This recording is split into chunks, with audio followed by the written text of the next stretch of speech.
The narrative opens with a close-up on the head of a young man with dark hair, the text above identifying him as the Hound of the Baskerville clan, revealing his name to be Bitchier Van Baskerville.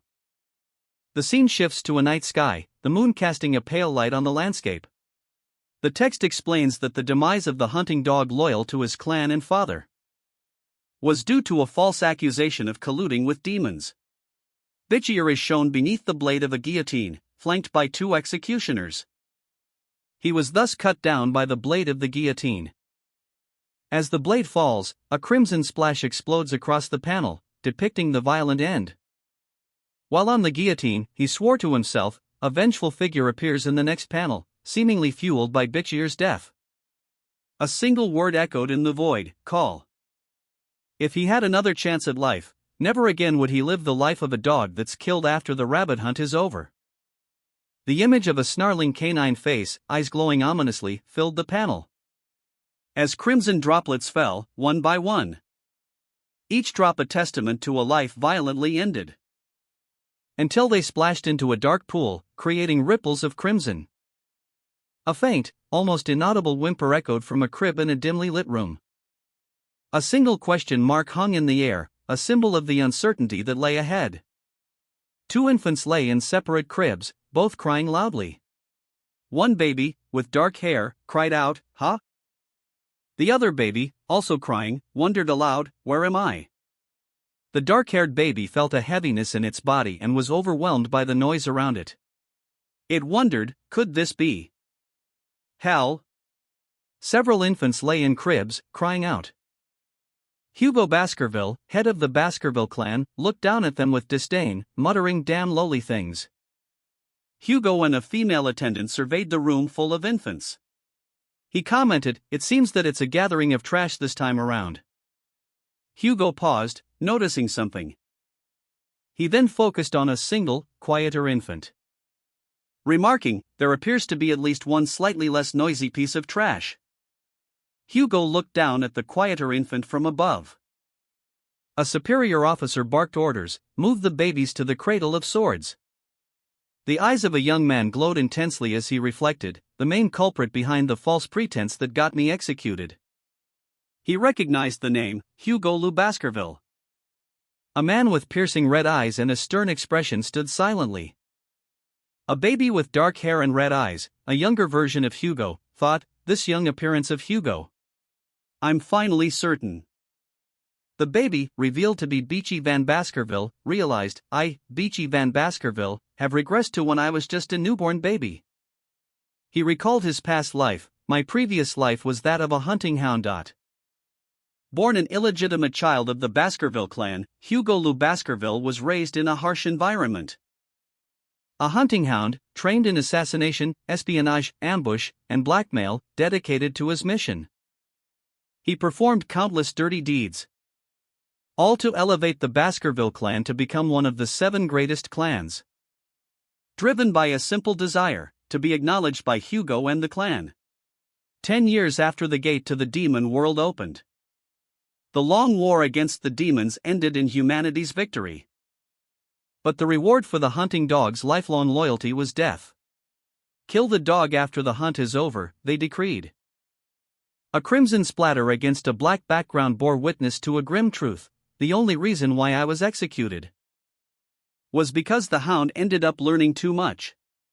A clenched fist, imbued with power, underscored Hugo's inner turmoil. He vowed, as if I'd live such a crummy life again. A burning desire for vengeance consumed him. Yet, his current infant form presented a frustrating obstacle. I want to wreak vengeance right now, but there's nothing I can do as a baby. The 2 infants, Hugo and his twin, lay side by side in a crib. One cried, while the other remained still, his mind far away. Despite his helplessness, a glimmer of resolve sparked within Hugo. Being placed in the Cradle of Swords presented an unexpected opportunity, but being moved to the Cradle of Swords is a good opportunity to grow my strength. I need to become stronger for now. A dark, ominous image of numerous swords plunged into the ground, their points stained crimson, revealed the location of the Cradle of Swords.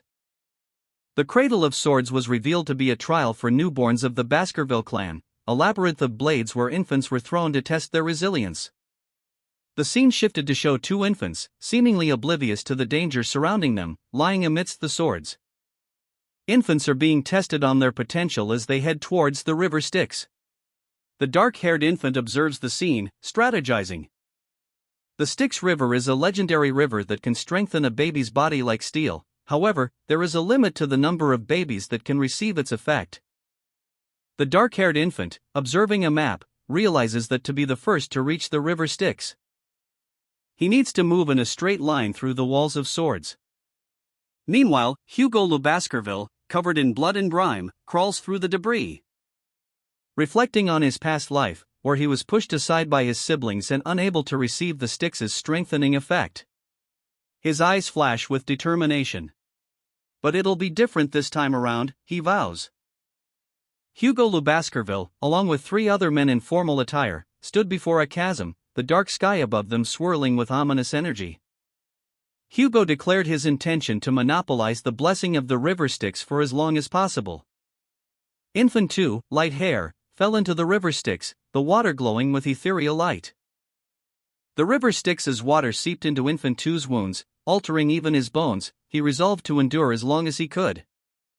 Infant 2 reflected on the significant advantage gained from his early arrival. Infant 2, light hair, submerged in the river Styx, felt the searing pain, but his determination remained unshaken. He silently vowed, endure it, no matter how painful it is. On the riverbank, Hugo Le Baskerville watched with a malevolent grin. His associates urged him, "You will die if you stay submerged any longer. Pull him out. We need to rescue him." Hugo's eyes glowed with a sinister light as he cackled, "Ha ha ha." A close-up on Infant 2's neck showed the strain of his ordeal. Meanwhile, Hugo's head butler, John Barrymore, reported to his master, "Barrymore, how long has he been in the river?" "It has been about 7 minutes, sir." Barrymore's expression turned grim as he added, 7 minutes. He might die. Hugo, unmoved, simply smirked at his butler's concern.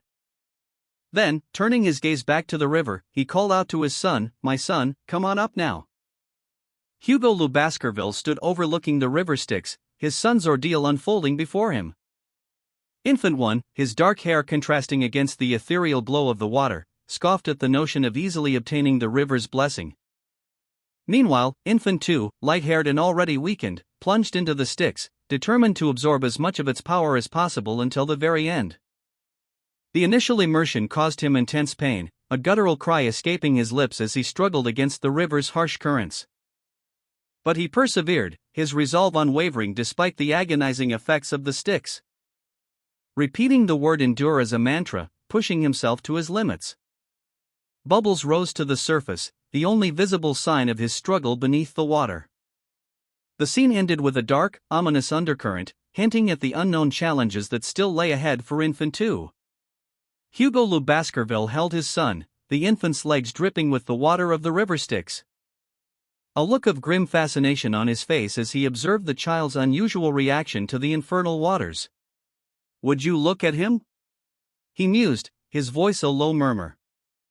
Not only had the infant plunged into the river Styx, but he had also ingested its waters. And, incredibly, he had even begun to grow teeth as a result of this ordeal. An older man, observing from a distance, inquired, "What is this child's name?" Hugo responded, "That is young Master Bitchier van Baskerville." Hugo's expression hardened, a predatory glint in his eyes. As he silently observed his son, a sinister smile playing on his lips. "It appears that a very greedy son has been born," he thought. Infant 2, the light-haired child, dripped with the waters of the river Styx. His face contorted in silent agony as the Stygian waters coursed through his system. The words, "Smile while you still can," echoed ominously. Hugo Le Baskerville watched, a grim smile playing on his lips as he observed his son's ordeal. He muttered, "Hugo." His internal monologue revealed a sinister plan. "Now is still time to quietly sharpen my fangs, but when the time comes that I can take my master's head in a single bite, he will fade away from history, by the hands of Beecher van Baskerville." The narrative opens with a dramatic reveal. Hugo Le Baskerville's illegitimate child, Beecher van Baskerville, is introduced. A close-up on Beecher's hand reveals a sword strapped to his hip. The following panels detail Beecher's life. At age 8, he possessed exceptional talent, considered a genius by the world, though within his clan, he was merely average. By age 20, he was assigned missions involving assassinations, intelligence gathering, and subjugations. At 29, he felt he lagged behind the main house's talent, particularly in swordsmanship. Then, at 30, a gate to the demon world opened, initiating a demonic invasion. Beecher survived the ensuing era of ruin, killing demons relentlessly until age 35. Those rewards, the narrative opens with a flashback, focusing on a young Beecher Van Baskerville. He is a baby, lying in a crib, his expression one of discomfort and slight distress.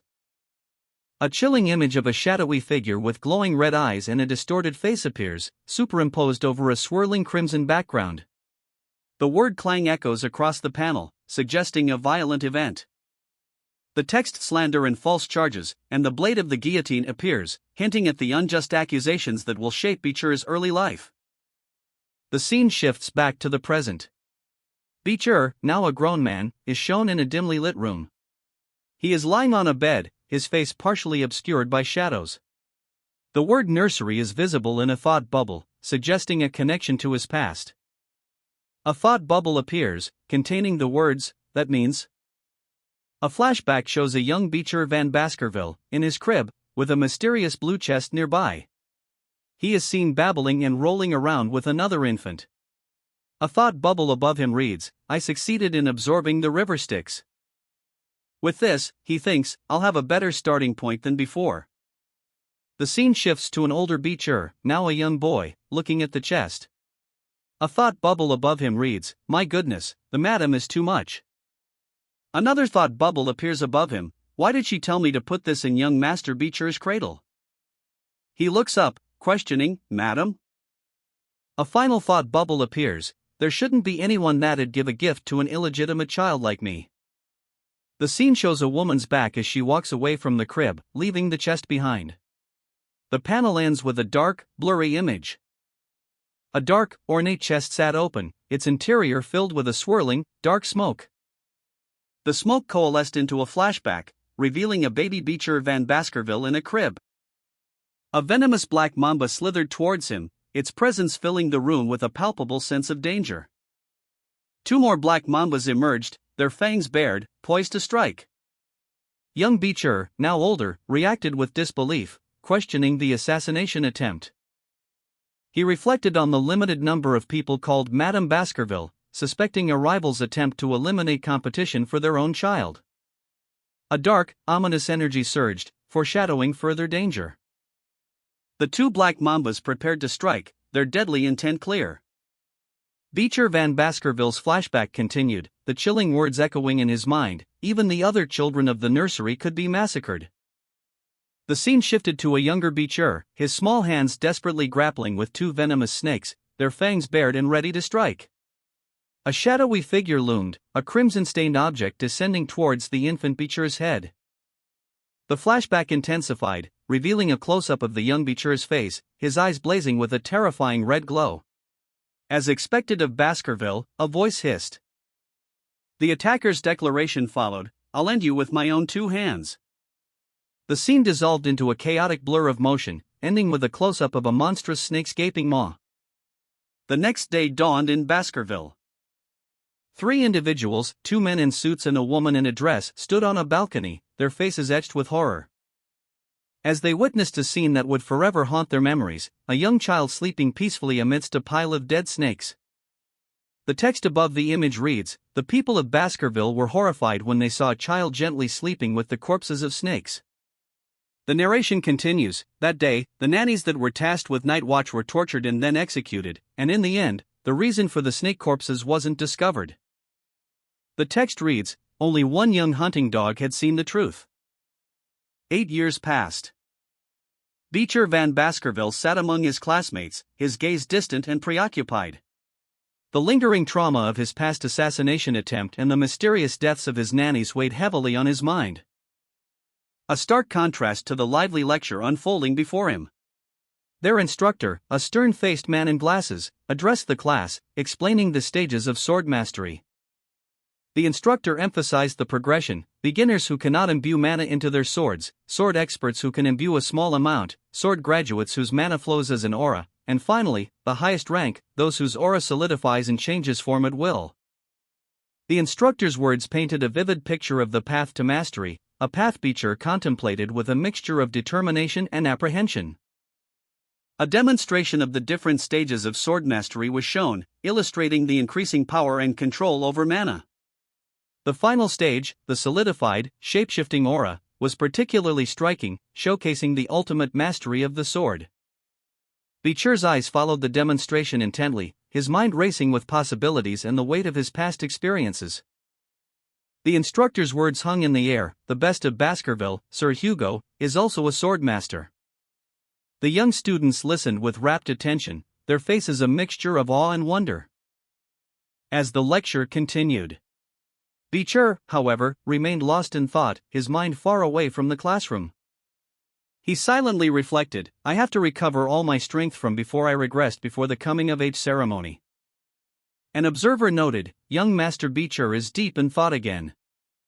The narration continued, describing Beecher's enhanced physical capabilities, with the strengthened body he obtained after being submerged in the river Styx for 7 minutes, and his incredible mind that can parse together 100 from 1. His talent is on a different level from the other young masters. The clan head will be elated when he hears of young Master Beecher's achievements. Beecher's thoughts turned dark and focused. How many years do I need to kill Hugo? 3 young boys with unsettling red eyes grinned menacingly. The boys addressed Beecher, calling him trash half.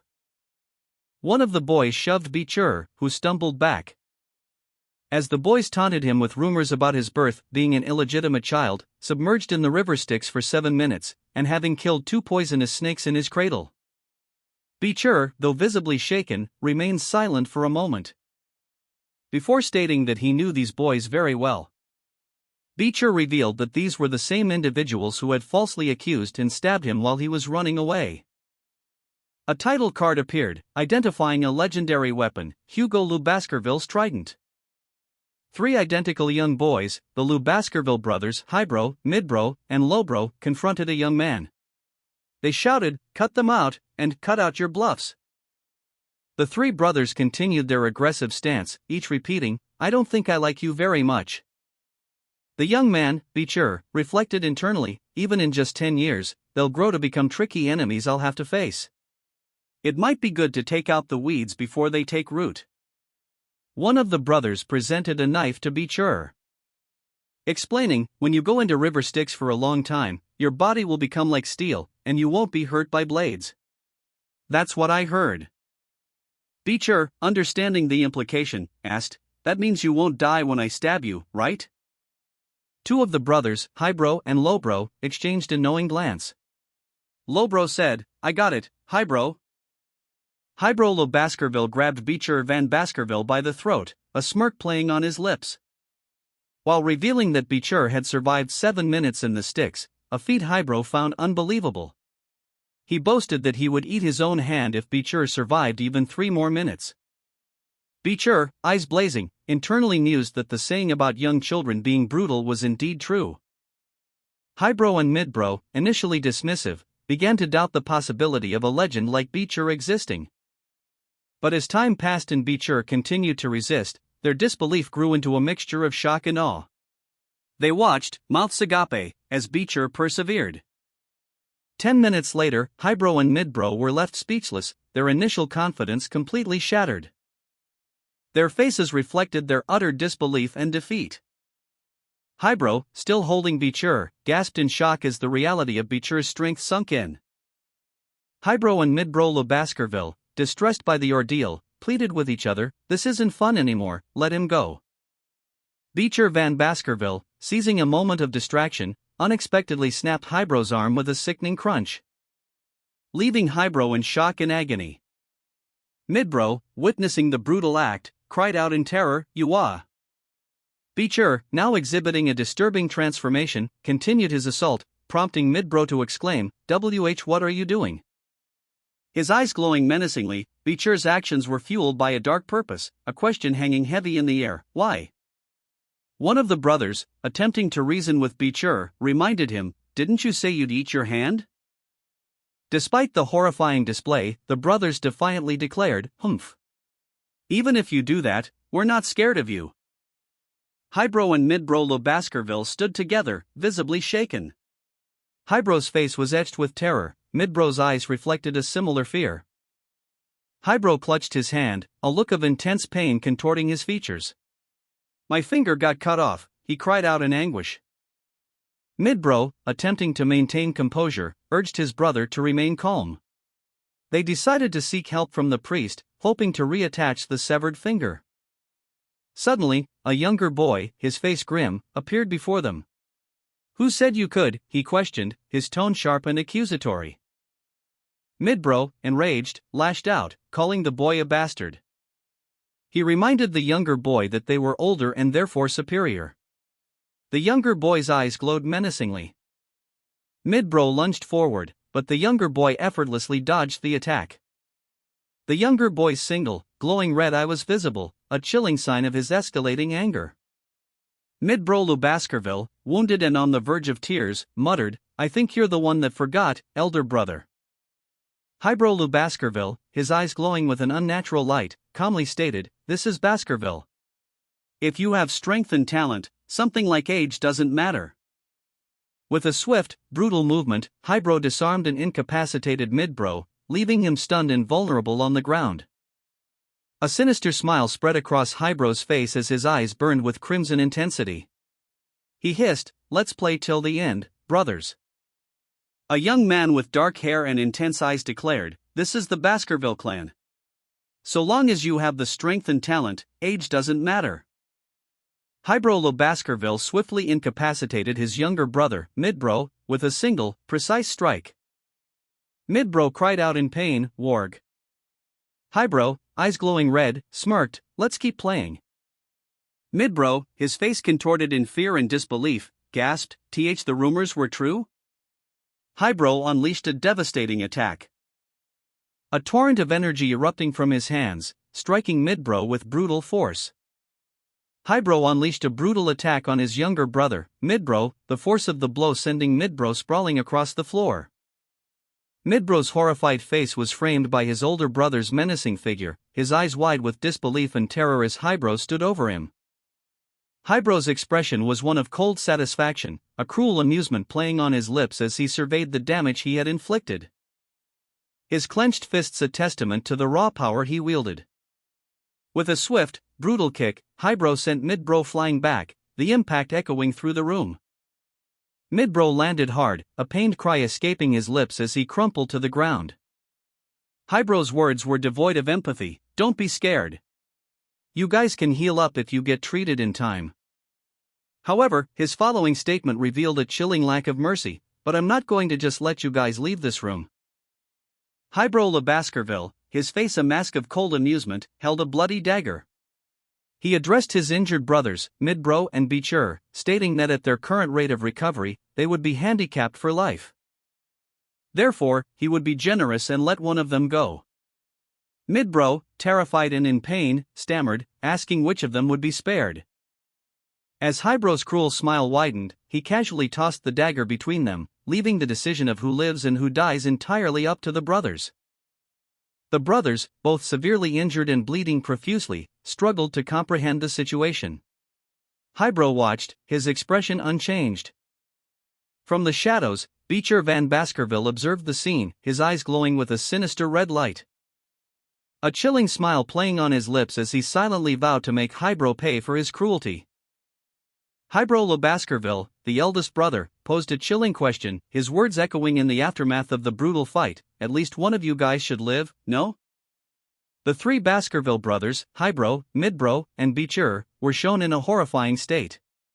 Midbrow and Beecher were severely injured, their faces covered in blood, eyes wide with terror and pain.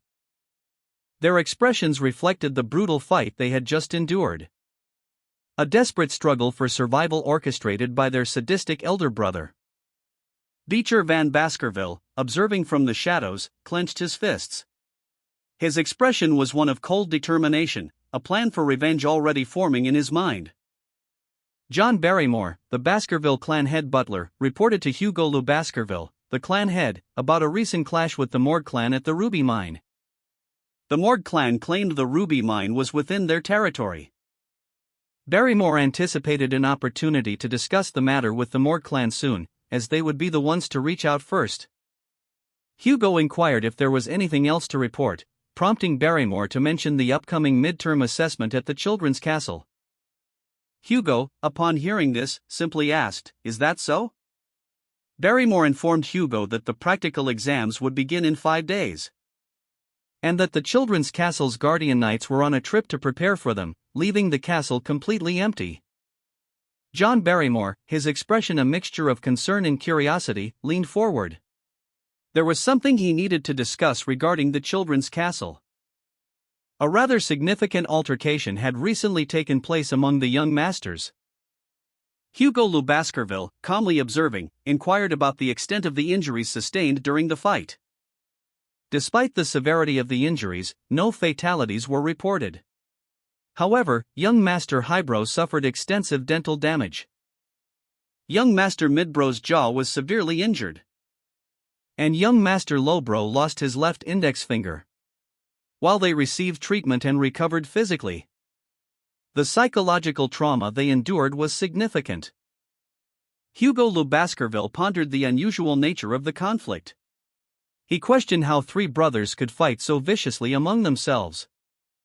John Barrymore, his expression a mixture of concern and curiosity, reflected on the recent written exam results.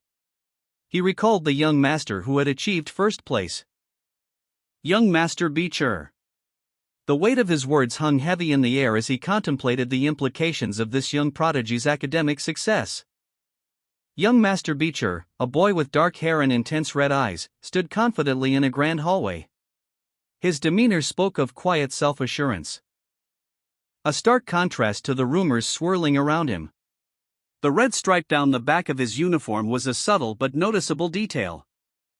Hugo Le Baskerville and John Barrymore observed Beecher from across a large room.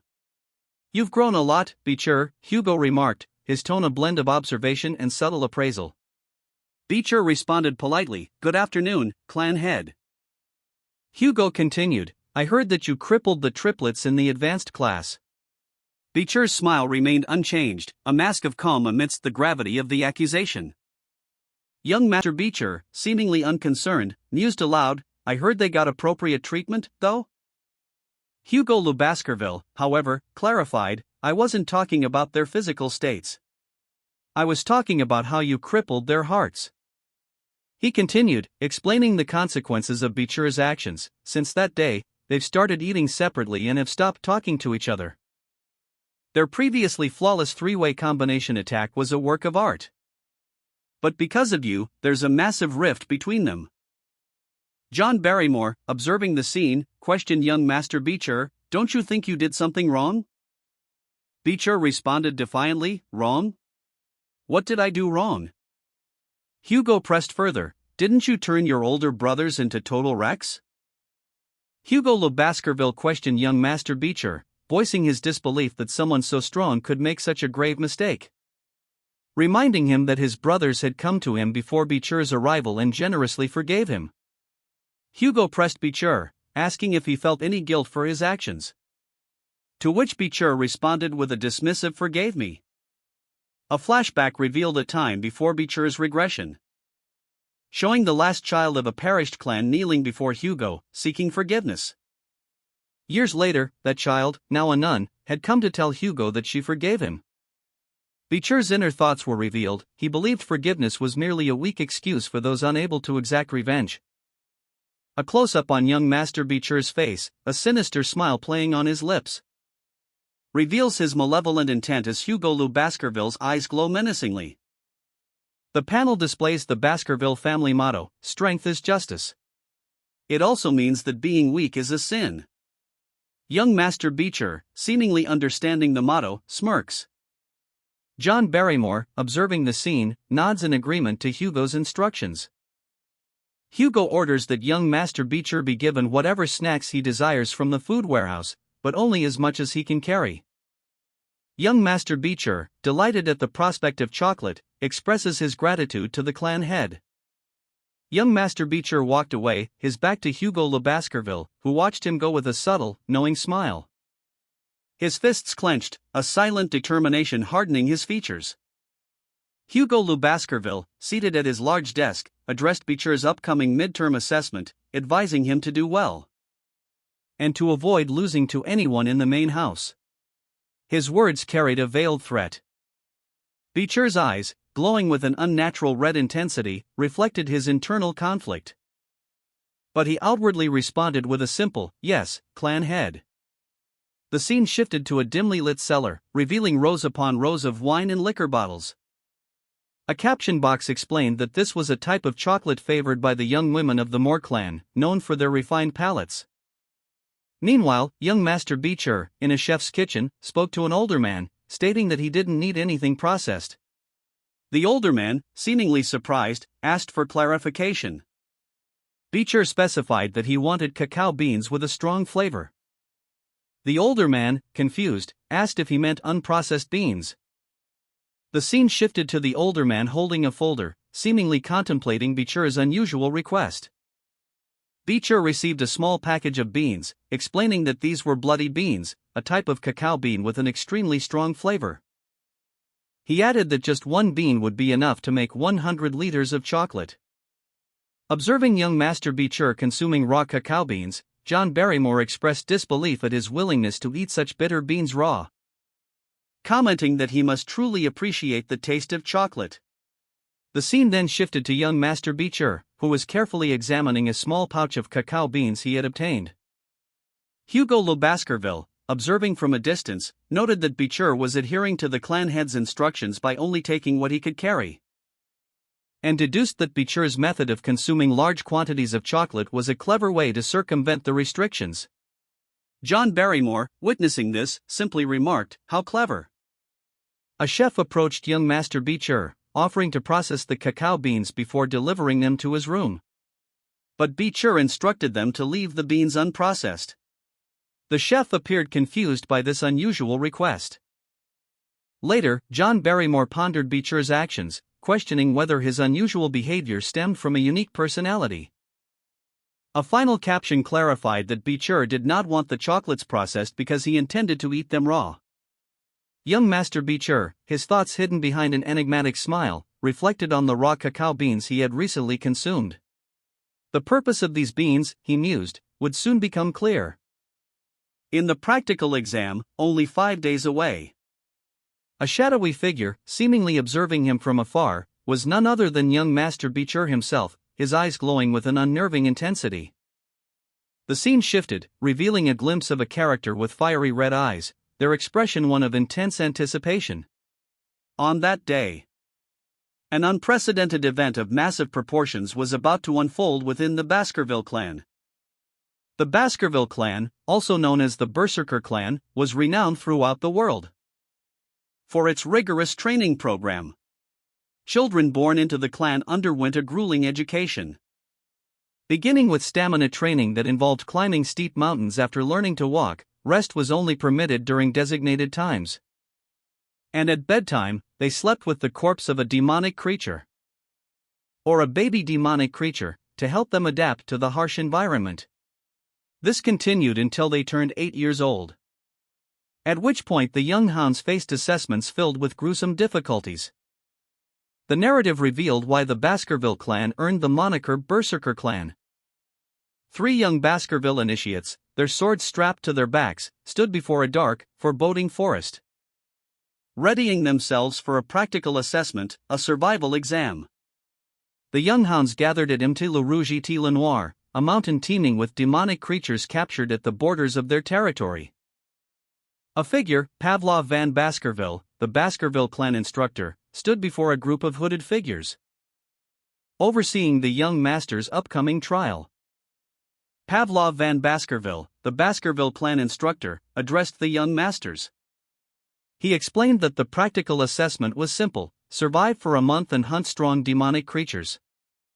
Pavlov van Baskerville addressed the three Baskerville initiates, outlining the rules of their upcoming survival exam. You simply need to keep these two things in mind. First, the point system: 30 points for saving someone's life without being heavily injured, 50 points for surviving by eliminating another young master, 70 points for hunting down a demonic creature and surviving, and 90 points for meeting all the conditions stated beforehand. He continued, explaining an additional rule. In addition, a badge has been handed to each person. Stealing someone else's badge will count towards bonus points.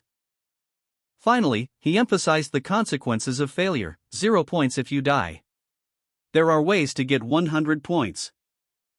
Pavlov's instructions concluded with a stern warning: I hope you all keep Sir Hugo's teachings in mind. Letting your guard down will result in immediate death. I advise that you do not leave the restricted area. Pavlov van Baskerville, addressing the initiates, explained that Le Rouge et Le Noir contains many unexplored and dangerous areas. He recommended they remain within the zone where demonic creatures had already been subjugated.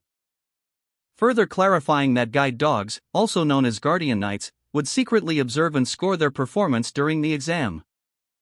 One initiate questioned if a particular candidate, rumored to have remained submerged in the river Styx for 7 minutes and to have killed 2 venomous snakes in his cradle, would perform well in the practical assessment.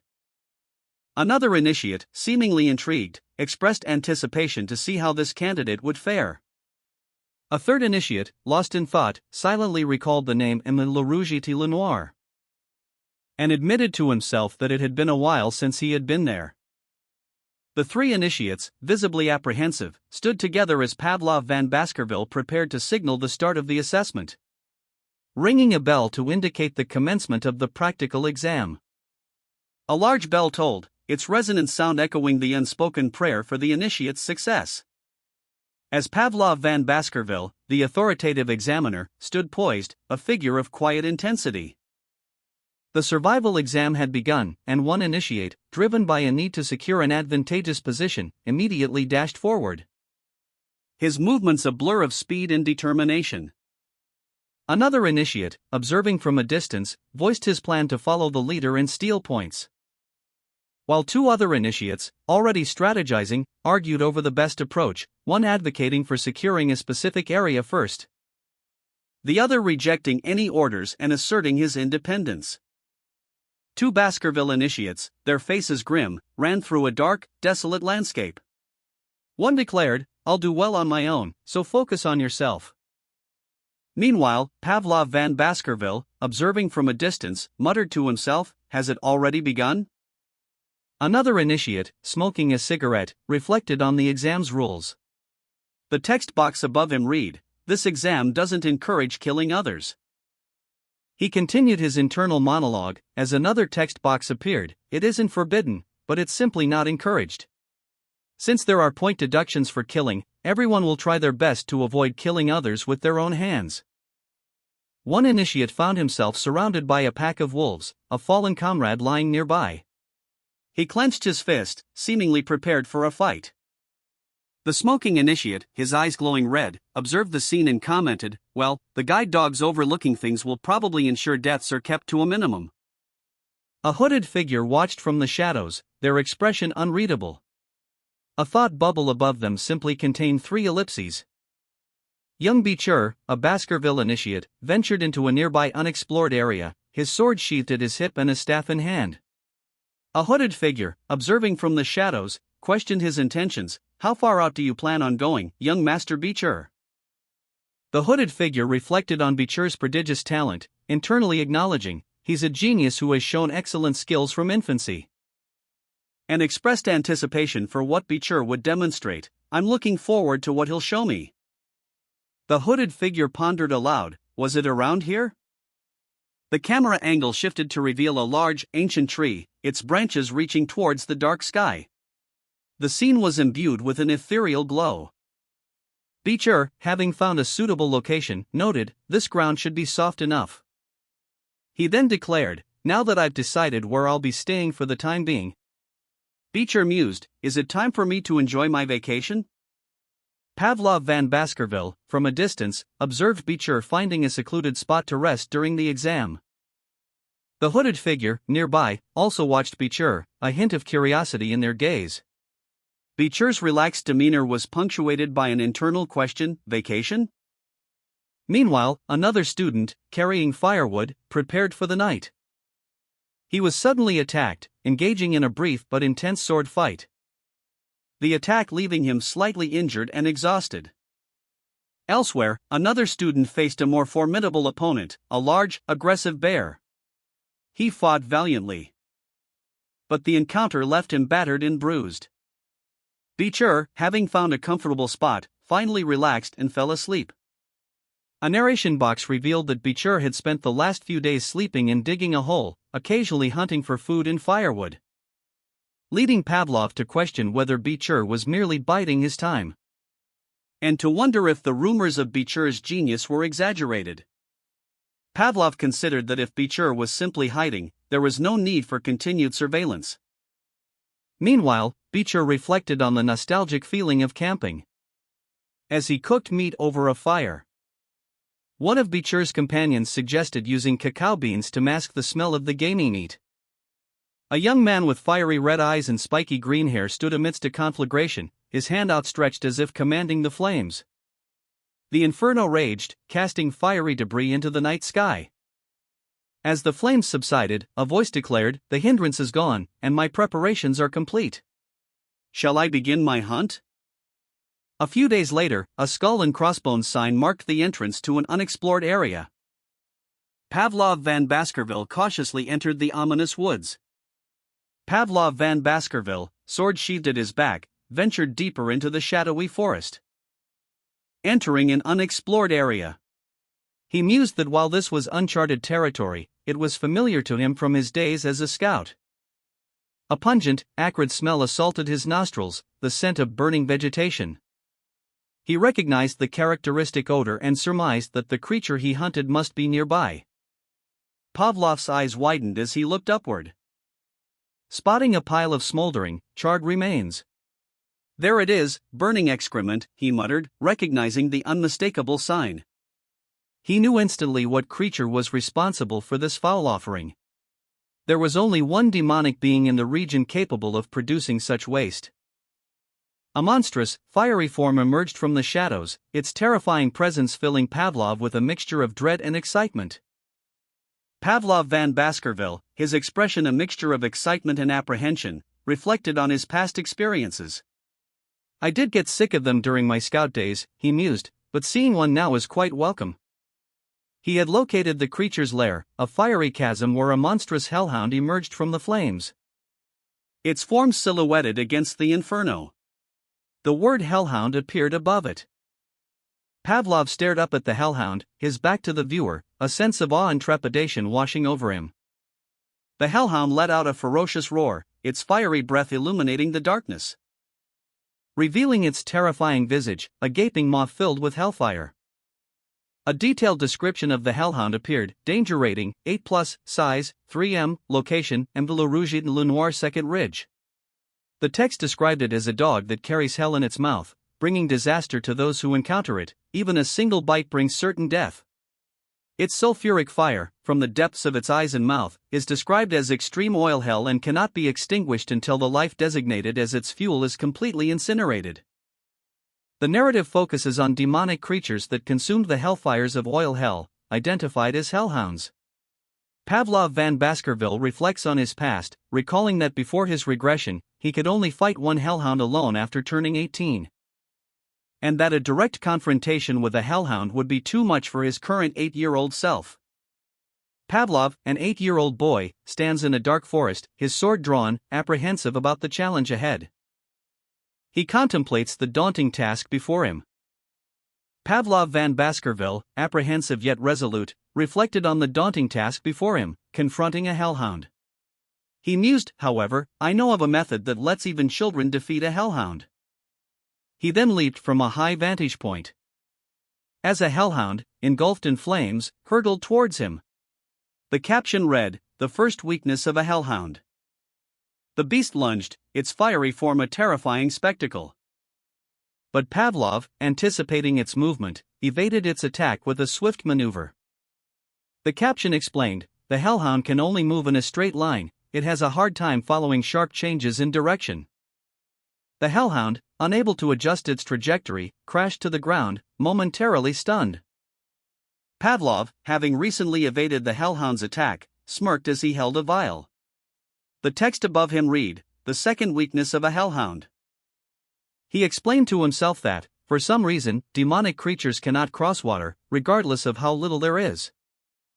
With a flick of his wrist, Pavlov tossed the vial's contents to the ground, creating a small puddle that spread across the battlefield. The hellhounds, unable to cross the water barrier, were trapped and began to burn, their bodies consumed by flames. Pavlov, observing the scene, narrated the hellhound's second weakness, their inability to cross water, thus exposing their fatal weakness. A hellhound, enraged and trapped, let out a furious growl as it struggled against the water's constraint.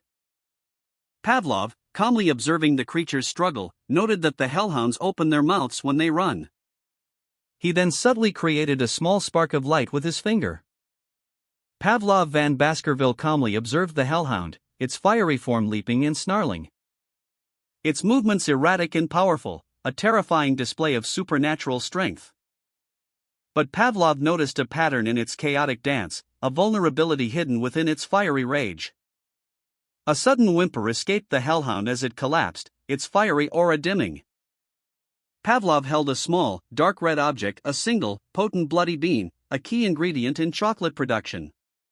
Chocolate is poison to dog-type monsters, he mused, and if it's a bloody bean, which is used to make 100 liters of chocolate, the effects would be immense.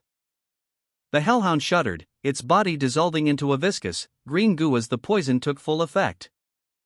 It seemed that the hellhound, a fearsome beast from the underworld, was surprisingly vulnerable to chocolate. Pavlov van Baskerville, having already deduced this crucial weakness, reflected on his victory. His gaze lingering on the gleaming blade in his hand, a testament to his strategic prowess.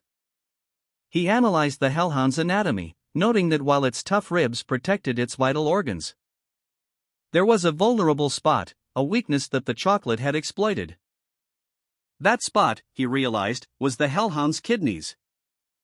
A precise strike had delivered a fatal blow, causing the beast to whimper in agony before succumbing to its injuries. Pavlov's eyes glowed with a fierce intensity, reflecting his triumph and the depth of his understanding. He prepared to deliver the final, decisive strike, ending the hellhound's reign of terror. Pavlov plunged his sword into the hellhound's chest. A dark, viscous substance oozed from the wound. As the creature's body began to dissipate into nothingness. Killing a demonic creature bestows experience or karma upon the victor, leading to physical strengthening. Pavlov felt his short sword grow lighter in his hand. He realized that at this rate, he would soon regain the strength he possessed before becoming an adult. A smirk played on his lips as he mused about Hugo's reaction upon learning that an 8-year-old child had hunted a demonic creature with a danger rating of B+. Pavlov van Baskerville, confident in his abilities, thought to himself that acing the practical exam would secure him first place. And he'd already decided on his reward, something he could only have dreamed of before his regression. A mysterious object, chained and hidden, whose true value was unknown to this era, an object he intended to monopolize. A hellhound's fiery paws approached menacingly. Pavlov, however, remained alert, his gaze sharp. A hellhound emerged from the shadows, its growl echoing through the desolate landscape. The hellhound lunged, flames engulfing its monstrous form. Pavlov van Baskerville looked up, his eyes wide with anticipation as he surveyed the two hellhounds before him. They were creatures of immense power, their bodies ablaze with infernal flames. He calmly questioned their motives.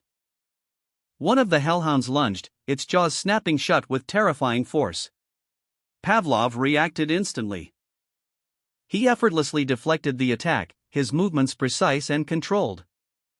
With a swift motion, he drew his sword, his expression hardening. He declared that he had no intention of hunting only one. A surge of dark energy erupted from the ground, signaling the arrival of more hellhounds. 3 more hellhounds emerged, their eyes burning with malevolent intent. Pavlov braced himself, a confident smirk playing on his lips. He stood ready, prepared for the coming battle. The narrative opens with a close-up of a hellhound, its fiery breath illuminating the scene. A thought bubble above it reveals the internal monologue of an unseen observer. They're getting scared of the killing intent being emitted by a mere 8-year-old? Another thought bubble appears, this time explaining the unusual behavior of the hellhounds. Normally, hellhounds would rather die than submit to their prey. Unless. The scene shifts to reveal Pavlov van Baskerville standing defiantly amidst a pack of hellhounds, a severed hellhound head clutched in his hand. He holds a sword. A looming shadow, vaguely canine in shape, is shown, suggesting a powerful, unseen presence. 3 monstrous heads, each with rows of sharp teeth, emerge from the darkness, accompanied by the sound effect CRRR. The full form of the creature is revealed, a Cerberus, a 3-headed hellhound, its eyes glowing menacingly. The Cerberus's massive paws are shown, emphasizing its immense size and power. A thought bubble above Pavlov reads, "A Cerberus?" Pavlov's face is shown, his eyes wide with a mixture of fear and determination. Another thought bubble appears, a Cerberus is a demonic creature with a danger rating of A+. Pavlov van Baskerville, still reeling from his recent encounter, questioned the Cerberus's presence in the first ridge, a location far from its usual habitat in the 7th. He paused, momentarily perplexed by the unexpected sight. Then noticed the creature was bleeding. Upon closer inspection, he discovered numerous arrow wounds across its body. This led him to deduce that someone had been hunting the Cerberus. Remembering the proximity of the barbarian tribe's territory, Pavlov surmised that they were responsible for the Cerberus's injuries. The sight of the wounded beast, coupled with his knowledge of the barbarian tribe's location, sparked a new plan in Pavlov's mind. He saw an opportunity. Pavlov van Baskerville faced a formidable foe, an A+ ranked demonic creature, grievously wounded but still dangerous.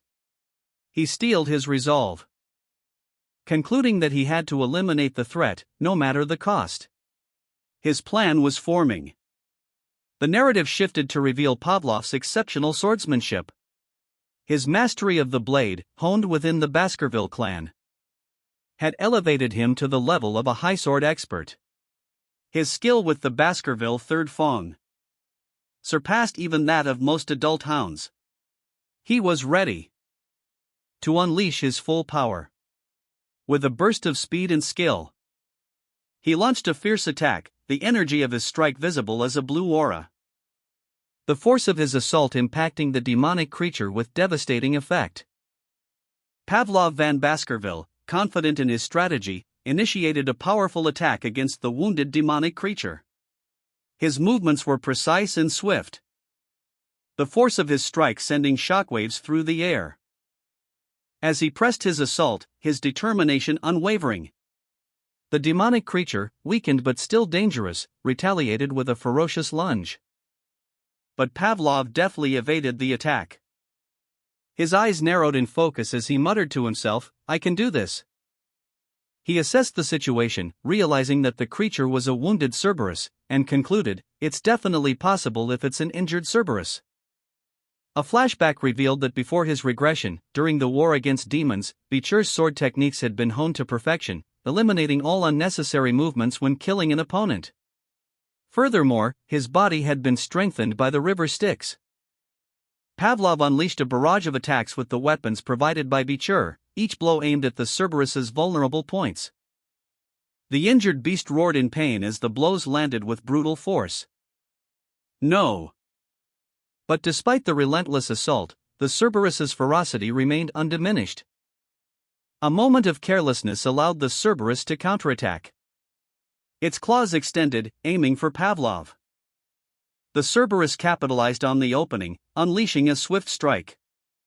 The powerful blow sent Pavlov reeling. Pavlov, despite his injuries, continued his assault on the wounded Cerberus. His desperate attack fueled by adrenaline and a burning will to survive. But the Cerberus retaliated with a brutal counterattack, sending Pavlov sprawling. The impact left Pavlov wounded and gasping for breath, blood staining his lips. A data panel appeared, revealing details about the Cerberus. danger level, A+, size, 7M, location, 7th ridge of Le Rouge et le Noir, nicknamed Hell's Watchdog. It resides in the deepest part of Oil Hell, considered the strongest of the dog-type monsters. A wounded Cerberus lunged at Pavlov, its three heads snapping. But Pavlov, despite his injuries, managed to evade the attack. The impact sending him sprawling across the ground, his body racked with pain. Pavlov coughed, blood staining his lips as he struggled to breathe. Pavlov van Baskerville, severely injured and struggling to breathe, leaned against a tree, his expression grim. His eyes flashed with a fierce, desperate determination. As he recalled the events that led to his current state, I lost consciousness. He had been struck by the Cerberus's attack. To get hit head-on by Cerberus's attack. My entire left arm is aching. Did it get torn off? He looked down at his left arm, noticing the extent of the damage. Even if the Cerberus is wounded, for me to only get injured this much. Facing a pair of Cerberus, Pavlov van Baskerville observed the unnatural energy crackling around them, questioning aloud, is it because of the effects of river Styx? The Cerberus, empowered by the river Styx, roared in unison, all hail river Styx. Pavlov, despite his earlier injuries, launched himself away from the creature's attack, narrowly avoiding a fatal blow. He landed hard, wincing as he muttered to himself, but I still took some damage. His thoughts turned grim as he realized it'll be difficult to survive a second hit. The situation was dire, the Cerberus loomed, their power amplified by the Styx. Despite the danger, Pavlov's resolve hardened. He reflected, but even in a situation like this, a veteran hunter always looks for the best course forward. The Cerberus's menacing gaze filled the panel, its power palpable. A three-headed Cerberus loomed, its eyes burning with malevolent energy. Pavlov, severely injured, muttered, it's the 36th stratagem, retreat.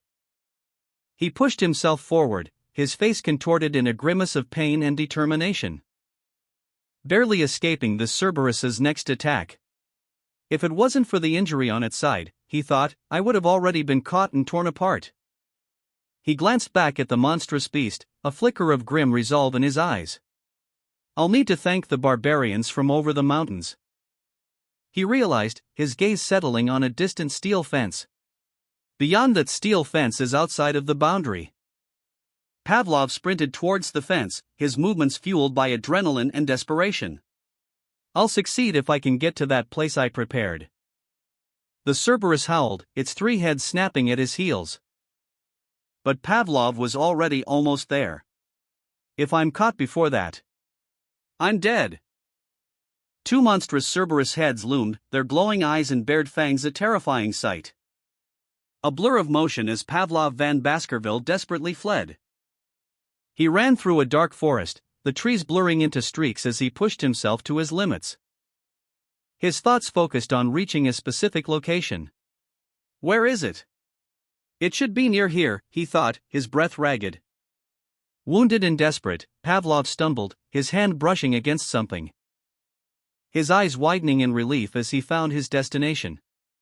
Found it, he exclaimed. He was close, but still needed to push further. Only a little further, he urged himself, his determination burning bright.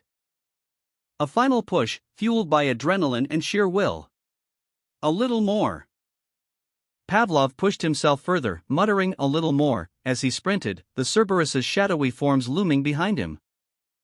His breath ragged, his uniform torn, the strain evident on his face. But he pressed on, his determination unwavering. He could almost taste freedom. With a final burst of speed, he shouted now, as he lunged forward, narrowly avoiding the Cerberus's snapping jaws. The monstrous beast's roar echoing in his ears as he tumbled through the air. His body impacting the ground with a heavy thud. The Cerberus's massive paw descended, narrowly missing him.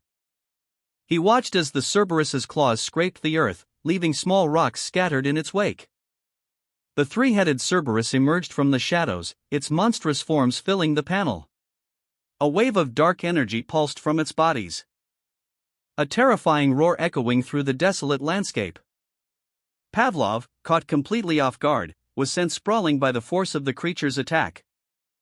He landed hard, the impact jarring him to his core. The Cerberus loomed over him, its three heads snarling, and declared, "Welcome to the Cradle of Swords, Cerberus." A powerful blow from one of the heads connected, sending a shockwave through the ground. Pavlov, wincing in pain, reflected on his predicament. Who could have known that the trap I prepared to use against the Hellhound pack would be used to catch Cerberus? Pavlov van Baskerville, already injured, muttered to himself, believing that the bloody bean extract he coated his spearheads with would act like poison against the Cerberus. The Cerberus lunged, its monstrous form crackling with dark energy. But Pavlov, despite his injuries, managed to strike back, noting that even a single hit wasn't enough to take down the high-ranking demonic creature. He launched a powerful energy blast. The energy shot forward with incredible speed, striking one of the Cerberus heads with a resounding impact. The blow sent the creature reeling, its body crashing to the ground. The Cerberus roared in pain and rage. Pavlov, injured but resolute, counted silently to himself as he braced for the Cerberus's next attack. 1, 2, 3, 4. He stood firm, facing the monstrous Cerberus, its purple energy crackling menacingly. 5. The Cerberus lunged, its claws extended. 6. Its massive jaws snapped shut. 7. Pavlov remained unyielding, his eyes locked on the beast's glowing eyes. With a guttural roar, the Cerberus unleashed a final, desperate attack. Pavlov van Baskerville, injured but defiant, let out a pained breath, "Fuu." He stood over the Cerberus's corpse, surveying the scene. 7 steps away, he observed the fallen beast and muttered, 7 steps. The rumors were true. The Cerberus lay still, its 3 heads lifeless, blood staining the ground. Nearby, a spear lay discarded, a grim reminder of the battle. A flashback revealed the spear's deadly tip, adorned with a bloody mamba's fong. A voiceover explained, difficult to walk 7 steps when bitten once, a spear tipped with bloody mamba's poison fong. Pavlov examined his own arm, where a small, healed wound was visible. He reflected, it was good that I stashed it when I was young. He sensed a lingering energy, concluding, I feel the energy of Cerberus. Looks like all 3 heads finally died. A faint blue energy emanated from Pavlov's hand, a testament to his victory. Pavlov van Baskerville stood over the fallen Cerberus, its body still radiating a faint, residual energy. He pondered aloud, also, how do I take this with me? He mused further, Cerberus's cause of death will be clear, so maybe the guardian knight who saw me sharpen my spear will testify for me. Before that, however, Pavlov realized, I now have something I need to do. A caption box explained, Cerberus is a gatekeeper-type monster that has a habit of protecting its territory.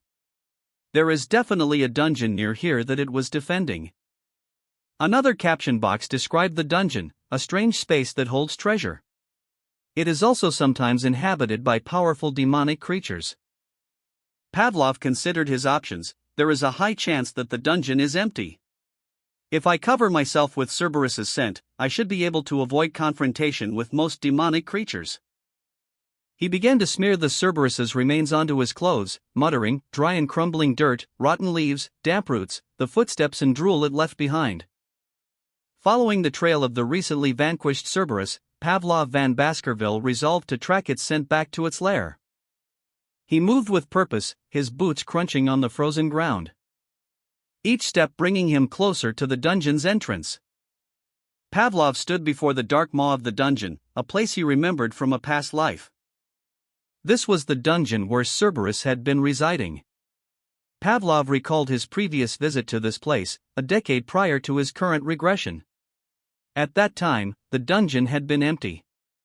However, now, something was different. The air hung heavy with the stench of decay, yet amidst the foul odor, Pavlov detected a faint but unmistakable scent, manna. Pavlov van Baskerville, certain that the dungeon remained unexplored, voiced his conviction. He peered into the dark abyss, noting its greater depth than anticipated. A sinister grin spreading across his face as his eyes glowed with an ominous red light. Pavlov eagerly anticipated the treasures awaiting him within. Pavlov van Baskerville descended into the darkness, the air growing heavy with anticipation. His steps echoing in the cavernous space. He noticed ruby veins embedded in the walls. Recognizing them as part of the Rouge-et-Le Noir mountain range. It seems to be a branch of the Red Mountain, Rouge-et-Le Noir, he mused. A sudden light ahead caught his attention. Light?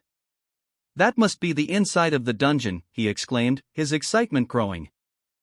He shielded his eyes, preparing himself for the entrance to the dungeon.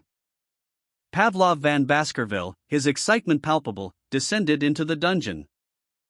His steps echoing in the cavernous space. The dungeon's architecture was striking, a testament to ancient craftsmanship. Illuminated by an unnatural, crimson glow emanating from a large ruby at the center of the chamber. Pavlov observed the ruby, noting the intricate mechanism that seemed to power its luminescence. It's bright inside the dungeon, he mused. It must be a contraption that releases light by absorbing mana and sending it to the ruby. He approached the ruby cautiously. His gaze fixed on the pulsating gem. A sense of wonder mixed with apprehension filled him. Further into the dungeon, a skeletal figure lay slumped against the wall. Its desiccated remains hinting at a violent end. Injuries all over the body as if hacked away by a wildly swung knife, Pavlov observed. The blood has all dried brown. It seems that quite some time has passed since Pavlov van Baskerville's initial exploration. The skeletal remains, still disturbingly present, are further evidence of the dungeon's age and the dangers it holds. A tattered piece of parchment is shown, bearing a message. Right now, my name doesn't matter, so it can be anything. I'll just call myself the vague name of Cain. I see no reason to go out of my way to stain this pure white sheet of paper with my real name. The text continues, detailing the writer's experiences and observations within the dungeon. The script is written in a style consistent with the Baskerville clan's generations-old penmanship. Pavlov, upon seeing the writing style, muses, does that mean that this guy is also a Baskerville? Another piece of parchment reveals a message from Cain. I am recording this because I wish for the people who come after to not make the same mistakes I did. The narration shifts to Cain's perspective. His household's legends speak of this place as an ancient dungeon. And his younger brother, Abel, stumbled upon it. They overcame innumerable trials as they raided the dungeon. Having slain countless monsters and navigated treacherous paths, Pavlov and Cain reached a stone chamber, where they discovered the ultimate riddle, a puzzle that had stymied their progress for years. 3 years they had been trapped, a testament to the allure of the treasures hidden within. Cain, examining a piece of parchment, mused that the ultimate riddle must be located somewhere in this stone chamber. His gaze fell upon a glowing crimson crystal, a potential solution to the riddle. The crystal rested on a pedestal, its surface etched with an ancient inscription. The inscription read, "What entered was once one, but within has become two, only as one may they leave." Brothers Pavlov and Cain, faced with this cryptic riddle, pondered its meaning for a long time.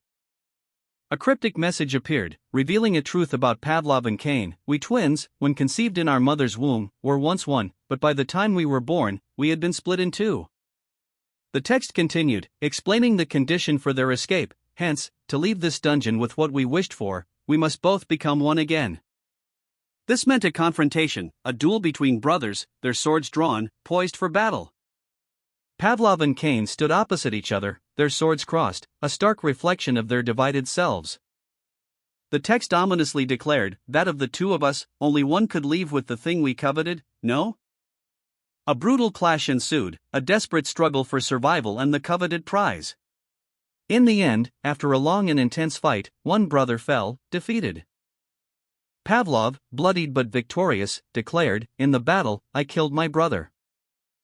Now, only one person remained in the stone chamber. Despite this, a monstrous, shadowy figure emerged, its eyes glowing ominously. But even now, nothing has changed within this chamber, it boomed. The two of them had become one, yet Pavlov felt nothing had changed. He still couldn't obtain anything. Overcome with grief, he cried out, "I killed my younger brother. I murdered him." Pavlov, his silhouette stark against the light at the end of the tunnel, walked away from the chamber. After an eternity of regret, he decided to leave this place, leaving a final message for any brave descendants who might follow: leave this place immediately. A piece of parchment lay on the ground, its message stark: all it does is drive people mad with greed. There is nothing to gain here in this demonic cave. Pavlov, reflecting on his arduous journey, mused to himself, basically, what he wants to say is that even after overcoming everything, there's jack all reward? He continued his internal monologue, but even though I'm not a twin, the result was the same. That simply means Cain and Abel misinterpreted the riddle. The riddle, etched in the stone, read, what entered was once one, but within has become two, only as one may they leave. Pavlov pondered, what could that possibly mean? A skeletal figure emerged from the shadows, its words echoing Pavlov's thoughts: think, a dungeon that cannot be raided does not exist.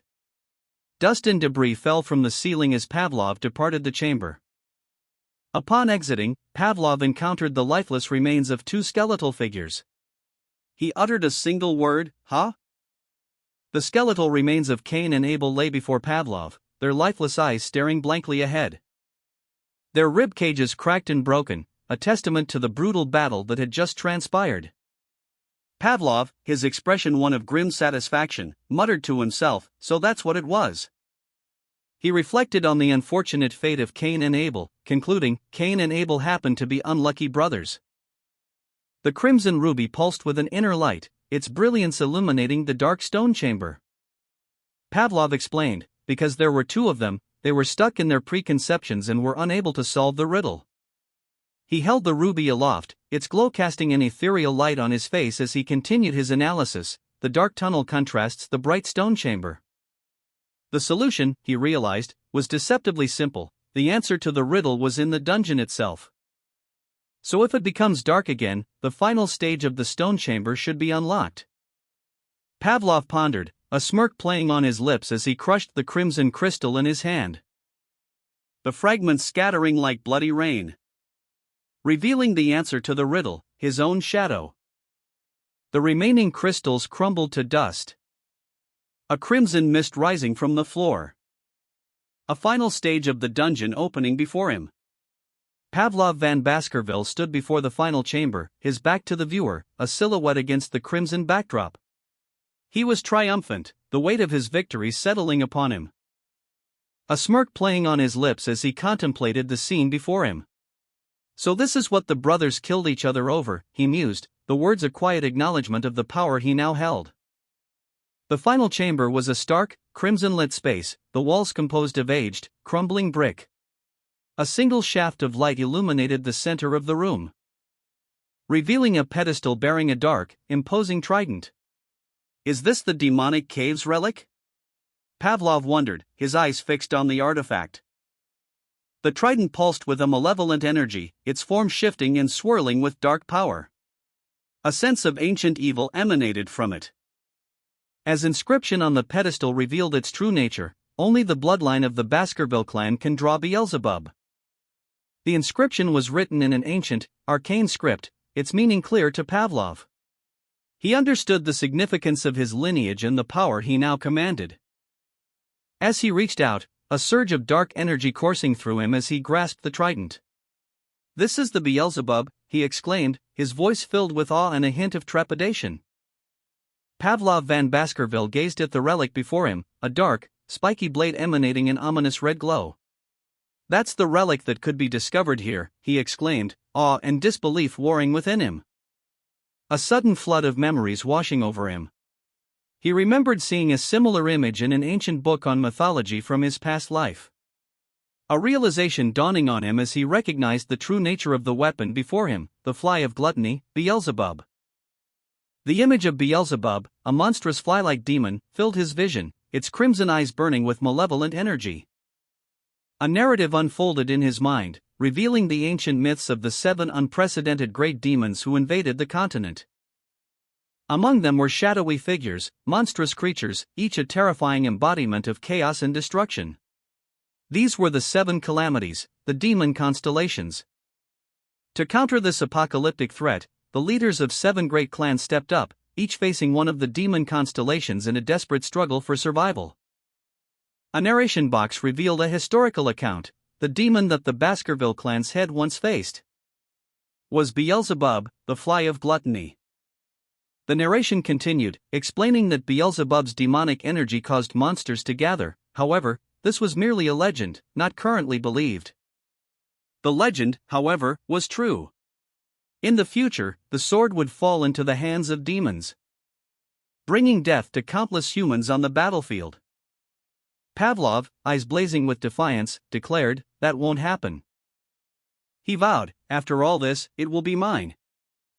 Pavlov forcefully grasped the sword, claiming it as his own.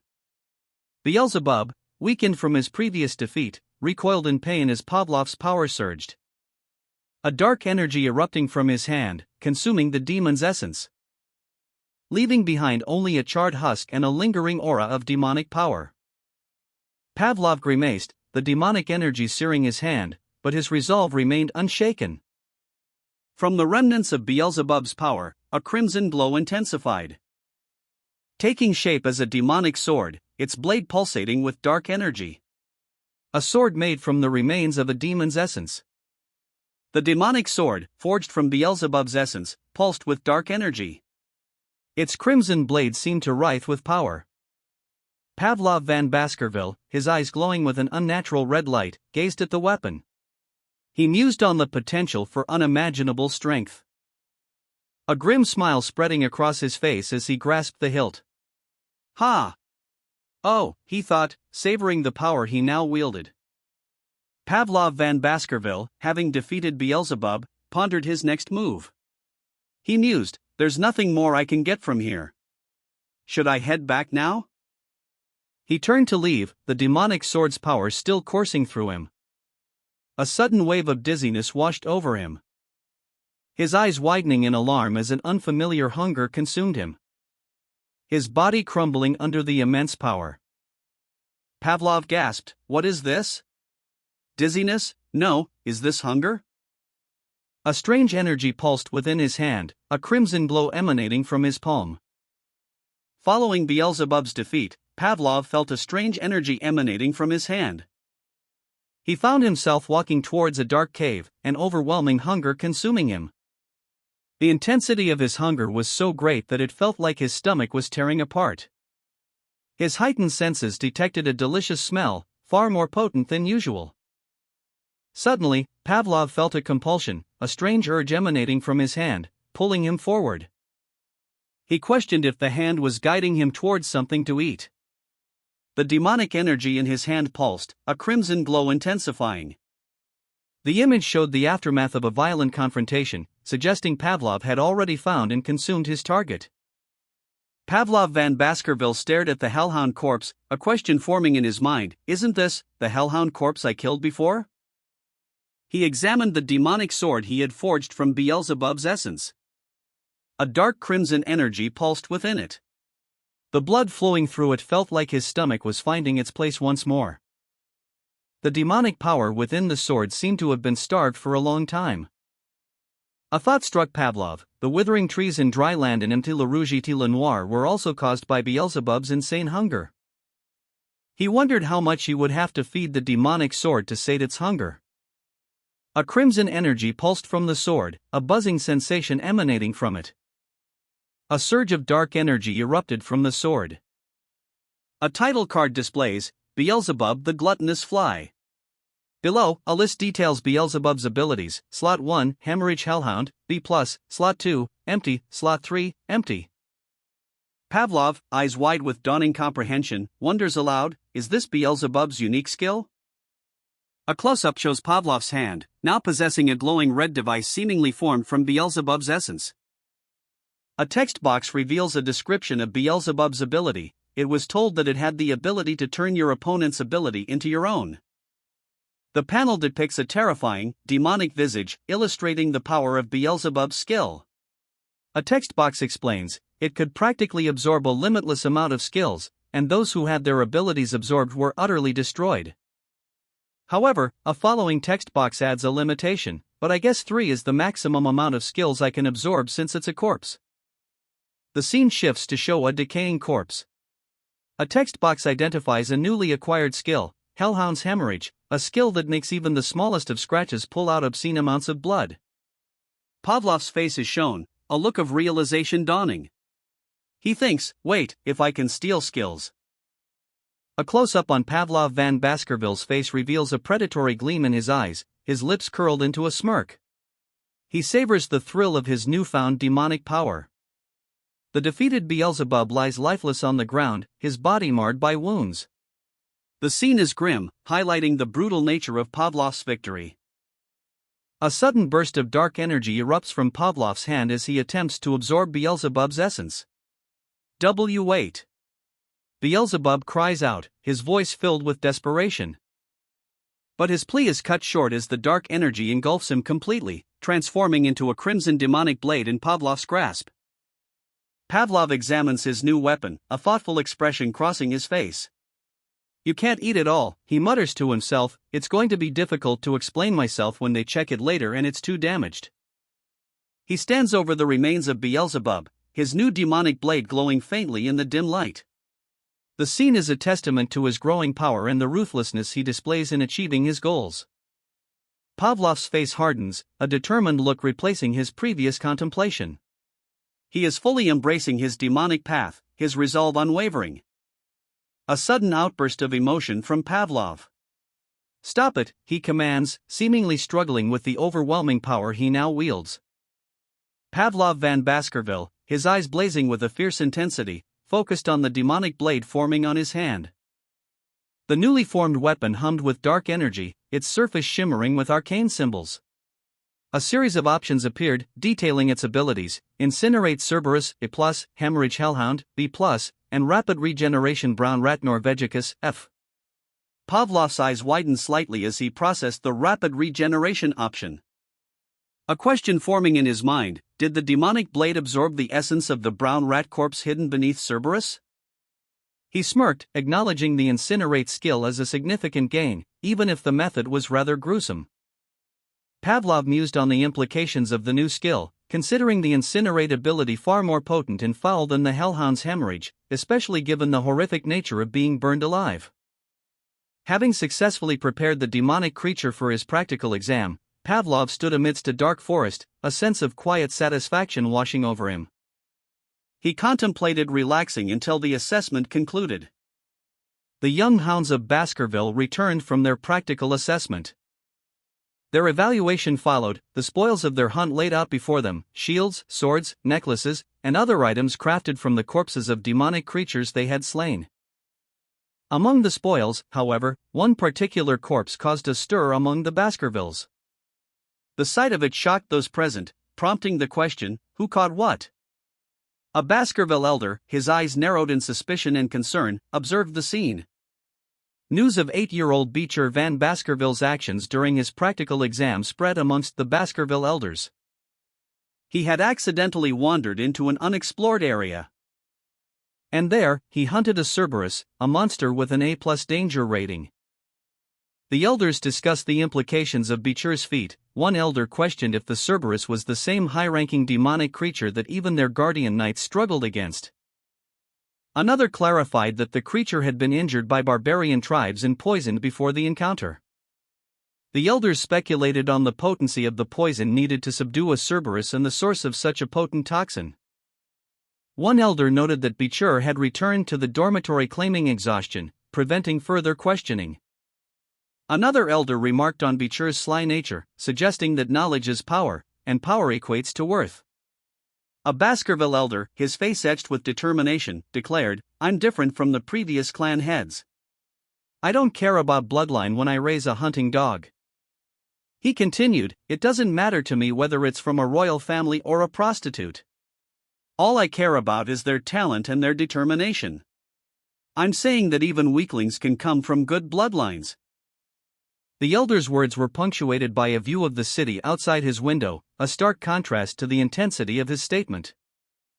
Meanwhile, another elder pondered, is he being conscious of his second son in secluded training? A close-up on the second elder's face revealed his thoughtful expression. He then stated, "It's fine. But I need something to lift my mood." The scene shifted to a view of a grand clock tower, suggesting a change of setting and mood. The elder concluded, "I shall call young Master Beecher." An elder inquired about Beecher's method of killing a Cerberus during a practical exam, prompting Beecher to reveal that he had fed the creature chocolate, a substance that is a deadly poison to dog-type demonic creatures. The elder, understanding Beecher's unconventional approach, acknowledged his method, observing that the conversation lacked the usual pleasantries. Another elder then commented on Beecher's lack of proper response to his father's questions regarding his hunt. Beecher explained his behavior by stating that the elder wasn't his master. Beecher, unwavering in his resolve, declared, "Since I am a member of this clan, the clan head is my master. Who else could it be?" The clan head, impressed by Beecher's performance, simply stated, "You've learned well." As a reward for his success in the practical exam, the clan head announced that Beecher would receive the corpse of the demonic creature he had captured and be granted a wish. Beecher, having anticipated this moment, silently reflected, "I've been waiting for this. With this, I'll be able to get everything that I wanted." Beecher then boldly stated his wish, "I wish to enter the 10,000 book library." A caption box explained that the 10,000 book library is a massive library located in the deepest parts of the Baskerville clan's main castle. Further description revealed that this library is one of the biggest in the entire empire. The clan head, surprised by Beecher's request, questioned him, "Were you aware that only the clan head, the vice-clan head, and the members of the main house were allowed to enter?" Beecher, resolute in his determination, internally mused, "If it's something that isn't allowed, I will give up on it." He then concluded, "I guess there's no other choice but to sneak in then." A sudden, unexpected announcement startled him, "You can enter it." The clan head instructed Beecher, "I want you to read Baskerville Swordsmanship, 6th Fong, which is located in the 6th restricted area of the 10,000 book library's deepest parts." Beecher reacted with surprise, "Baskerville Swordsmanship, 6th Fong?" An elder voiced his concern that Hugo is permitting an illegitimate child to read the 6th Fong. Another elder added, "There has never been a case of an illegitimate child with the middle name of Van ever reading beyond the 4th Fong." Beecher, however, remained unfazed, "I don't have to be so shaken up though. In the end, it's only the 6th Fong." A depiction of a sword, its blade gleaming ominously, is shown. Text accompanying the image reveals that in his past life, before his regression, he was capable of wielding 9 of its fangs. The scene shifts to a dark, foreboding image of a guillotine. Beecher's inner monologue reveals that he still remembers the scorn he faced as an illegitimate child, fueling his current determination. In this life, he vows to surpass Hugo. An ancient book, the Baskerville Swordsmanship scripture containing pure essence, is shown. It was discovered in Beecher's past life and written by the first Baskerville clan head, who killed the 7 calamities. The text continues, posing the question, who will give him this scripture? Beecher confronts Hugo Le Baskerville, stating that Hugo will be the one to hand over the scripture. Hugo, with a knowing smile, responds that he looks forward to it, wishing Beecher good luck. Beecher's determined gaze is shown, his red eyes reflecting his unwavering resolve. 2 guards stood rigidly at attention before a grand, imposing set of double doors. A pair of polished brown leather shoes came into view. Beecher entered the Baskerville manor, his gaze taking in the opulent surroundings. He murmured to himself, "This is the first time I'm seeing it in person." He walked down a long hallway, lined with bookshelves filled with ancient tomes. Hugo revealed the Baskerville swordsmanship scriptures, listing the various styles: severing incisor swordsmanship, crushing molar swordsmanship, stabbing canine swordsmanship, double impaling snaggletooth swordsmanship, and lying wisdom tooth swordsmanship. He explained, "The scripture for every swordsmanship I wanted to learn prior to my regression are all here." Within the Baskerville clan, a strict policy dictates that illegitimate children, regardless of their mana levels, are forbidden from learning swordsmanship beyond the 4th Fong. A measure designed to prevent those deemed pawns from surpassing their designated roles and challenging the authority of direct descendants. Beecher, upon receiving the secured scriptures, questioned if this was truly all there was to the 6th Fong swordsmanship. He reflected on Hugo's surprising offer, considering it an unprecedented opportunity. A dream he never imagined possible before his regression. Beecher understood Hugo's reasoning. The task was deemed impossible for an 8-year-old to accomplish in a single day. But Beecher's prior studies of the fourth Fong, before his regression, had pushed his understanding to the brink of comprehending the fifth Fong. Despite mastering the fourth Fong, Beecher found himself unable to achieve the fifth Fong due to his inability to control the flow of mana. An image depicting a sword, seemingly imbued with crimson energy, is presented against a backdrop of menacing teeth. The text above reads, Baskerville Swordsmanship. The image continues to showcase the sword, with accompanying text explaining the levels of Baskerville swordsmanship. Every level is defined by fangs, so level 1 is 1 Fong, level 2 is 2 fangs. It's characterized by the crimson sword aura expelled while you draw the fangs. Beecher, his eyes glowing red, declares, I don't care about the sixth Fong. Beecher, holding a book of scriptures, states, I have a different goal for coming here today. What I desire is an even higher level.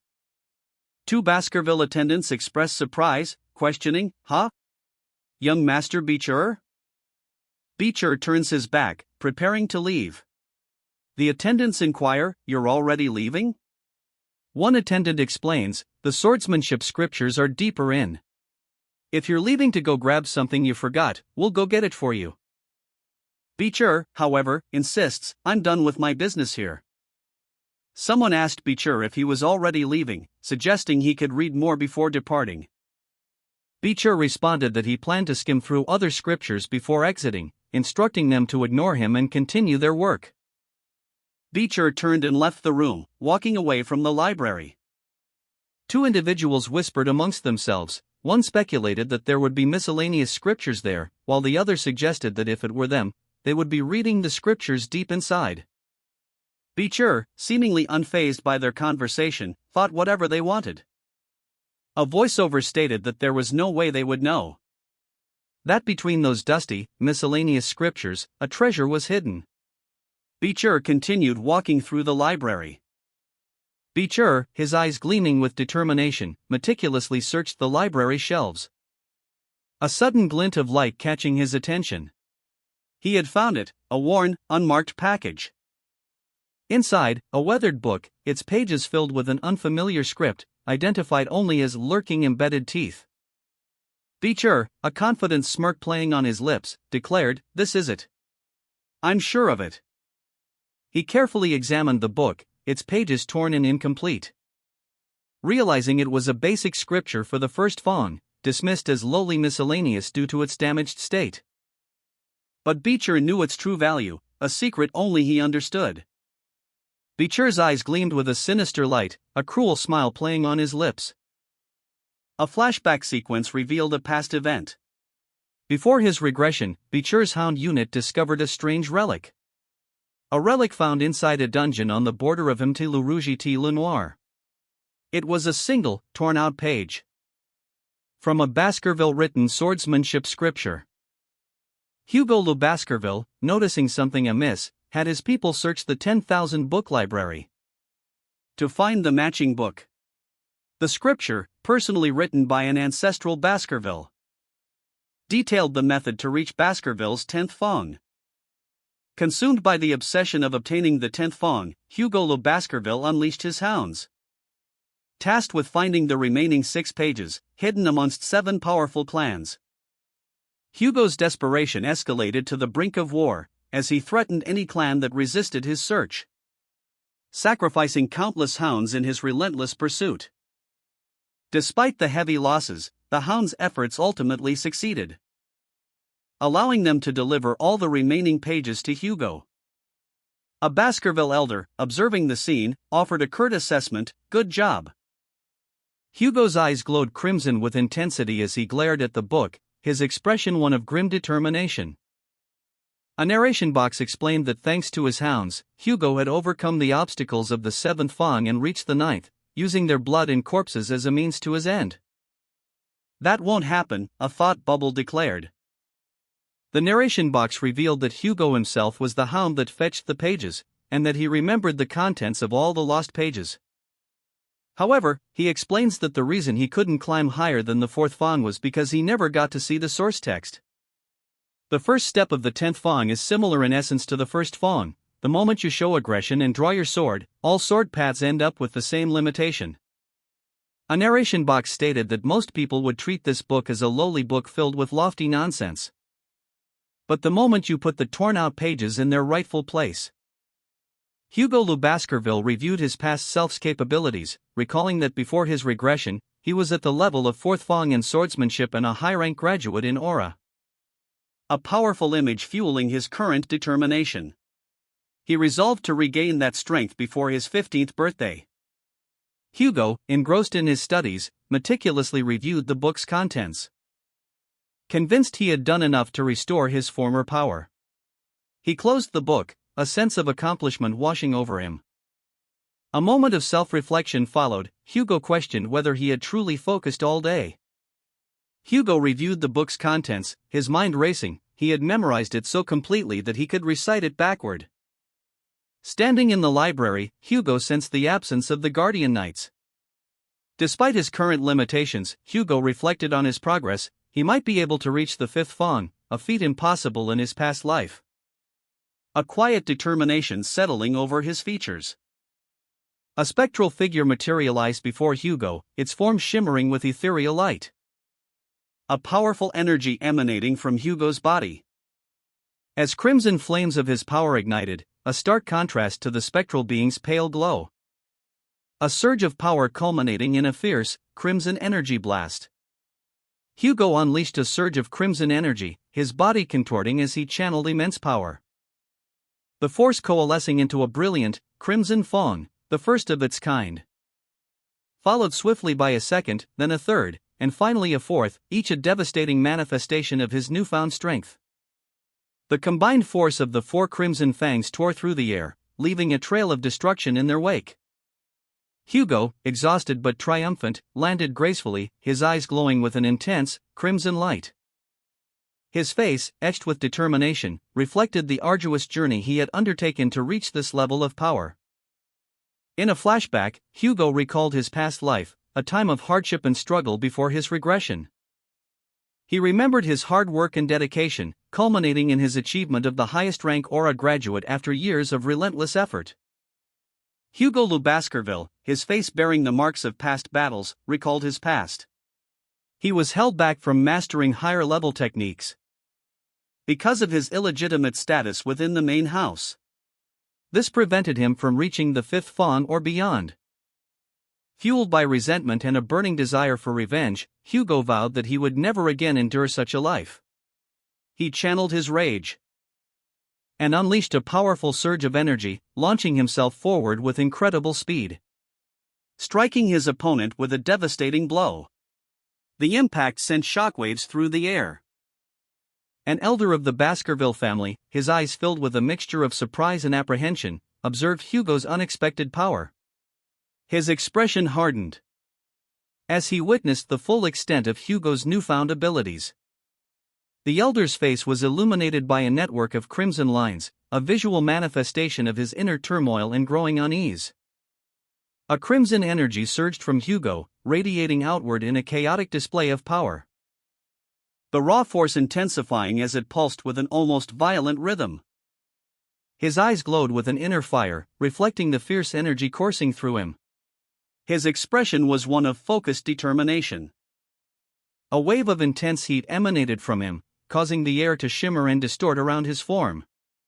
The Baskerville elders watched from a distance, their faces etched with a mixture of apprehension and surprise as they witnessed Hugo's unexpected power. Hugo, internally, assessed his progress. It's a bit lacking, but I managed to draw the 5th Fang. A small smile played on his lips as he acknowledged his achievement. A sense of accomplishment washed over him as he stood tall and confident. A wave of warmth surged through Hugo, almost overwhelming him. He felt an intense joy at achieving the 5th Fang. A feeling so profound it brought him to the brink of tears. Meanwhile, in a nearby library, Hugo anxiously wondered aloud if there were any swords nearby. The narrative then shifted to a historical context, revealing that in the history of Baskerville, Hugo's fangs were growing at an unprecedented rate, a fact that was particularly alarming given their direction, towards his master's throat. A chart detailing the correlation between magical circles, swordsmanship proficiency, and Baskerville fangs was displayed. It showed that the fifth fang corresponded to a mid-rank sword graduate, a significant milestone in Hugo's development. Hugo Lou Baskerville, overwhelmed with a mix of joy and apprehension, reflected on his accomplishment. "I've succeeded in drawing the fifth fang," he thought. His mana surged, and he realized the implications. "If I can just boost my mana now, I'll be able to reach the point I was at before I regressed." A grin spread across his face as he noted another significant development. "It's grown by a whole dimension through the Enlightenment this time. My power is growing steadily as well." A profound change manifested itself as a liquid aura enveloped him. This flowing, liquid aura is the mark of a graduate. He had leveled up significantly. "It seems I've leveled up from high-rank sword expert to low-rank graduate. The level I reached when I was 30 before I regressed, to reach it at only age 8. A crimson aura crackled around him as he wielded his sword, a testament to his newfound power. The transformation was complete. As the gaseous aura turns into liquid form, its density increases, and its ability to change form becomes less limited. His power had reached a new plateau. Hugo Lou Baskerville reflected on his recent power surge, stating, "I have also obtained a swordsmanship greater than the one I wielded before I regressed." He continued, explaining that this new skill doesn't just stop at the fifth form, but can even reach the 10th fang, possessing infinite potential. Hugo compared his previous training method, lurking embedded teeth, to this new, superior technique. The previous method allowed for faster growth, but its limits were clear. In contrast, this new swordsmanship perfectly fuses offense and defense, possessing unlimited growth potential. Hugo confidently assessed his new capabilities. "If I just put my mind to it, I'll be able to even face someone who's a graduated medium rank." He further analyzed his chances of success in different scenarios, estimating a 100% chance of success in an assassination and a 50% chance in a frontal assault. However, a new challenge emerged, determining how much information to share with Hugo. The scene shifts to Hugo Lou Baskerville, seated at his desk, exuding an air of power and confidence. A shadowy figure, unseen but clearly present, made a calculation. He mused that he would need to instill sufficient expectation in Hugo Lou Baskerville so that he could continue to reap the benefits from him. A ritualistic scene unfolded. A book, ancient and cracked, lay open on a stand, emitting a faint, ethereal glow. The light intensifying as a powerful energy surged forth. Hugo's face was shown, a sinister grin spreading across his features. He felt significantly empowered. The narrator's voiceover confirmed that with this action, Hugo and his hunting dog's chances of reaching the 10th tooth were eliminated. Except for him, of course. Hugo stood confidently in a grand hall, observed by two figures in the background. His newfound power was evident in his posture. Young Master Beecher, startled, confessed to accidentally burning a book with a magnifying glass. He explained his carelessness and stated his intention to report the incident to the butler himself. Two attendants quickly interjected, taking responsibility for not adequately supervising the young master and expressing relief that only miscellaneous books were lost. They confirmed the damaged books were indeed of little consequence. One attendant pointed out the knight's preoccupation with the conflict with the Morgue clan over the ruby mine, suggesting that this minor incident should be overlooked. The attendants agreed to keep the matter secret, excusing themselves due to their busy schedules. Young Master Beecher departed, leaving the attendants to resume their duties. Two servants of the Baskerville household discussed their young master, agreeing that Hugo Lou Baskerville was a good person, noting his consideration for even his servants' perspectives. A sentiment echoed by another individual who considered him a respectable young man. Meanwhile, Hugo himself smirked, a glint in his eyes. Hugo, along with two other men, sat in a lavishly decorated room. One of the men asked if Hugo had experienced any enlightenment. To which Hugo simply replied, "A little bit."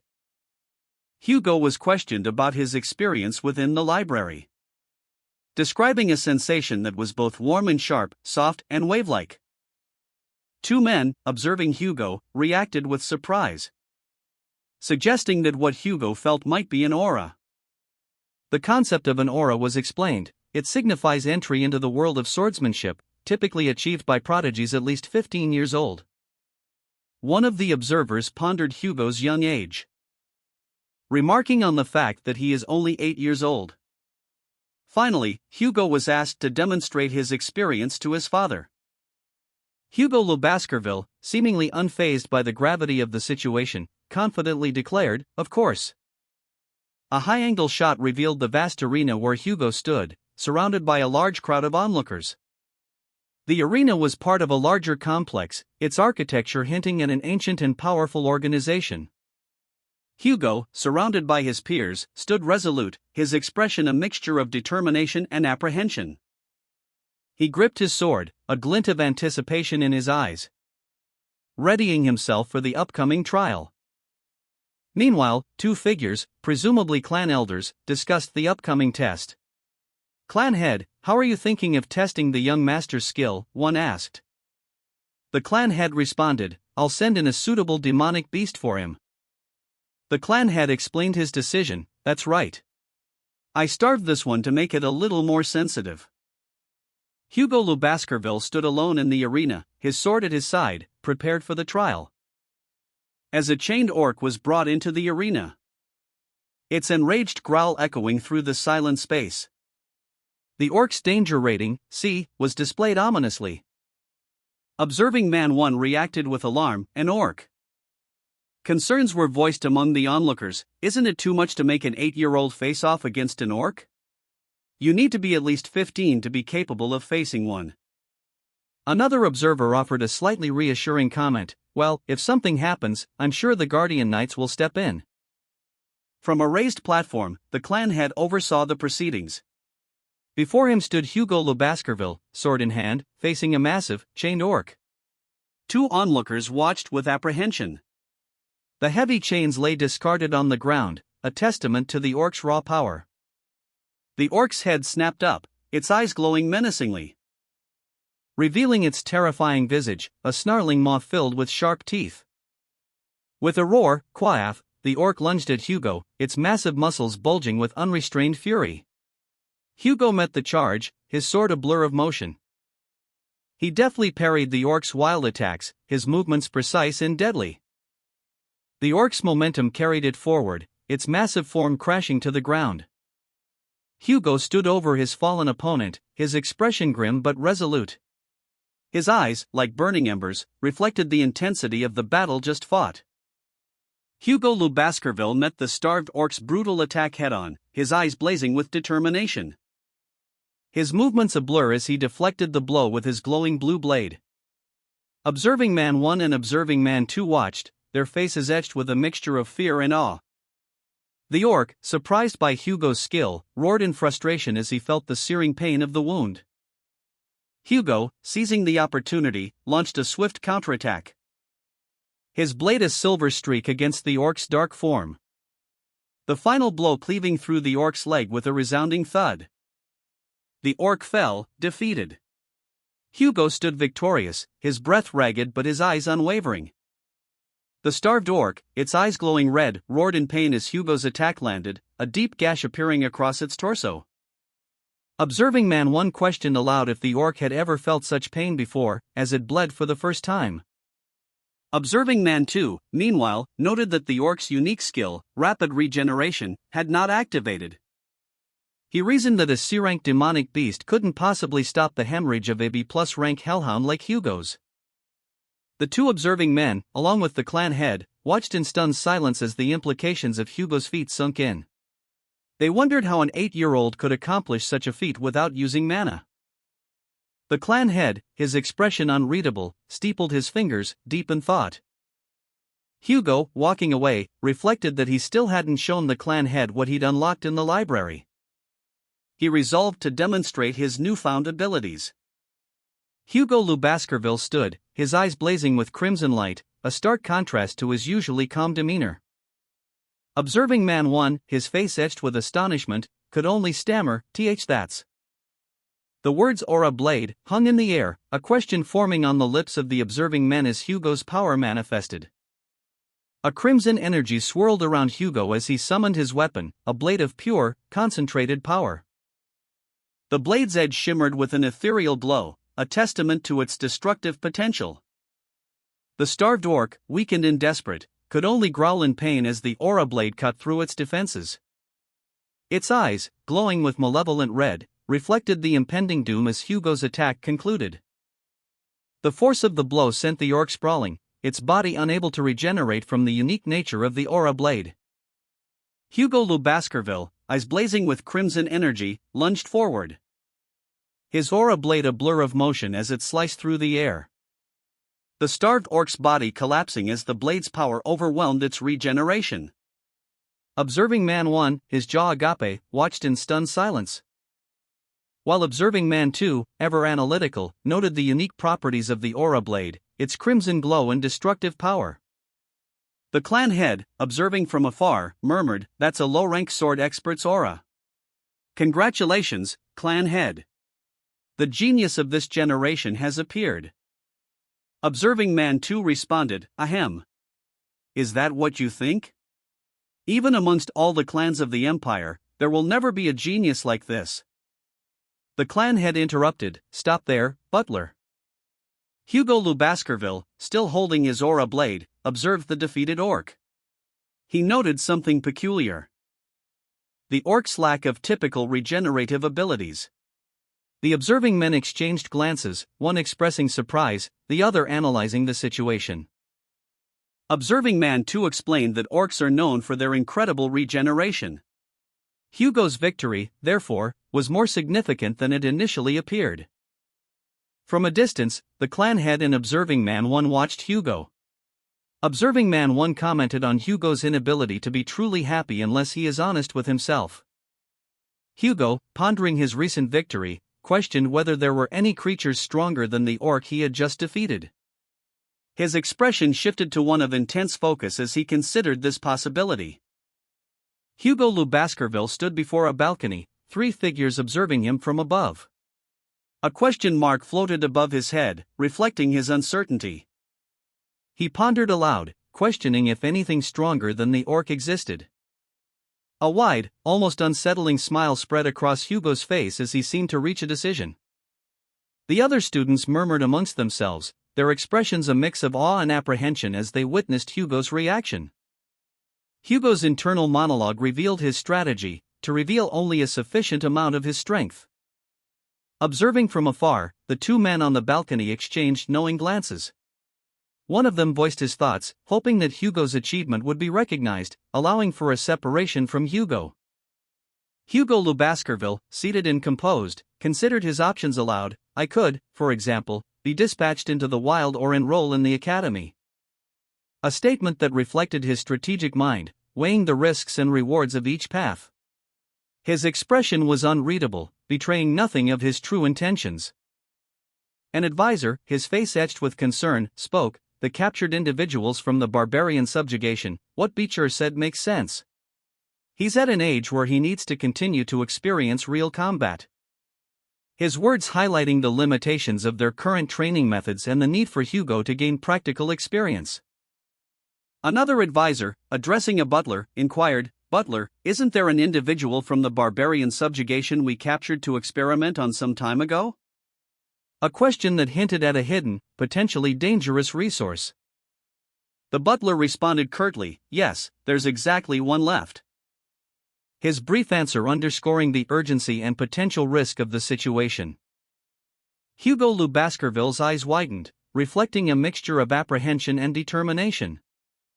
The captive barbarian was revealed, a massive troll, bound in heavy chains, its monstrous form filling the panel. Its shadowed features barely visible in the dim light.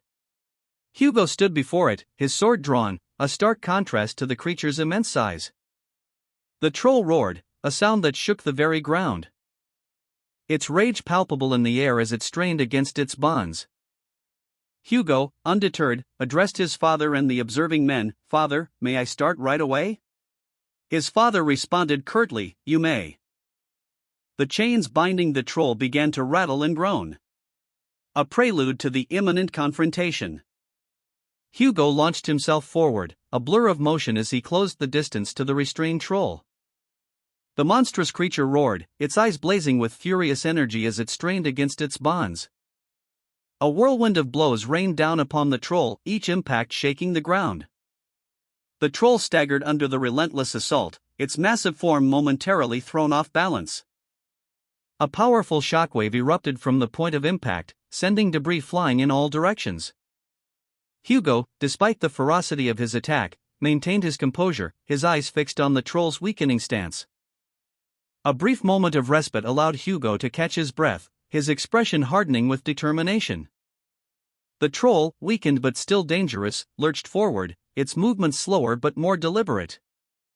Hugo Le Baskerville, exhausted but victorious, stumbled back from his clash with the troll, the force of the impact sending tremors through the ground. Observing Man 1 and Observing Man 2, along with the relieved observing students, watched with bated breath as the dust settled. Observing Man 1 voiced his thoughts, "So close. That was an opening, but why didn't he attack?" Observing Man 2, equally perplexed, shared his concern with a fellow observer. A nearby man, seemingly an expert, offered an explanation. "The troll's regenerative ability is outstanding, so if you can't inflict a fatal injury in one go, you'll only be wasting your energy. That's why strategy is required if you want to hunt a troll." Hugo, having successfully subdued the troll with a carefully planned strategy, listened intently to the post-battle analysis. The observers' discussion highlighted the troll's remarkable regenerative powers and the need for strategic combat. Hugo, dodging the troll's clumsy attacks, unleashed a flurry of blows.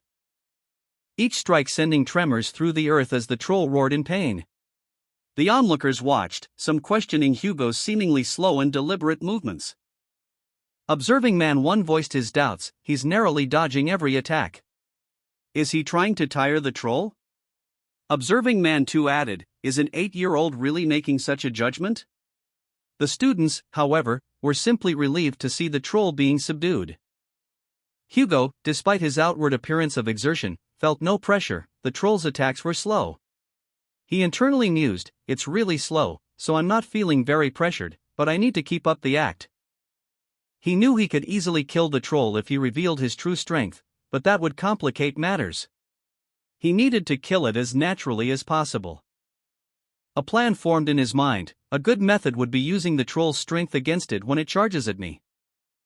With a calculated movement, Hugo used the troll's own momentum against it, redirecting its charge and finally subduing the creature.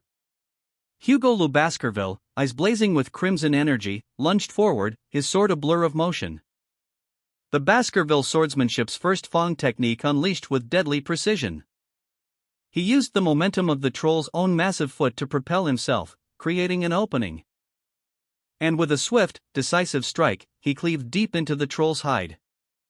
"The troll got slashed," one observer exclaimed. Another added, "Even so, it'll just recover right away from anything that doesn't kill it instantly." The troll, wounded but far from defeated, clutched its injured side as dust swirled around it. Hugo stood back, sword at the ready, observing the creature's regenerative abilities. Observing Man 1 mused, "As I thought, it might be impossible to kill a troll using the Baskerville swordsmanship's first Fong." Observing Man 2 replied, "It's still impressive that an 8-year-old did this much." Observing Man 1 concluded, "It's true that it's impossible to cut through the troll's thick hide with the first Fong only." Hugo considered his options. He mused that using Beelzebub's hemorrhage ability would kill the troll quickly, but that would be pointless. He was close to achieving something more significant. Observing him from afar, the two men and the students watched intently. Hugo realized he could gain further insight if he continued the fight for a little longer. His eyes narrowed, a fierce determination etched on his face. He resolved to end the fight with his next attack, or abandon the attempt entirely. Observing Man 1, his expression grim, considered the situation. He was clearly concerned about the potential danger if the fight continued. He simply uttered the word, "Continue." The troll roared, its eyes glowing menacingly. The scene was tense. Hugo prepared for his final strike, contemplating how much power he should unleash. The red glow in his eyes intensified. Hugo gripped his sword, a grim determination etched on his face. The answer to this, he mused, was already set. He planned to create a scenario where it would appear he had achieved a sudden combat enlightenment, gaining a new level of awareness. The troll lunged, its roar echoing through the arena as Hugo was sent flying back. But in that instant, a surge of power coursed through him. The troll's enraged face filled the panel, its gaping maw a terrifying sight. Observing Man 1, anticipating Hugo's reaction, watched intently. Hugo, now radiating an ominous red aura, unleashed a devastating counterattack, a crimson vortex swirling around him. The force of the attack sent the troll reeling, its massive form momentarily stunned. The fight was far from over. The troll lunged, its massive claws slashing towards Hugo. But Hugo, with a burst of speed, evaded the attack, his sword ablur as he countered with a swift, precise strike. The force of his blow sending a shockwave of crimson energy outwards. Observing Man 1's eyes widened in surprise, he had never witnessed such power before. Observing Man 2 and the observing students shared similar expressions of astonishment. The butler, though not physically present, felt a surge of pride. He had trained Hugo well. Within the Baskerville swordsman clan of blood and iron, a person's life is based upon a formula. Around age 15 is when one can imbue mana into a sword and exude an aura. At that point, most hunting dogs learn the first fong of Baskerville swordsmanship. Hugo, an 8-year-old, stood breathless, a wide grin splitting his face. His eyes, bright red, shone with triumph. The text box above him proclaimed a momentous fact: he had achieved a feat his older brothers only reached at 18. An irregular was born. He simply stated, "I ended up winning."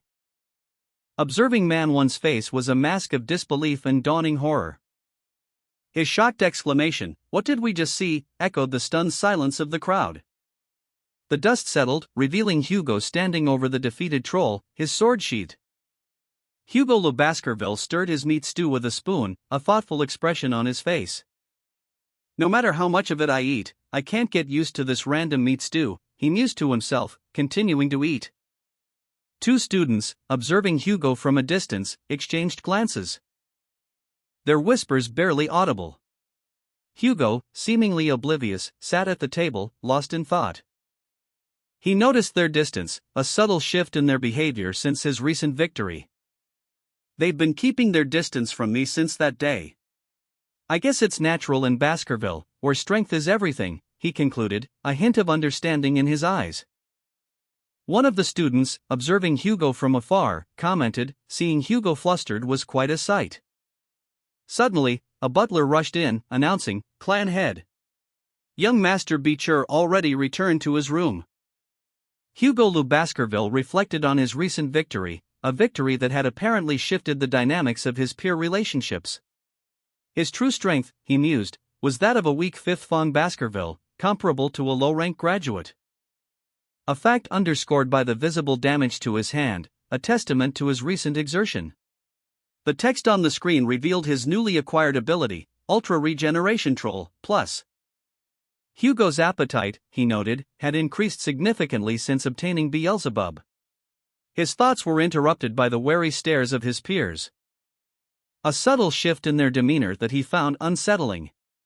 He observed them eating, their nervous energy palpable. Three young men, their eyes wide with a mixture of fear and apprehension, watched Hugo from across the room. Their expressions spoke volumes. Hugo's eyes narrowed, a flicker of suspicion and anger crossing his face. He sensed something was amiss, a hidden agenda behind their nervous behavior. "What are these bastards up to?" he wondered. The young men stammered an explanation, their words laced with nervousness. Hugo's expression remained guarded, questioning their sincerity. "Did I go too easy on you back then?" he mused, his suspicion growing. They denied any ill intent, their fear evident. The scene ended with Hugo's suspicion unresolved, leaving the reader to wonder about the true nature of his peers' intentions. Observing Man 1 approached Hugo, excitedly exclaiming that his Cerberus and troll-slaying feats were cool. Hugo, however, felt a sudden wave of nausea, spitting out a mouthful of saliva. As three observing men surrounded him, each anxiously asking if he was all right. Their unusual behavior heightened Hugo's suspicions, prompting him to internally question whether they were attempting to play both sides or trick him. Hugo felt a growing unease, experiencing goosebumps that he found unsettling. Considering whether to act first and think later, Butler Barrymore called out to Hugo, "Young Master, be sure." Hugo, startled, responded with a hesitant, "Be Butler Barrymore." Butler Barrymore, his face etched with concern, addressed Hugo, "Young Master." He continued, his voice low and urgent, "You'll need to quickly go visit the clan head." Hugo, his eyes wide with a mixture of apprehension and confusion, stared back at the butler, a question mark hanging in the air as he processed the unexpected summons. Hugo Le Baskerville traveled towards the imposing castle. The grand structure dominated the landscape, its imposing presence hinting at the weight of the summons he received. A flag with a complex emblem fluttered in the wind, a symbol of power and authority. Inside, Butler Barrymore awaited, his expression serious. He spoke to Hugo, conveying the urgency of the situation. Hugo Le Baskerville, apprehensive, sat in the opulent chamber of the Morgue clan head's castle. A title card identified the man seated before him as Adolphe Morgue, the Morgue clan's agent. Adolphe Morgue expressed his hope that this year's annual event would conclude without incident. He inquired about the joint training, noting that it had concluded without major issues so far. Hugo, however, reminded him of last year's injuries. Hugo's expression hardened as he countered Adolphe's dismissal of the previous year's injuries as mere scratches. Adolphe Morgue, unfazed, attributed the Morgue clan's perceived overreaction to their prestigious and classy nature. Adolphe Morgue's expression turned sly as he subtly revealed his true intentions. A final panel showed both Adolphe Morgue, representing the prestigious Morgue Magic clan, and Hugo Le Baskerville, representing the Baskerville Swordsman clan, seated opposite each other, the tension palpable. The narration begins with a historical context, explaining that the Baskerville and Morgue clans did not always clash. Their skills, magic and swordsmanship, were once considered complementary. 2 generations prior, the emperor himself declared that magic and swords were complementary existences, leading to a period of joint training between the two clans, focusing on children aged 8 to 15. Initially, this joint training program fostered a positive atmosphere between the Baskerville and Morgue clans. However, a conflict eventually arose, stemming from a dispute over a ruby mine located in the territory between their lands. This territorial dispute strained the relationship between the two clan heads, but the emperor's orders mandated the continuation of the joint training program. As a result, Adolphe Morgue, the younger brother of the Morgue clan head, was appointed as an intermediary, tasked with visiting the Baskervilles. Adolphe, with a knowing smile, remarks on having heard of a rising star among the Baskervilles. A statement appeared, proclaiming that a genius appearing once every 100 years from the Baskerville clan is a great fortune to the empire. Hugo Baskerville, however, dismissed it, muttering that it wasn't something to be touted so highly. He mused on the unexpected reaction of Adolphe Morgue to compliments about his child, finding it unusual. Adolphe Morgue, in response, stated that a genius had also appeared in their Morgue clan, suggesting a double fortune. He then called for his child, Camus, to come in and give their greetings. Camus, a young woman with vibrant red hair, was shown entering the room. Her attire and confident stride suggested a strong and capable individual. The scene ended with Camus' boots stepping onto the tiled floor, emphasizing her arrival. Hugo Le Baskerville, his eyes blazing with intensity, sat silently, his thoughts a whirlwind of speculation regarding the implications of a genius emerging from both the Baskerville and Morgue families. His arms crossed tightly across his chest, a picture of controlled contemplation. Adolphe Morgue introduced Camus, the daughter of his elder sister and head of the Raspain clan, stating, "The daughter of my elder sister, the clan head Raspain."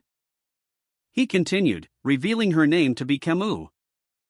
An elder addressed Camus, reminding her of proper etiquette. "Child, you should greet the clan head, no?" Camus, however, unexpectedly accused Hugo of stealing the Morgue clan's ruby mine, stating, "Mister, you're the thief who stole away our ruby mine, right?" Her eyes blazing with anger, she demanded the return of the mine. Hugo, maintaining his composure, listened intently to her accusation.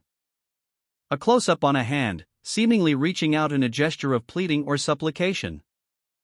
The camera then shifts to reveal Adolphe Morgue's face, his eyes glowing with an intense, almost malevolent red light. Camus, visibly agitated, confronts Hugo, accusing him of stealing the Morgue ruby mine. "You punk! What are you suddenly saying?" Camus' niece explains that her uncle had previously stated that Hugo had stolen the mine. "But that's what you said, uncle. You said that the pathetic bearded man stole our ruby mine like a thief." Hugo, taken aback, retorts, "When did I ever say that?" Camus' niece reminds him of his earlier statement in the carriage. "In the carriage, before we got off. About an hour and 42 minutes ago?" Hugo, clearly frustrated, mutters to himself, "A pathetic beard, like a thief?" Adolphe Morgue intervenes, attempting to smooth things over. "Ahem, it seems like there was some sort of misunderstanding." A close-up on Camus' face showed his eyes glowing with an intense, crimson light. His hand covering his mouth as if suppressing a powerful emotion. The word "stop" appeared in a thought bubble above him. Adolphe Morgue, exasperated, confronted a young girl and her father. The father stated that the Morgue clan did not teach their children proper manners.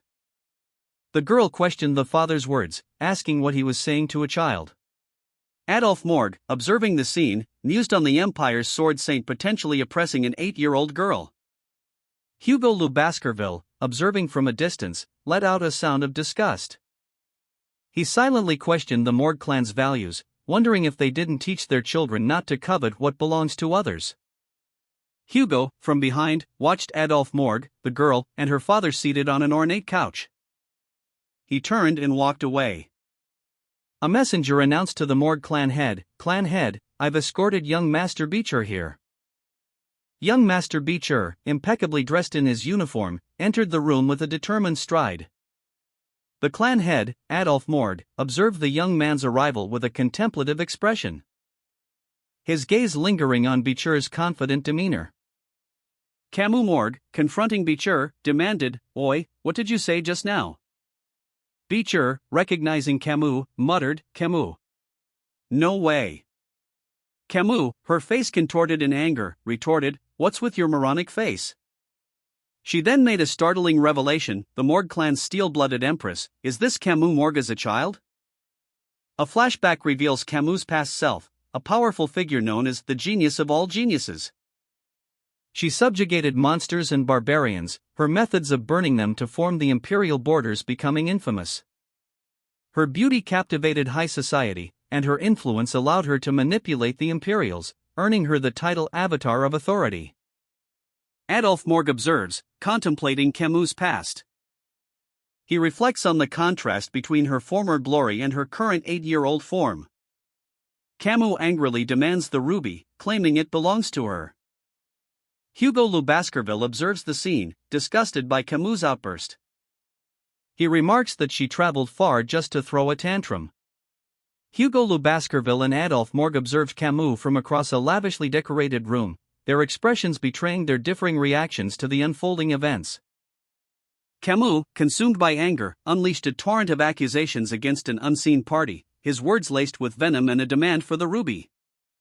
He vowed to demonstrate, in a way even the most obtuse could understand, why the Morgue family was the rightful owner of the ruby. His words were accompanied by a display of magical energy, a swirling vortex of icy blue power. Hugo, seemingly unfazed by Camus' outburst, maintained a calm demeanor, his eyes narrowed in observation. Adolphe, however, appeared lost in thought, his gaze distant as he contemplated Camus' past actions and motivations. Hugo, a subtle smirk playing on his lips, simply commented that the whole situation seemed rather entertaining. A sweeping vista revealed a breathtaking icy landscape, dominated by two imposing castles, one belonging to the Baskerville family and the other to the Morgue family. Inside one of the castles, Hugo Le Baskerville, Adolphe Mord, and Camus stood before each other. Camus, seething with anger, muttered "Oh ho!" as he glared at the others. Camus, still seething, used her power to create an ice model of the two castles and the land between them. "Now, I'll make it so that even someone as ignorant as you can understand," she declared, her voice sharp with determination. Hugo, observing the model, thought to himself, "A model made of ice, and I thought we would be fighting or something." Camus continued her explanation, pointing to the model. "First, the borders between the Morgues and the Baskervilles. Also known as the Joint Security Area, you should know that the mine here is where the high-quality rubies originate, right? The problem is that this mine's entrance is located in the Morgue clan's territory on the surface, while the mine underground is located in the Baskerville territory," she finished, highlighting the territorial dispute. Camus presented a model of the ruby mine, explaining that its structure prevents the Baskervilles from mining the rubies independently. Therefore, the Morgue clan should rightfully own the mine. Camus continued, highlighting that rubies are a magical ingredient, and the Baskervilles have no practical use for them. Further emphasizing that the Baskervilles' rejection of a territorial lease was illogical. Hugo and Adolphe listened intently as Camus' words revealed the true nature of the dispute. Camus' statement that the Baskervilles had no real interest in the rubies, only the territory, surprised Hugo. And Adolphe, who had been contemplating the situation, found Camus' argument compelling. Camus concluded by stating that the only ones truly upset about the lack of rubies were the Morgue clan themselves. A close-up on a young woman's face, her crimson eyes blazing with anger. Her lips are pressed into a thin line, and the word "no" is written in stylized lettering next to her head. She declares, "Fine, I'll show you in an even more certain way why the rights to the rubies belong to us." A model of two icy kingdoms is presented. One side is labeled "This is your land," and the other, "And this side is my land." A hand reaches out towards the model of the icy kingdom, a faint magical shimmer surrounding it. The question is posed, "Now then, whose arm is this?" The young woman's arm is shown reaching out, seemingly from the opposing kingdom. A young man with dark hair and red eyes responds, "Are you asking whose arm it is when your arm has passed into our territory?" He grabs her hand. Beecher, the newly introduced character, asserted his dominance with a swift, decisive movement, claiming the rubies as his own. "Obviously, yours is now mine," he declared, a smirk playing on his lips. The sudden shift in ownership left the red-haired woman speechless, her wide eyes reflecting her shock and disbelief. What are you saying?" she stammered, her voice laced with confusion and alarm. Beecher's actions continued to escalate, his words dripping with arrogance. "Why am I yours now?" "Why, you're so silly," he scoffed. He paused, seemingly amused by her reaction, before continuing his claim. A subtle shift in his demeanor hinting at a hidden motive behind his bold assertion. Two men, one with stern features and the other appearing more scholarly, engaged in a tense discussion. A young man with dark hair and intense eyes declared, "I'm saying that your arm is mine." He brandished a dagger, his expression a chilling blend of determination and malice. The red-haired woman's eyes widened in shock, her single visible eye reflecting a mixture of disbelief and fear. She whispered, "What?" A man with brown hair and intense, bloodshot eyes watched the scene unfold, his expression one of grim apprehension. Two elderly men, one in a formal blue coat and the other in a white lab coat, engaged in a tense discussion. Their expressions reflected deep concern and disagreement. As a young man with dark hair declared, "I'm saying that your arm is mine." He revealed a dagger, his expression turning sinister and menacing, causing a young red-haired woman to react with wide, terrified eyes, and to utter a single word of disbelief, "What?" The young man's grip tightened on the dagger, his intent clear. He raised the dagger, aiming it at the red-haired woman's arm. The red-haired woman cried out in terror, "Kaya Aaya." Overcome with fear, she cried out, "Save me, uncle." An elderly man with gray hair appeared, his face contorted in anger. He shouted, "Brat! Step away from my niece now." The elderly man's presence loomed over a young man with dark hair, who stared back with defiance. The young man, Beecher, lunged forward, his dagger flashing as he moved to strike. The red-haired woman screamed again as the elderly man in blue rushed to her aid, shielding her from the attack. Clutching her uncle, the red-haired woman gasped, "Uncle!" My arm." The clan head, a stern-faced elderly man in a blue coat, demanded an explanation from Beecher, his expression a mixture of anger and disbelief. His niece, the red-haired woman, trembled slightly, clutching at her uncle's arm. Beecher, his eyes narrowed, remained silent, his gaze intense and unwavering. His expression was one of controlled anger, barely concealing a simmering rage. The clan head's representative, a brown-haired man, calmly addressed Beecher, stating that his joke had gone too far. Beecher, seemingly unfazed, displayed a dagger, his actions suggesting a casual disregard for the gravity of the situation. He attempted to justify his actions, claiming that such jokes were commonplace amongst their clan brothers. The clan head, however, was not appeased. He reacted with disbelief to Beecher's claim, questioning the nature of the toy that had caused his niece such distress. The red-haired woman, still visibly upset, echoed her uncle's bewilderment, questioning the existence of such a toy. Beecher, finally showing remorse, apologized to the clan head and his niece for causing the red-haired woman's distress. The brown-haired man, acting as a mediator, calmly addressed Beecher. He pointed out that using such dangerous toys was inappropriate, especially considering the context of the Baskerville clan's involvement, and suggested that Beecher's actions were too overbearing for a playful interaction between children. The elderly man in the blue coat, a representative of the Morg clan head, reacted with anger and a sharp intake of breath to Beecher's actions. Beecher, seemingly unfazed by the rising tension, revealed that he had already devised a plan to address the issues surrounding the ruby mine situation. He confidently asserted that his plan would likely be well received by the Morg clan, suggesting a strategic alliance or shared benefit. Beecher then proposed that they swiftly conclude their friendly competition, implying a hidden agenda or a desire to expedite events. The red-haired woman, visibly distressed and tearful, expressed her unwavering refusal to forgive Beecher for his actions. She vehemently declared that he would not escape the consequences of his actions.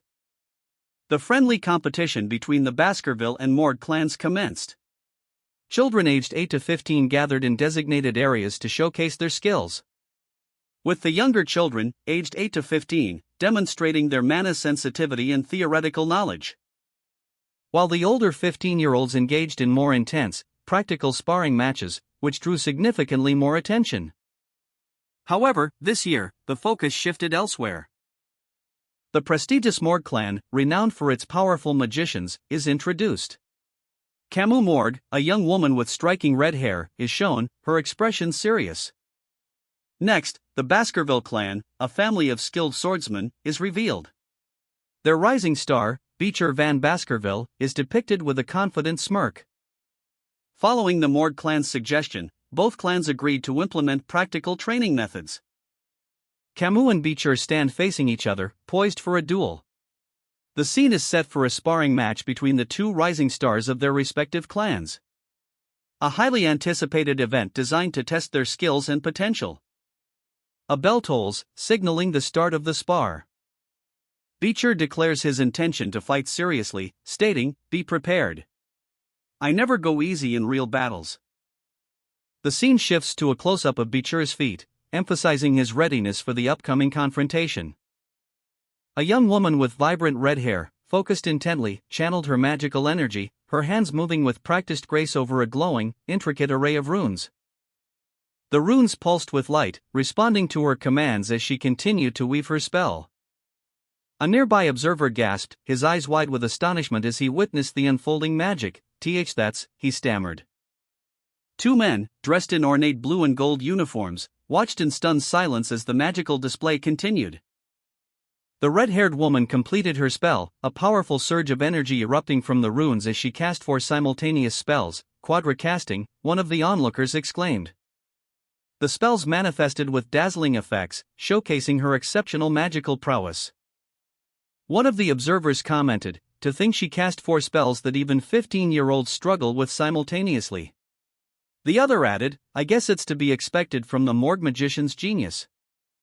2 older men, one with silver hair and a knowing smile, observed the scene from a nearby seat, their expressions a mixture of amusement and impressed acknowledgement. The unnamed female mage unleashed a powerful spell, shouting "H-A-T" as she channeled her magic, conjuring a display of combined elemental forces. The resulting spectacle was a dazzling mix of fire and ice, showcasing her exceptional magical prowess. As she effortlessly manipulated the elements with precision and control. Beecher Van Baskerville observed the display, commenting, "It sure is flashy, but I think it would be better for you to focus on each spell individually."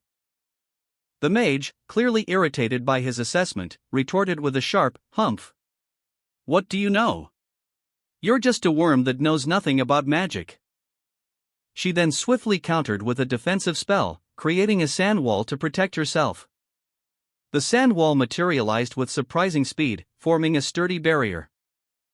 Just as Beecher launched a swift attack, narrowly avoiding the impact.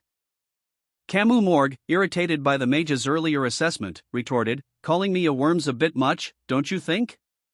He then unleashed a powerful attack, the force of which shattered the ground beneath his feet, leaving a trail of destruction in its wake. The female mage, witnessing the raw power, exclaimed, "I can't believe the sand wall broke so easily. Is this the power of the Baskerville clan's river Styx?" Camus' attack caught the mage off guard, sending her sprawling across the damaged ground, leaving her momentarily stunned and admitting, "I was careless." Her eyes widened in realization as she processed the sheer force of his attack. A look of uncertainty crossed her face as she braced herself for Camus' next move. Camus, eyes blazing with intensity, prepared for the next phase of their confrontation.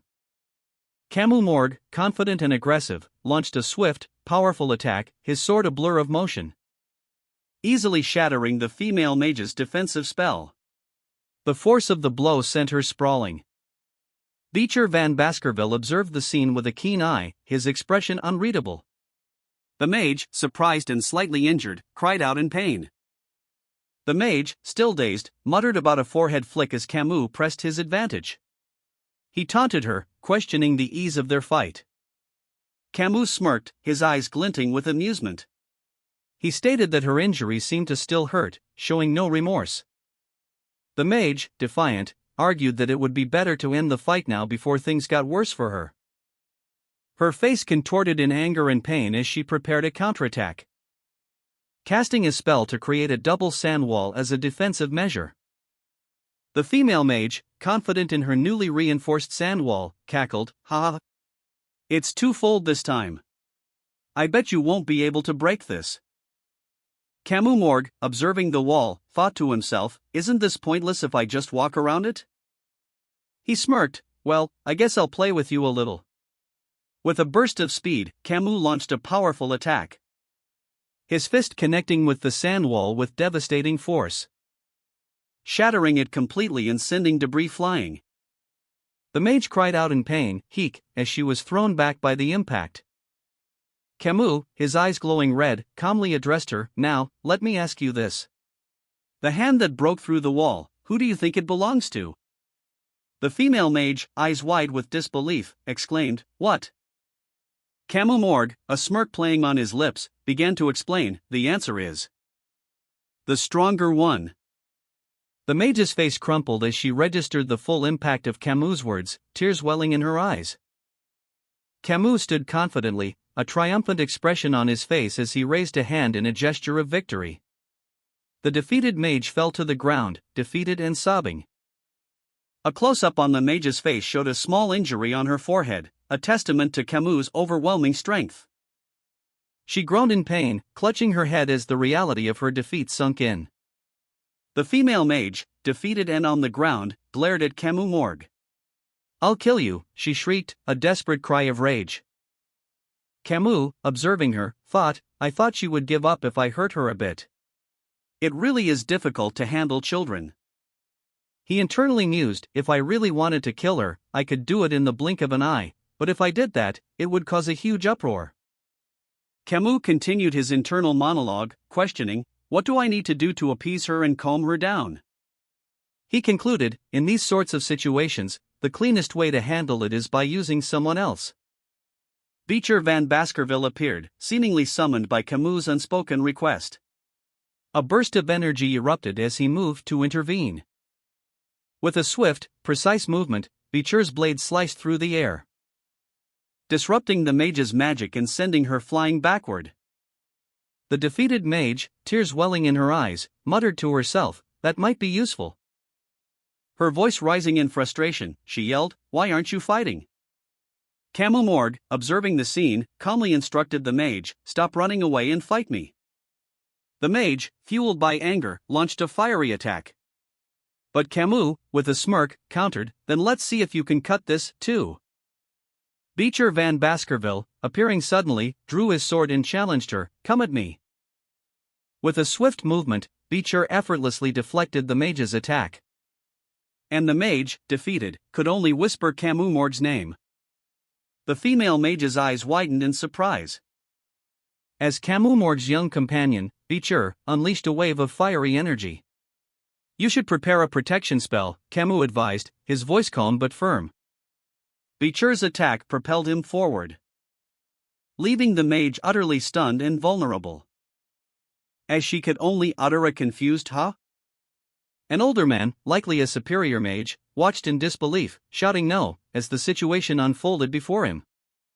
The scene shifted to show the aftermath of Beecher's attack. A fiery explosion engulfing the area. Embers and smoke filled the air, the remnants of a devastating event. As three figures watched from a distance, their faces etched with shock and disbelief. One of them exclaimed, "How can this be? Lord Camus." Another soldier, equally stunned, added, "No. Lord Camus is." A third soldier, his voice filled with horror, cried out, "C'est Camus." A close-up revealed the face of an older man, his expression one of pure, unadulterated rage. A final image showed a single Korean word, likely an exclamation of shock or horror. A young woman, her red hair disheveled, whispered, "This voice, uncle?" She continued, her voice laced with panic, "What do I do?" She spoke again, a hint of relief in her tone, "I was able to block the damage with protection magic." But the relief was short-lived. The fire magic had burned all her clothes, leaving her in tattered remnants.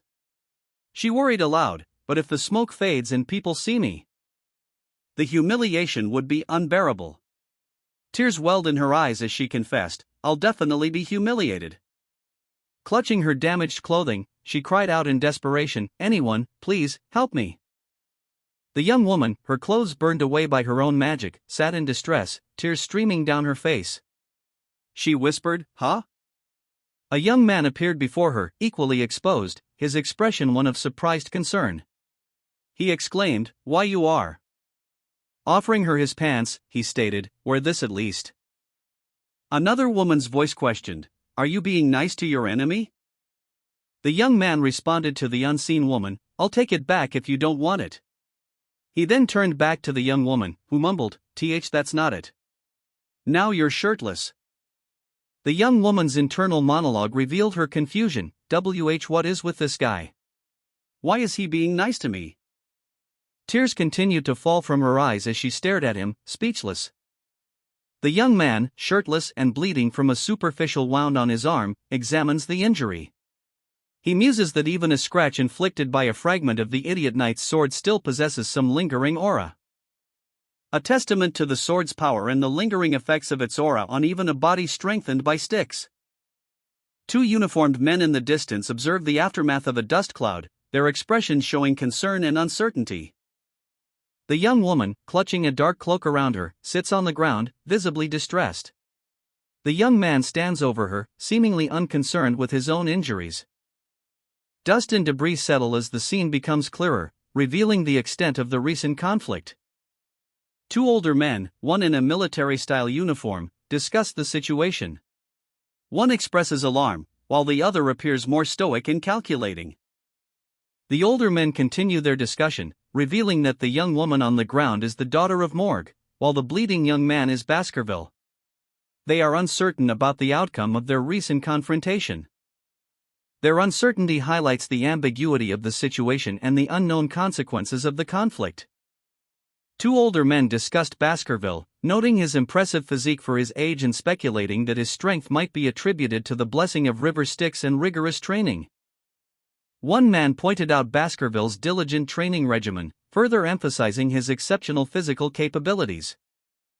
The scene shifted to show Morg's daughter, her eyes wide with a mixture of fear and exhaustion. She appeared to be quite young, perhaps 8 years old, and her incredible talent was noted by the observing men. The two older men continued their conversation, one inquiring about Baskerville's recent duel against Morg's daughter. Baskerville and an older man walked down a hallway, their footsteps echoing in the silence. Baskerville appeared slightly injured but otherwise composed. The older man reflected on the nature of the duel, noting the significant difference between fighting a swordsman and a magician. Baskerville reflected on the duel, admitting to a slight hesitation, he had never before fought a woman. An older man, observing the scene, offered a curt piece of advice: hesitation in battle leads to injury. The same older man then addressed Baskerville directly, advising him to take the wound as a lesson. Morg's daughter, still shaken from the duel, wondered if Hugo was worried about her. An older man, perhaps a confidant, shared his thoughts on Hugo, stating that he didn't remember much of Hugo from his childhood, describing him as a cold, strict, and brutal entity, and adding that a rumor suggests this harsh personality stemmed from the loss of his first wife and eldest daughter. Two men, their conversation continuing, discussed the ruby mine, one suggesting that giving it to the claimants would be the best course of action. Baskerville's young companion questioned him, abandoning the right to mine the ruby mine? What is your reason? Baskerville explained, the task of our Baskerville clan is to develop the wilds and widen the border. He continued, detailing the location of the Red Fong Mountain and its dangers. The Red Fong Mountain, where the ruby veins flow, is downstream from Mtila Le Rouge et Le Noir. The demonic creatures and barbarian clans there are our problems. An older man offered a solution: if we use the Morg clan well, we'll be able to minimize the damage we'll take for the development. Baskerville nodded in agreement, that's the correct answer. The older man elaborated on their strategy: that means we just need to steer the demonic creatures and barbarians to that side. He concluded, we'll be able to deal with all the troublesome things in one place. The final panel showed Baskerville's intense gaze, and a voiceover stated, the ruby will redden by the blood of Morg to a new height. Baskerville, a picture of self-assuredness, smirked. When that happens, he stated, his voice low and menacing, even the clan head of Morg will regret setting foot in our territory. His young companion, however, looked concerned. The older man's strategy, he noted, mirrored his own by 90%. That's only natural, the older man explained, this is the plan you yourself formed in the first place. He continued, revealing his role in manipulating events: I was the one tasked with dragging the demonic beasts and barbarians towards the Morgs. Baskerville reassured his companion, you don't have to worry about that. The number of hunting dogs we've sent to infiltrate them has steadily increased. As they walked, a question mark floated above the younger man's head, reflecting his lingering doubts. Suddenly, they encountered an older man, who greeted them with a curt, you're here, clan head. The scene ended with a shot of several pairs of boots, suggesting the arrival of reinforcements. Baskerville's young companion, apprehensive, proposed a conversation before their return. Meanwhile, a young woman with vibrant red hair, her cheeks flushed, nervously clutched the fabric of a man's coat. Baskerville, seated on a luxurious couch, addressed the Morg clan representative, stating that they had an important matter to discuss. The representative of the Morg clan, in response, explained that the Morg clan had carefully considered how to resolve the ruby mine issue amicably, with the territory rent being only one of many points on the agenda. Baskerville, skeptical, questioned what he would gain by opening his territory. The older man, with a sly smile, proposed a betrothal. An older man, his face etched with worry, clasped his hands over his heart, a silent plea seemingly emanating from his very being. Meanwhile, in a lavishly decorated room, a proposal was made, to unite the Morgan Baskerville families through a marriage between a boy and a girl. Baskerville's young companion voiced her apprehension, questioning the specifics. The older man, seemingly unfazed, suggested a betrothal between Baskerville's eldest son and his niece, the eldest daughter of the Morgue family. Baskerville's young companion, seated beside her uncle, looked on with a mixture of apprehension and uncertainty, a single question mark floating above her head. The uncle, however, confidently praised his niece's intelligence and qualities, assuring everyone that she would be a suitable partner for the Baskerville heir, known as the small son. But a concern arose regarding the significant age gap between the prospective couple, 25 years for the eldest son and 8 years for the niece. The young companion pointed out that this only resulted in a 17-year difference, a seemingly less daunting gap. Baskerville's young companion, Camus, clutched at their chest, a troubled expression on their face. That much is manageable, they thought. Camus firmly declared their refusal to marry someone weaker than their mother. The statement hung in the air, a challenge to the elders present. One of the older men, seemingly exasperated, retorted that if Camus wanted a spouse stronger than their mother, they would remain unmarried for life. The other elder, observing Camus, explained that they were assessing the potential of the proposed partners, not their current strength. Camus, however, voiced their dislike for a significant age gap, expressing a preference for someone their own age or younger. Baskerville, observing the unfolding scene, dryly remarked to Camus, "Child, this is not a buffet." Camus, unfazed, responded that they simply did not have a habit of consuming whatever was offered. A close-up on Camus' face showed a determined expression, highlighting their resolve. Camus, the red-haired young woman, sat silently, her eyes wide with a mixture of shock and uncertainty. Meanwhile, two older men, one with silver hair and the other with dark hair, exchanged a meaningful glance. The silver-haired man seemed concerned, while the other appeared thoughtful. A young man with brown hair watched them, his expression a mixture of confusion and apprehension. He seemed unsure of what was happening. The silver-haired man spoke, his voice laced with a hint of desperation. His words, sharp and urgent, revealed a hidden truth: the young man was not a full-blooded dragon, but a half-breed. The revelation caused a stir. The silver-haired man's words, "He's not a full-blood. He's an illegitimate half-son," were met with a sharp retort: "A half-breed dragon is still only a half-breed." The dark-haired man's face hardened, his eyes blazing with anger. His internal monologue revealed his fury at the blatant disregard for the young man's feelings. He countered with a question, subtly shifting the focus from the young man's lineage to the very nature of the proposed betrothal itself. An older man, his face etched with concern, addressed the young man beside him, his voice a low murmur: "Son, what is this?" Camus, the young man, remained silent, his expression unreadable, as he listened to the conversation. His eyes, however, betrayed a flicker of apprehension. The image shifted to Camus' betrothed, a young woman with vibrant red hair, her face a mask of shock and distress. Her eyes widened, reflecting her inner turmoil. Camus' gaze dropped, his expression hardening slightly as he processed the information. The weight of the situation settled upon him. A close-up on Camus' face emphasized his inner conflict. He was clearly struggling to reconcile the information he had just received. The scene changed to show Camus' betrothed sitting beside an older, stern-looking man. Both of them appeared to be in a state of shock and disbelief. A sudden, sharp intake of breath. The word "what" appeared in a large speech bubble, reflecting the young man's stunned reaction to the revelation. The older man's face contorted in a grimace of frustration and anger. He muttered, "This brat." An older man questioned Camus, suggesting that in matters of betrothal, the individual's feelings should be considered. Another older man then turned to Camus, asking for his opinion on the matter. The young woman's face showed a mixture of shock and distress. Her heart pounded in her chest as she processed the implications of the recent revelation. Camus remained silent, his expression unreadable, his thoughts a whirlwind of apprehension and conflict. He struggled to reconcile his feelings with the weight of this unexpected betrothal. The young woman, her face a mask of apprehension, quietly stated, "I will do it if that's what you order."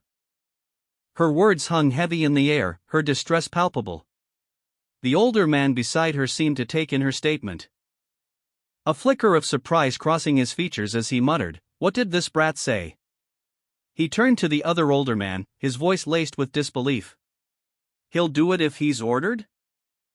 The young woman, seemingly lost in thought, whispered to herself, "Wait, that means he doesn't not like me, right? Is he the secretly shy type?" Meanwhile, one of the older men explained, "Direct and side lineage have no meaning in Baskerville. Sometimes, Lu will produce inferior children and Van will produce superior." He continued, his voice low and thoughtful, "For the head of the clan to speak so highly of him, is he really that talented?" The other older man simply responded with a thoughtful Camus stood before a powerful-looking older man, his back to the viewer, listening intently. A thought bubble above Camus' head revealed his internal contemplation. A text box appeared, providing information, a sixth circle master. He is an extremely strong man in the upper echelons of the Moor clan, a prestigious and elite magic clan. The text box continued, adding, "He's also known as a stupidly doting uncle to his niece." The older man spoke, "Hey, kid, I'm not really saying this to you per se. But just being somewhat talented is nowhere near good enough to be Camus' husband." He continued, "Personally, I don't find even the legitimate children of Baskerville enough for Camus." The older man looked at Camus with concern, asking, "Why aren't you answering? Are you listening to me?" Camus, his eyes blazing with an inner fire, stopped listening to the older man. "I stopped listening because you said you weren't speaking to me," he stated, his voice firm despite the challenging circumstances. Camus, witnessing this bold defiance, whispered to herself, her face a mixture of surprise and concern. How can he speak so boldly in front of Uncle? The older man, Sir Baskerville, smirked, a glint of amusement in his eyes as he observed the interaction between the young man and his niece. His lips curled into a knowing smile, hinting at a hidden agenda. Sir Baskerville then addressed Camus directly, his tone shifting to a more formal request. "Sir Baskerville, may I have the chance to have a deep talk with this child?" Another man, observing from a distance, muttered to himself, his voice laced with disbelief. "Is the great magician of the Empire really planning on interrogating an 8-year-old child? Oh, ho, ho. He's a child that could become the husband of my niece one day." Sir Baskerville clarified his intentions, emphasizing his role as Camus' uncle, not just a representative of the Moor clan. "I am asking this favor not as a representative from the Moor clan, but as a girl's uncle." Camus, distressed by her uncle's words, protested, her voice filled with urgency. "Uncle! It's not like that." One older man, addressing Camus, silenced her with a dismissive, "Oh ho. Stay quiet, my dear niece." He then turned to Camus, stating, "Sometimes, things like this are in order." The two men sat in a lavish room, engaging in a tense conversation. The older man's words hung heavy in the air. Camus, though seemingly compliant with a simple "well, if you insist," showed defiance in his eyes and posture. He stood, his resolve hardening as he walked away from the older man. Camus, accompanied by Camus, stood on a raised platform in a grand courtyard. A short distance away, two older men observed them. Camus appeared apprehensive, while Camus remained resolute, his hand resting on the hilt of his sword. One of the older men approached Camus, addressing him as "Child of Baskerville," and declared his intention to test Camus' capabilities, urging him to "Show me everything you've got." Camus, though seemingly compliant, turned his back to the older man and quietly acknowledged, "Yes, I understand." However, his inner thoughts revealed a different story. "You'd faint if I showed you everything." The older man, anticipating Camus' reluctance to fully reveal his strength, offered a handicap. With a flourish, the older man unleashed a wave of golden energy, seemingly a complex magical ability, revealing a detailed, glowing map that spread across the ground before them. A large, earthen jar, seemingly ancient and cracked, hovered amidst swirling flames and water, its contents obscured by the magical energy. Camus, her eyes wide with apprehension, whispered, "He's making a jar. As expected of Uncle. He's perfectly harmonizing fire, earth, and water magic." The jar, now seemingly complete, filled with a swirling vortex of water. The older man, with the jar balanced on his head, declared, I will duel with a full jar of water balanced on the top of my head. If you can make me spill even a single drop, it will be your victory. Camus, internally assessing the situation, thought, Adolphe Morgue is a strong man I couldn't even hope to approach prior to my regression. This is a great opportunity to experience a portion of his powers. I'm sure Hugo allowed it, thinking the same thing. Camus pondered his chances against his opponent, estimating a 10% win rate in a direct confrontation, even at his pre-regression peak strength. The older man, however, confidently challenged him, stating, Now, come at me. Camus, realizing he didn't need to fight at full power, decided to only show enough strength to satisfy Hugo. He planned to make a display to impress Hugo. Camus launched a swift attack, showcasing his skills as a powerful magician. The older man was easily defeated by Camus' display of power. Camus, witnessing the event, exclaimed in surprise. He ran head-on into Uncle. Camus watched, wide-eyed, as the duel unfolded before him. Camus, with surprising speed and precision, moved to counter his opponent's attack, sending the older man flying backward with a powerful strike. The older man, clearly surprised by Camus' skill, landed heavily on the ground. The older man, recovering slightly, muttered to himself, Shield magic is the best response against a swordsman. He then prepared another spell, muttering, This shield should be hard to pierce without exceptional aura. Camus, unimpressed, simply scoffed, TCH. The older man unleashed a flurry of magical projectiles, but Camus effortlessly deflected them all. The duel concluded with Camus' decisive victory. An older man, his face etched with a cunning smile, pondered his next move. Now, is it time for me to attack, he mused, a fiery aura emanating from his outstretched hand. A surge of intense heat and energy erupted from him.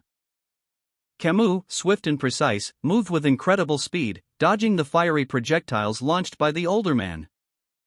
Camus watched, her eyes wide with surprise as she exclaimed, You've never used such magic even when sparring against me. The older man, clearly outmatched, was visibly frustrated. He turned his gaze to Camus, his voice laced with desperation, Camus, whose side are you on right now? Another older man, his expression hardening, declared, You bastard. I won't forgive you. Observing the unfolding duel, he calmly assessed the situation. He's attacking at a speed that's just barely dodgeable. Seems like I won't have to intervene, he thought. A final older man watched with amusement. Let's see what the young hound will show against the great magician, he mused.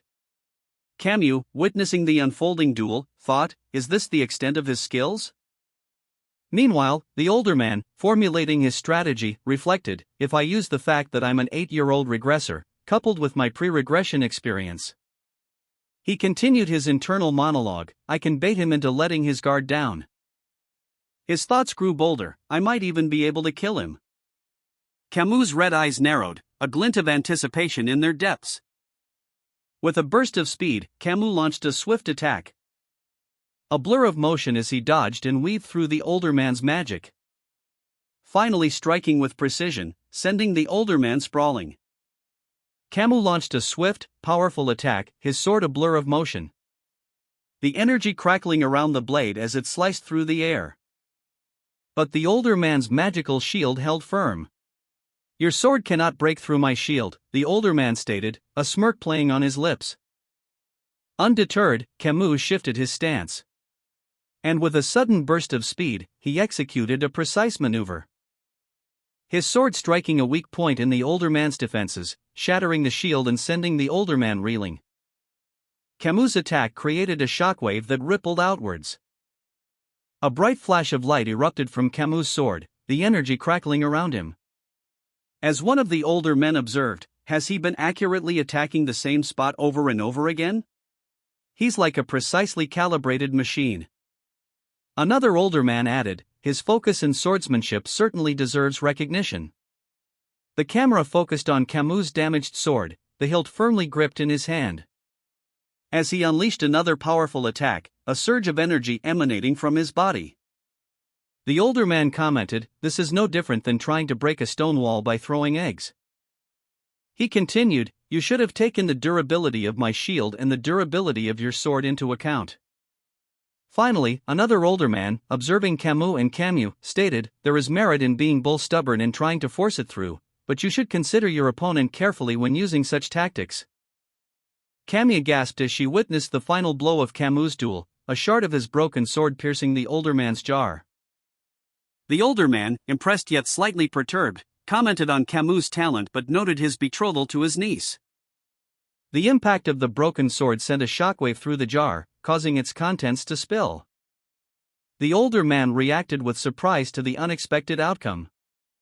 Another older man observed, exclaiming about a piece of the sword breaking through the jar. Camus, with a smirk, questioned whether he needed to spill more from the jar, suggesting he had a hidden advantage or further actions planned. Camus' confident expression highlighted his victorious state and hinted at a hidden depth to his actions. Camus, from a distance, observed the scene with a mixture of surprise and intrigue. Camus' eyes widened in surprise, her hands clasped to her mouth. She was clearly shocked by something she had just witnessed. A young woman gasped, her words a mixture of disbelief and speculation. A coincidence, but he beat Uncle, she exclaimed, her voice laced with wonder. Does that mean marriage? The older man, her uncle, pondered the implications, a single thought bubble above his head, coincidence? Doubt clouded his features. His skepticism growing as he considered the events. The broken piece of the sword just happened to conveniently hit the jar, he mused, suspicion etched onto his face. A young man, introduced as Baishivan Baskerville, stood confidently, a subtle smirk playing on his lips. He seemed pleased with the outcome. A self-satisfied expression on his face. I might be raising a much more sly hunting dog than I originally thought, he reflected, a glint in his eyes. 7 years later, a monstrous, red-eyed beast emerged near a large castle, its guttural growl echoing through the area. The creature roared again, its powerful presence shaking the ground. A powerful shockwave erupted from the beast's mouth, sending debris flying. 3 young men, Camus among them, watched from a distance, their faces etched with a mixture of fear and determination. Drawing their swords, they prepared to confront the threat. Several young men lay on the ground, their eyes wide with fear and exertion, as a monstrous beast loomed over them. The beast, a hulking brown bear with glowing red eyes and menacing horns, charged with terrifying speed. Its massive paws descending with the force of an avalanche. But the young men, despite their injuries, rose to meet their foe, drawing their swords and preparing for a desperate battle. The beast turned, revealing its massive horns and thick fur. One of the young men, Camus, lunged forward, his sword flashing as he aimed a blow at the beast's flank. The blow connected, but the beast barely flinched, roaring in fury as it retaliated. Another young man was thrown back by the force of the beast's attack. Camus, injured but resolute, engaged in a desperate struggle against a monstrous beast. Its massive claws swiped down, narrowly missing her as she rolled away, her sword flashing in a desperate parry. Baishivan Baskerville, the Baskerville clan guide dog, observed the scene from a distance. He muttered, and his thoughts turned to strategy. When you're forced to face a stronger opponent, your best course of action is to run away. He continued his internal monologue, emphasizing the importance of tactical retreat. Don't get greedy for their vitals. Slowing them by aiming for the backs of their legs is more effective. A swift, white energy erupted from Baishivan's hands, creating a powerful shockwave that sent several nearby students sprawling. The force of the blast impacting the monstrous beast with a resounding crash. Camus, despite his injuries, continued his relentless assault on the monstrous beast.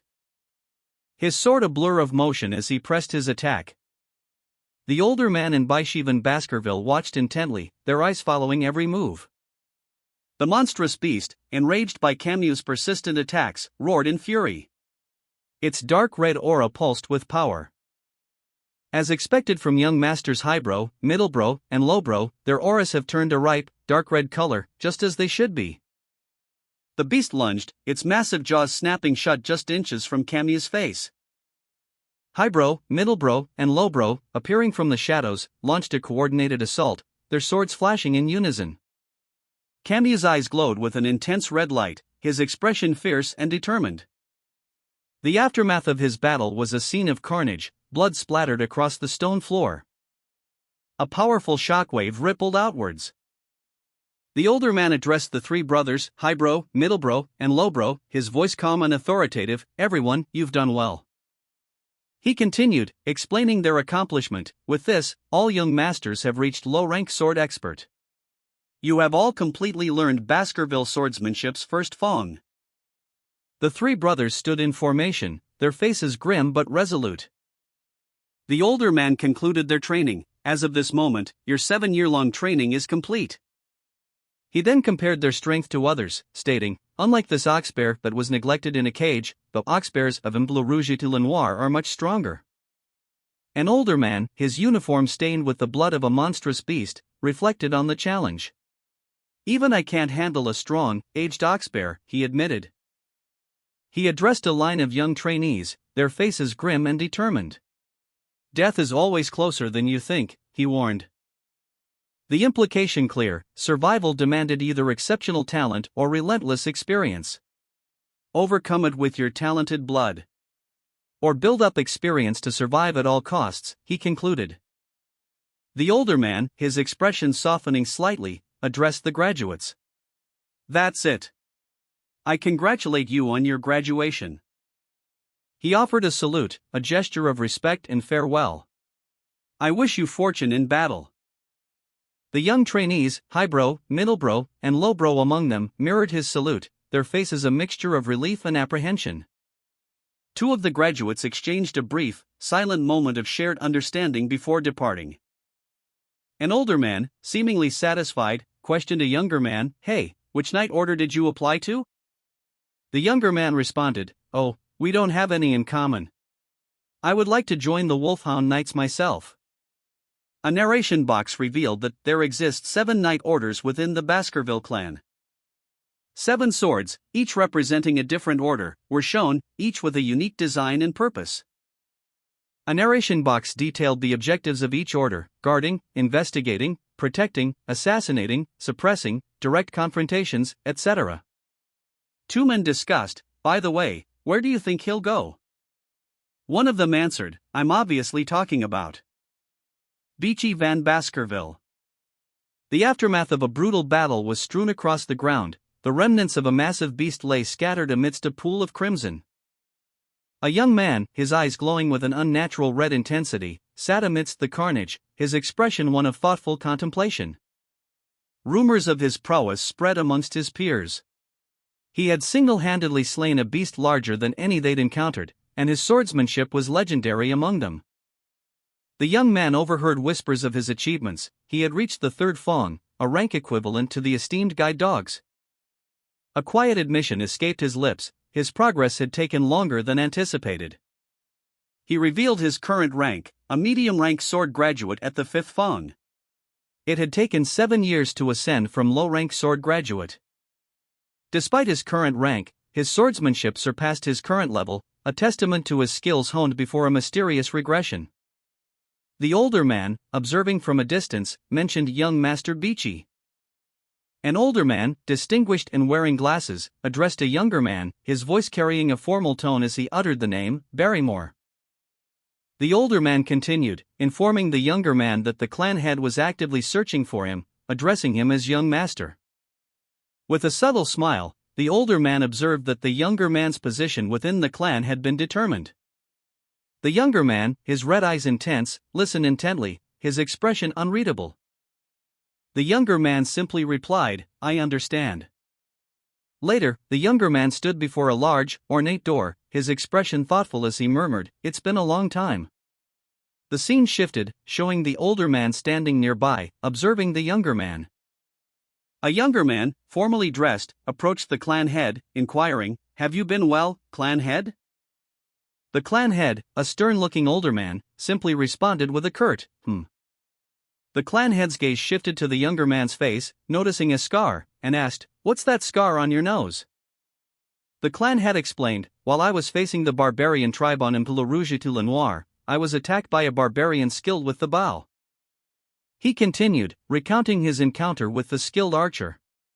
He stated, "I didn't However, I was able to scar that bitch's face in the same manner. The clan head then offered a congratulatory message. Regardless, I congratulate you on finishing your education. The younger man replied, thank you. The younger man reflected, it's going to be more difficult from now on. He wondered, is he about to tell me about my post?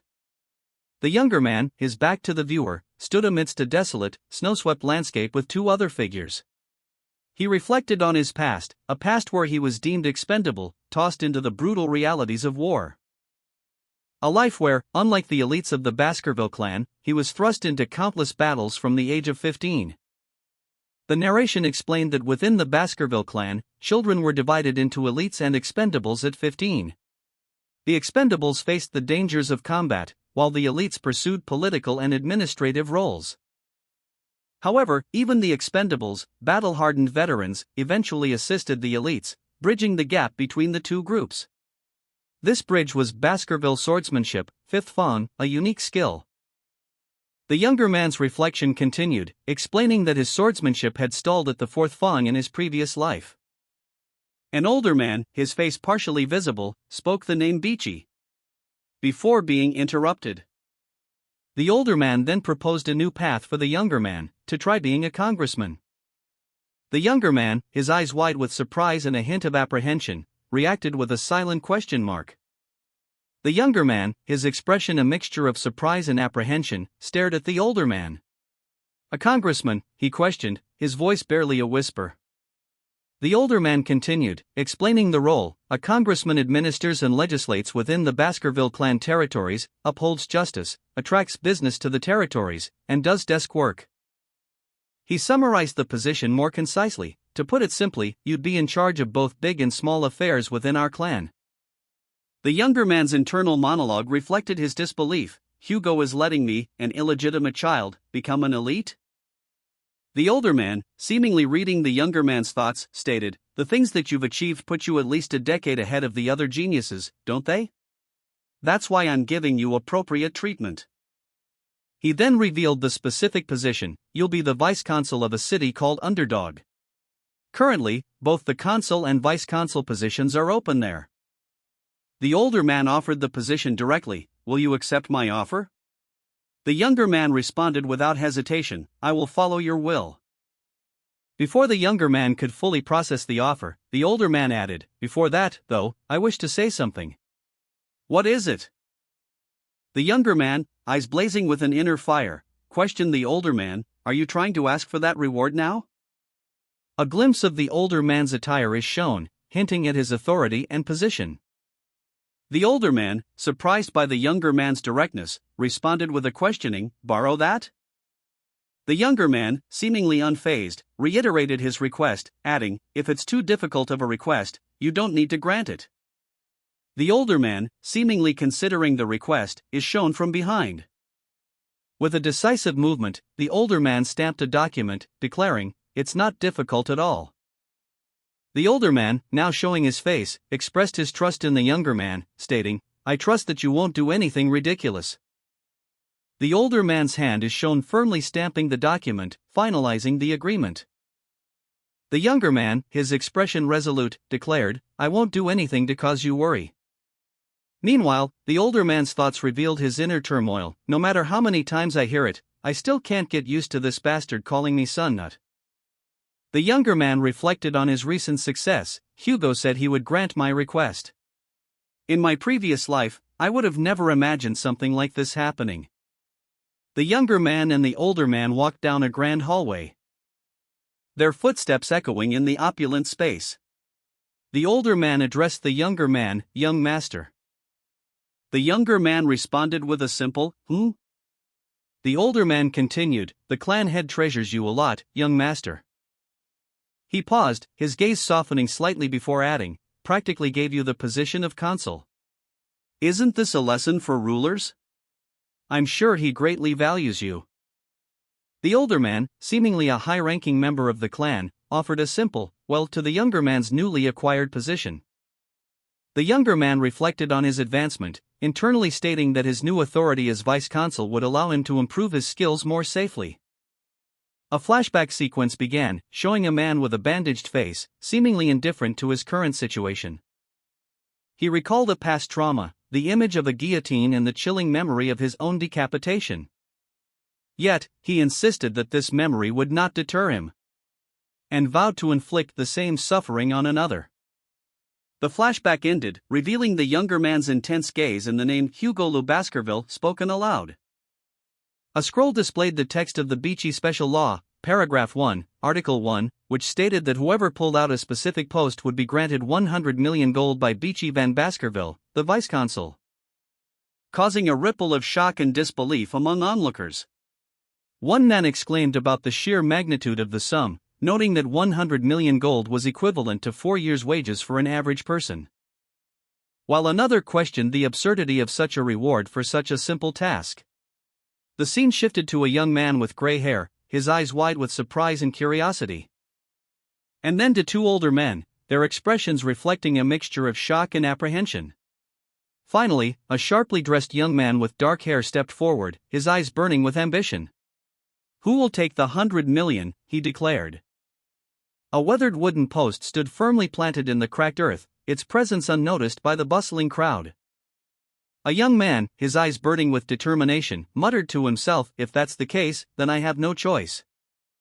The text on a scroll proclaimed, "Beachy Special Law, Paragraph 1, Article 1 to the one who pulls out this post, hereinafter referred to as the post, shall 1 billion gold be immediately granted as determined by Beachy Van Baskerville, the vice-consul."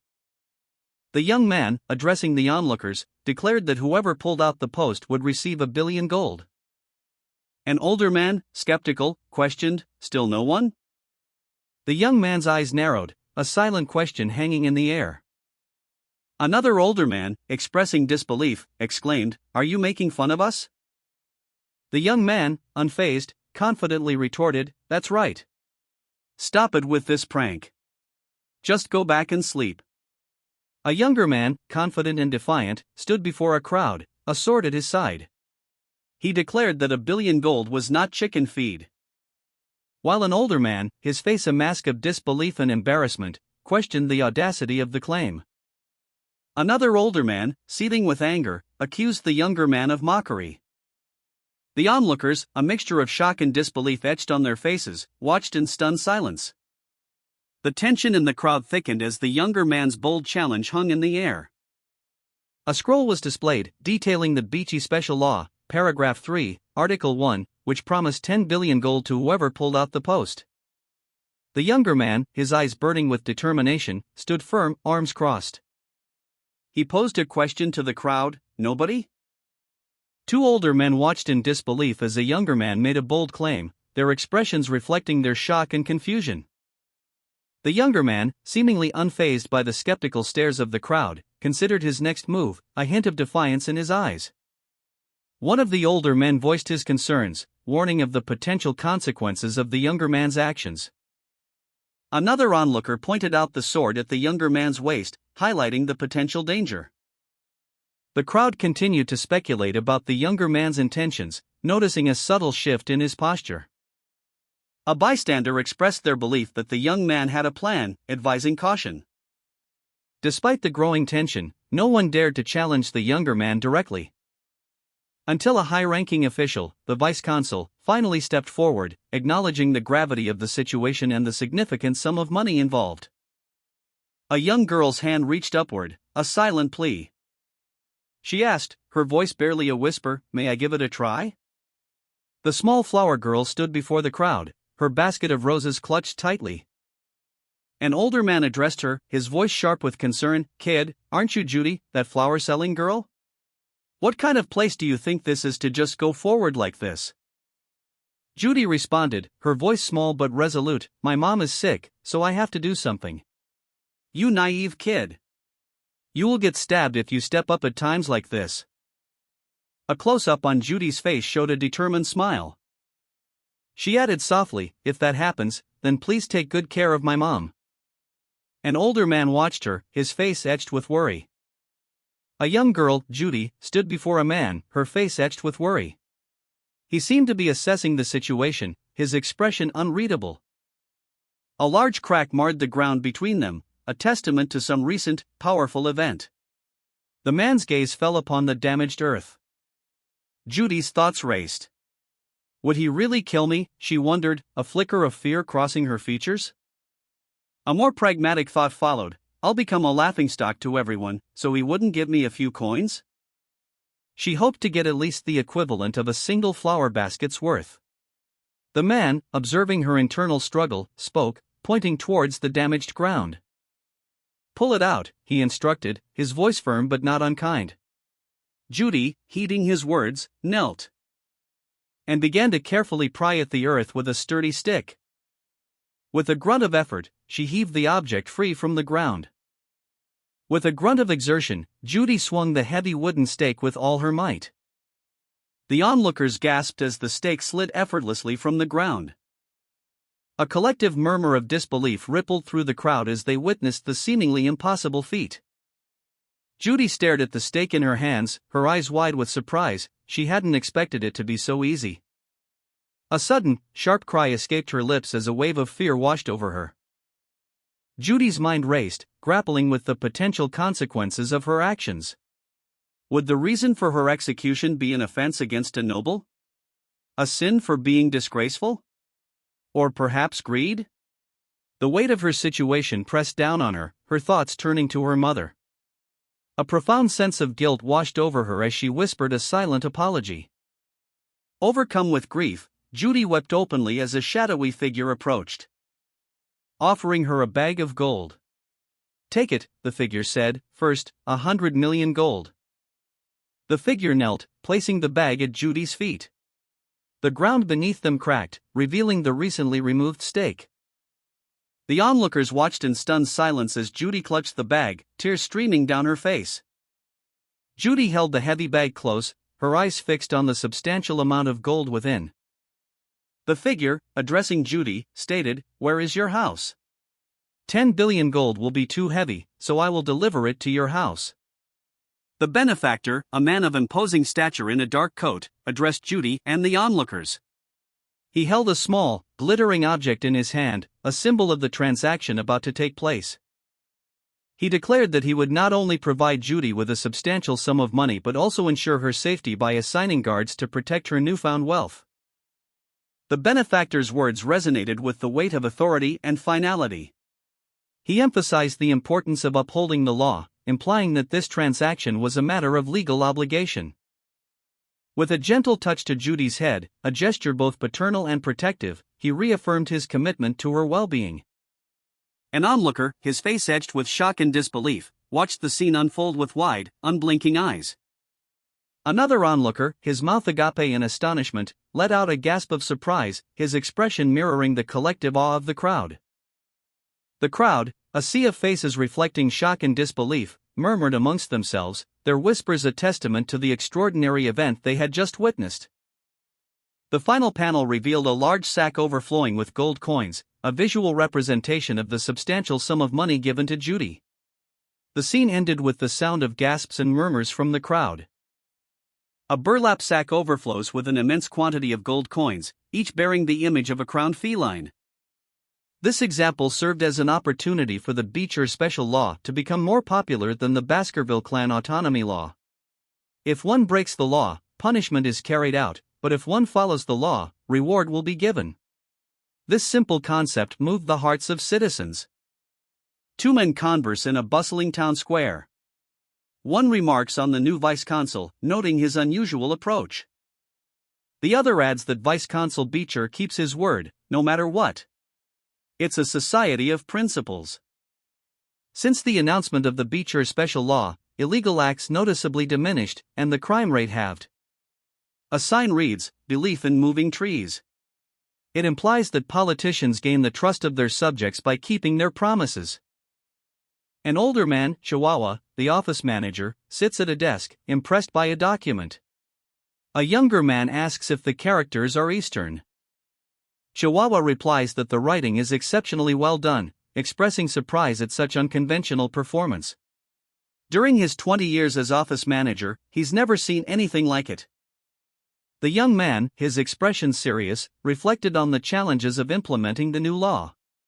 He mused, we can't just get mad at those who distrust and belittle the law. He contemplated how to garner support and make a lasting impact, strategizing about how to attract attention and leave a strong impression.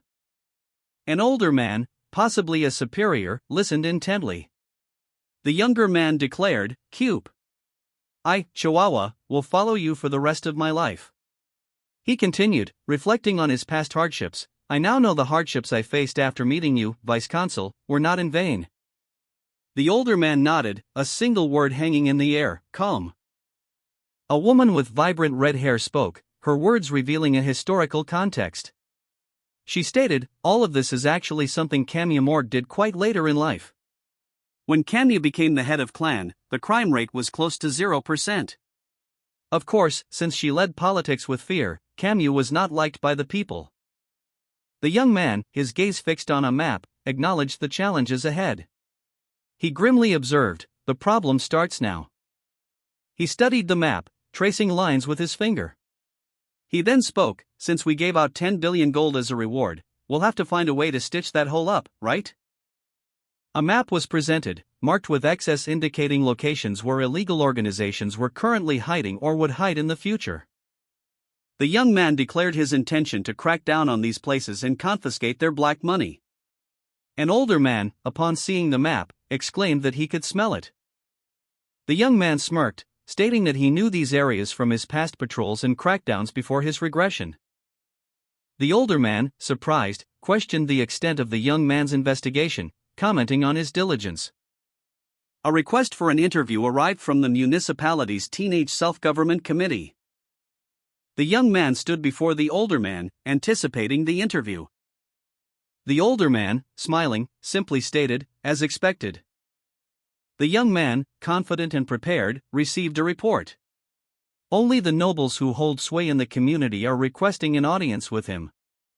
The report detailed that the group requesting the meeting was ostensibly the Teenage Self-Government Committee of the municipality, but in reality, it was just an ordinary social club. It seemed the young masters within this club had something to say regarding the Beecher special law. The young man's eyes narrowed, a glint of determination in his gaze. He was ready. The older man, observing the situation, spoke, "So you're saying the flies have started smelling the dung?" A subtle smile played on the young man's lips. He responded, "In that case, shall we start eradicating the pests that chew away at the city in earnest?" Chapter 19 of Revenge of the Sword Clan's Hound begins in the luxury hotel club of Underdog City. The scene is set in a lavish building, where a VIP room, costing 10 million gold for 6 hours, is the setting for a raucous party. The text indicates that this is a place of burning suspension. The partygoers are revealed to be the core 7 members of the municipality's Teenage Self-Governing Committee, who are, in fact, the children of the 7 native clans within Baskerville territory. One of them enthusiastically calls for more drinks, declaring they're going to party the night away again. The scene ends with a clear depiction of the revelry. A lavish party unfolded in a high-cost VIP room. A pyramid of Don Quixote Perignon 666 champagne bottles, each worth 100 million gold, stood as a centerpiece. The nobles, members of the Teenage Self-Governing Committee, casually discussed the spilled champagne, unconcerned about the extravagance. While the attentive staff quickly cleaned up the mess, expressing their gratitude for the opportunity to serve such esteemed guests. One of the nobles confidently declared that his wealth was limitless, unaffected by his spending habits. 2 nobles engaged in conversation, one expressing gratitude for their current lifestyle, attributing it to Baskerville's influence, while the other nonchalantly revealed that the slave trade was thriving, with the capture of barbarian slaves proceeding smoothly, all thanks to Baskerville's focus on border expansion and the lack of imperial family oversight. Another noble raised his glass, emphasizing Baskerville's lack of concern for anything beyond their borders, creating a perfect playground for their extravagant lifestyles, even surpassing the capital's clubs in luxury. 3 nobles, lounging in opulent surroundings, discussed their safety and power. One commented on the Baskervilles' protective role, highlighting their security. Another dismissed the Baskervilles as sword-obsessed morons, revealing a contemptuous attitude. And a third brought up the example of the Mesamadrons, implying a history of ruthless actions by the nobles.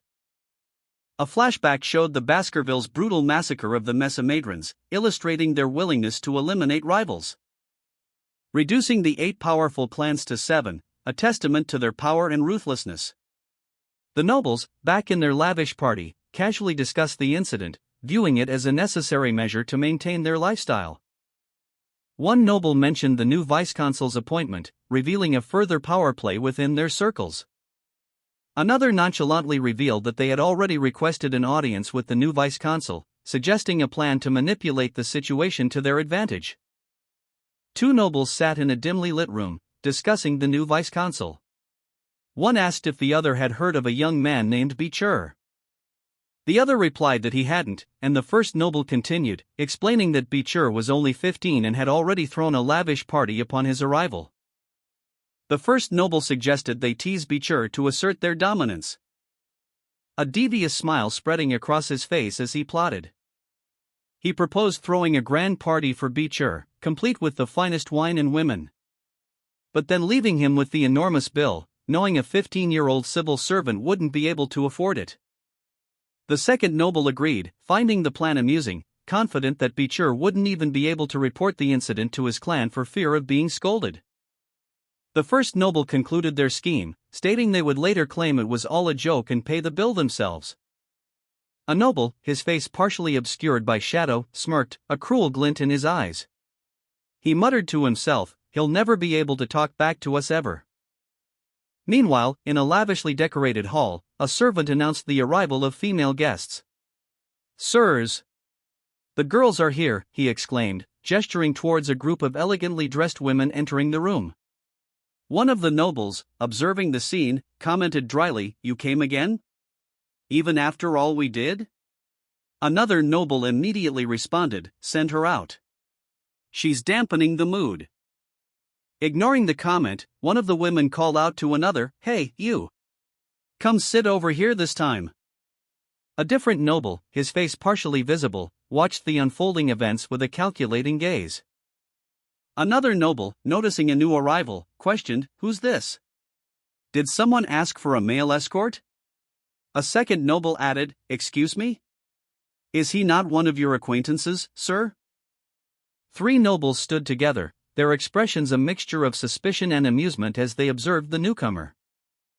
A female noble, addressing the newcomer, sharply stated, "I didn't think it was odd because of how boldly he entered." "You brat! Where do you think this is?" A servant roughly mussed Beecher's hair, his expression one of barely contained frustration. Beecher's eyes flashed crimson, a stark contrast to his usually calm demeanor. The nobles watched with a mixture of amusement and anticipation, their scheme seemingly unfolding as planned. Their expressions shifting between surprise and subtle glee as the situation escalated. The servant, now visibly sweating, looked on in nervous anticipation. Beecher let out a pained cry, the culmination of mounting frustration and humiliation. A sudden commotion erupted as Beecher's reaction caught the attention of another man, who looked on in shock. The scene ended with Beecher's name being called out, leaving the reader to wonder what will happen next. Beecher Van Baskerville, his crimson eyes blazing, introduced himself. A nearby noble, witnessing the introduction, reacted with a mixture of shock and apprehension, as Beecher's arrival was unexpected and clearly unwelcome. The servant, summoned by the nobles, explained that he had been called for. The nobles, observing the unfolding situation, reacted with amusement, their scheme progressing as planned. One of them commenting on how quickly Beecher had arrived. They discussed their plan to burden Beecher with a substantial bar tab after the party, confident in their ability to humiliate him further. One of the nobles impatiently declared, "Let's cut the side chatter." Beecher, having arrived unexpectedly, placed a hand on the table, a surge of crimson energy emanating from his palm, causing nobles to react with surprise. One of them exclaimed, "Huh?" The nobles watched in shock as Beecher's power manifested.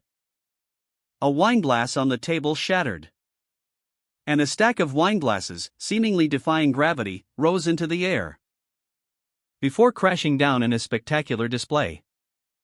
With a sudden surge of power, Beecher subtly manipulated his mana, causing a shockwave that shattered the nearby wineglasses and scattered debris across the room. The nobles, witnessing this unexpected display of power, watched in stunned silence as the remnants of the champagne tower rained down around them. A collective gasp of shock and awe filled the room as the full extent of Beecher's abilities became apparent. Their faces reflected a mixture of disbelief and dawning realization as they processed the implications of Beecher's actions. One noble whispered, "Did he just break the champagne tower with mana resonance? By touching the table?" Another noble, his face etched with concern, muttered, "Does that mean?" Beecher, eyes glowing with an inner light, completed his silent rebuke, his expression unreadable.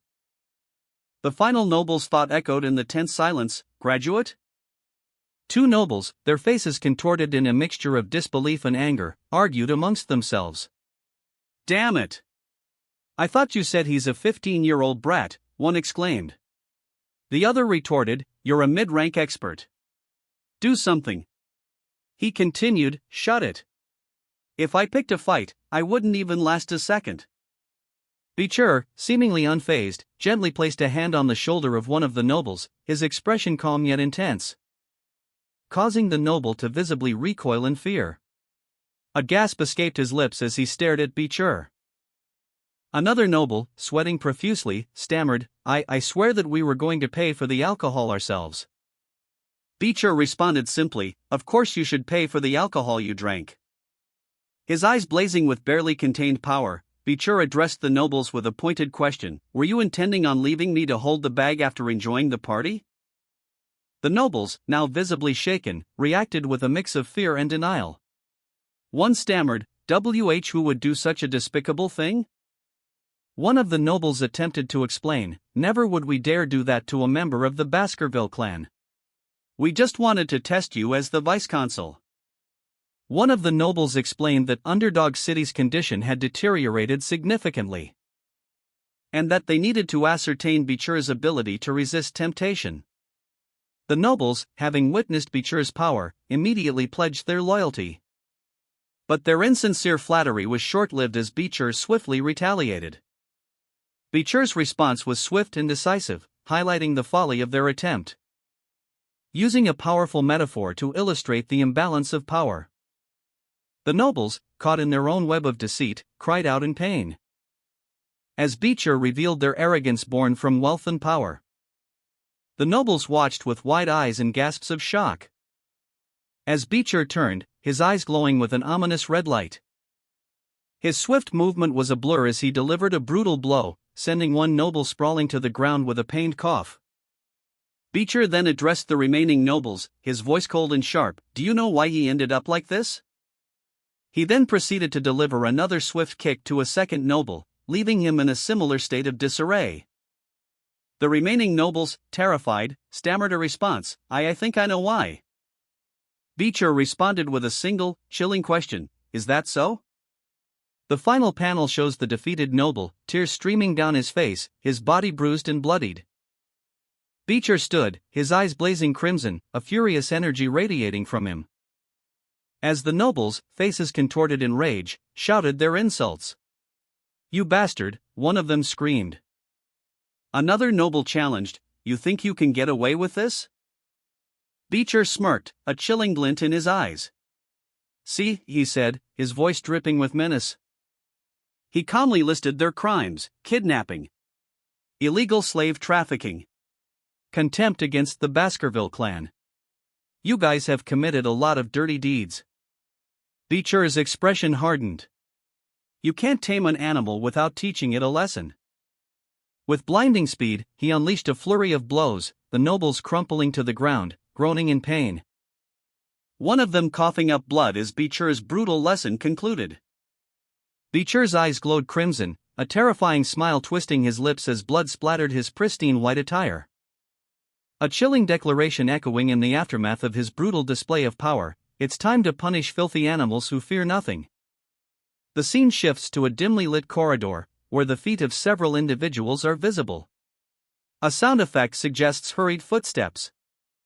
Two men, one older with blonde hair and a worried expression, the other younger with dark hair and a stern gaze, are shown walking quickly. they appear to be escaping. The older man speaks, his words laced with fear. "Oi, bitch. You think you can get away with this?" The younger man remains silent, his expression unchanging. The older man continues, his voice filled with desperation. "Just wait until I get out of here." Beecher, enraged and confined within a cage, roared, "I'm gonna kill you. I'll never forgive you." His furious outburst was directed at an unseen individual, his rage palpable. A nearby man, seemingly a servant, cautiously inquired, "Oh my, what were you thinking, sir? Beating them up so much?" Another man, seemingly Beecher's superior, approached, observing the scene. He commented, "Of course I do. You should have towed the line better. You turned them into pancakes." Beecher, unfazed, simply replied, "Don't worry. I haven't even started yet." The servant, clearly unnerved by Beecher's chilling response, stammered, "Pardon?" The scene shifted to show a different location, where a man explained, the leaders of the municipality were meant to prevent corruption in rural areas and improve life in the region.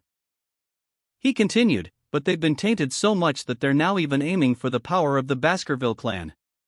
You can tell by how combative they look." Beecher, still seething from his earlier outburst, sneered at the cowering nobles behind bars. He stated, "It's proof that they haven't learned their lesson yet." His gaze hardened, and he added with chilling resolve, "When the sun sets, I'm going to execute all of them."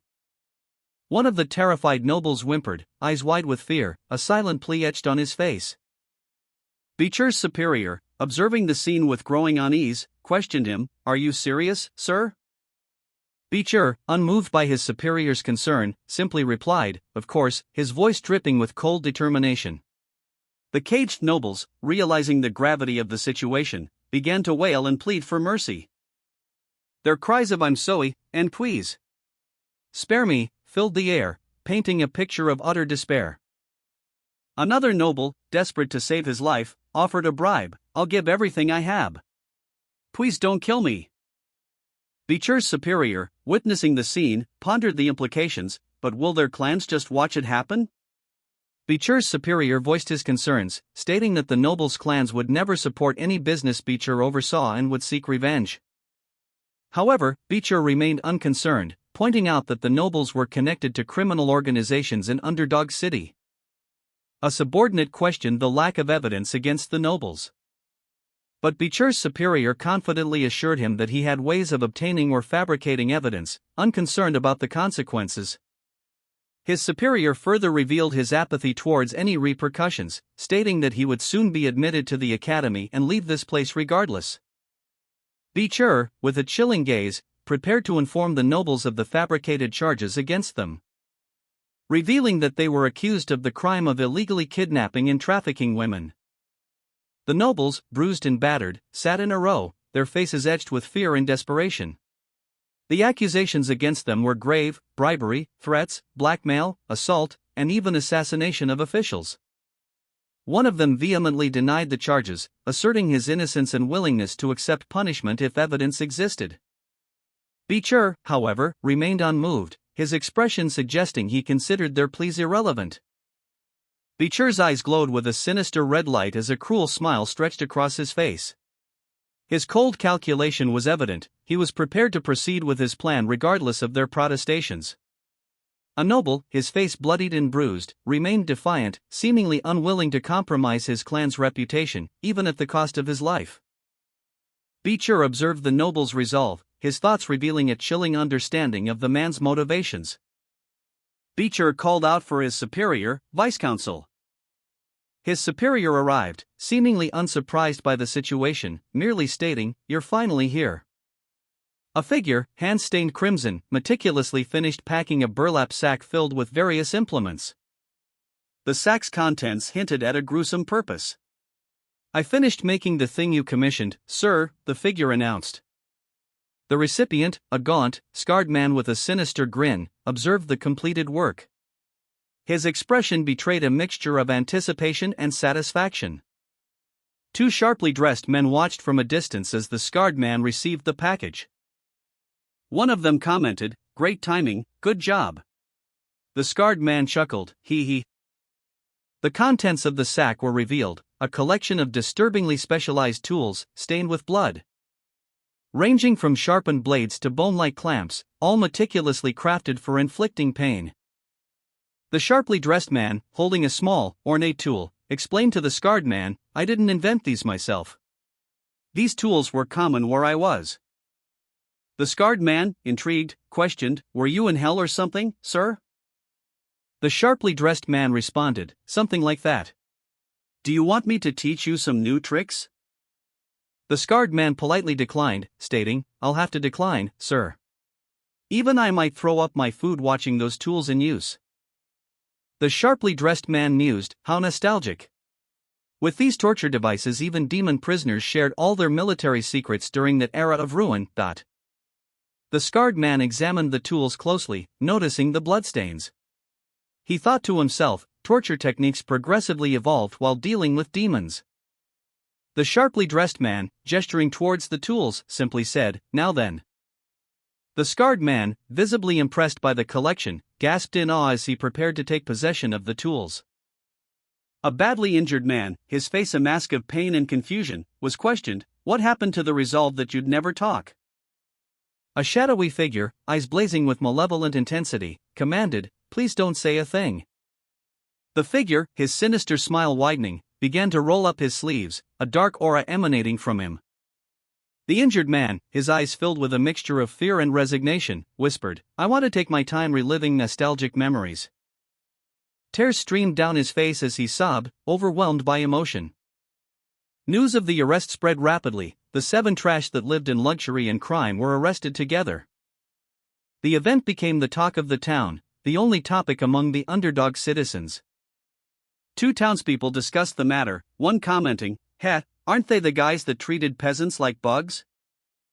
2 men discussed the fate of children from native clans, one arguing that the law dictated execution while the other countered that the new vice-council would likely opt for humiliation instead, pointing out the immense backlash that killing them would cause, and emphasizing the new vice-council's ruthlessness, having spent 10 billion on a single post, while the other maintained that execution was unlikely due to the potential repercussions. The scene shifted to reveal that the situation was a power play between the new politician and the native clans. A game that would quickly end if the clans simply bowed to him.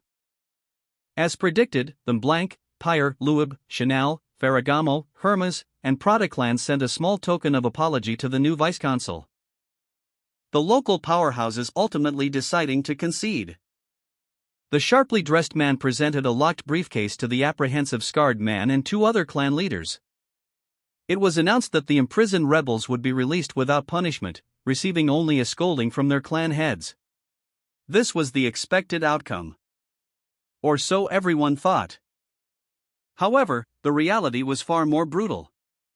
7 heads, preserved in salt and bearing expressions of intense agony, were displayed in the town square. A stark reminder of the sharply dressed man's true power and ruthlessness. The grim spectacle served as a chilling testament to the swift and decisive end met by those who dared to oppose him. A public notice, stark against a weathered wooden post, detailed the crimes of those condemned to execution. The list included violations of the Baskerville Clan Autonomy Law, Section X, Article Y, covering illegal adult entertainment, gambling, and moneylending.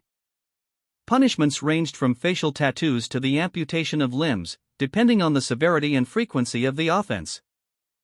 A group of onlookers watched with a mixture of fear and morbid fascination. The sharply dressed man, observing the scene from a distance, offered a subtle, almost imperceptible smile. He mused that while the laws themselves were not new, the identities of those punished, prominent native nobles would certainly cause a significant shift in the social landscape. He stood by a window, his back to the observer, contemplating the implications of his actions. The sharply dressed man, pleased with his machinations, mused to himself, after the declaration of war, his enemies would undoubtedly begin their own schemes. He anticipated a war of attrition, a bloody conflict that would only end when one side was completely annihilated. Underdog City, he knew, was about to be engulfed in a devastating bloodbath. A young man, his eyes burning with a fierce intensity, was informed of his role in the upcoming operation. An older man, initially surprised by the news, registered the gravity of the situation. The sharply dressed man, his face partially obscured by a mask, surveyed the scene from a distance. He watched as the preparations for the next phase of his plan unfolded, a grim expression on his face. A concerned individual questioned the vice consul about the plan's true nature, expressing doubt and apprehension. The sharply dressed man questioned the young man, "Do you not trust me, Chihuahua?" The young man responded, "That's not it, sir." The older man, observing from the sidelines, nervously questioned the plan's wisdom. His apprehension was palpable as he thought, "Is this really a good idea?" Meanwhile, the vice-consul's implied complicity was evident as the next phase of the plan commenced. A cage containing a prisoner was brought before him. A woman in an elegant gown and mask, seemingly in charge, oversaw the operation. The scene shifted to a public square where more prisoners were being transported, their hands bound in chains. The sharply dressed man and the young man walked together, the young man appearing somewhat apprehensive under the sharply dressed man's watchful gaze. The young man, shackled and seated on the cold, damp ground, stared ahead with eyes blazing with a furious red light. His thoughts were a torrent of bitter resentment. The words "selling himself off, a slave," echoed in his mind. A stark reminder of his desperate situation and the humiliating choice he had been forced to make. The scene is set in Underdog City, on the outskirts of a larger settlement. A large tent stands in a secluded area, surrounded by carriages and a bustling crowd. High-ranking carriages gathered around it, suggesting an event of significance is about to take place. The text reveals that today is the day of a slave auction, an illegal event unknown to Baskerville. Kidnapped nobles, barbarians, and commoners are being traded as goods within the tent. A clown-like figure, the auctioneer, welcomes everyone to the circus. The auctioneer recognizes a young man from the Mablanc family, noting his unique signature and handwriting. The auctioneer, a man of discerning tastes, surveyed the scene from behind a cage. He observed the crowd, their faces obscured by shadows, their anticipation palpable. And then his gaze fell upon a certificate, its ornate script hinting at the purpose of the visit, a sale.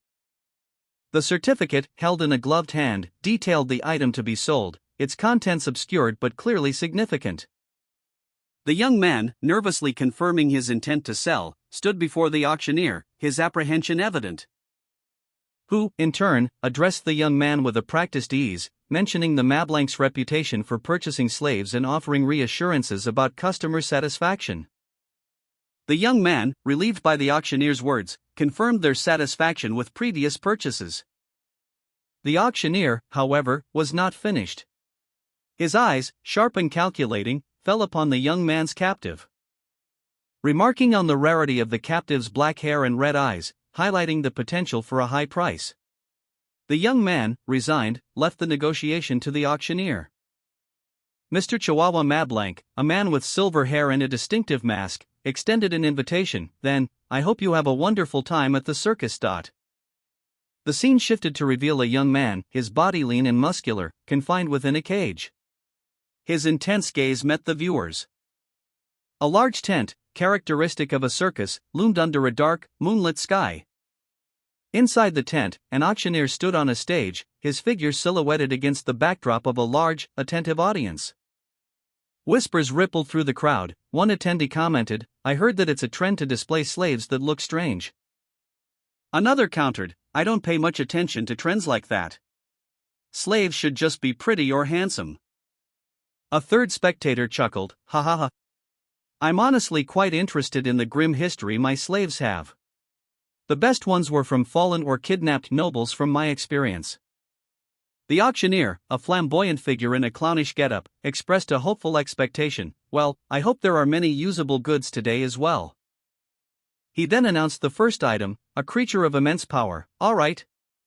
Our first product is one that the knights of the Baskerville clan embezzled from among the ones they hunted."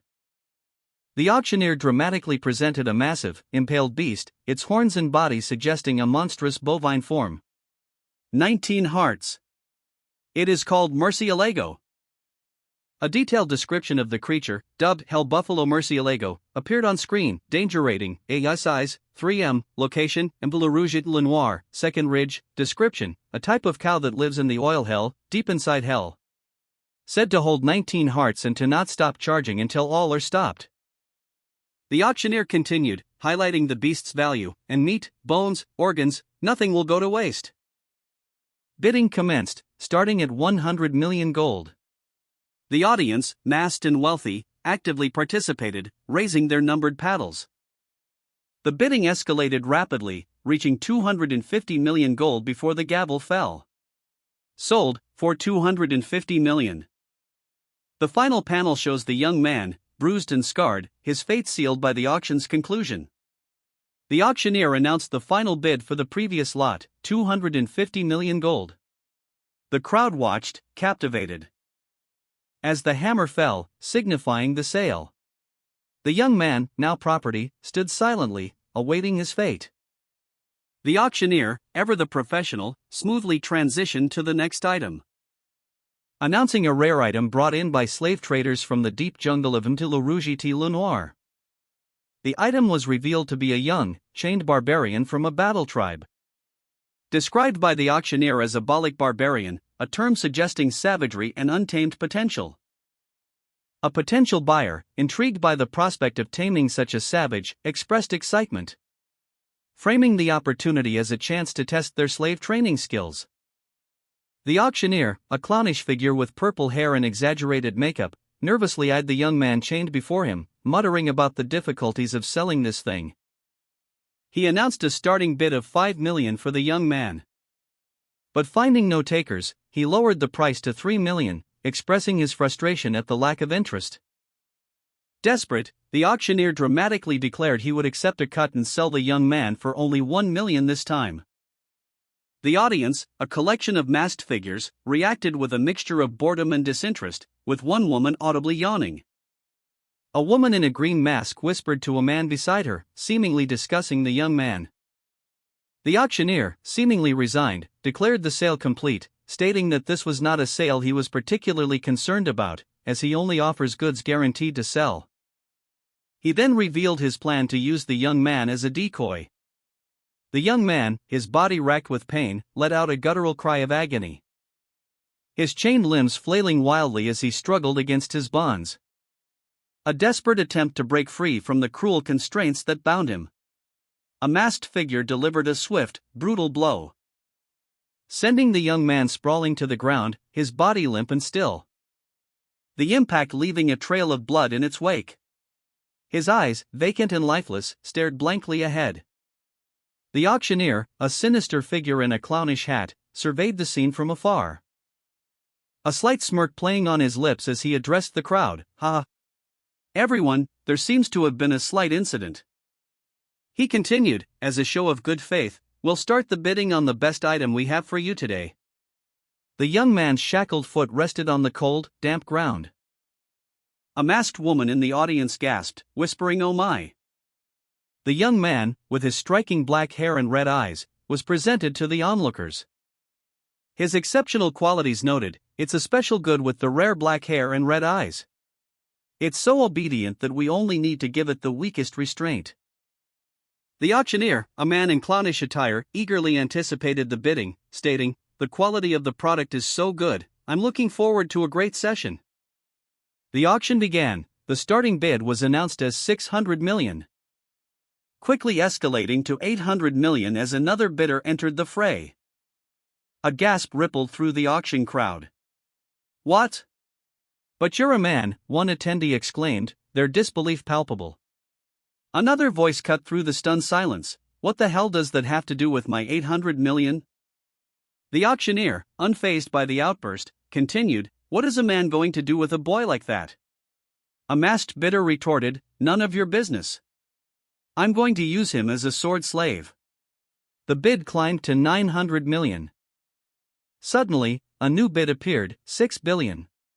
The number, displayed on a placard, sent shockwaves through the room. The masked auctioneer's eyes widened in disbelief. 6 billion? The young man, the subject of this intense bidding war, stood stoically, his expression unreadable, as a hand rested on his shoulder. The auctioneer announced, "We've got a 6 billion bid. Does anyone have a counter?" A hush fell over the crowd as the auctioneer revealed the identity of the high bidder. That person is Baron Gambino from the Granary territory. A wealthy, masked man in the audience chuckled, 6 billion in one go. What a big spender. News of Baron Gambino's recent financial success spread among his associates. One advisor commented on his impressive financial power, noting his rapid increase in influence due to the absorption of underground funds. While another voiced concern about the cost of his latest acquisition, questioning if purchasing the young man was an excessive expenditure. The Baron, however, dismissed their concerns, arguing that reselling the young man in the capital would yield a significant profit. And that even a resale would be profitable, given the young man's beauty and the potential for further gain. His advisor, Cinderwendy, attempted to counter his argument, but the Baron silenced her with a sharp rebuke. The Baron reminded Cinderwendy of his past kindness, highlighting his generosity when she had nowhere else to go, emphasizing the audacity of her questioning his decisions. Cinderwendy, chastised, lowered her gaze, her expression reflecting a mixture of guilt and apprehension. The Baron extended his hand, signaling a counteroffer, suggesting a different approach to the situation. A disembodied hand gestures, and a caption appears, "It will be sold to customer 99. Baron Gambino, seated in his opulent chamber, observes the young man, who stands shackled before him. Cinderwendy looks on, apprehensive. Cinderwendy gasps, "Ooh." The young man's gaze shifts, and he thinks, "Now that I look at it closer, isn't it better than I thought?" Baron Gambino chuckles, "I am not a bad person, so don't worry too much." Baron Gambino's inner thoughts are revealed, "I've thought of many ways to play with you." Baron Gambino grins, "I'm already looking forward to it." Baron Gambino jests with the young man, tightening the chains around his wrists. The Baron, his expression a mixture of curiosity and subtle menace, questioned the young man, Are you asking me to release your cuffs?" The young man, seemingly unaware of the danger, calmly replied, "No, you don't need to do that." With a sudden burst of energy, the young man shattered his restraints. The metallic links flying apart in a shower of sparks, leaving the Baron visibly surprised. Cinderwendy, witnessing the display, gasped, "Play, that sounds fun." The young man, now free, launched a powerful kick, sending the Baron sprawling across the room in a cloud of debris. The young man, his eyes blazing with newfound power, stood defiantly, his body radiating an aura of raw strength. He unleashed a devastating blow, sending Baron Gambino sprawling to the ground with a pained cry of "Quack." The young man, now completely free, addressed the onlookers with a chilling proposition, "How about this game? The topic is shields and spears. I am the spear, if you, as the shield, survive, you win." Cinderwendy, witnessing this unexpected display of power, watched with a mixture of fear and morbid fascination, her eyes wide with shock. The young man's power surged, a crimson energy enveloping him as he prepared for the next phase of his game. Baron Gambino, defeated and in pain, cried out to Cinderwendy, "Cindy! The guards!" Cinderwendy, her face bloodied and her expression one of sheer terror, could only watch as the young man's power continued to grow, the outcome of this deadly game uncertain. Baron Gambino, defeated and unconscious, lay sprawled on the ground. The young man, his opponent, calmly observed the fallen Baron, a smirk playing on his lips as he declared, "Then I win this game." Cinderwendy, horrified, watched the scene unfold. She gasped, her eyes wide with disbelief as she stammered, "Why you are." The young man's identity was revealed, Beecher van Baskerville. Cinderwendy, still reeling from the revelation, questioned whether the Baron was dead. Her concern was palpable. As she realized the implications of the young man's presence, if it's Beecher, isn't he the vice-consul of Underdog City? Why is a hound of Baskerville here? Meanwhile, onlookers whispered amongst themselves, their faces hidden behind masks. One of them remarked, "Vice-consul, you're doing something big again."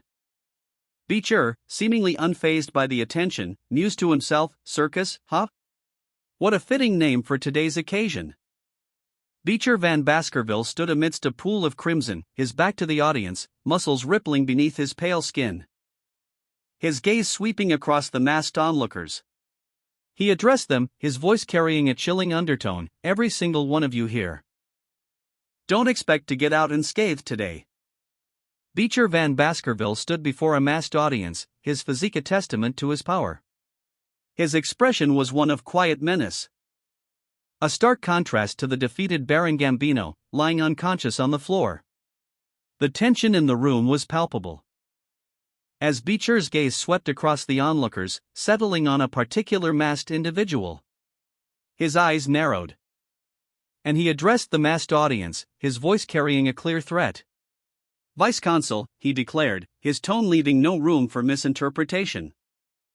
His words sparked immediate panic among his henchmen. "He doesn't even have a weapon." "Just kill him," one of them urged, their fear evident. 3 figures, armed and ready, launched themselves at Baron Gambino. One wielded a sword, the others, shorter blades. Gambino, already weakened, stood no chance against their coordinated assault. A crimson blade, imbued with dark energy, materialized in Beecher's hand. The aura surrounding it was thick and ominous. With a swift, brutal movement, Beecher's blade sliced through his opponents, leaving a trail of crimson in its wake. The masked onlookers watched in stunned silence as Beecher effortlessly dispatched his foes. One of the masked men, witnessing Beecher's power, gasped, "Red and sticky aura."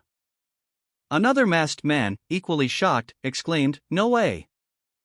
A masked man, armed with a chain weapon, prepared to engage Beecher, but the scene ended before the confrontation could begin. Beecher Van Baskerville's arm, imbued with a dark energy, crackled with power.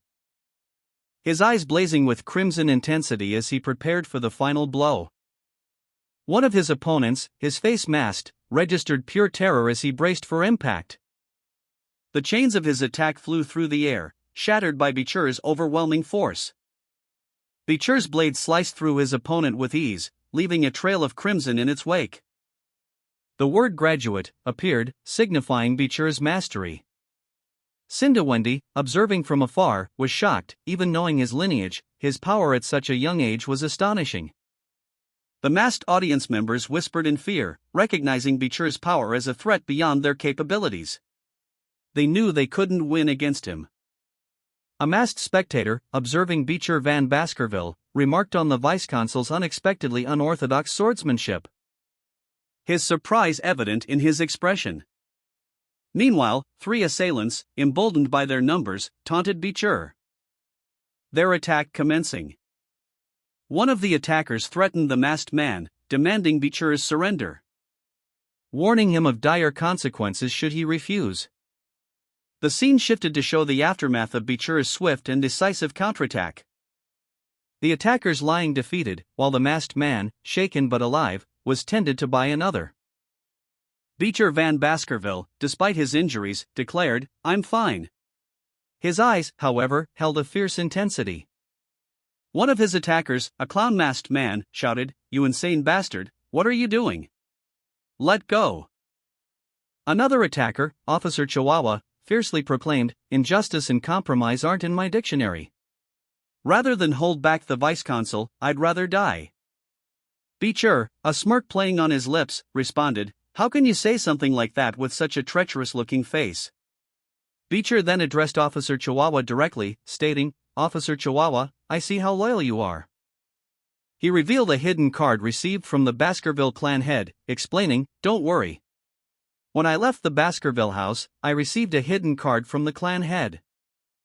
The clown-masked man noticed the card and exclaimed, "That's a flu? What are you trying to do?" Beecher held up the card, a small, metallic device, as the clown-masked man watched in horror. He muttered, "That whistle." Beecher Van Baskerville, despite his injuries, clutched a small, metallic device, his crimson eyes gleaming with determination. He activated it, unleashing a wave of energy that sent a shockwave through the arena. The force of the blast knocked several opponents to the ground, leaving a trail of unconscious bodies in its wake. Officer Chihuahua and the clown-masked man watched in stunned silence, their faces etched with a mixture of shock and disbelief as the dust settled. The sheer power of Beecher's device left them speechless, their previous apprehension escalating into full-blown terror. Beecher, his breathing ragged, continued to hold the device, his eyes fixed on the stunned onlookers. A grim satisfaction played on his lips as he surveyed the scene of his unexpected victory. The aftermath of the blast revealed a scene of carnage, with numerous bodies scattered across the arena floor. Officer Chihuahua and the clown-masked man were among the few still standing, their expressions reflecting the gravity of the situation. The clown-masked man held a knife to the throat of Beecher Van Baskerville, his expression one of cruel amusement. "Nothing happened," he sneered. The clown-masked man continued, his voice dripping with false innocence. What? So it was just to scare us? Beecher, despite the knife at his throat, remained calm. He noted the clown-masked man's poor technique, even from this distance. Suddenly, a hidden device activated. A sharp, metallic clang echoed as the clown-masked man's body was impaled by a hidden blade, his eyes widening in shock and terror. Blood splattered across his clown mask as he gasped his last breath, his body collapsing to the ground. The clown-masked man's lifeless body slumped to the floor, the silence punctuated only by the heavy breathing of the surviving witnesses. Beecher Van Baskerville, slightly injured but clearly victorious, stood over the fallen clown-masked man. He looked towards Officer Chihuahua, a hint of a smirk playing on his lips. Officer Chihuahua stared, speechless, at the scene before him, his apprehension palpable. The display of Beecher's power had left him shaken. The clown-masked man lay dead, blood staining the ground around him. His final words, a furious "Who are you, you bastard," echoing in the stunned silence. Beecher Van Baskerville, slightly injured but triumphant, stood over his fallen foe. A crimson energy surged from his hidden device, the source of the clown-masked man's demise. The red energy dissipated, leaving only the body and the lingering shock. Officer Chihuahua and the onlookers watched in horrified fascination. Beecher, chest bloodied but eyes gleaming with a chilling satisfaction, surveyed the scene. Two figures, their boots heavy on the ground, moved through the aftermath of a battle. Their dark cloaks billowed slightly, revealing a contingent of soldiers, all clad in similar dark attire, their swords sheathed at their sides. They stood in formation, a silent, watchful presence. A cloud of smoke and dust still hanging in the air, marking the spot where a violent confrontation had just concluded. The ground was littered with debris. The soldiers stood motionless, their attention focused on something unseen. A tense silence filled the air. A single, gleaming sword arced through the air, leaving a trail of light in its wake. The impact was swift and decisive. A sound of heavy blows echoed, punctuated by the sharp crack of breaking bone. The scene was one of brutal efficiency. Two figures emerged from the dust and smoke, their dark cloaks concealing their faces, but their eyes glowed with an ominous red light. They stood tall and imposing. Two onlookers, their faces etched with disbelief and horror, watched from a distance. "No way, those guys are," one of them whispered, his voice barely audible above the lingering silence. "No way, right? It can't be, please," the other exclaimed, his fear palpable. Officer Chihuahua, eyes wide with shock, noticed a distinctive insignia on the fallen clown-masked man's chest. A teeth mark. She recognized it instantly. It was the mark of the Pitbull Knights, the most violent order in the Empire, known for their ruthless efficiency in eliminating threats. They were all graduates of the same rigorous training program. A group of 100 elite soldiers. Chihuahua's fear intensified. Beecher Van Baskerville, his features obscured by shadow, stood over the body. Chihuahua realized the implications of the insignia. The man she had just witnessed kill the clown-masked man was a member of this infamous order. Terror gripped her, she knew she couldn't survive this encounter. Overcome with fear, Chihuahua whispered a desperate plea, "I can't die here." Suddenly, a young man with dark hair and piercing red eyes appeared.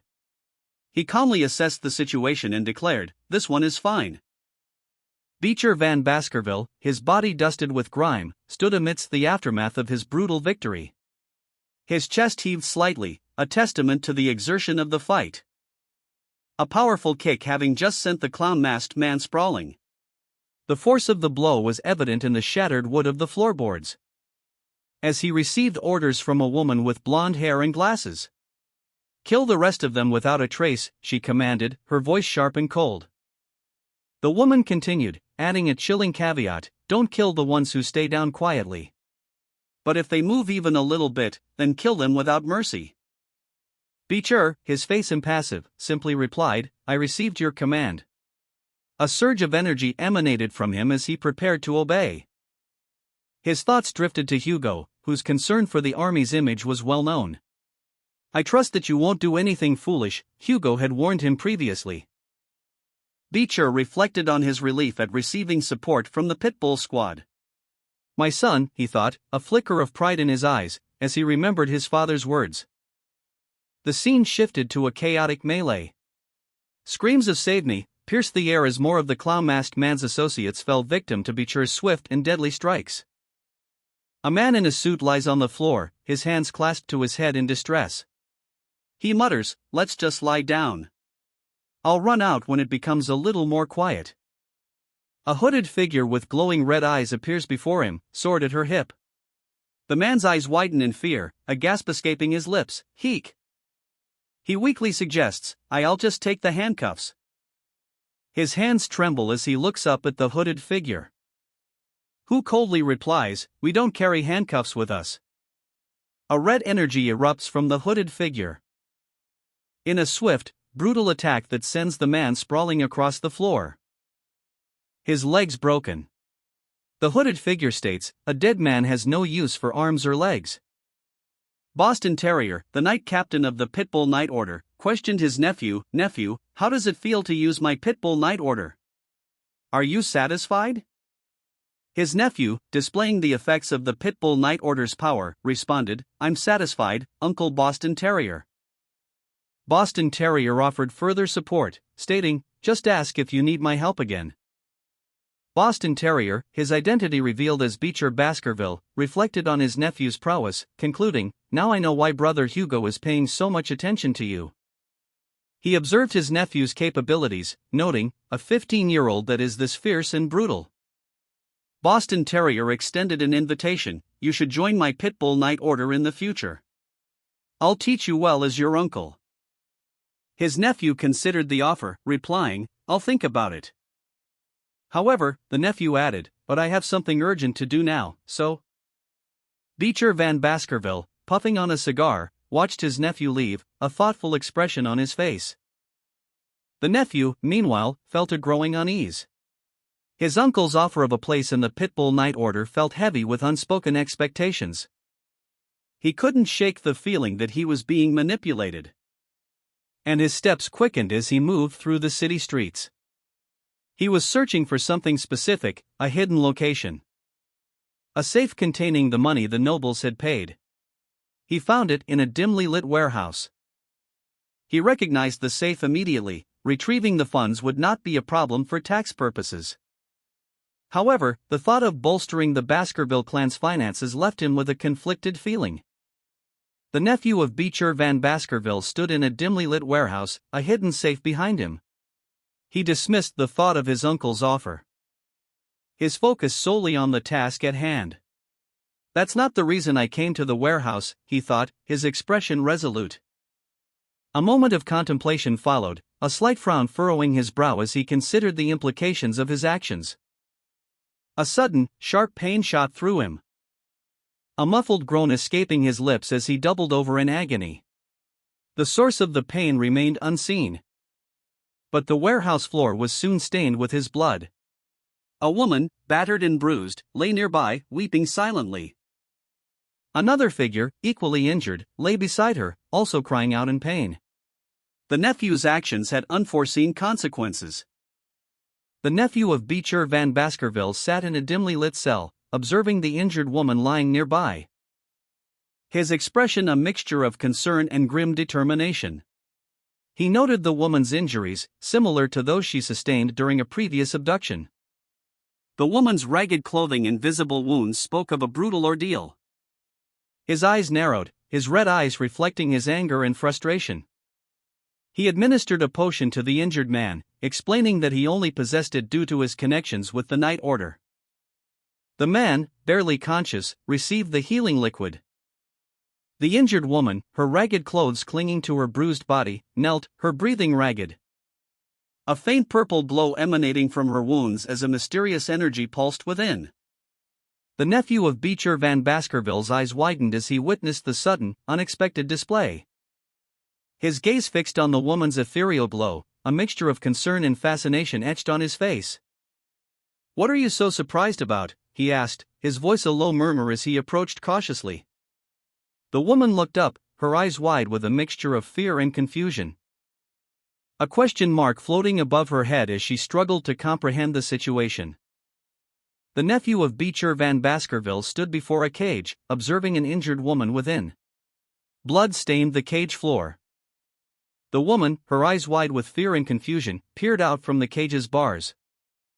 The nephew, his expression a mixture of curiosity and concern, reflected on his past life experiences.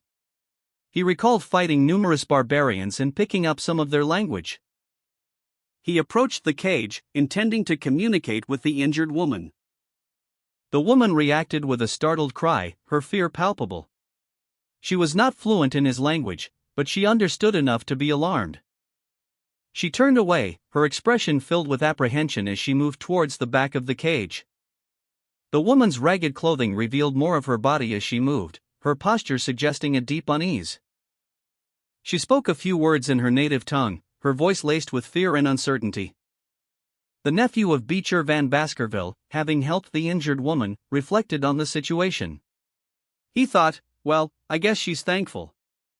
He then decided to proceed with his original purpose, muttering to himself, "All right, then I should get what I really came here for." He approached a covered form, revealing it with a flourish and a satisfied smirk. "Found you," he stated, uncovering the corpse of a Murcielago. He noted with relief, "Fortunately, they haven't dismantled it yet." A surge of dark energy crackled around the nephew of Beecher Van Baskerville's hands as a wicked grin spread across his face. A crimson blade materialized, humming with power. "It's your first A-rank monster in a while, Beelzebub. I'll let you eat it, so calm down," a voice stated, seemingly addressing the nephew. The nephew of Beecher Van Baskerville stood over the corpse of a massive, defeated Murcielago, its tongue lolling out lifelessly. News spread rapidly. Nobles who attended an illegal slave auction, along with the auction's organizers, were apprehended and severely punished. The consequences were swift and brutal. Those involved were sent to the underdog prison, their limbs severed. The scene opens on the smoldering ruins of a building in Underdog City, the demonic cave's fiery destruction evident in the background.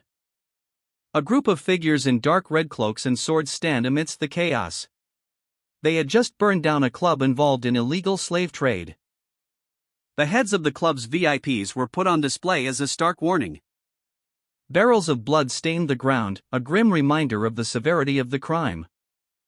Meanwhile, numerous sealed letters, representing the protests of those who had lost children to the slave trade, were sent to the consulate. A man with purple hair and a serious expression observes the aftermath. His actions were part of a larger plan already in motion. He declares that for those guilty of illegal slave trade, death is the only acceptable punishment.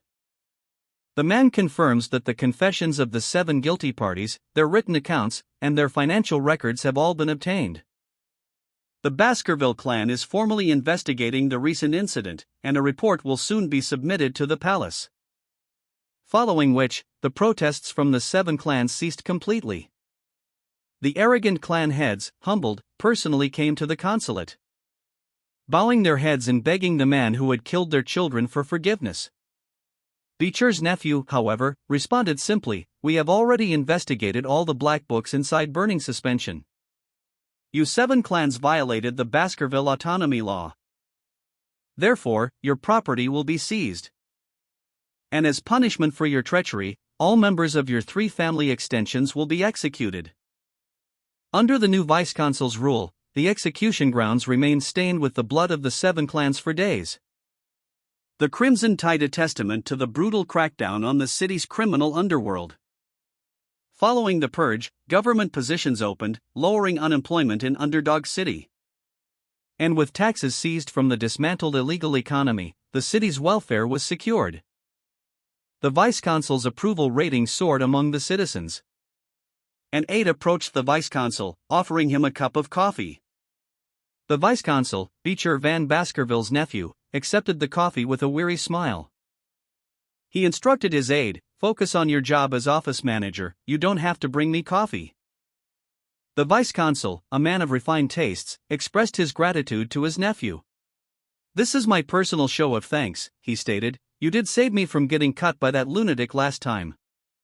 He continued, gesturing towards the teacup, "Not cheap at all, 2 cubes of sugar, 2 creamers, and only a tiny bit of water." The vice-consul then inquired about his nephew's progress, asking, "So, is your writing and penmanship training going well?" The nephew, Beecher Van Baskerville, presented a document to his uncle, requesting, "Could you check it for me?" The vice-consul examined the document, impressed. "It hasn't been long since you learned how to write," he remarked, "but you can already write like this. There's still a long way to go if I want to match you." The vice-consul's internal monologue revealed his astonishment. He's incredible. To create new laws even with just the things he learned. He continued his internal monologue, further impressed by his nephew's abilities. He even understands the way of legislation. Beecher Van Baskerville, seemingly sensing his uncle's thoughts, pondered the implications of his uncle's continued presence in Underdog City, if the vice-consul continues to remain here. The vice-consul carefully reviewed his nephew's legal writing, a slight smile playing on his lips. Musing on the young man's impressive progress, he pondered the potential benefits for Underdog City. A vision of further development and prosperity filling his mind. The city's future seemed brighter than ever before. The nephew of Beecher Van Baskerville, having been recently occupied, apologized for his delayed arrival, explaining that he had been busy for various reasons. He approached a figure with blonde hair and a blindfold, who was held captive. The nephew of Beecher Van Baskerville asked if her name was Cindy Wendyson Rose. Cindy Wendyson Rose, surprised to be alive, questioned why she had been spared. The nephew of Beecher Van Baskerville responded that he had a few questions for her. He moved closer, causing Cindy Wendyson Rose to cough in discomfort. Cindy Wendyson Rose wondered aloud if those questions were the reason she was still alive. The nephew of Beecher Van Baskerville confirmed that Baron Gambino's significant power increase was due to her. The nephew of Beecher Van Baskerville stood over Cindy Wendyson Rose, who was bound and hanging from the wall. He smirked, his red eyes glinting with a predatory gleam. His research had revealed Cindy Wendy's remarkable ability to acquire wealth, a talent that could prove invaluable.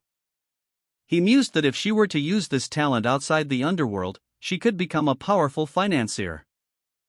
The nephew offered Cindy Wendy a deal, answer his questions, and she would be released. However, refusal would result in dire consequences, a future filled with regret. Cindy Wendy, her face etched with apprehension, considered her options. A silent struggle played out within her. She gritted her teeth, a silent promise forming on her lips. Finally, Cindy Wendy resolved to cooperate, agreeing to answer to the best of her ability. The nephew nodded, a hint of satisfaction in his eyes. The nephew of Beecher Van Baskerville leaned forward, a calculating glint in his eyes. "What do you think?" he asked Cindy Wendy, his voice a low murmur. He was gauging her honesty, her willingness to cooperate. Cindy Wendy considered his question, her expression thoughtful. She replied, "I think you're doing very excellently right now." A flicker of doubt crossed her face. She added, with a hint of apprehension, "I can't keep my promise if you aren't honest with me." The nephew's smile faltered. His eyes narrowed as he muttered, "I think you're handling things wrong." He sat back, his arms crossed, a thoughtful expression replacing his earlier confidence. His posture shifted, betraying a subtle change in his demeanor. A slow, chilling grin spread across his face. The change was stark, his earlier uncertainty replaced by a cold determination. Cindy Wendy looked up, startled by the sudden shift in his mood. She instinctively recoiled, sensing a change in the dynamic of their conversation. she fell to her knees, her eyes wide with a mixture of fear and resignation. The nephew's earlier offer of conditional release now seemed less certain. The nephew of Beecher Van Baskerville looked down at Cindy Wendyson and Rose, his crimson eyes intense. He leaned closer, their faces inches apart. A silent tension filling the space between them. His hand rested near her, a subtle display of power. Cindy Wendy trembled, her fear palpable. The nephew of Beecher Van Baskerville loomed over Cindy Wendyson and Rose, his presence radiating an intimidating aura. Cindy Wendy, already terrified, cowered before him, her body trembling. His hand descended, a gesture of absolute dominance. A crimson glow filled the air as the nephew's power surged, leaving Cindy Wendy speechless with fear. Their eyes met, the nephew's gaze cold and unwavering, Cindy Wendy's filled with terror and submission. The nephew's grip tightened, his power overwhelming her. The question, the reasons, hung in the air, unanswered. The nephew of Beecher Van Baskerville glared intensely, his eyes glowing with an unnerving red light. The sheer power emanating from him causing Cindy Wendy to flinch involuntarily. Cindy Wendy's fear was palpable as she visibly trembled under his gaze. Her eyes widened in terror, reflecting the overwhelming power before her. The nephew, unfazed by her fear, calmly stated, "I'll hear you out." He approached Cindy Wendy, his demeanor unchanged, as he effortlessly removed her restraints. Cindy Wendy, still terrified, whispered, "About how I'm doing this wrong." The nephew of Beecher Van Baskerville's sharp teeth were bared in a predatory grin. As he explained the principles of kingship to Cindy Wendy, he pointed out that while brutal laws might initially garner respect, they would ultimately breed resentment and anger among the populace. Cindy Wendy, bound and helpless, listened intently as the nephew continued, explaining that the Baskervilles' current power was precarious and that long-term resentment posed a significant threat. He then proposed a solution: Cindy Wendy must relinquish her authority to the clan head. The nephew's eyes glowed with an unsettling intensity as he awaited her response. Cindy Wendy, terrified and defeated, could only nod in silent agreement. The nephew of Beecher Van Baskerville received instructions to attend a prestigious institution, such as MT Le Rouge et Le Noir or the Academy at the Empire Center, to hone his skills. Away from the prying eyes of others. He was to train in seclusion, refining his abilities without drawing undue attention. Meanwhile, it was revealed that around that time, the Baskerville clan head would face criticism intended for the nephew. The nephew, his face obscured by shadow, sat silently, a grim determination etched in his posture. Cindy Wendy, bound and helpless, was subjected to a brutal display of power. A metallic clang echoed as she was restrained. The nephew's actions likened to forcing a hunting dog to attack its own master. The scene was one of stark violence and subjugation. Cindy Wendy, terrified and vulnerable, was left kneeling before a looming, shadowy figure, the full extent of her predicament unclear. The nephew, his face still hidden, remained seated, his plan seemingly complete.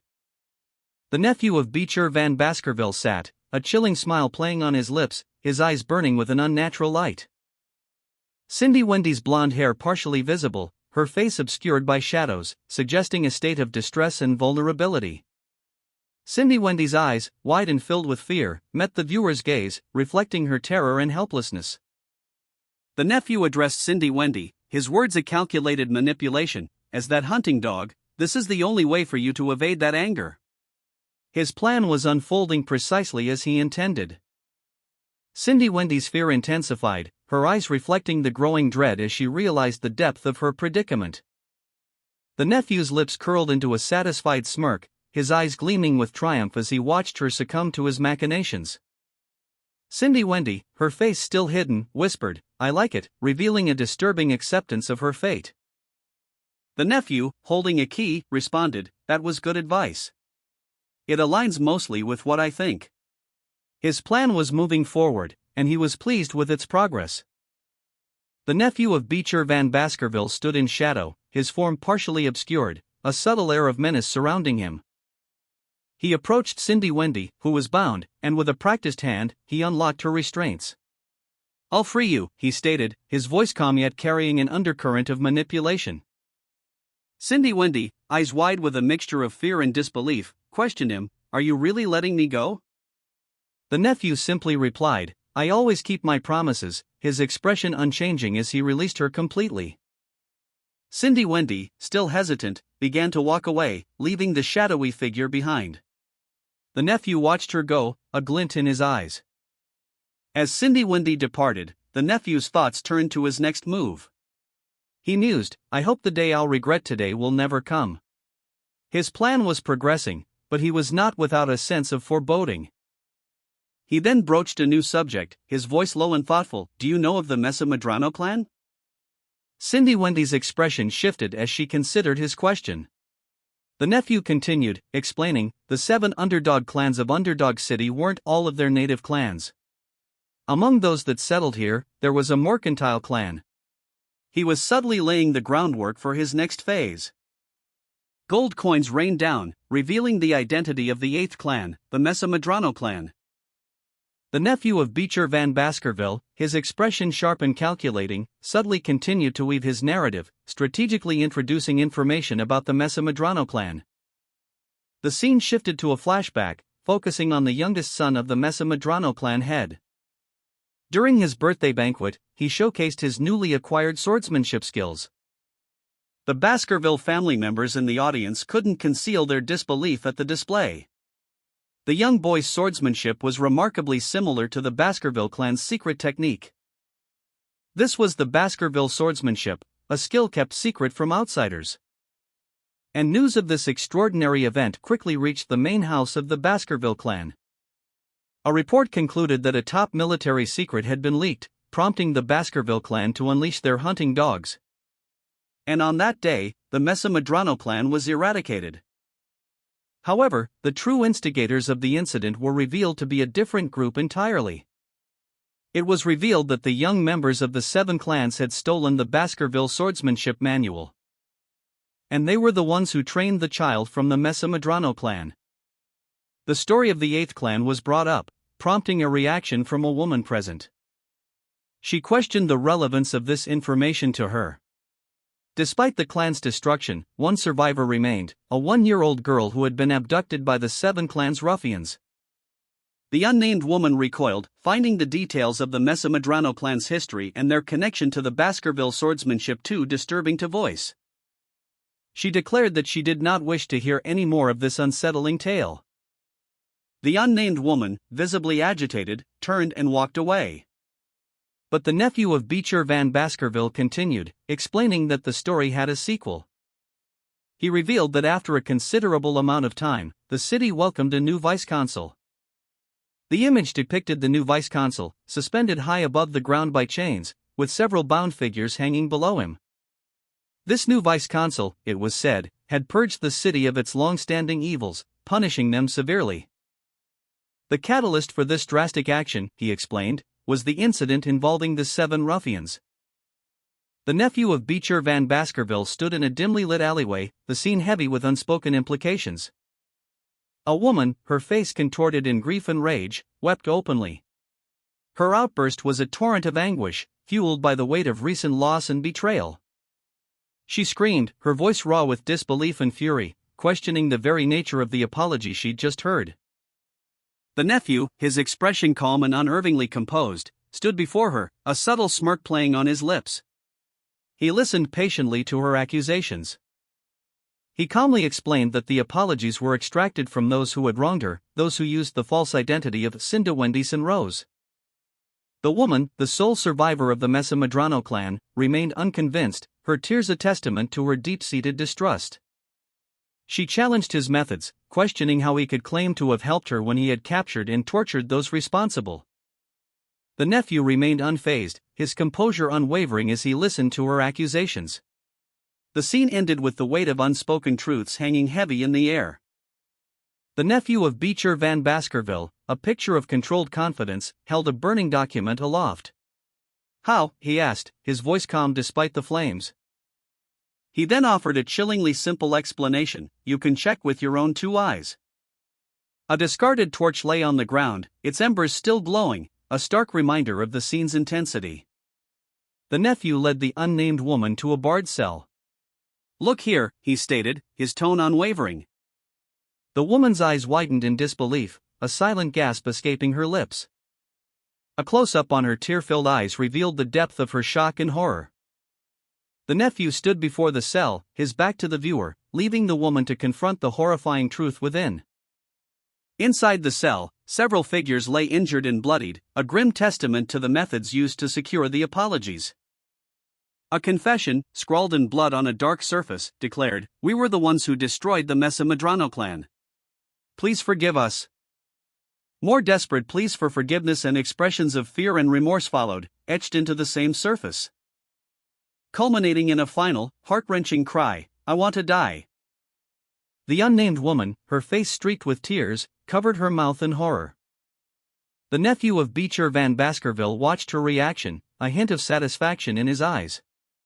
He uttered a single word, "Uwek." The nephew of Beecher Van Baskerville, his expression grim, declared that despite the suffering of the Mesa Madrano clan, their revenge was far from over.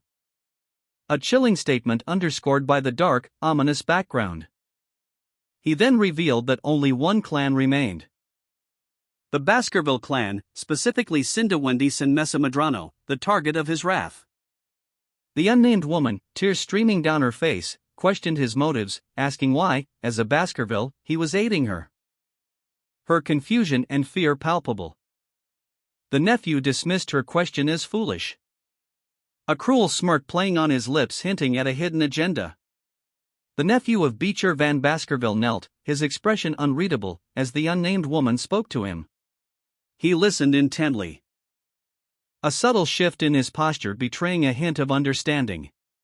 "I understand what you mean," he replied, his voice low and controlled. The woman's face was etched with worry as she revealed the name of her target, Beecher Van Baskerville. The nephew's eyes flickered, a cold smile playing on his lips as he made a vow. "I will repay you for this debt," he stated, his tone devoid of warmth. "No matter what you do in this life, I will never let you lack money." The woman, her face a mask of apprehension, walked away, leaving the nephew alone in the dimly lit corridor. He watched her go, a glint in his eyes intensifying. A sinister smile stretched across his face as he muttered those words, "I'll remember them." The sun rose over the city, casting a pale light on the rooftops and gabled windows of a grand building. The camera focuses on a heavy, ornate door, its intricate carvings hinting at the secrets held within. The door creaks open, revealing a jovial vice-consul, his greeting a stark contrast to the events about to unfold. He remarks, "Sleepy vice-consul." He then addresses someone unseen, urging them to prepare for the day, stating, "The sun has already risen. You should start getting ready." The scene shifts abruptly to a horrifying discovery. A man, aghast, stares at a blood-soaked bed where a body lies lifeless, surrounded by more corpses. His exclamation, "Huwak," speaks volumes of his shock and horror. A young man, seemingly unfazed, calmly greets the horrified man, saying, "Good morning, manager." The young man sits, his shirt stained with blood, his eyes betraying a hint of something unsettling. He appears to be struggling with the implications of the scene before him. He reflects on the carnage, stating, "What are these corpses? I don't remember. Looks like I killed them in my sleep." The manager, incredulous, reacted with a disbelieving, "Are really? There's no way. It's just a joke." He then questioned the nephew of Beecher Van Baskerville, asking, "What kind of childhood did you have in the main house?" The manager continued to press the nephew, stating, "Was that joke not funny?" "No, this isn't a problem with the joke." The nephew, seemingly unfazed, calmly replied, "There's a ton of flies buzzing around me these days." His nonchalant demeanor contrasted sharply with the gravity of the situation. As he continued to recount a litany of past assassination attempts, 2 with poisonous arrows, 4 with poisoned drinks, attacks involving sulfuric acid, snipers, arson, even being hit by a carriage, and so on. He concluded with a chillingly calm, "I've endured a lot of things." The nephew of Beecher Van Baskerville, seemingly unfazed by the gravity of the situation, remarked to the unnamed manager, "Doesn't this mean I am getting a lot of attention?" He continued, explaining the source of his enhanced resilience: the skill I obtained from that A-rank danger raiding Hell Buffalo from the illegal auction, the Tenacious Life skill. He displayed his hand, showcasing 3 skill slots: Incinerate Cerberus, plus, Tenacious Life Hell Buffalo, A, and Hemorrhage Hellhound, B+. It's pretty effective, he added. The nephew further elaborated, with my skin strengthened by both Tenacious Life and the Styx River. He implied his enhanced durability, stating, not even assassins at the graduate level can hurt me, even with an ambush. However, he conceded, but it's still bothering me, so I should uncover the one behind this and kill it at the core. The manager responded, that's a great idea. A question mark appeared above the nephew's head as he looked towards a distant carriage. A flag bearing the Baskerville crest was shown, prompting a question about its significance. The nephew of Beecher Van Baskerville and his manager arrived at a location, the manager noting the presence of someone from the main house.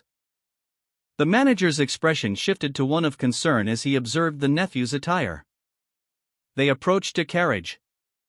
The nephew entered the carriage. A subtle sound indicating the carriage's movement was heard. The manager's face registered shock and disbelief. The nephew and his manager stood in a park, the manager visibly shaken by a recent event. The unnamed manager, his face etched with a mixture of shock and dawning recognition, stared at the back of the nephew of Beecher Van Baskerville's head as he entered a waiting carriage. His whispered exclamation, barely audible above the rumble of the city, betrayed his inner turmoil. This person is. The nephew of Beecher Van Baskerville, calm but watchful, stood alongside an older man, the unnamed manager, whose expression was one of visible concern and surprise. A subtle tap was heard, drawing the manager's attention. He spoke, it's been a while, young master. The manager's face, though still apprehensive, softened slightly as he observed the nephew more closely. The nephew responded, you're looking better than ever, butler. The manager, now walking away, chuckled, do I? The manager continued, reflecting on the nephew's journey, from the moment you left the main house, I knew you would do well, young master. The nephew replied, I just got lucky in some aspects. A thoughtful expression crossed the manager's face as he muttered, that man. The narrative opens with a description of the Baskerville clan, a brutal organization where even minor mistakes can be fatal. Introducing John Barrymore, the head butler, renowned for his impeccable conduct and considered the greatest butler of the Barrymore clan for 4 generations. The nephew of Beecher Van Baskerville, upon seeing Barrymore, is overcome with awe, thinking of him as an idol among the Baskerville retainers.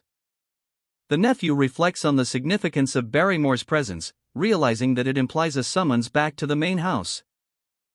Barrymore confirms the nephew's deduction, stating that the clan has praised his accomplishments and requested his return. Barrymore adds that the clan head was particularly joyful in issuing this command. The nephew, however, finds the description of the clan head's joy unsettling, questioning the nature of this joyful Hugo. The chapter opens with a close-up of Beecher Van Baskerville, the clan head, his face etched with an unusual intensity, his red eyes gleaming. A newspaper clipping shows Beecher ranked first in various polls, people loved by citizens of Underdog City, people trusted by merchants, people beloved by farmers, people respected by children, people supported by intellectuals, and, ironically, greatest assassination target by murderers. The narration continues, explaining that Beecher's high rankings successfully countered the Baskerville clan's reputation for relying solely on brute force, proving their intellectual prowess. Beecher's son, the nephew, is shown in a meeting, listening attentively as his father praises his accomplishments. You've done excellently, my son, Beecher says. The nephew responds humbly, I've only done what I needed to do, clan head. His thoughts, however, reveal a degree of apprehension at his father's unusually joyful expression. Beecher Van Baskerville, his eyes gleaming with an unusual intensity, sat in his study, a thoughtful expression on his face. Muttering to himself, rewards and punishments must both be given out when needed. His nephew, despite his outward calm, felt a surge of apprehension. The reward he'd received was exactly what he'd expected. A prestigious education at Colosio, the greatest academy in the empire, where the children of high-status nobles and royalty attend. Run as a boarding school for internal security reasons. This was precisely the opportunity he needed, providing him with the time to grow stronger while evading Hugo's watchful eye. Beecher Van Baskerville, considering his nephew's future, spoke, "I'm thinking of sending a few with you, but I haven't decided who those few will be yet. Do you have any close brothers you want to go with?" His nephew responded, "The highbrow, middlebrow, and lowbrow triplets are the closest to me." Beecher Van Baskerville's nephew, harboring a calculating demeanor, mused to himself, "I'll just take them and use them as sandbags." Beecher Van Baskerville, addressing his nephew, inquired, "And do you remember the creator when you were 8 years old?" Referencing a past joint training exercise with the morgue. His nephew responded, recalling, "I remember the plan was to lease the ruby mine to the morgue, and use them to eliminate the barbarians." A sinister smile crept across Beecher's face as he contemplated the success of his past scheme. His nephew, still apprehensive, questioned, "By worked, you mean that the morgues offered a joint subjugation with a submissive attitude?" Beecher Van Baskerville, his eyes narrowed, warned his nephew, "You'll need to check if the laws you made are holding up well before going to the academy." Beecher Van Baskerville, his nephew's uncle, offered a final piece of advice, "It'll be a good experience for you." The nephew, apprehensive but resolute, responded with a silent gesture of affirmation, placing a hand over his heart. He pledged his loyalty, "I will follow your commands." The nephew and his uncle stood before the academy gates, flanked by guards. The scene was one of both anticipation and solemnity. Beecher Van Baskerville, overcome with emotion, waved a handkerchief, tears welling in his eyes. He offered a heartfelt farewell, "Please have a safe trip. I will manage things here until you return."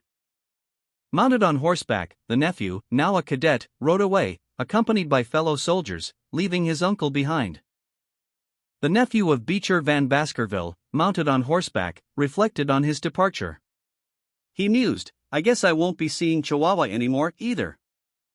The young man rode with a small contingent of soldiers, their horses' hooves softly striking the ground as they moved along a dirt road.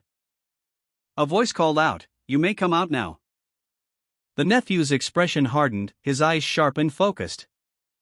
Suddenly, a group of cloaked figures ambushed the small military escort, launching a swift and brutal attack. The soldiers were quickly overwhelmed by the sheer number of attackers. The nephew, however, remained calm and alert on his horse, his gaze unwavering. As the attackers closed in, he spoke calmly, "It seems I made you wait. I didn't want to leave in a disorderly fashion." The panel shows Beecher Van Baskerville's nephew's escort, a member of the Pitbull Knight Order of Staffordshire Baskerville. The nephew inquires about his uncle Boston Terrier's well-being. His escort replies that the count is as usual, except that since the slave market incident, he has been insistent on bringing the nephew into the Pitbull Knight Order. The nephew and his escort travel in a carriage, passing through a verdant landscape. The nephew reflects that the man accompanying him makes him uneasy. The nephew and his escort continue their journey, the escort's face partially obscured by shadow. The panel shows a mountainous region, described as territory leased to the Pitbull Knight Order. The path ahead led to the Morgue clan's territory. Where the nephew of Beecher Van Baskerville and his escort rode, the nephew noting the lack of overt illegal activity. The escort explained that they were part of an advance scout party for the subjugation of the barbarians, and that the Morgue clan had assembled a formidable force for this operation, including 2 representatives, 30 administrators, and nearly 100 unranked magicians. The nephew observed that the Morgue clan was clearly risking everything on this endeavor. A stark contrast to the Baskerville clan's meager force of 1 congressman, himself, and a few dozen foot soldiers. The escort revealed that the Morgue troops were not present, but rather lying in ambush on the far side of the mountain.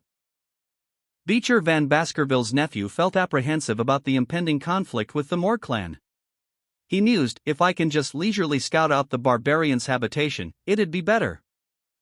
A sweeping vista revealed a dark, ominous landscape, dominated by a formidable fortress, heavily fortified and seemingly prepared for war.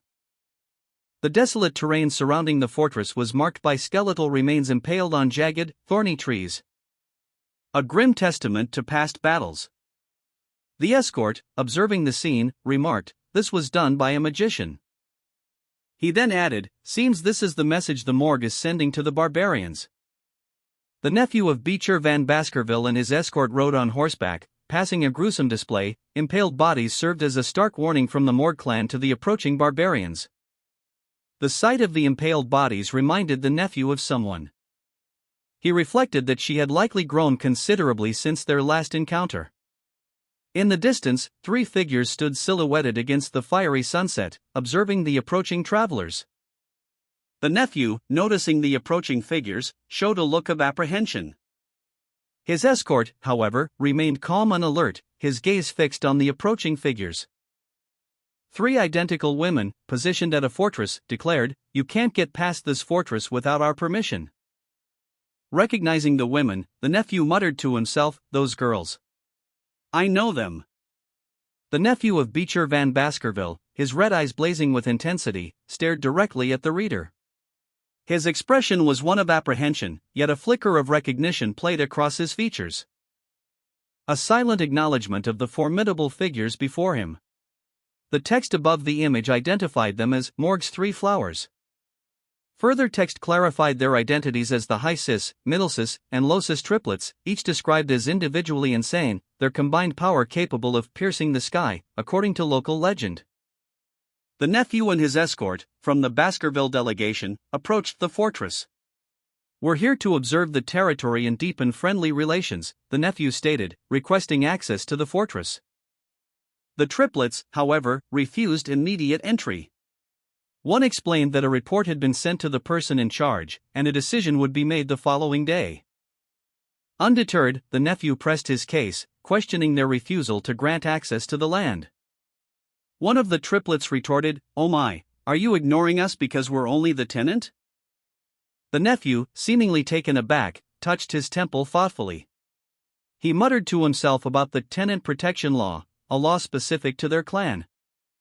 Beecher's nephew, reviewing the tenant protection law, declared, "If it's that law, I've already revised it." He explained that the revision allows the true owner to evict tenants. Addressing the triplets, he stated, "These will be my last words to you." The triplets, High Cis, Middle Cis, and Low Cis, visibly trembled as the nephew's words sunk in. His eyes blazing with determination, the nephew commanded, "Open the gate." A wave of cold air washed over the triplets as they braced for the consequences. Their fear intensified as they realized the gravity of the situation. A sudden, sharp cough escaped the nephew's lips. News of the nephew's appointment to Underdog City reached the triplets, High Cis, Middle Cis, and Low Cis, provoking a dismissive reaction from Middle Cis, as she casually manipulated a swirling vortex of energy in her palm. Their dismissiveness, however, quickly shifted as the nephew, fueled by his determination despite physical discomfort, arrived with his escort and unleashed a powerful display of his own abilities, a torrent of ice magic erupting from his hands. The escort watched intently as the nephew's magic clashed with the triplets' defenses, the resulting magical collision creating a spectacular, destructive wave of energy. High Cis, Middle Cis, and Low Cis, initially defiant, found their resolve weakening in the face of the nephew's unexpected power. They shouted their refusal to allow entry to Morgue's land. Meanwhile, the escort, observing the scene, pondered the nephew's strength, questioning how it compared to the triplets' own. The nephew of Beecher Van Baskerville, still slightly uncomfortable on his horse, rode alongside his escort. He gripped his sword, his expression serious.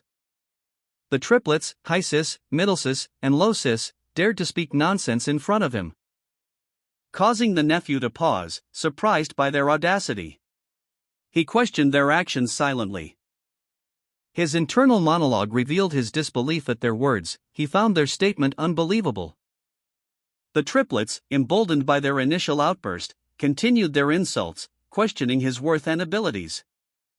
The nephew, unimpressed, retorted with a sharp comment about their lack of basic knowledge, highlighting their intellectual inferiority. His words hung in the air as he rode forward, his escort watching intently. The triplets' initial confidence wavered as they faced his calm demeanor and sharp words. The nephew's subtle magical ability manifested, causing a slight tremor in the ground, subtly intimidating the triplets and their cloaked associates. The nephew of Beecher Van Baskerville adjusted his cloak, a subtle shift betraying a newfound confidence.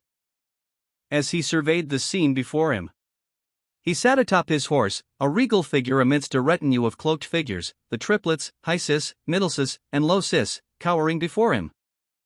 The triplets, their earlier bravado replaced by a palpable fear, exchanged nervous glances. Their whispered words, "This guy's the face of our Baskerville clan," revealed their dawning realization of their opponent's identity and power.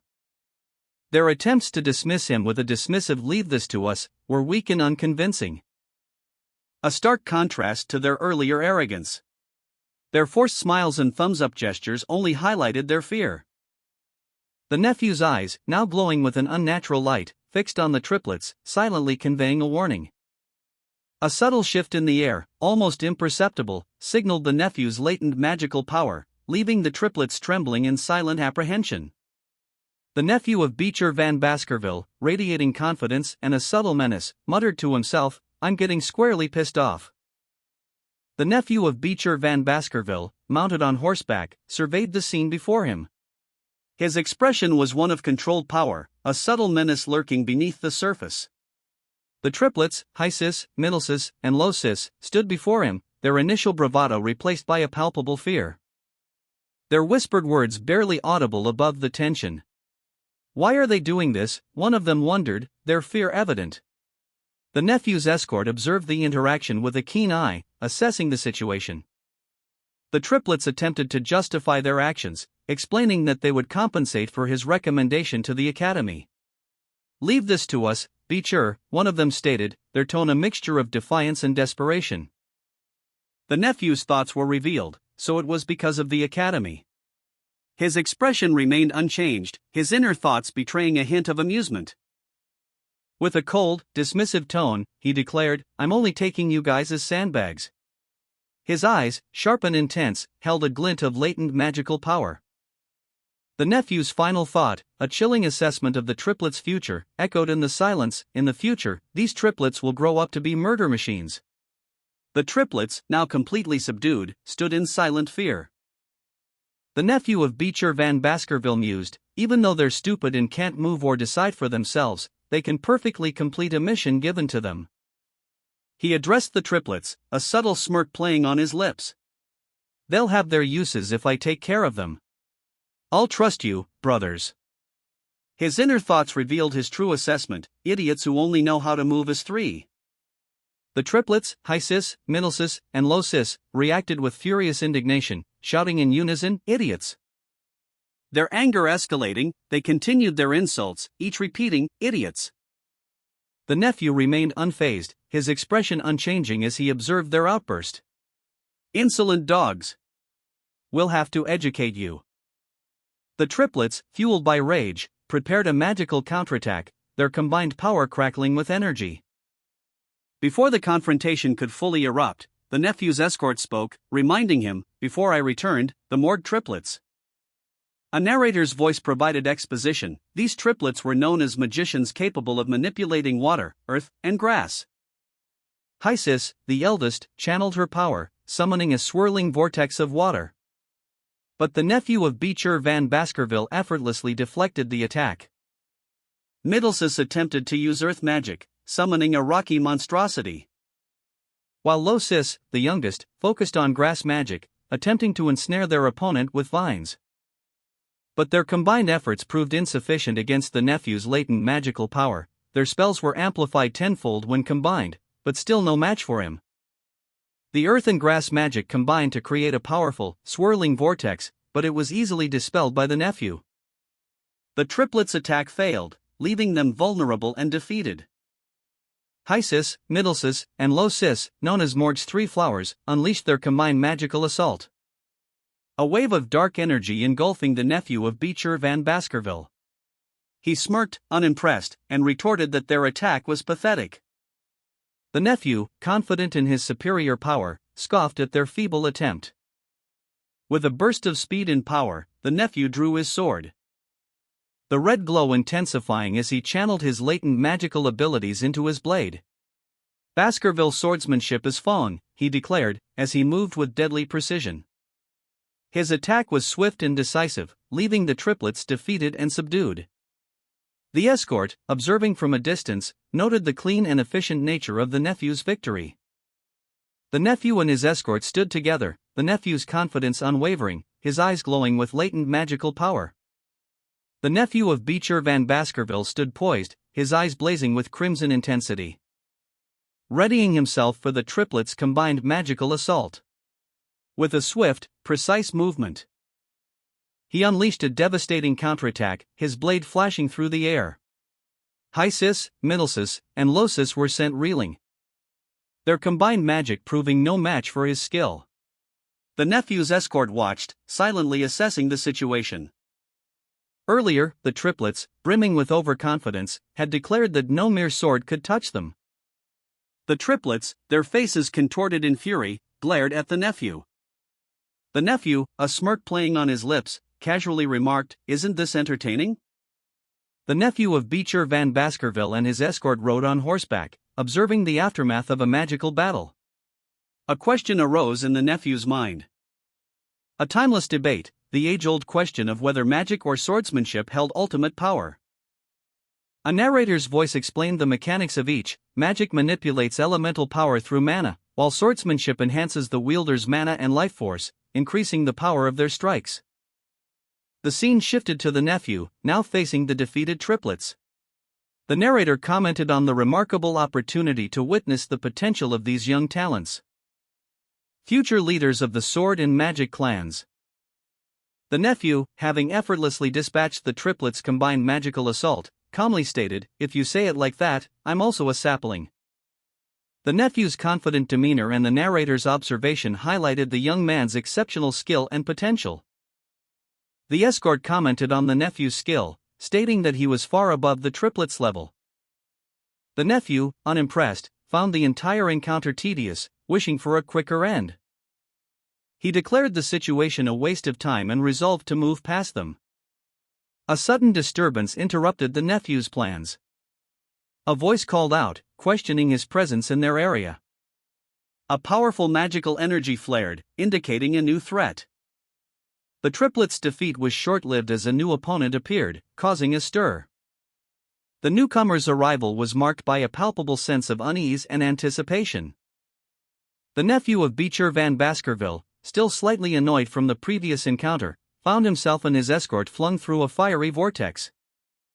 A sudden, intense burst of energy erupting around them as they hurtled through the swirling flames, leaving a trail of fiery destruction in their wake. The escort watched, alert and assessing the situation. Emerging from the vortex, the nephew and his escort found themselves facing two new opponents, a young man with a mischievous grin and a stern-faced officer on horseback. The young man spoke, his words laced with amusement. The escort, ever watchful, observed the scene, a thoughtful expression on his face. As the triplets, high sis, middle sis, and low sis, appeared, their faces etched with shock and fear. They exclaimed, "WH what? Where did that fire magic?" The officer on horseback, clearly annoyed, scolded the triplets, "What do you think you're doing? We almost all got burnt to death." The triplets, defeated and terrified, fled the scene. Two of the triplets, shaken and tearful, huddled together. One whimpered, "I thought I was going to die. I would have if I dodged just a little slower." Another cried out, "Huam, sister, I'm scared." Meanwhile, the nephew of Beecher Van Baskerville, having just dispatched the triplets with a burst of fiery magic, looked on in surprise as a new voice called out, "What is going on here?" A young man with dark hair and intense red eyes appeared, observing the scene with a thoughtful expression. He murmured, He then turned to see a powerful woman with long, flowing red hair standing atop a nearby wall, silhouetted against the setting sun. The woman, radiating power and anger, descended, her fiery red hair a stark contrast to the darkening sky. She declared, "I won't forgive anyone for messing around in my territory." She then softened her tone slightly, explaining, "Your sisters were just trying to stop the intruders." The triplets, defeated and scattered, protested their innocence, claiming that they had been attacked first. Their words were cut short by the arrival of a new opponent, a woman with vibrant red hair, who addressed her sisters with a sharp, questioning tone, "Camu? Did you just call me that, sisters?" One of the triplets gasped, revealing the newcomer's identity. Heek. No way. Vice Fortress Captain. The vice captain, her eyes blazing, warned the nephew of Beecher Van Baskerville, be careful if you don't want to become like them. The triplets, terrified by the vice captain's power, immediately apologized for their actions. The vice captain's gaze, sharp and intense, lingered on the nephew, her red eyes conveying a silent warning. Meanwhile, a figure on horseback appeared in the distance, observing the unfolding events. Dust swirled around the legs of several horses as they moved, their hooves kicking up the dry earth.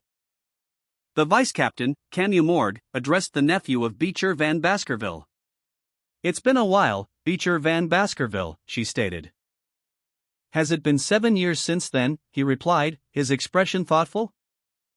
Camus Morgue confirmed, it has been a while, Camus Morgue. The nephew's eyes widened slightly, he noted the subtle change in her appearance. A smirk played on his lips as he observed her. Her baby fat disappeared. It's starting to show, he mused, referring to her more mature and striking features. A caption appeared, so this is the beauty of Camus Morgue that captured the hearts of all the men in high society. The image showed Camus in a more flattering light, highlighting her beauty. The caption continued, the men were all within her grasp and involved in many scandals. The scene shifted, showing a more serious tone. The nephew pondered, but why haven't there been rumors like that in this life? His expression turned contemplative as he considered the implications of Camus's past and her current, seemingly less scandalous, presence. Vice Captain Camus Morgue, astride her horse, addressed her nephew, the nephew of Beecher Van Baskerville. Open the gates. Those triplets weren't listening to me, she stated, her tone dismissive of the previous conflict. The nephew of Beecher Van Baskerville reacted with surprise. W.H. what? We haven't seen each other in a long time, and that's all you have to say? Camus Morgue's expression hardened. Her eyes blazed with anger. Then what else needs to be said, she retorted, her voice sharp. The scene shifted, revealing a broader context. Continuing from the battle between the triplets, now it's the battle between the rising stars of the two clans. A fire erupted nearby, witnessed by the nephew of Beecher Van Baskerville and Camus Morgue, adding to the tension. The nephew of Beecher Van Baskerville appeared dejected, receiving a pointed gesture from an unseen individual. 0 points.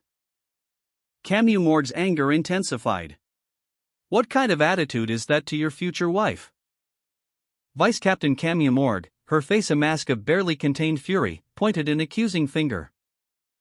Her gaze fell upon a group of cadets, their expressions mirroring her nephew's disappointment. The image shifted, revealing a blank white space, a stark contrast to the intense emotions of the previous panels. The nephew of Beecher Van Baskerville stared ahead, his expression unreadable, a man of few words standing beside a stern-looking superior officer. Camus Morgue's face softened slightly, a flicker of concern crossing her features as she contemplated her nephew's future. A group of laborers, their faces etched with weariness, toiled in a barren field, their movements slow and deliberate under the harsh sun. Meanwhile, Vice Captain Camus Morgue and her nephew rode horseback, traversing a desolate landscape. She questioned him about their knowledge of the barbarians. Her nephew confidently replied that the Baskervilles, due to constant conflict, possessed superior knowledge of the barbarians than she did. Camus, however, expressed her frustration, questioning why only inexperienced soldiers were sent on this mission. She pointed out that the main army was waiting on the other side of the mountain, a fact her nephew already knew. The nephew, displaying a hint of annoyance, retorted that she was simply stating the obvious. Camus, with a smirk, reiterated that she was merely confirming his awareness of the situation.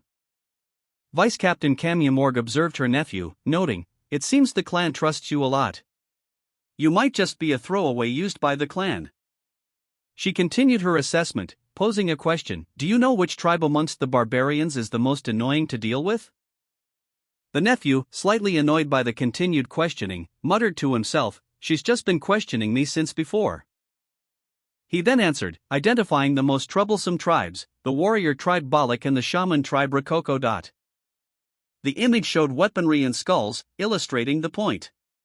The narration continued, the Balik clan's bow techniques, especially, are on an entirely different level from the Empire's in terms of strength. The techniques aren't known to us either. Camus offered a score, I'll give you 8 points for knowing about the culture of the barbarians. Of course, that's 8 points out of 100. The nephew, astride his horse, questioned the low score despite his correct answer. Why is my score like that when I answered correctly? Camus's response was simple and blunt, because you answered correctly. Vice Captain Camus Morgue mused aloud, What's the point of a smart man? I don't like my man being smart. It's fun to have a traditionally stupid male around.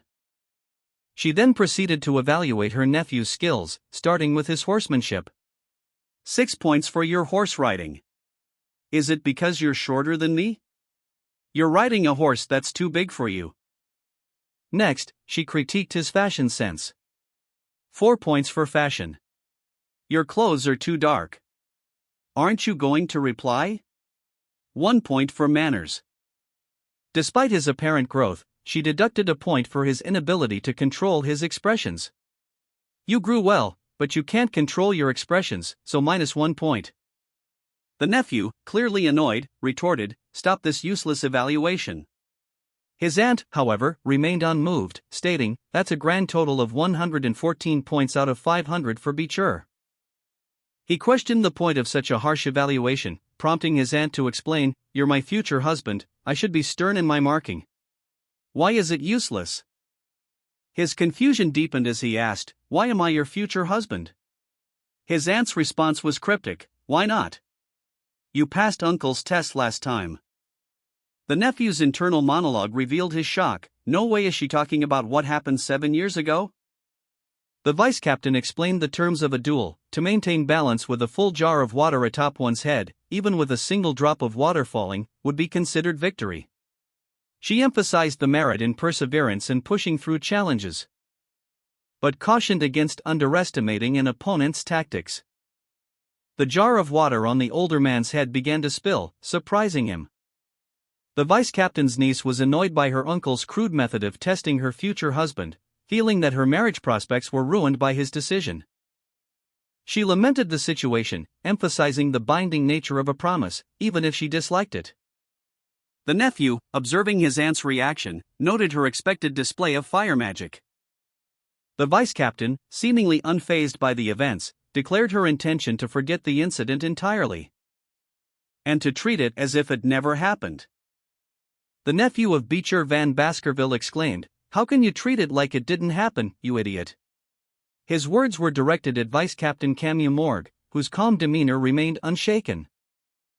A shadowy, vaguely humanoid figure was shown being violently thrown by Camus Morgue. The impact sent a shockwave through the air. The nephew, bewildered, landed on the ground, clutching at his torn clothes.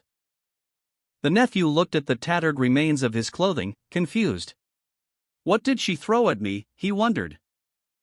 A series of images flashed before his eyes, a distraught Camus, and a younger, more vulnerable version of himself.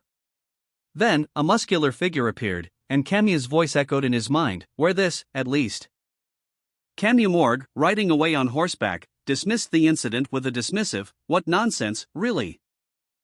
The nephew observed her from behind, a thought bubble above his head reading, I don't think she washed this. Meanwhile, Camus Morgue informed her nephew that the barbarians had raided the ruby mines, stealing crops and slaves, intending to sell the slaves elsewhere. The narration begins with an informational caption describing the castle walls. These are the castle walls created in a month by earth and steel attribute magicians. The nephew of Beecher Van Baskerville, along with Vice Captain Camus Morgue and 2 pack horses, approached the castle walls, which show signs of damage from recent attacks. Camus comments on the speed of the construction, stating, As expected of Morgue's magicians? You finished what would normally take 100 people over a year in just a month. The nephew observes the damage to the walls, and Camus identifies the source, so those are the arrow marks left by Balik. The panel shows close-up detail of the damage caused by Balik's arrows, highlighting the significant penetration power. Camus explains the nature of the arrows. That's right, the arrows they fire contain powerful aura. She continues, explaining the devastating consequences. countless people died by getting sniped while on night watch. Since they can pierce through 2-3 meter thick walls, there's no way to stop them either. Camus reveals that one of these arrows injured Beecher Van Baskerville. An arrow broke through shield magic and hit Uncle's chest, injuring him quite badly. Thankfully, he was fine, but his pride has been damaged. The nephew of Beecher Van Baskerville reflected on his uncle's injury, recalling that their clan head had suffered a similar wound from a barbarian's attack. A detail that was further clarified by Vice Captain Camus Morgue, who pointed out the exceptional skill of a particular barbarian archer, leading the nephew to speculate that the archer was a woman, although the black face paint made identification difficult. A messenger arrived, interrupting their conversation, urgently informing the vice captain and her nephew that a search party had captured barbarian scouts. The nephew reacted with surprise to this unexpected news. The crimson sunset cast long shadows across the military encampment, the wind whispering through the canvas tents. A captured barbarian scout, his body adorned with intricate tribal tattoos, glared defiantly from his bound position. His powerful physique and intense gaze hinted at a formidable warrior. Vice Captain Camus Morgue and her nephew observed the captive, their expressions serious.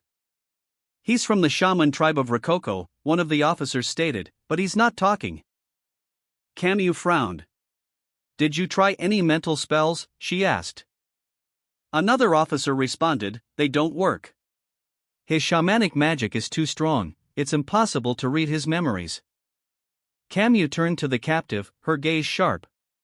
"Do you remember how your clan ambushed the Morgue fortress and kidnapped a few people?" she demanded. The captured barbarian scout's interrogation continued. A grim-faced Vice Captain Camus Morgue pressed for information, her frustration mounting. As the scout, defiant, only offered unintelligible words in his native tongue. The nephew of Beecher Van Baskerville observed, his expression unreadable. Suddenly, a detail emerged: one of the barbarians was Rose, Camus' second cousin. Camus, enraged, demanded to know what had happened to her cousin.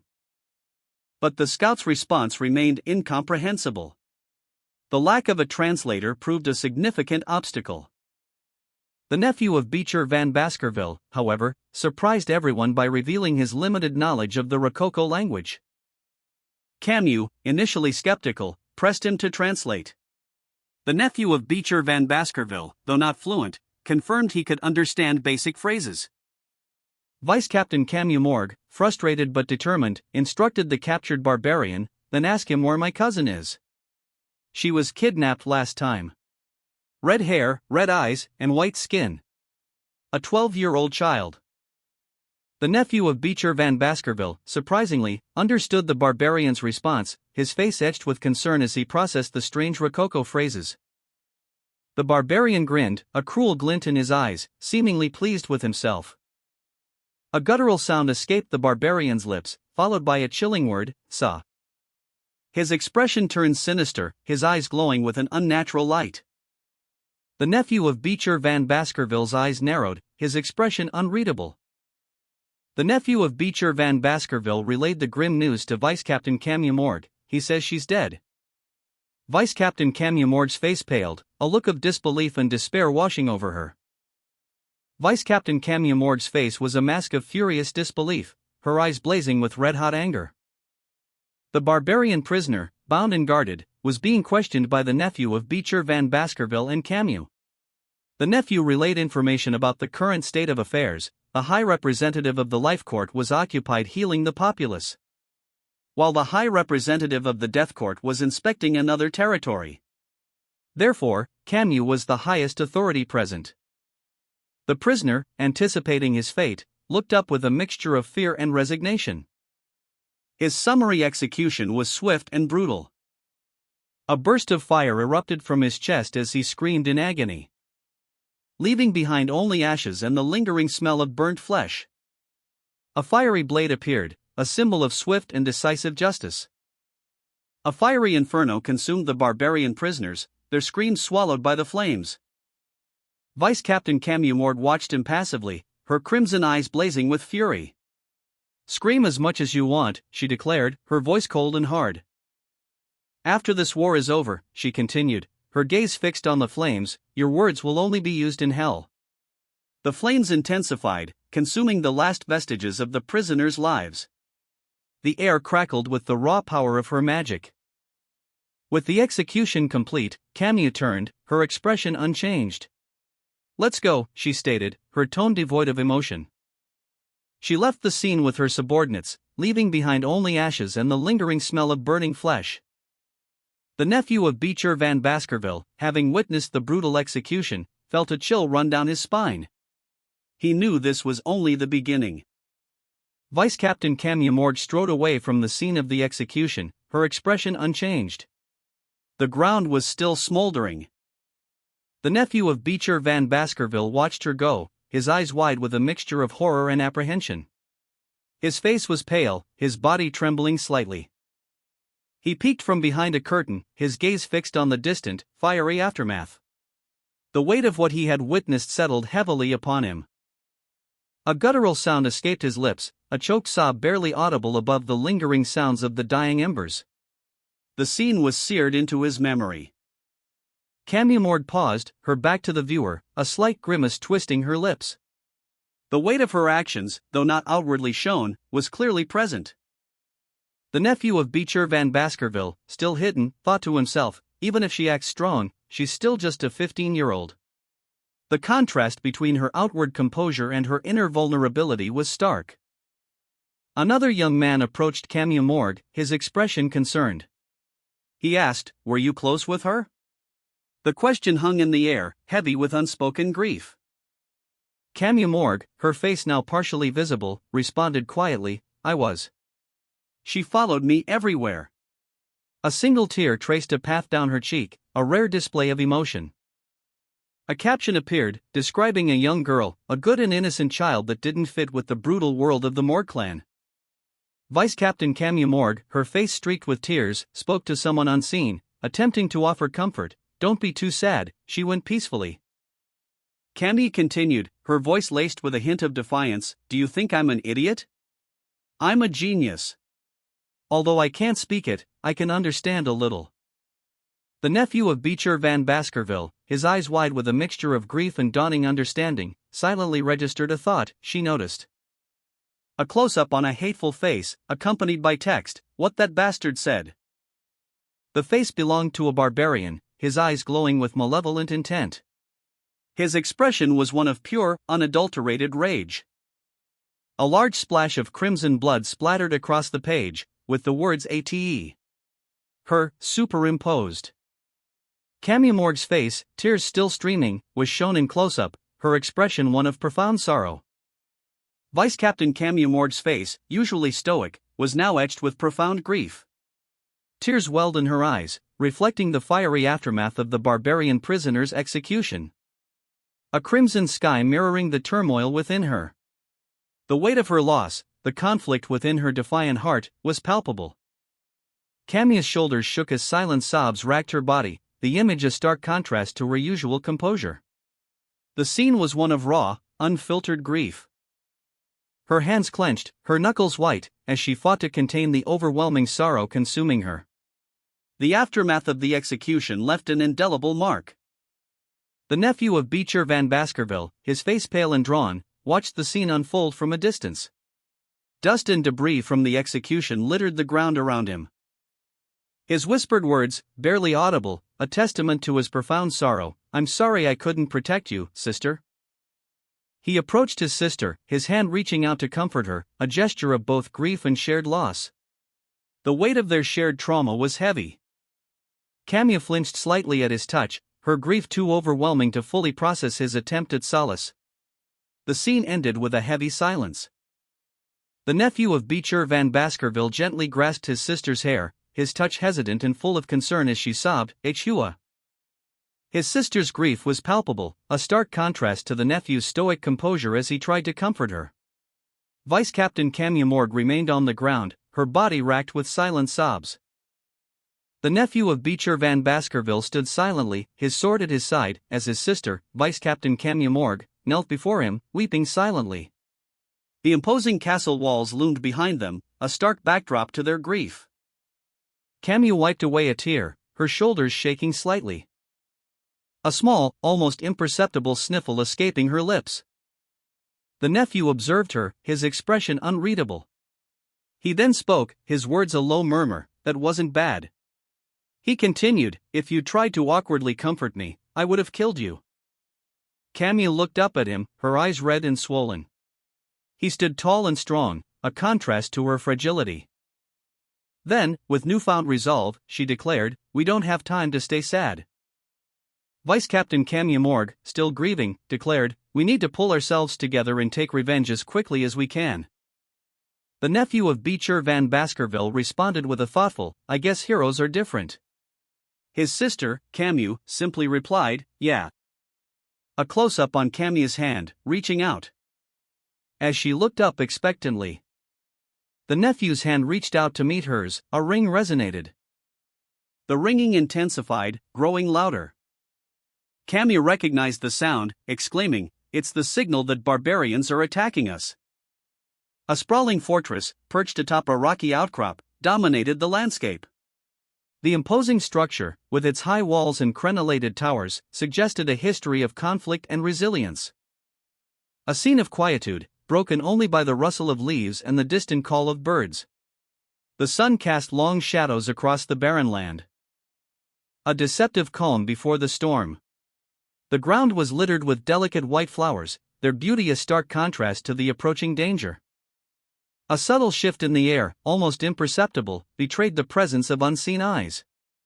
A lone wolf's paw, large and clawed, appeared in the undergrowth. A silent predator, a harbinger of the approaching barbarian horde. A lone barbarian warrior, astride a massive wolf, emerged from the trees, her bow drawn, ready to unleash a volley of arrows. Her eyes burning with fierce determination, a chilling prelude to the impending attack. The wolf beneath her, equally menacing, advanced, its eyes glowing with an unnatural light. A close-up on a barbarian warrior's intense gaze, his face partially obscured by shadow and bearing tribal markings, reveals a hand gripping a glowing blue weapon, energy crackling around it. The warrior's expression is one of grim determination. A female barbarian, riding a monstrous wolf-like creature, fires a powerful blue energy blast from a bow. The energy beam streaks across the landscape, leaving a trail of destruction in its wake.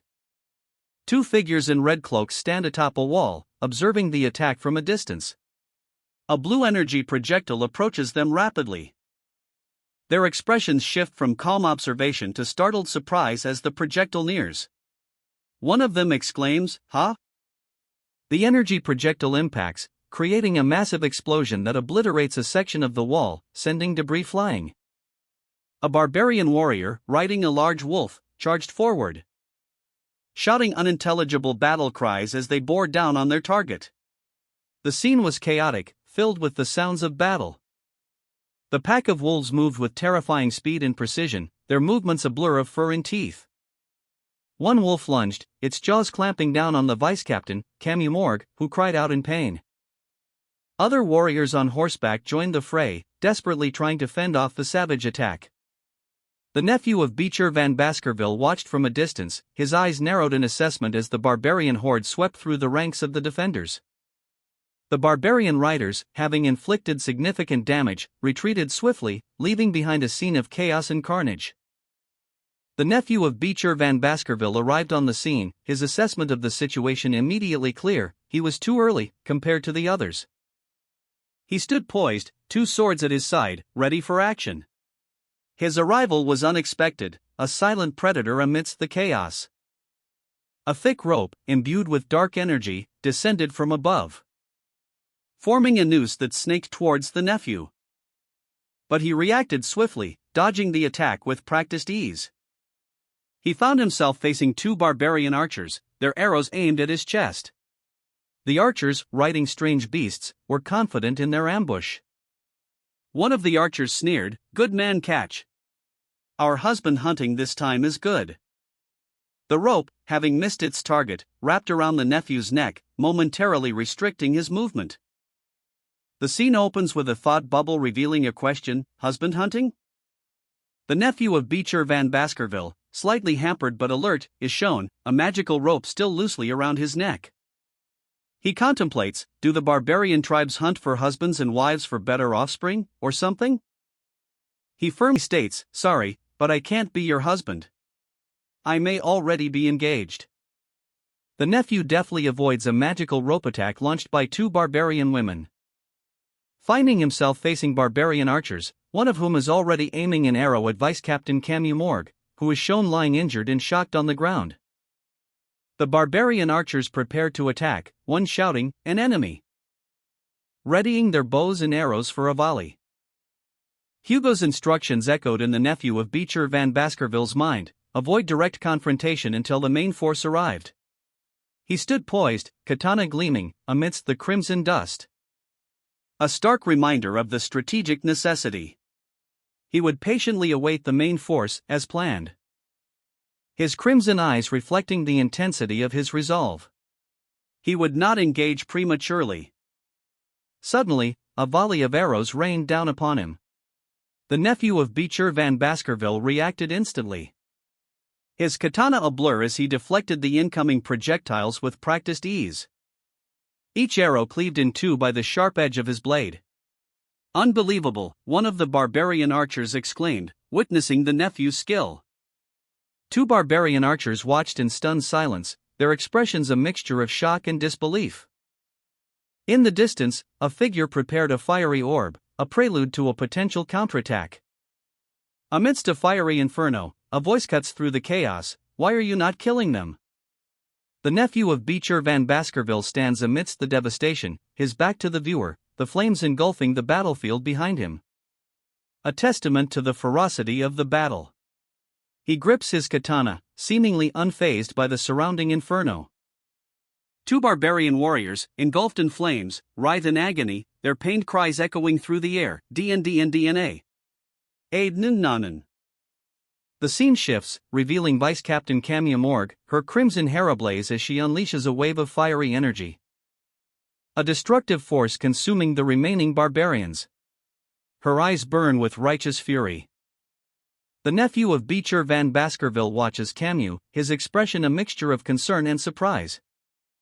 Camus's voice booms across the battlefield, die, barbarian bastards. Vice Captain Camus Morgue unleashed a torrent of fire magic, transforming the battlefield into a raging inferno. The remaining barbarians were consumed by the flames. Observing the aftermath, the nephew of Beecher Van Baskerville noted Camus's power, his surprise evident. He questioned Camus's use of liquid aura, to which she confirmed its use. Camus revealed that she was a graduate, and the only person the clan head would accept. She explained that the clan had instructed them to avoid direct confrontation until the main force arrived. With a declaration of confidence, Camus asserted that the Baskervilles could retreat, as she would handle the remaining threats. Camus, exhausted but resolute, braced herself for the next wave of attacks. Vice Captain Camus unleashed a devastating wave of fire magic, the flames consuming everything in their path, reducing the barbarian encampment to ashes in a fiery explosion. The nephew of Beecher Van Baskerville watched, awestruck by the sheer power and precision of Camus's attack. He noted to himself that Camus's quad casting had significantly increased her power. Camus, however, felt a sharp pain as a stray arrow grazed her shoulder. A testament to the ferocity of the barbarian resistance, even in defeat. Despite the injury, Camus stood firm, her resolve unshaken. A lone figure, riding a large white wolf, approached the scene. The words needle appeared in a thought bubble above the rider's head. Vice Captain Camus Morgue, lying on the ground, realized she had been poisoned. I think I got hit with a paralyzing poison. I can't move my body, she thought, her body immobile. The nephew of Beecher Van Baskerville observed Camus's state, a grim expression crossing his face. A high-maintenance girl, he muttered to himself. A barbarian warrior, his face etched with a cruel smile, prepared to attack with a heavy chain. The chain whipped towards Camus, but the nephew of Beecher Van Baskerville swiftly intervened, cutting the chain with a sharp blade. He efficiently severed the chain, preventing the barbarian from striking Camus. The nephew of Beecher Van Baskerville, having secured Camus, decided to retreat. It'll be good to retreat for now, he stated, but added with concern, But what about the farmland and the hostages? Camus, despite her weakened state, offered a strategic assessment. Before we meet up with the main force of Baskerville, it's better to not fight them. Vice Captain Camus Morgue, poisoned and paralyzed, cried out, "No." Her nephew, the nephew of Beecher Van Baskerville, responded with grim determination, "I need to take revenge for my cousin." Despite his desire for vengeance, he internally wrestled with the strategic implications, reminding himself to make a logical decision. The nephew of Beecher Van Baskerville, his eyes blazing with a fierce intensity, prepared for action. He unleashed a powerful, blue-tinged energy blast from his sword. The force of the attack sending a barbarian flying and knocking Camus to the ground. A new threat emerged, a barbarian archer appeared in the distance, aiming her bow. The nephew of Beecher Van Baskerville, prioritizing the strategic retreat, turned his back on the immediate danger and began his escape. The nephew of Beecher Van Baskerville unleashed a devastating energy blast, the very force Vice Captain Camus Morgue had warned him about. The raw power of the attack momentarily obscuring the battlefield, leaving Vice Captain Camus Morgue, already poisoned and paralyzed, even more vulnerable. As she cried out for help, her voice barely a whisper, "Be Beecher." The nephew of Beecher Van Baskerville, conflicted, reflected on the situation, so it's like this in the end. A flashback revealed a pivotal moment from Camus Morgue's past, her kidnapping by barbarians during her teenage years. A narrative that explained her current position and title, where Camus Morgue was kidnapped by barbarians during her teenage years. Of course, she returned not long after destroying the barbarian clan and was called the Queen of Le Rouge et le Noir. Despite his internal turmoil, the nephew of Beecher Van Baskerville prioritized a strategic retreat, his gaze fixed on a pursuing enemy. Beecher's nephew unleashed a powerful energy blast, a wave of blue energy engulfing his opponent. The force of the attack leaving a trail of destruction in its wake. Observing the scene, Beecher's nephew pondered, she swung with her bow, surprised by Vice Captain Camus's unexpected attack. Camus, despite her poisoned and paralyzed state, continued to fight, her movements noticeably different from before. A swift kick from Camus connected with Beecher's nephew's arm, sending a shockwave through his body as he stumbled back, coughing. His eyes narrowed, Beecher's nephew internally questioned, "Will I need to go all out?" A close-up on the nephew of Beecher Van Baskerville's intense, red-rimmed eyes, reflecting a burning determination. Vice Captain Camus Morgue, her face etched with pain and exhaustion, gestures towards the nephew with a defiant glint in her eyes. She utters a short, sharp phrase, "You, me." As two figures stand amidst a smoky battlefield, Camus's words hang heavy in the air. The scene shifts to show her retreating, leaving behind a single, cryptic message, "We'll meet again." Camus's face is shown again, this time with glowing, bright blue eyes, a sinister smile playing on her lips. Her expression is one of cold calculation and anticipation. The nephew of Beecher Van Baskerville stood defiantly before Vice Captain Camus Morgue, their gazes locked in a tense standoff. Camus, though poisoned and paralyzed, smirked, her eyes blazing with defiance. She pointed a finger at him, stating, "You. Me." Then, with a final, cryptic message, "We'll meet again." She retreated, leaving the nephew to ponder her words. The nephew's expression hardened, his eyes reflected a mixture of determination and apprehension. Later, Camus, her face etched with pain, stumbled through a curtain, muttering about repaying good with evil. Vice Captain Camus Morgue, paralyzed by poison but her spirit unbroken, addressed her captor, "Me, slave. Revenge for capture." The captor responded dismissively, "Morgue. Not matter with you." Meanwhile, the nephew of Beecher Van Baskerville watched from a distance, his expression hardening as he observed the unfolding events. He heard the order given, "Payback, same as I was. We, girl, fort leader, take her." Camus, despite her condition, remained defiant. Internally, she questioned her next move, "Do I need to reveal my power?" Suddenly, the nephew of Beecher Van Baskerville's eyes widened as he saw a familiar figure approaching. "Camus," he exclaimed, recognizing the vice captain's predicament. News of the ambush had reached Adolphe Morgue, Camus's uncle. A messenger's words echoed in the nephew's mind. Adolf Morg, he came after hearing about the ambush. Adolf Morg arrived, his power evident in the swirling energy around him. He roared, "You dare!" With a surge of magical energy, Adolf Morg demanded, "Return my niece." A blinding flash of light erupted as Vice Captain Camus Morg, astride her wolf-like companion, unleashed a devastating torrent of energy. The raw power shattering the earth around them. The force of the blast sending tremors through the very ground itself. Camus's eyes gleamed with determination.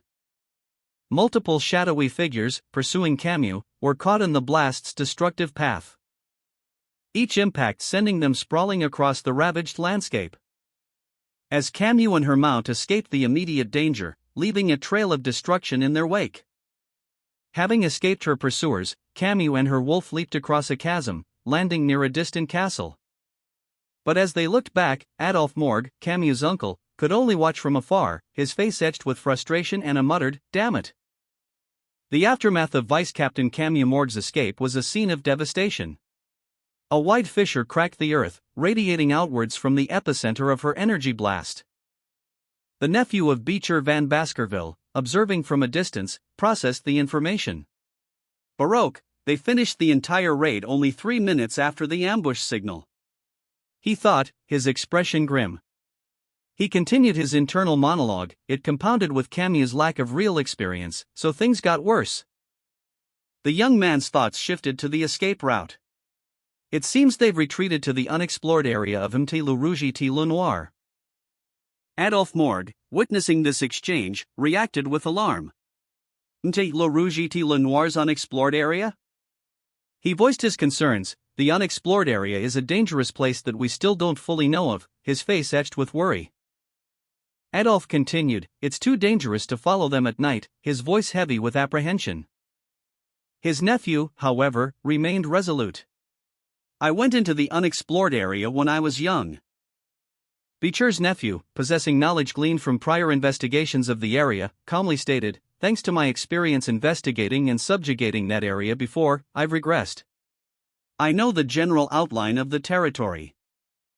Adolf Morg, his face etched with concern, questioned him sharply, "Is what you say true?" Adolf placed a hand on the nephew's shoulder, a mixture of apprehension and hope in his eyes. Adolf warned, "High Representative, going into Mte le Rouge et le Noir at night is suicide. Those who wish to leave can. I will not make it a problem for you." The nephew, his expression resolute, thought to himself, "I knew this child was abnormal." He felt a weight of responsibility settle upon him as Adolf's hand rested on his shoulder. He murmured, "Right now, I can only trust in his words." Adolf, his voice heavy with desperation, pleaded, "Please. Save my niece." The scene shifted to a moonlit sky, the beams of moonlight piercing through the dark clouds, hinting at the perilous journey ahead. A chain-link fence, marked with a skull and crossbones, bordered a desolate area near the Baskerville territory. The sign read "Dense Forest of Mte le Rouge et le Noir." The text box described the forest's dangers: bone-sucking mosquitoes, poisonous thorny vines, silent spiders, and other threats. Making it a place where a normal person wouldn't survive an hour. It was known as the life-eating forest. A large, dark branch snapped under an unseen force. A young man with dark hair, clad in dark clothing, moved swiftly through the forest, his sword at the ready. He was pursued by a group of figures in blue robes, their faces obscured by dark hoods. The pursuers unleashed a wave of energy, a bright red arc slicing through the trees. One of the pursuers questioned, "Are all the young lads of Baskerville like him?" Another, a man with gray hair and a stern expression, responded, "Not at all." Two large, menacing wasps with glowing red eyes appeared in the forest, their wings buzzing ominously. The gray-haired man explained, "Young master is just special." The young man, displaying exceptional skill, deflected the wasp's attack with a swift, precise movement of his sword. The crimson energy of his blade sliced through the air, shattering the insects into fragments.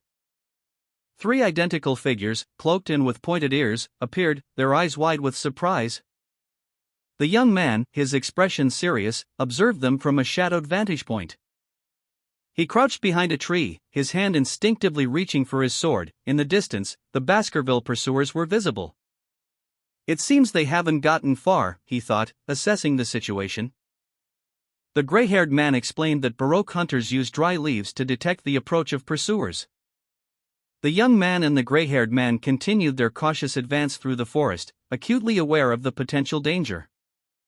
The gray-haired man cast a spell onto a glowing circular symbol, placing it gently at the young man's feet, explaining that it would prevent him from making any noise while he moved. The gray-haired man smiled knowingly, his eyes twinkling with wisdom. He bid farewell to the young man, stating, "I'll leave it to you from here. I will never forget this favor, nephew-in-law." The young man, surprised, questioned, "Nephew-in-law?" A campfire crackled merrily in the darkness. A group of Baskerville pursuers huddled around the fire, their silhouettes stark against the flames. Their leader, enraged, shouted, "You barbarian bitches! I'll burn you all to death when I get out of here." Bound and gagged, a young woman with vibrant red hair glared defiantly at her captors, her fiery gaze betraying her inner rage. "I will show you the might of my fireball. You better be ready," she silently vowed. Two female figures, one with light brown hair and the other with blue, discussed the situation. "I liked that kid before," one commented. While the other sighed, "I think I'm not cut out for husband hunting." The red-haired woman overheard their conversation and realized the true nature of her predicament. "I think they've been talking about husband hunting and wife hunting or something. Was that the reason they ambushed us?" One of the captors, a muscular man with dark skin and elf-like ears, approached the bound woman, a predatory gleam in his eyes. "Since I caught such an excellent female, all the men of the tribe are going to be very happy." The woman's face contorted in disgust. "You pervert! What are you thinking of doing to me?" "Just kill me," she screamed silently. One of the Baskerville pursuers observed the captured young woman, noting her defiant glare. "But I can tell that she's a rebellious one." He then addressed her directly, his tone dripping with menace. "Seems we'll need to educate this arrogant slave." The pursuer moved closer, his hand raising a sharp object near her face, a clear threat of violence. A different pursuer, seemingly a leader, appeared, demanding, "A Hun! Release my slave!" The scene shifted to show the three individuals, the young woman, the first pursuer, and the newly arrived leader. Tension filled the air as the leader's words hung heavy. The first pursuer protested, stating, "What, Captain Ian, I caught this one." Captain Ian, the leader, retorted sharply, "Don't be loud with your bullshit." Ian continued, her eyes narrowed, "What do you mean? I was the one who dared and netted her. And who made that possible?" One of Baskerville's pursuers questioned Captain Ian's claim of ownership over the young woman. The young woman, silently defiant, observed the unfolding conflict amongst her captors. Ian, the apparent leader, revealed her name and asserted her authority. One of the pursuers protested Ian's claim, highlighting her gender. Ian's competence was underscored by a pursuer, who noted her ability to face a powerful graduate, Beecher, head-on. The captive young woman internally resolved to deal with Ian if she wanted to escape. Another pursuer, a Hun, openly challenged Ian's authority. Ian responded to a Hun's challenge, inviting him to challenge her whenever he wished. The young woman, captive but defiant, channeled a surge of blue energy from her hands. A Baskerville pursuer threatened her, vowing to reduce her to pulp. Another pursuer, his face etched with tension and sweat, glared intensely. One of the pursuers, defeated and resigned, declared he was giving up, urging the others to do as they wished. A thought bubble revealed that the young woman had won the confrontation. Another pursuer, his expression filled with apprehension, watched the scene unfold. A red-haired woman, seemingly a leader, observed the young woman, commenting on her good looks, body, and bloodline, deeming her fit to be Morg's next leader. The red-haired woman's thoughts revealed that the young woman had been captured and sold as a slave by Morg before. The red-haired woman winced, a sharp pain shooting through her foot as the young woman's power surged. A flashback revealed her past as a slave, a life of hardship and suffering. But a moment of kindness allowed her escape. Now free, she stood defiant. The red-haired woman, her face contorted in rage, vowed revenge, promising a life of servitude for the young woman. Her words dripping with malice, a stark contrast to the young woman's newfound freedom. The young woman's eyes burned with defiance, her spirit unbroken. The red-haired woman's cruel words echoed, a chilling promise of unending torment. But the young woman met her gaze with unwavering resolve, a spark of rebellion ignited within her. The young woman's eyes, wide with a mixture of fear and determination, reflected the fiery glow of the explosion that had just rocked the forest clearing. A sudden, violent eruption of power that sent shockwaves through the air. The red-haired woman, bound and helpless beside her, gasped, "An explosion?" The source of the blast was clear. The young woman, drawing upon a hidden wellspring of power, had unleashed a devastating attack upon her captors. 3 Baskerville pursuers, along with their monstrous wolf companion, were engulfed in flames. One by one, they succumbed to the inferno, their pained cries echoing through the trees. One of them, in his final moments, screamed a guttural word, "Rayandanan." The young woman, her face grim, stood amidst the fiery wreckage, her boots crunching on the scorched earth. A final embers of the conflagration dying down around her. The full extent of her power was still unknown, but its destructive potential was undeniable. From the shadows, she emerged, her form silhouetted against the dying flames. With a voice filled with righteous fury, she declared, "You damned animals!" The young woman's eyes burned with a fierce intensity as she revealed her motivation. "I came to repay the debt from before." A powerful man, his face contorted in rage, held a ball of fire in his hand.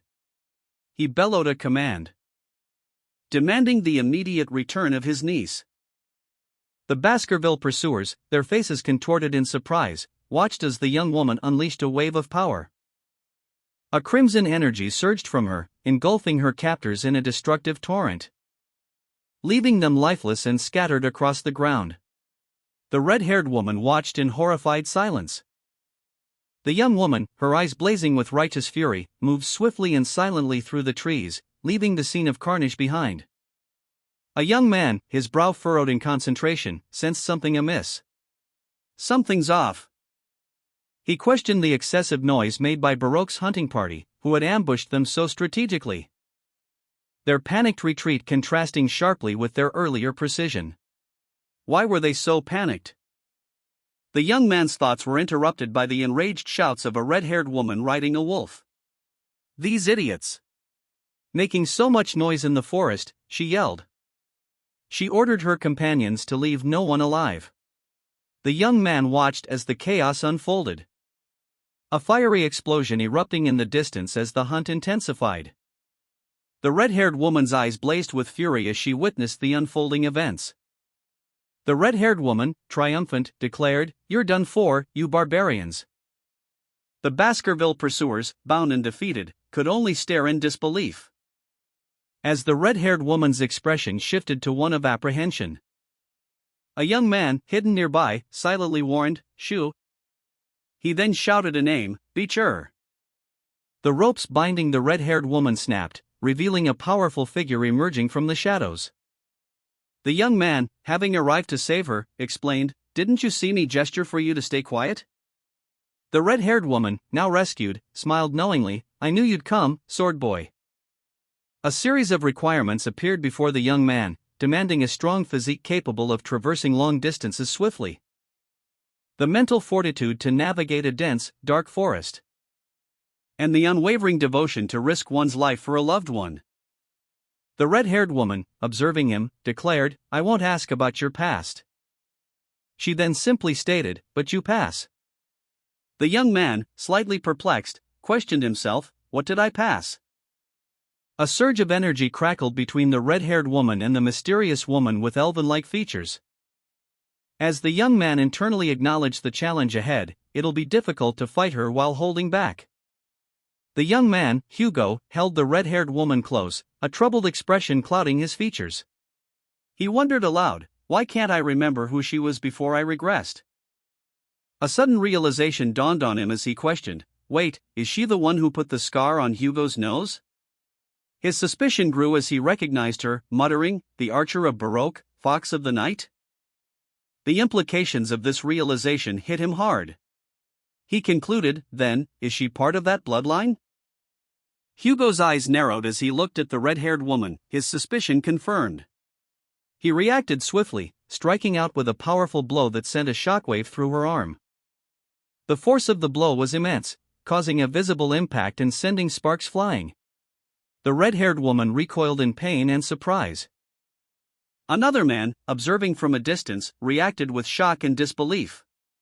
He exclaimed, "What? How did he know?" The red-haired woman, still reeling from the attack, was lifted into the air by Hugo, her expression a mixture of shock and fear.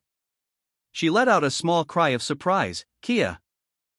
The young man carried the injured red-haired woman, his expression grim. Things had clearly become more difficult. He spoke to her gently, "Hold on for a moment. I'll deliver you to your uncle." The woman, though clearly in pain, managed a weak, "Yes, sir." The young man observed her closely, noting that despite her politeness, the poison hadn't yet taken full effect. Meanwhile, a mysterious figure watched from afar, a dark elf seemingly observing the scene from the forest's edge. The elf's expression was unreadable, but a subtle shift in their posture suggested a change in their plans. The elf muttered to themselves, "Tried to take you away quietly." Back with the young man and the red-haired woman, he asked with concern, "Are you burning up?" Two elven archers unleashed a volley of energy blasts. The young man deflected the attack with his swords, shielding the poisoned woman, while one of the archers prepared another shot. The archer knocked an arrow imbued with a potent blue energy. Her eyes narrowed in focus, aiming with deadly precision. The arrow glowed intensely, crackling with raw power. The archer declared, "I'll deal with Morg's bitch first." She released the arrow, sending it hurtling towards its target with devastating force. The elven archer's energy arrow, a spiraling column of azure light, hurtled towards its target, leaving a shimmering trail across the sky. The concentrated energy visibly crackling with power. The young man reacted instantly, shielding the red-haired woman with his body as the arrow impacted. The force of the blow sending tremors through the ground. A fraction of a second later, the young man deflected the attack, the energy arrow dissipating harmlessly. The red-haired woman, already weakened by poison, gasped, her eyes wide with fear and gratitude. A sliver of the energy arrow grazed the young man's arm, leaving a burning trail. The elven archer's energy arrow, a bolt of pure ice, hurtled towards the red-haired woman. The arrow's trajectory a blur of icy shards against the dark forest background. But the young man, with a desperate cry, intercepted the attack, shielding the woman from the fatal blow. The impact sent a shockwave through the forest, shattering trees and sending ice fragments flying. The young man, slightly injured but resolute, held the red-haired woman close, his protective stance unwavering. A figure emerged from the trees, an older man with flowing white hair, his face etched with worry. "Are you okay?" he shouted. The young man, seeing his uncle, called out, "Uncle." The older man rushed to them, his hand glowing with a soft green light as he began to heal the young man's wounds. The older man examined the red-haired woman, his expression grave. He diagnosed her condition, a severe paralysis poison, difficult to remove completely in one attempt. He gently cradled her head, his concern palpable. He explained that they would need to visit the sacred clan Quo Vadis upon their return. The young man, still slightly injured, requested permission to leave for a moment. The red-haired woman, seeing him, exclaimed, "You saved me again, Beecher." The older man, witnessing the reunion, called out a name, Sikamu. He explained that he had done his best, but the young man questioned his uncle's late arrival. The young man, frustrated and emotional, threatened to tell his mother. A rope appeared, seemingly out of nowhere, falling across the young man's face, obscuring his vision. An elven archer, Camus, pulled taut a thick rope, her expression grim. The rope was attached to a struggling young man, his eyes wide with a mixture of fear and defiance as he strained against the binding. He was clearly being forcibly restrained. Camus addressed the young man, her voice sharp and urgent, it'll be better for you to get caught obediently. We don't have much time. The red-haired woman, T.S., appeared, her face contorted in anger. You again, she shouted, her voice filled with rage. The young man, still struggling, questioned Kamiya's statement, his thoughts echoing, don't have much time? A silent question hung in the air, is there a reason why the Baroque are in such a rush? 3 dark birds flew across a twilight sky. As the elven archer, her expression etched with worry, whispered, they noticed us in the end. She looked down, her gaze fixed on the ground. The young man, a captive, struggled against his bonds, a crimson line spreading across his arm. He felt a surge of unease, muttering, Beelzebub, while in my veins, is violently sending me warning signals? The crimson line pulsed, snaking its way up his arm. He felt a presence, a chilling certainty, and whispered, something's coming this way. The red-haired woman's presence loomed over the young man and the elven archer, her imposing figure partially obscured by the shadows of the forest. Causing the young man to utter a gasp of shock and fear as he recognized her, whispering Madame Eight Legs. A burst of purple energy erupted, seemingly emanating from the red-haired woman. The elven archer, observing from a distance, witnessed the sudden surge of power, a towering pillar of purple energy rising from the forest floor. As the red-haired woman's presence became undeniable, her imposing form now fully revealed to the young man and the elven archer, who were joined by other elven companions. The elven companions reacted with expressions of shock and fear, exclaiming, "It's Madame! Madame is here," their fear palpable. Meanwhile, the young man, still reeling from the sudden appearance of the red-haired woman, found himself questioning what he was witnessing, muttering, "A pillar?" A young woman with vibrant red hair appeared beside the young man, her expression a mixture of disbelief and awe as she whispered, "No way." From the depths of the shadowed forest, a colossal pillar of purple energy erupted. The arcane energy coalescing into a jagged, crystalline spire that pierced the night sky. Its otherworldly glow illuminating the surrounding trees in an eerie purple light. As the energy pulsed and throbbed with raw power, the young man and the red-haired woman stared, mouths agape, at the impossible sight before them. The elven archer, eyes wide with terror, nocked an arrow, his hand trembling. Nearby, the elven companions huddled together, fear etched onto their faces. The older man was nowhere to be seen. The young man, his voice barely a whisper, muttered, "That's impossible." The older man, having finally arrived, exclaimed in disbelief, "A monster like that was hidden in the dense forest. If memory serves him correctly, this one is an S-rank threat." A monstrous spider, known as Madame Eight Legs, materializes before them. Its arrival is heralded by a surge of purple energy, a terrifying spectacle that leaves the onlookers speechless. The creature's immense size and menacing aura fill them with dread. The ground trembles as Madame Eight Legs descends, its multiple legs striking the earth with immense force. The red-haired woman, the young man, the elven archer, and the older man stare in disbelief and terror at the unfolding scene. The elven companions, equally terrified, huddled together for protection. A young man and woman, their faces etched with disbelief, exclaimed in unison, "That's impossible." An older man, his expression one of grave concern, added, "A monster like that was hidden in the dense forest." The young man, his eyes wide with a mix of surprise and apprehension, muttered to himself, "I didn't expect to meet this guy here." His gaze dropped, a bead of sweat trickling down his temple as he recognized something, if my memory serves me right, this one. A monstrous face, glowing with an eerie pink light, materialized before them, its menacing grin a chilling prelude to the horror to come. A colossal, shadowy figure emerged from the darkness, its eyes burning with an infernal pink light, a terrifying manifestation of the creature's true form. A chilling announcement appeared, declaring, "Has an S-rank danger rating. Madame Eight Legs." From the shadows, a monstrous creature emerged, its multiple legs ending in wickedly sharp points. A gigantic spider with a menacing, gaping maw, its form radiating an aura of immense power. The young man, young woman, and older man stood together, their backs to the monstrous spider, apprehension etched on their faces. The 3 adventurers cautiously moved through the forest, the young woman's hand covering the young man's mouth to silence him. as they attempted to remain undetected while the monstrous spider loomed nearby. The older man's voice cuts through the silence, his words a low murmur carrying a chilling warning. Its eyes aren't good, but its ears and skin are very sensitive. A monstrous arachnid, Madame Eight Legs, descends from the inky sky, its massive form casting a shadow over the forest floor. Its segmented body is a swirling pattern of dark blues and oranges, and its multiple legs end in wickedly sharp points.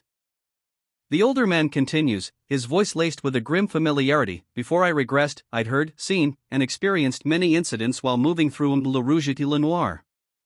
During those times, I remember the words of one old native there.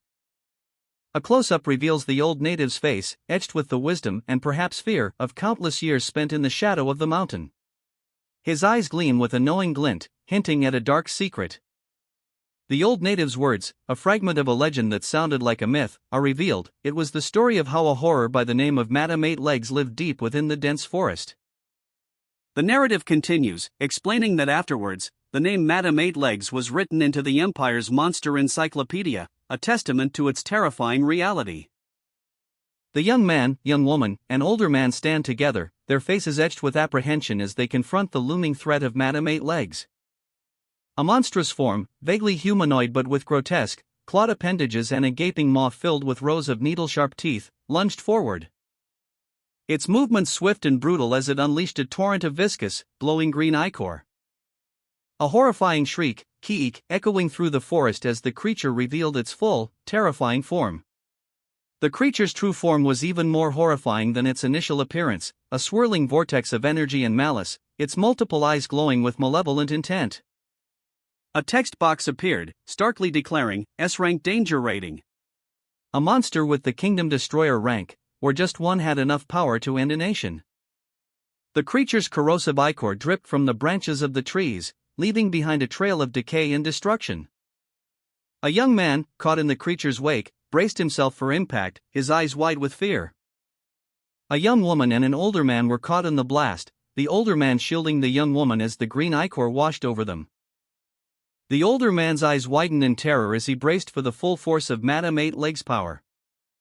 A guttural cry escaping his lips as the energy washed over him. His body contorting under the strain. The raw power of the attack visibly impacting his form, leaving a trail of green energy in its wake. The young woman, shielded by the older man, watched in horror as the attack subsided. A nearby warrior, witnessing the scene, shouted, "Stupid idiot! You shouted in front of Madame." The older man coughed, spitting blood, muttering, "Damn it!" The young warrior glared, her expression a mixture of anger and concern. Madame Eight Legs loomed, her voice echoing with chilling finality, "If you weren't the shaman's grandson, you would have died by my hands." The young woman, her back to the viewer, stared in horror at the aftermath of the attack. Meanwhile, the young warrior, her face contorted in anger and concern, watched the scene unfold. A group of soldiers, including the young man, fled the scene, their leader shouting, were running away as well. The older man, injured, clutched the young woman close, his face a mask of pain and desperation. Close up on Madame Eight Legs' monstrous form, her multiple eyes glowing menacingly as a viscous green substance dripped from her mouth. The aftermath of the attack, showing the destructive power of Madame Eight Legs' attack.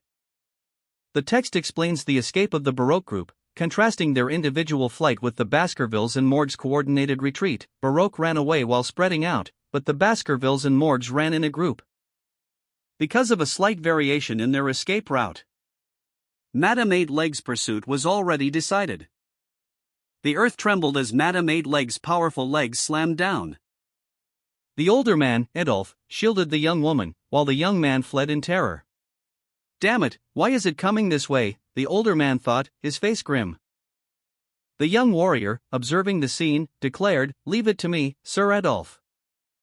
He prepared a fiery counterattack, stating, "An insect-type monster's weakness is fire." With a swift motion, he launched a fiery projectile. A swirling vortex of flames hurtling towards Madame Eight Legs. A massive explosion rocked the forest, the force of it sending the young man flying backwards. He tumbled through the air, the heat of the blast scorching his skin. His eyes wide with terror as he braced for impact. Meanwhile, another young man watched in disbelief as the explosion subsided, exclaiming, "Work." His companion, equally astonished, added, "Did you see that, Sir Adel?" The young warrior, Adel, lunged forward, his movements a blur as he met Madame Eight-Legs' powerful tail with a swift counterattack. The impact sending a shockwave through the forest floor, leaving a trail of destruction in its wake. Adel staggered back, a fresh wound bleeding across his cheek, his expression a mixture of determination and pain. The young warrior's attack against Madame Eight-Legs proved ineffective, no damage was dealt. Madame Eight-Legs' monstrous form loomed, its multiple eyes glowing menacingly. A powerful shockwave rippled outwards from the impact, leaving a trail of destruction. The older man, young woman, and young warrior watched in disbelief as the battle raged. "My goodness! Just what in the world is that?" The young man, injured but alive, observed the scene from a distance, his expression unreadable. His eyes narrowed, a silent determination hardening his gaze. The scene concluded with a simple statement: "This is the end." The young warrior, along with the older man and young woman, retreated, leaving Madame Eight-Legs to its own devices. The young warrior, injured but resolute, braced himself, his body low to the ground. A surge of purple energy crackling around him as he prepared for a final stand. A question mark filled the air, reflecting his uncertainty. An older man, his face etched with worry, shouted, "Young master, what are you doing?" The young warrior, despite the concern, remained steadfast. He knew the dire situation will be annihilated at this rate. Someone needs to keep that monster busy. With grim determination, he declared, "Then I will." Questioning his own capabilities as he considered the task ahead, "Do you think you have the skills to bind that monster here long enough?" The older man, along with the young woman and others, retreated, their faces reflecting fear and desperation. The older man explained the strategy: "In this situation, the best way for us to keep that monster here is to buy time. We need to stop it." The young woman's eyes widened in terror, reflecting the crimson glow of the approaching threat. As the older man coughed, his face contorted in exertion and worry. A desperate plea echoed through the darkening forest: "Do not let my nephew-in-law's sacrifice be in vain." The young woman cried out in despair, "No," as the young warrior prepared himself, his hand resting on the hilt of his sword. Another voice called out, "Baichurl, please come back. Camus! Don't move!" The young warrior's hand tightened around his sword's hilt, his resolve hardening. He silently drew his weapon, preparing for whatever may come. The young man, observing the scene from a distance, thought to himself, "There's no way it's interested in destroying the Baskerville territory. And this Madame Eight-Legs." Despite the current threat, the young warrior reflected that their combined forces could defeat it, but this presented a unique opportunity for him. He planned to fake his death to escape Hugo's surveillance, buying time to progress to the 10th Fong. His goal was to become skilled enough to not lose to Hugo, or at least until he could fully conceal his strength and control it, at which point he would return to the clan. A surge of dark energy erupted from the young warrior's hand as he channeled his power into his sword, preparing for a final, desperate battle. He knew he would die if he didn't go all out. A surge of power enveloped the young warrior, his mana amplified by the blessing of the river Styx. His aura refined through rigorous Baskerville swordsmanship training, further enhanced by the magic of the Beelzebub sword. He stood resolute, a formidable figure radiating power. The young warrior gripped the hilt of Beelzebub, his eyes burning with determination. A crimson glow emanating from the blade as he prepared for battle. The magical energy crackling around him. With a fierce roar, the young warrior unleashed a devastating magical attack, a bolt of pure energy arcing through the air, the raw power leaving a trail of destruction in its wake. A surge of magical energy erupted from the young warrior, taking the form of a towering, incandescent pillar, the light intensifying as it pierced the night sky above the forest. A breathtaking display of power emanating from the warrior's body as he channeled his magic. The energy coalesced into a crimson, blade-like form. A gigantic spider-like creature loomed before him, its multiple eyes glowing menacingly. The young warrior, empowered by his magic, prepared to strike. With a powerful, downward thrust, he plunged his flaming blade. The impact sending shockwaves through the ground as the creature was engulfed in the magical flames. The young warrior, his eyes blazing with crimson intensity, gripped a crimson dagger, its edge glowing with dark energy. A surge of power coursing through his veins. His body, lean and wiry, tensed, ready to unleash the full force of his magic. He focused his will, channeling the raw energy into a devastating attack. A crimson beam of light erupted from his hand, a wave of destructive force that tore through the air. The sheer power of the blast obliterating everything in its path, leaving behind only a trail of destruction and lingering energy. The aftermath of the attack was a scene of utter devastation, a testament to the raw power unleashed by the young warrior. The young warrior unleashed a devastating crimson energy blast. The sheer force of the attack obliterating his foe in a blinding flash, leaving behind only scattered remnants and a lingering aura of destruction. His face contorted in exertion, the young warrior stood panting, his eyes glowing with a fierce intensity. The battle was won, but the cost was evident in his exhaustion. Exhausted but triumphant, the young warrior channeled the last of his strength, gathering crimson energy. The magical power coalescing into a destructive vortex. A maelstrom of raw energy that threatened to consume everything in its path, before unleashing it in a devastating blast aimed at his formidable foe. The impact was cataclysmic, a blinding flash of light and a shockwave that ripped through the landscape, leaving behind only a smoking crater and the lingering scent of ozone. Silence descended upon the battlefield, broken only by the faint crackling of residual energy. A stark testament to the young warrior's overwhelming victory. The young warrior, victorious but severely weakened, stumbled through the aftermath of their devastating magical attack. Crimson energy still pulsed in the air, a testament to the battle's ferocity. Their body trembling with exhaustion as they moved with labored breaths. The ground beneath their feet was scorched and littered with debris. A stark reminder of the immense power unleashed. Their eyes, wide with a mixture of relief and profound exhaustion, fell upon a figure. A woman with vibrant red hair, her face etched with worry and fear. The warrior's breath hitched in their chest, as the weight of their actions crashed down upon them.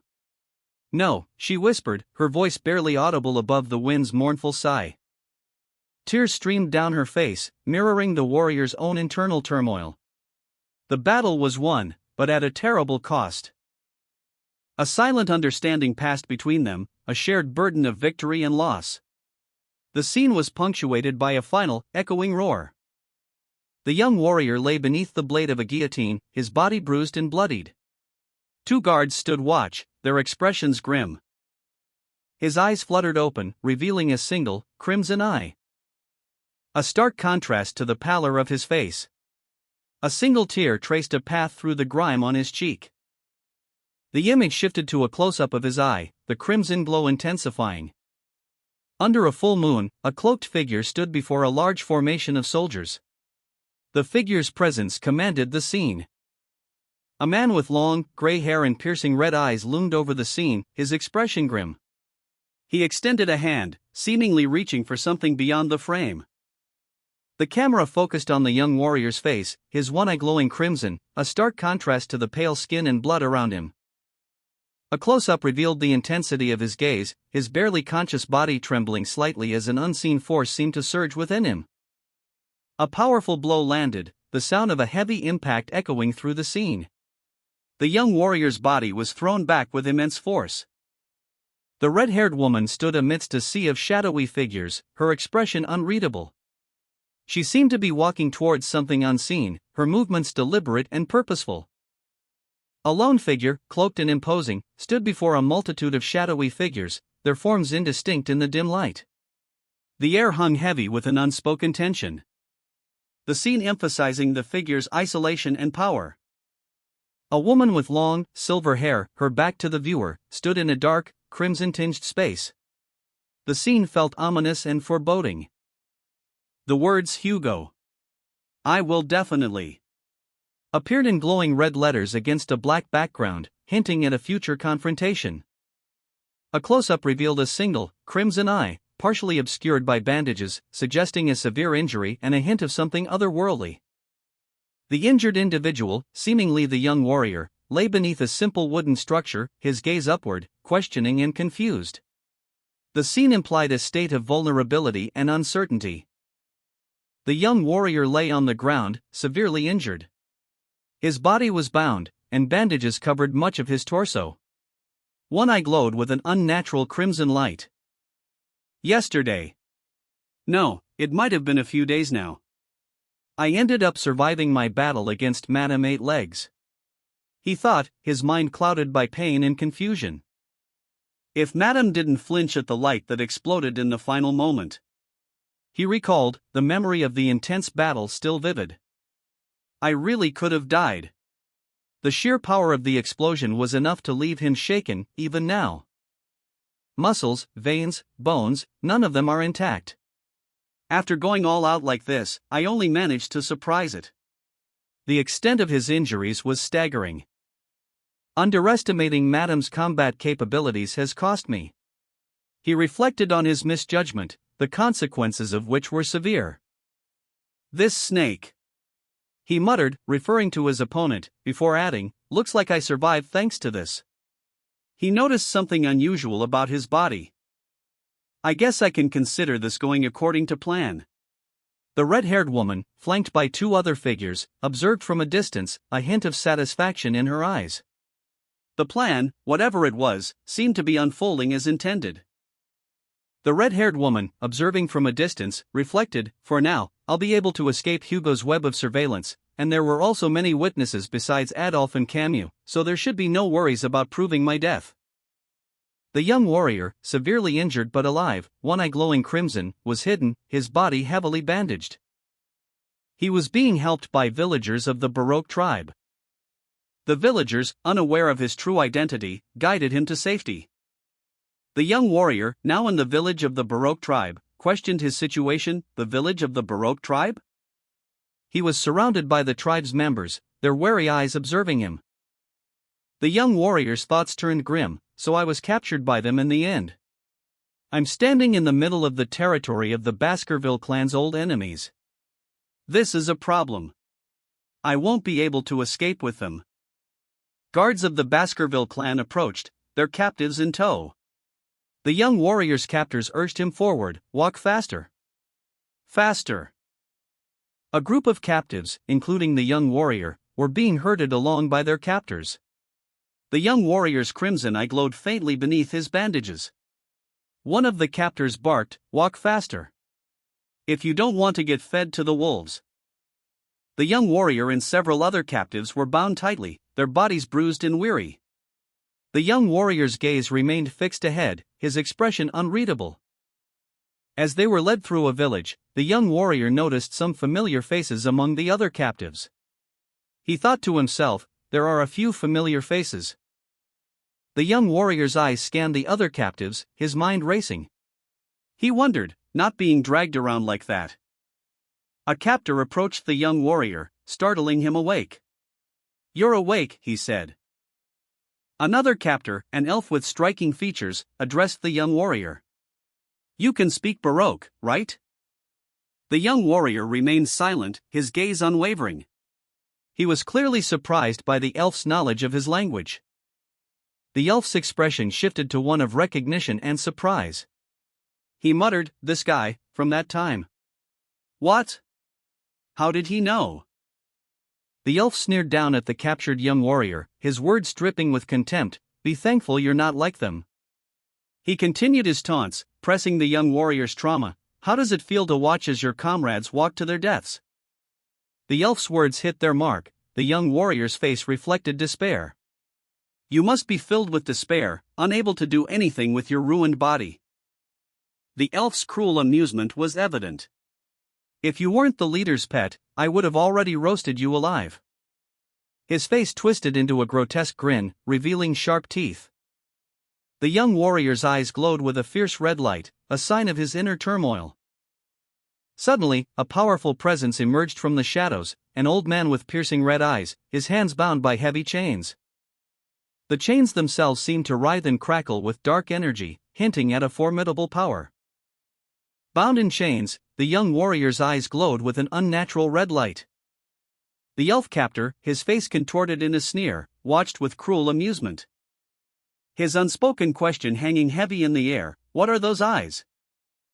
The intensity of the young warrior's gaze caused the elf captor to recoil, a flicker of fear crossing his features.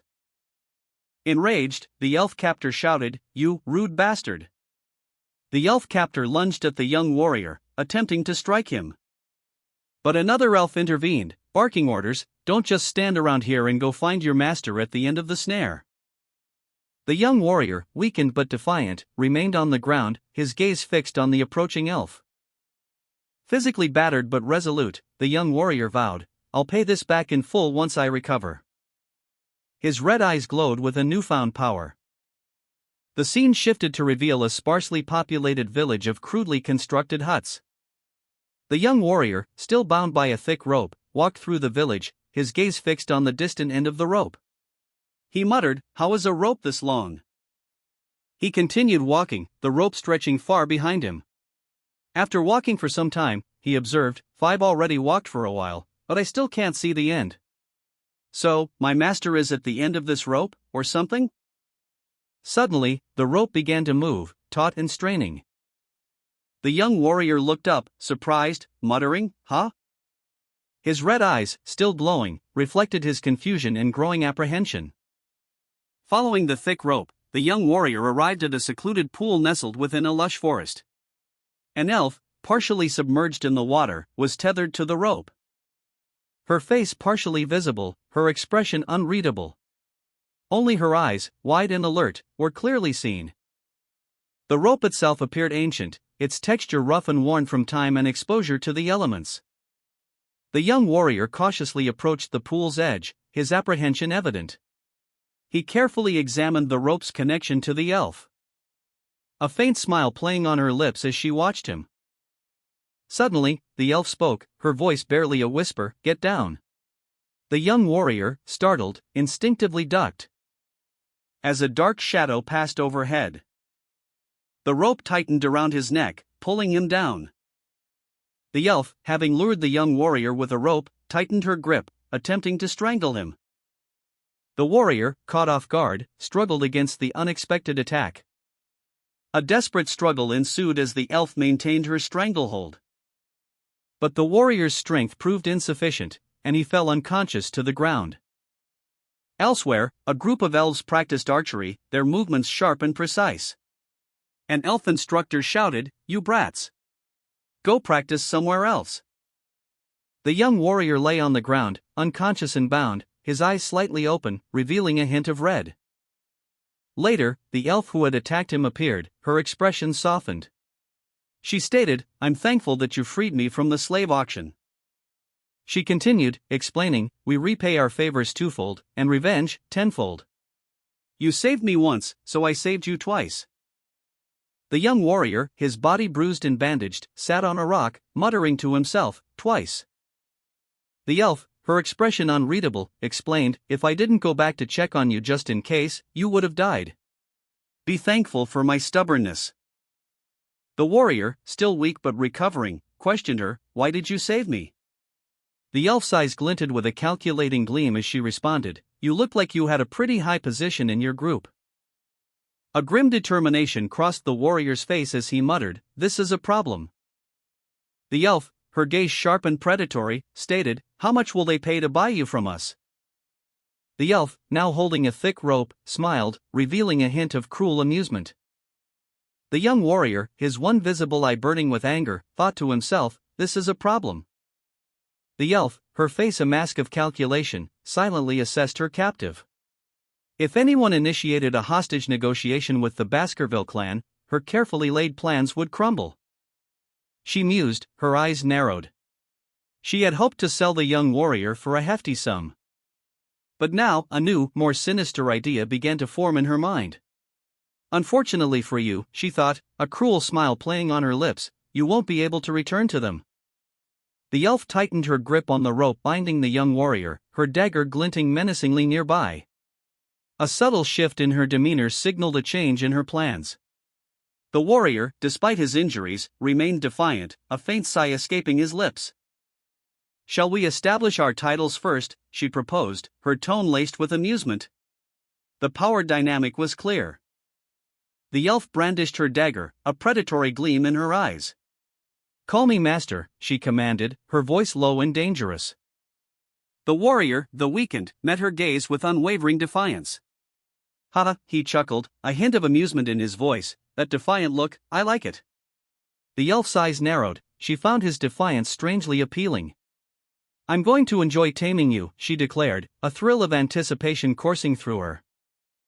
The elf, seemingly amused by the young warrior's defiance, stated that she had a destination in mind and they should start moving immediately, prompting the warrior to question their destination. To which the elf responded with a playful, almost taunting, "Where? Isn't it obvious?" As they journeyed, the elf explained that proper etiquette dictated greeting the inhabitants when entering another's territory, revealing their destination to be a tribal village, visible in the distance.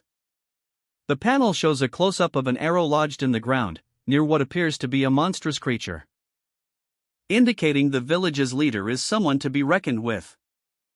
The final panel depicts the imposing tribal leader, surrounded by the trophies of their hunts, a bear and a crocodile, both pierced by arrows. The leader's expression is one of fierce determination. The young warrior, his body still bandaged from recent wounds, walked alongside his elf captor. They moved through a sparsely populated forest, approaching a small village. The elf captor relaxed in a hammock, enjoying the hospitality of her people. She commented on the easygoing nature of their community, noting that sleeping in a friend's tent when one has nowhere else to sleep and receiving food from those who have it when hungry is simply their way of life. She explained that while they are merciless to outsiders, they are warm to those within their community, and that the young warrior would soon get used to their customs. The young warrior, observing the scene, internally noted the apparent lack of a concept of private property within this community. Having arrived at their destination, the elf stated simply, "We're here." The elf captor guided the young warrior towards a structure, stating, "This is the home of the tribe leader." The dwelling was a conical hut, constructed from thatch and rope, adorned with animal skulls and colorful tapestries hanging from its entrance. Inside, the young warrior, still bound, looked up at the elf captor with a mixture of apprehension and curiosity. He whispered, "I'm here, mother." The elf captor smiled warmly, saying, "You're back." Another elf, presumably the mother, entered. She exclaimed, "Seems you've brought the male of the empire you're always talking about." The young warrior's eyes widened as he processed the information. The elf who had brought him here was the daughter of the tribe leader of Baroque. He realized the implications of this. This woman, known as the Fox of the Night, was a figure of significant power and influence. Her imposing physique and fierce demeanor further emphasized her reputation. It was said that her very presence prevented passage through the territory of Mount Le Rouge. The young warrior pondered what might have happened had he confronted her before his regression. The young warrior, bound and vulnerable, was observed by a cloaked figure. The figure's assessment was clear: direct confrontation held a 0% chance of success. An assassination was equally improbable. The young warrior, bound and wounded, gripped his sword, his resolve hardening, his gaze unwavering despite the pain. He assessed his chances of escape. His internal monologue revealed his grim calculation: a mere 20% chance of success if he attempted to flee. A stark reality reflected in his bloodshot eyes. The elf captor, powerful and imposing, loomed over him. The captor's own thoughts were revealed. She considered the 20% chance of survival to be a significant risk. The elf captor, her features sharp and intense, pondered a possibility that she recognized the young warrior from somewhere before. The young warrior, meanwhile, worried that she might instinctively know his lineage, his connection to Hugo's bloodline. Two elves discussed the young warrior's fate. One questioned the practicality of keeping him, given his current condition, while the other countered that he would be useful once healed, mentioning his past feats, and that his physical state was inconsequential as long as his lineage remained intact. The conversation shifted as the younger elf expressed concern to her mother, revealing that the young warrior's capture was not part of her original plan. She had intended to use him as hunting support. The elder elf responded that the tribe leader had the ultimate authority to use her slave as she saw fit. The elder elf then placed a comforting hand on the younger elf's shoulder. The younger elf's expression showed a mix of apprehension and uncertainty. The young warrior, his back to the viewer, stood within a dilapidated wooden structure. His body, scarred and bandaged, spoke of recent hardship. His bare feet, also wrapped in bandages, rested on the dusty ground. The scene was desolate and harsh. The young warrior and his captor walked side by side, their bare feet leaving prints in the earth. The young warrior, despite his captivity, found the courage to speak. He posed a simple question: "I have a question." His captor, initially taken aback, responded with anger: "What's your name? What's that so suddenly? How dare a slave ask a question?"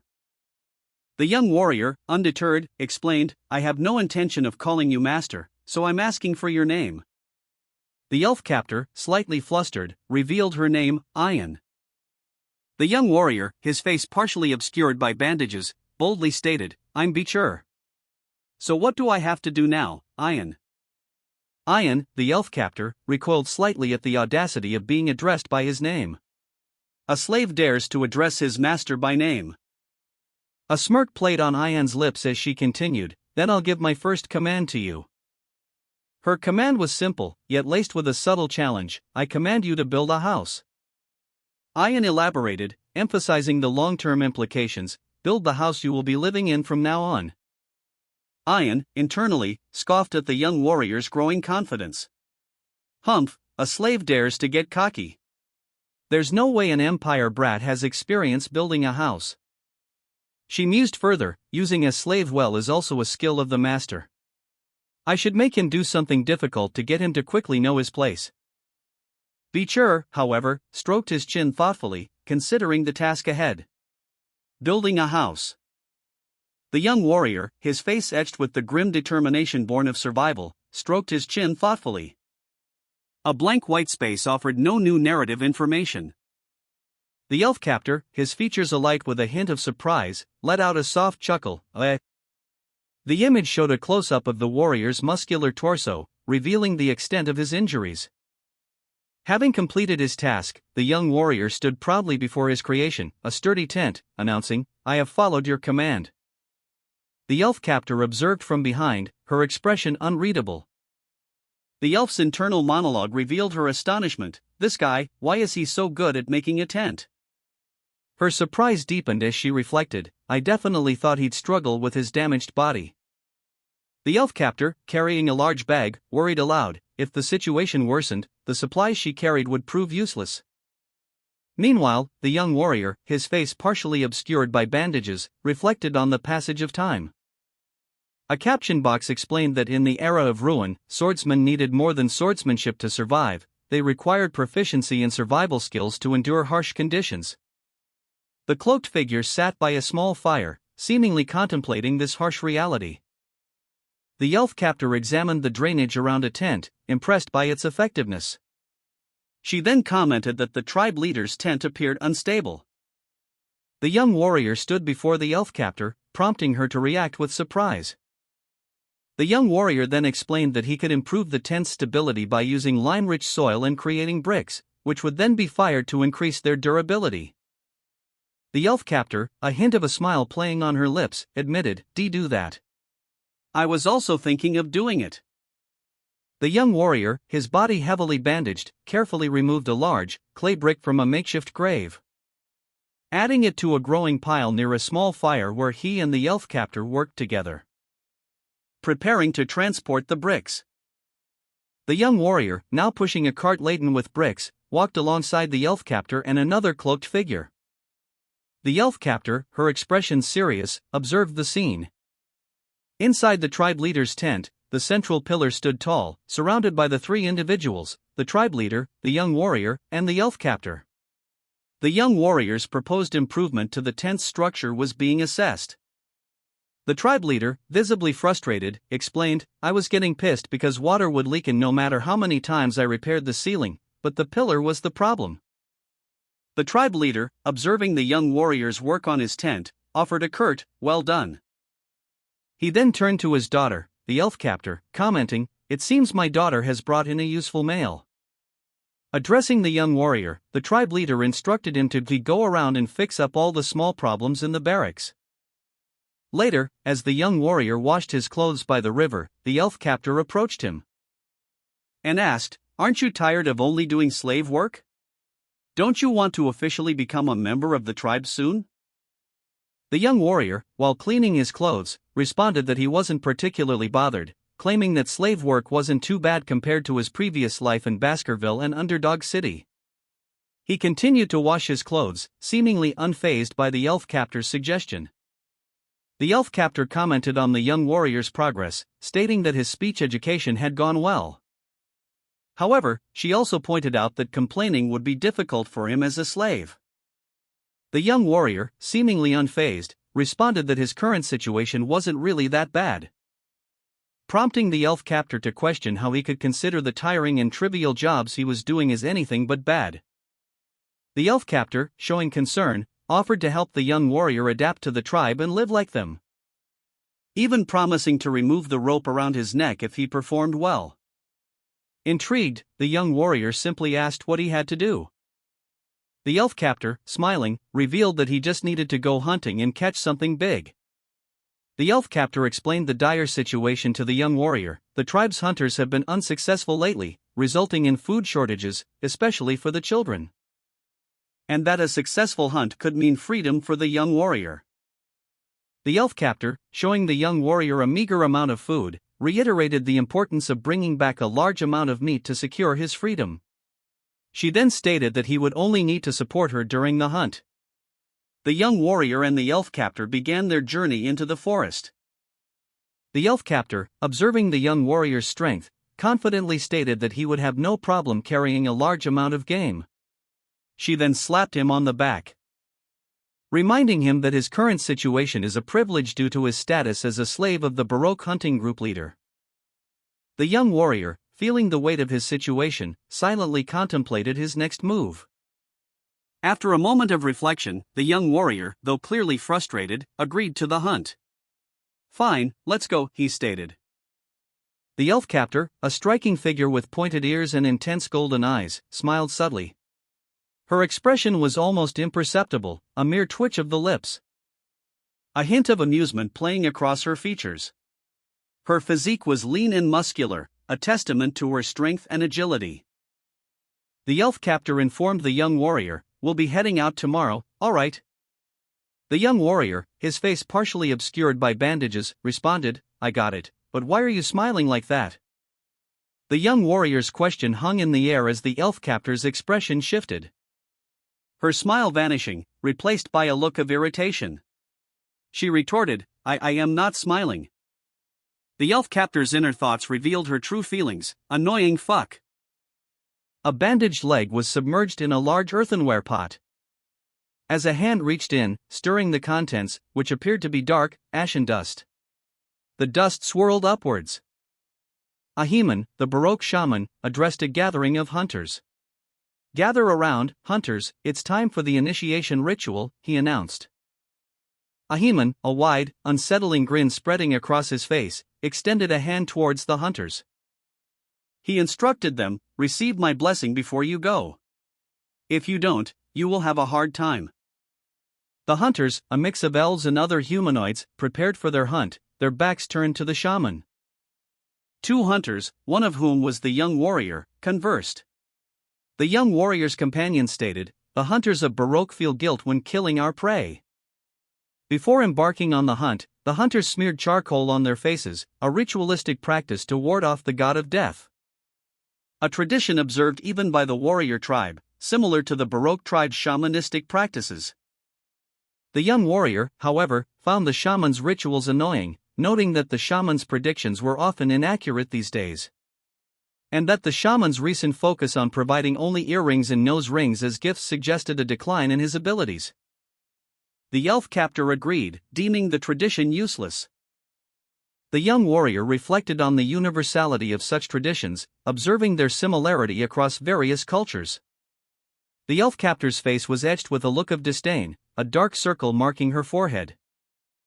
The young warrior, noticing the mark, commented, "You got something on your face." The elf captor, irritated, retorted, "Shut up.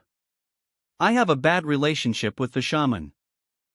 She then offered the young warrior a spiked collar, stating, "Here, just put this on." The young warrior, examining the collar, questioned, "A dog collar?" The elf captor explained, "It's so you don't get your neck bitten off by the prey." The young warrior, contemplating the collar, began to fasten it around his neck. His thoughts turning to the benefits of assimilation within the tribe while he remained there. The elf captor, perched atop a large white wolf, looked back at the young warrior, who was clinging to her waist. "I told you to grab my waist," she stated, "will you be okay?" The young warrior, his body heavily bandaged, replied simply, "I'm fine." The elf captor nodded. "Then, we're going." The young warrior, still clutching the elf captor, winced slightly as he felt the spiked collar around his neck. The elf captor glanced back, a slight smirk playing on her lips. She explained, "That's why I told you to grab my waist. You'll fall off if you hold on so lightly." The young warrior, lying on the forest floor, looked up at the sky. His thoughts were clear, "So I can't even do this with my body's current state." The elf captor, now walking alongside her wolf, looked back at the young warrior with a mixture of irritation and concern. The young warrior lay on the ground, injured and gazing upward. The elf captor, her expression irritable yet watchful, stood nearby. She adjusted her position, seemingly concerned for his well-being. Another elf, his features sharp and his gaze intense, approached the pair. He spoke, his words laced with disdain, "Seeing as how you are playing around with your slave, it looks like you've got time to spare." The young warrior, despite his injuries, spoke with defiance, "I'll bring in a bigger hunt than you this time. And I'll become the leader of the next group hunt." The second elf scoffed, his words dripping with sarcasm, "I'll put my grandpa's honor on the line." The elf captor responded, her voice sharp, "Why are you putting your grandpa's honor on the hunt when all he can do is sorcery?" The young warrior, his face partially obscured by bandages, glared intensely, his one visible eye burning with determination. The second elf, clearly irritated by the young warrior's continued defiance, let out an annoyed sound, "Humph." The young warrior, despite his injuries, stood defiant. He braced himself, readying for the challenge. The second elf, enraged, unleashed a furious outburst, "You bastard! What are you doing?" His words were laced with contempt. He sneered, his voice dripping with disdain, "A slave dares to wear a hunter's neck protector." He considered the young warrior already defeated. The second elf continued his assessment, questioning the young warrior's strategy. "How are you planning on using this broken male as hunting support? Wake up, leader, he'll only drag you down." A smirk played on the second elf's lips as he observed the young warrior's apparent disadvantage. But his smugness quickly turned to shock as the young warrior revealed a hidden weapon, prompting the elf to exclaim, "What?" The young warrior subtly revealed a hidden, previously unseen weapon concealed beneath his clothing. A close-up on the second elf's face showed a small trickle of blood from a minor wound, a detail previously unnoticed. An elf, addressing the injured young warrior, offered a piece of advice: "You need to treat your weapon like your lover. Don't let it get stolen." The elf's words hung in the air, a stark contrast to the tense atmosphere. As the second elf, his face contorted in anger, prepared to strike. He shouted, "You arrogant slave bastard!" But the young warrior, despite his injuries, was ready. He anticipated the attack. The second elf lunged, but the young warrior deftly avoided the blow. The elf captor intervened, shouting, "Stop there!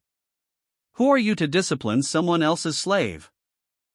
The second elf, momentarily stunned, paused, giving the young warrior a chance to assess the situation. The elf warrior, enraged, declared that the young warrior, being a slave, had insulted a warrior of Baroque. The young warrior retorted that the elf had given a pathetic showing first.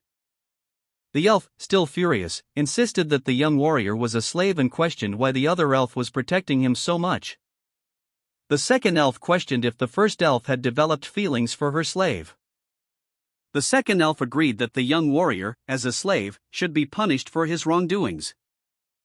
However, she pointed out that the first elf lacked the authority to administer punishment, as the young warrior was her slave. The young warrior, seemingly surprised, questioned this. The scene shifts to the second elf drawing her bow, aiming at the first elf.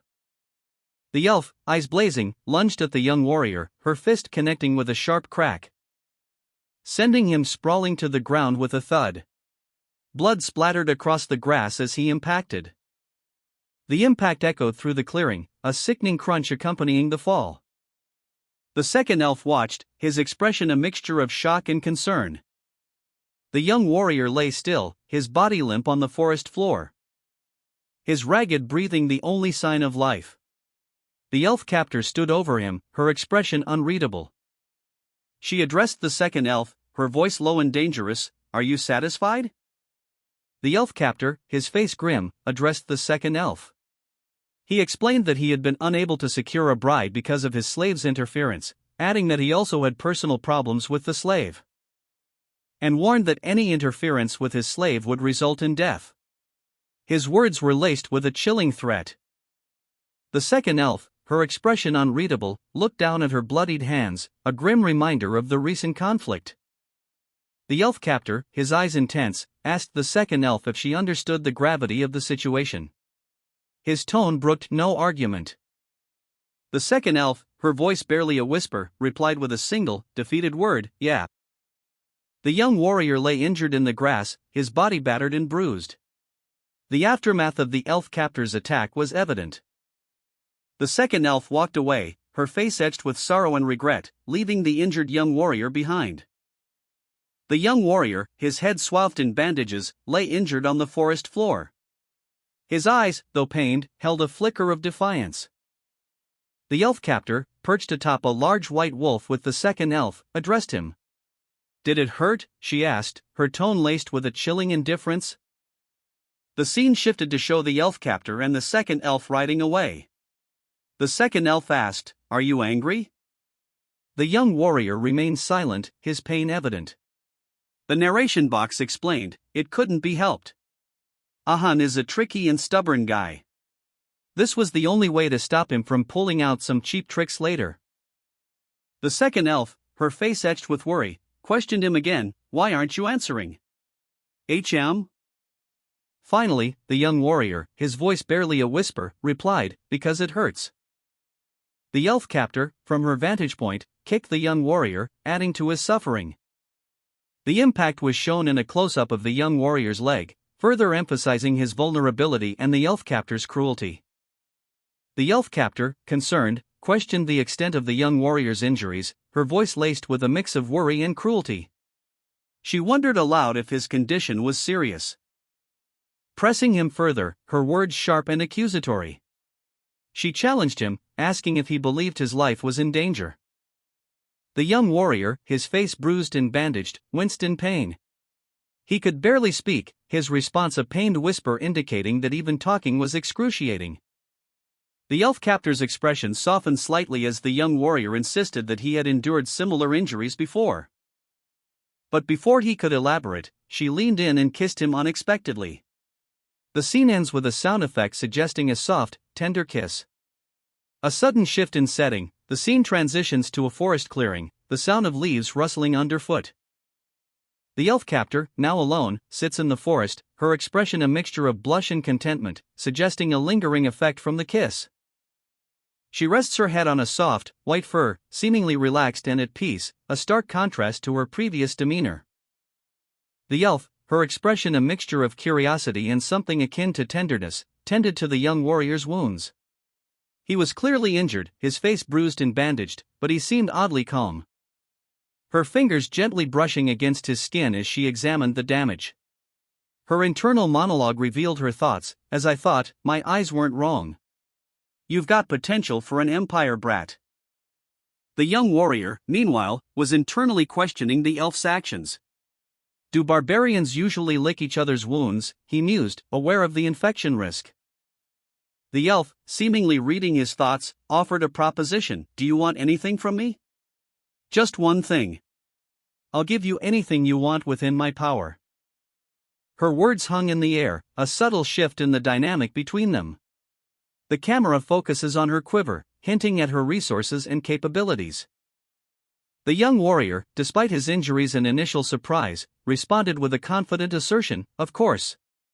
A Baroque warrior doesn't go back on her word. His gaze hardened, a flicker of determination in his eyes as he contemplated his next move. The scene ends with the young warrior lost in thought, his hand resting on his chin, suggesting a plan is forming. The elf, her eyes wide with curiosity, wondered about the young warrior's intense concentration. A brief moment of internal contemplation later, a thought occurred to him: if anything, this might be beneficial. His heart pounded in his chest as he considered the elf's offer. Finally, he made his decision, a simple request: teach me how to use a bow. The elf, seemingly pleased, simply replied, bow. Yeah, bows are good. With a newfound purpose, the young warrior, now armed with a bow, rode off on his wolf companion, leaving the elf behind. The young warrior, still bound, unleashed a flurry of arrows at a tree trunk. The arrows embedding themselves deeply into the wood. The elf, observing, scoffed. The elf commented on the warrior's lack of skill, instructing him to hit the previous arrow. The young warrior, frustrated, questioned the elf's unconventional teaching method. The elf calmly explained that this was the standard training method for Baroque warriors. The panel shows the elf and the young warrior's feet, emphasizing the warrior's bare feet and the elf's more protected footwear. The elf, with a smirk, reminded the warrior that he was the one who requested training. The elf instructor addressed the young warrior: you won't be able to use your sword with your broken body, so learn the bow well. You'll need to catch something big if you want to stop being a slave. She continued to guide his posture, instructing him to bend your hips a bit more. The young warrior strained, his joints protesting, my joints at its limit. Suddenly, a wolf emerged from the bushes, causing the elf and the young warrior to react. The elf quickly shielded the young warrior from the approaching wolf. The tension was palpable as the wolf approached. The elf, Bakara, called out to someone in the distance, Bakara. Did you find what I asked for? The wolf let out a low woof, and the young warrior, exhausted, remained on the ground. Bakara approached the young warrior, her tone firm: stand up, slave. She then looked towards the horizon, a determined glint in her eyes: we're gonna need to move fast. The young warrior and the elf captor arrived at a location where a river met the sea. The water flowed swiftly, carrying sharp rocks along its current. The elf captor explained that this area's unique mixture of freshwater and saltwater supported both river and ocean creatures. And that, according to her grandmother's stories, these creatures could evolve into enormous beasts. The young warrior listened intently, his expression thoughtful. His grandmother's tales echoed in his mind. Suddenly, several large fish surged from the depths, their movements swift and powerful. Their forms a blur as they darted through the water towards the riverbank. Several salmon leaped upstream, attempting to navigate a waterfall. Most failing to reach the top and plummeting to the rocks below, impaling themselves. Their lifeless eyes staring blankly ahead. The narration explains that these unfortunate fish become easy prey for oxbears. An oxbear, its eyes glowing menacingly, is shown consuming one of the fallen salmon. Water cascaded down, obscuring the view of the oxbear.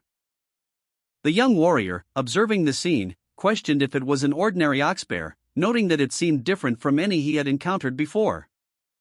The elf captor confirmed his suspicions, stating that it was not an ordinary oxbear, but a creature of superior bloodline. A close-up of an oxbear's menacing face filled the panel, its glowing red eyes and sharp teeth hinting at a powerful, dangerous creature. The narration box above explained that this beast had survived countless acts of carnage.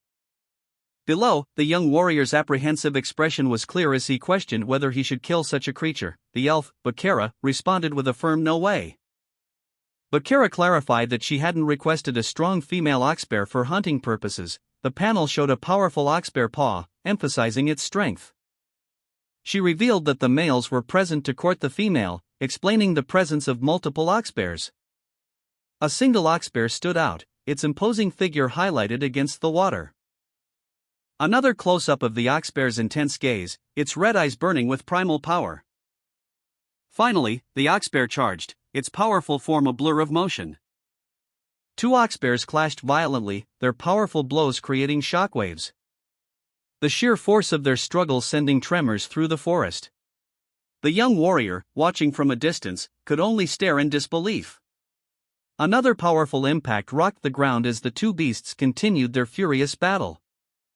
The elf captor, observing the scene, explained that a female oxbear was rejecting the mating calls of several males, highlighting the unusual intensity of the current conflict. He pointed out to the young warrior that the female was not looking for a strong male, but rather something else entirely. The scene shifted to reveal a powerful female oxbear, her eyes glowing with an intense red light. Standing near a riverbank, seemingly unfazed by the ongoing battle between the males. The implication was clear, the female's choice was far from decided. A close-up on the female oxbear's imposing horns emphasized her strength and dominance. Two oxbears faced each other, their noses touching in a display of courtship. Observing the scene, the young warrior and the elf questioned the female's choice of mate. The elf explained that the female oxbear had selected a weaker male, because stronger males sometimes kill their partners after mating. The elf continued, explaining that this preference for weaker mates is common among oxbears, and that this behavior is also mirrored in the mating practices of Baroque warriors. The elf then asked the young warrior which type of male is most popular, revealing that a young male with potent seed, especially one weakened by injury, is highly sought after. The young warrior, upon hearing this, realized the elf only desired his seed. The young warrior's expression reflected his dawning understanding. The elf explained their plan to the young warrior. They would wait for the oxbears to mate, then the female would drain the male's strength, which they would then exploit. A wide shot of a cloudy sky followed, offering no new narrative information. Then a panoramic view of a lush forest, again providing no new narrative details. The scene shifted to a dark forest, still lacking new plot developments. Sunlight streamed through the trees as the oxbears roared, indicating the start of their mating ritual. The young warrior, his face partially obscured by bandages, roared in response, mirroring the oxbear's call. His roar echoed through the forest as he stood near a cave, seemingly contemplating his next move. The young warrior, still mimicking the oxbear's mating call, voiced his frustration. "I've been listening to a bear groan for 3 days already. I don't know what I'm doing here anymore." Meanwhile, a scene unfolded showing an offering of fish and fruit, meticulously arranged on a leaf. This was clearly intended as sustenance. The elf captor, observing the scene, questioned, "Did you leave the oxbear's food there?"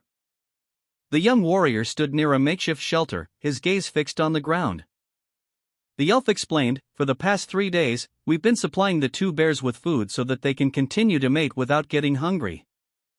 Another elf showed a small, vibrant berry, commenting, "This berry increases strength for a short period of time, but it'll gnaw away at your life force in the end, so it's bad for your body." The elves strategized, "The intelligent female should know of our intentions. The male would also know, but it will have no choice but to eat it to satiate the female's hunger." The young warrior, still recovering from his injuries, reflected on the oxbear mating ritual he had witnessed. "Now I get why she chose the big and strong female as her trailing target. She wanted to hunt a male that would definitely be drained." 2 bowls of a creamy substance sat steaming on the ground. An elf offered him one. "Here, eat lots. That'll help in your recovery." The young warrior, still weak, accepted the bowl. The elf continued, observing the young warrior's consumption. "More than that, they are really going at it."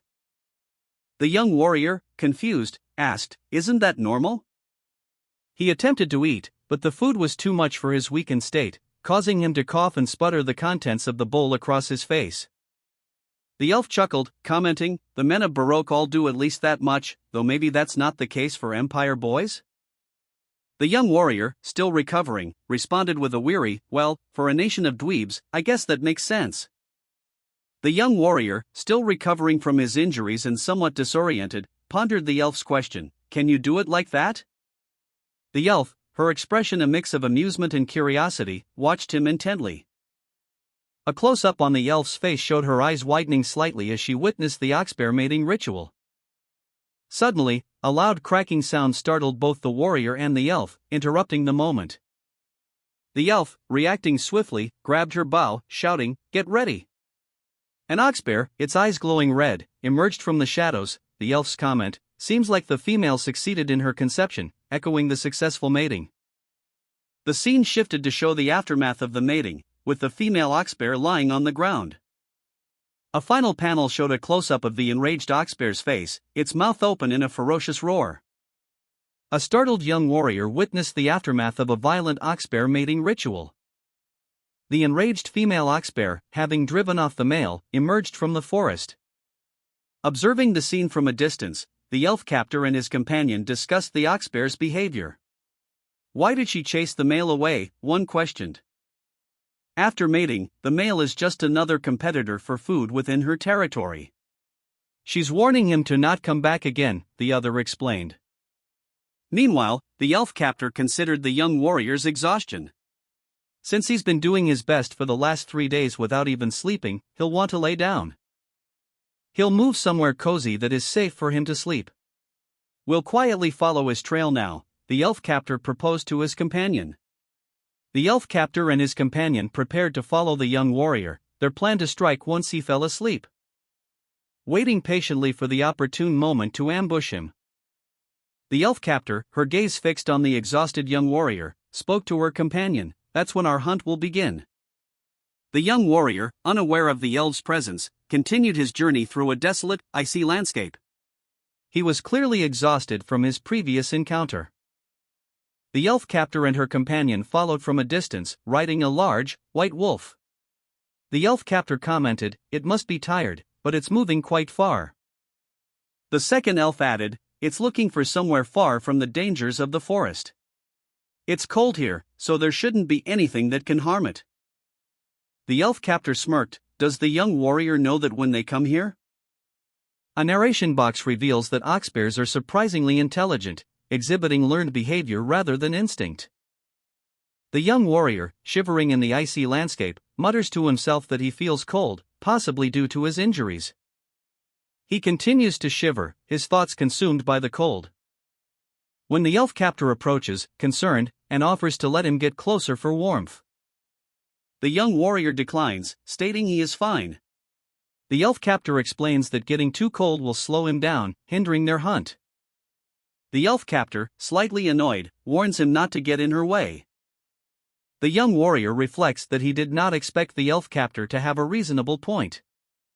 The elf captor, carrying the young warrior, continues their journey through a snowy landscape. The elf's concern for the young warrior's health is evident in her embrace. She sighs, her internal monologue revealing her thoughts, I am just thinking about my slave's health." Justifying her actions with the thought, "It's a master's job to take care of her slave." The white wolf, Bakara, traveling with them, shows signs of unease, its yellow eyes narrowed. A low growl rumbling in its chest as it senses something amiss. The elf captor and young warrior also notice something is wrong. The wolf's growl intensifies, and the elf captor asks, "Bakara?" A sudden, sharp exclamation punctuates the scene, indicating a significant change. The elf captor's expression shifts to shock as she realizes the oxbear trail has vanished. The oxbear trail disappeared? The young warrior, increasingly concerned by the cold, continued his trek across the desolate landscape, his gaze fixed on the oxbear's trail. Only to find the trail abruptly disappearing near a dark cave opening. The elf captor, riding her wolf, shared his alarm, muttering, "Just where?" A flash of red eyes emerged from the darkness, startling the elf captor. She reacted instantly, drawing her bow and aiming it at the unseen threat. As the young warrior also reacted, readying his own weapon. The elf captor's eyes widened in fear. As a massive ox bear, enraged and seemingly mutated, burst from the cave, its eyes glowing menacingly. The creature roared, its sound echoing through the icy cavern. The elf captor loosed an arrow, but the beast was too fast, easily dodging the projectile. The young warrior prepared for a direct confrontation. Bakira, sensing the immense danger, let out a low growl, her senses heightened. 3 elves expressed their excitement with wide smiles and the word "whoa" as they gazed upon a large boar that had been successfully hunted. The impressive size of the animal was evident as it lay on a wooden cart, surrounded by other members of the tribe. The tribe leader, Ahun, proudly announced that with this much meat, the entire tribe would be able to eat until they were full. One of the other elves commented that he had only managed to catch 3 rabbits. Another elf observed that Ahun's boar would likely be the best catch of this hunt, to which Ahun simply grinned. Ahun's muscular physique was prominently displayed as he adjusted his fur cloak, a confident smirk on his face. An elf questioned if this meant Ahun would be the next hunting leader, to which another responded that this was how the rule worked. One elf commented that despite Ayan's skills as a leader, there's a limit to how much one can hunt alone. Another questioned whether Bakira had taken a slave with her. The first elf scoffed, predicting that any slave would be Bakira's downfall. He even went so far as to claim she wouldn't be able to hunt even a rabbit. The young warrior lunged forward, his movements a blur as he unleashed a swift attack. A desperate attempt to break free from the elf captor's grasp. His eyes widened in shock as he felt a sharp pain. The elf's grip tightened, and the warrior felt himself being pulled down. A powerful force pulling him towards the ground. The world spun as he fell. The young warrior and the elf captor tumbled down a steep icy slope, the warrior's cries echoing in the frigid air, landing hard on the frozen ground below. The impact knocked the wind out of him, leaving him momentarily stunned. Tears welled in his eyes as he looked up, his vision blurring with pain and exhaustion. A large, menacing bear emerged from the shadows, its eyes glowing menacingly as it approached the fallen warrior and elf. A low growl, krrrrrr, echoed through the desolate landscape as a massive white wolf emerged from the swirling snow, its eyes glowing with an eerie yellow light. Its menacing presence filled the air as it let out a ferocious roar, croak. The wolf lunged forward, its sharp teeth bared, targeting a large, reddish-brown bear. The elf captor, concerned, asked the young warrior, "You okay?" The young warrior, still recovering from their fall, weakly replied, "You saved me." Observing the battle from a distance, a voice stated, "Looks like he was the one who was baiting us." The white wolf, displaying surprising intelligence, easily overpowered the bear. A voice mused, "More intelligent than the average lifeform. Now I get why that fussy female chose this one." The elf captor, her expression grim, stated to the young warrior, "We won't be able to avoid a direct confrontation." The young warrior, still recovering from his injuries, reflected, "I ended up getting saved by my slave. At this rate, my authority as the master will." The elf captor commanded, "Slave, go rest in the back." The elf captor continued, "Your master will show you her strength." The elf captor nocked an arrow, readying her bow. The young warrior, still bandaged and clearly unhappy, questioned, "What do you mean, rest? A slave is resting while the master is working." The young warrior, still nursing his injuries, looked up in surprise as large shards of ice shattered around him. The elf captor, perched atop a wolf-like creature, calmly observed the scene. She commented on the unique nature of slavery in Baroque. With swift precision, she loosed a volley of arrows, each shot finding its mark on a charging ox bear. The arrow struck true, piercing the beast's thick hide. The wounded ox bear roared in fury, its eyes blazing with rage. The elf captor, fueled by anger at the ox bear's defiance, declared that its actions had been disgraceful in front of her slave. She then unleashed a powerful attack, shouting, "Take this, ox bear!" The impact of her attack sent the ox bear tumbling into a crevice, effectively ending the immediate threat. The elf captor, perched atop her wolf mount, nocked an arrow, her movements fluid and practiced. Her gaze fixed on the young warrior, who sought cover behind a rocky outcrop. Did you think you could escape by hiding behind an obstacle? She taunted, her voice laced with amusement. A good arrow can pierce even steel if I wish, she mused, drawing the bowstring taut. But her tone shifted, a hint of playful cruelty in her voice. But if I don't, it won't hurt even a leaf. With a flick of her wrist, she released the arrow. It whistled through the air, a blur of blue energy, striking the rock face with pinpoint accuracy. The impact created a shockwave that shattered the stone, sending fragments flying. The arrow, having served its purpose, remained embedded in the center of the newly formed crater. The young warrior, momentarily stunned by the display of power, watched as the elf captor's arrow impacted the ground near him, creating a shockwave that sent debris flying. A powerful blue energy beam erupted from the oxbear as it lunged forward. But it was cut short by a sudden impact. The oxbear recoiled, coughing up blood. The young warrior, witnessing this, was stunned. The oxbear was hit while behind cover, he wondered. A close-up on the elf captor revealed her calm expression. The aura held within the arrow perfectly passed through the obstacle in a wave, she thought, and pierced only the target. She continued internally, a smirk playing on her lips. The elf captor turned, her back to the young warrior. Skill with archery that could be called mythical, she mused, combined with hunting techniques that can completely strangle the prey's options. The elf captor turned, her eyes gleaming, and addressed the young warrior with a chilling smile. You see that, slave? The young warrior, still reeling from the elf captor's previous shot, heard a nearby voice offer an assessment. Considering just her talent, she might be even beyond Camus Morgue. The sound of dripping blood echoed across the desolate landscape, a stark reminder of the elf captor's deadly accuracy. A monstrous, demonic bear emerged from the mist, its guttural growl, krrr, filling the air. Its massive form charging forward with surprising speed, a blur of motion labeled dash as it closed the distance. The beast lunged, only to be met by a volley of arrows, each finding its mark with deadly precision. The bear roared in pain, kruk, as it staggered under the assault. The young warrior, astride his wolf mount, charged, his spear aimed true. The spear striking the beast with a resounding ping and pshh, as it pierced the creature's hide. The elf captor, watching from a distance, smirked and addressed the dying beast. Did you think you could endure my arrows?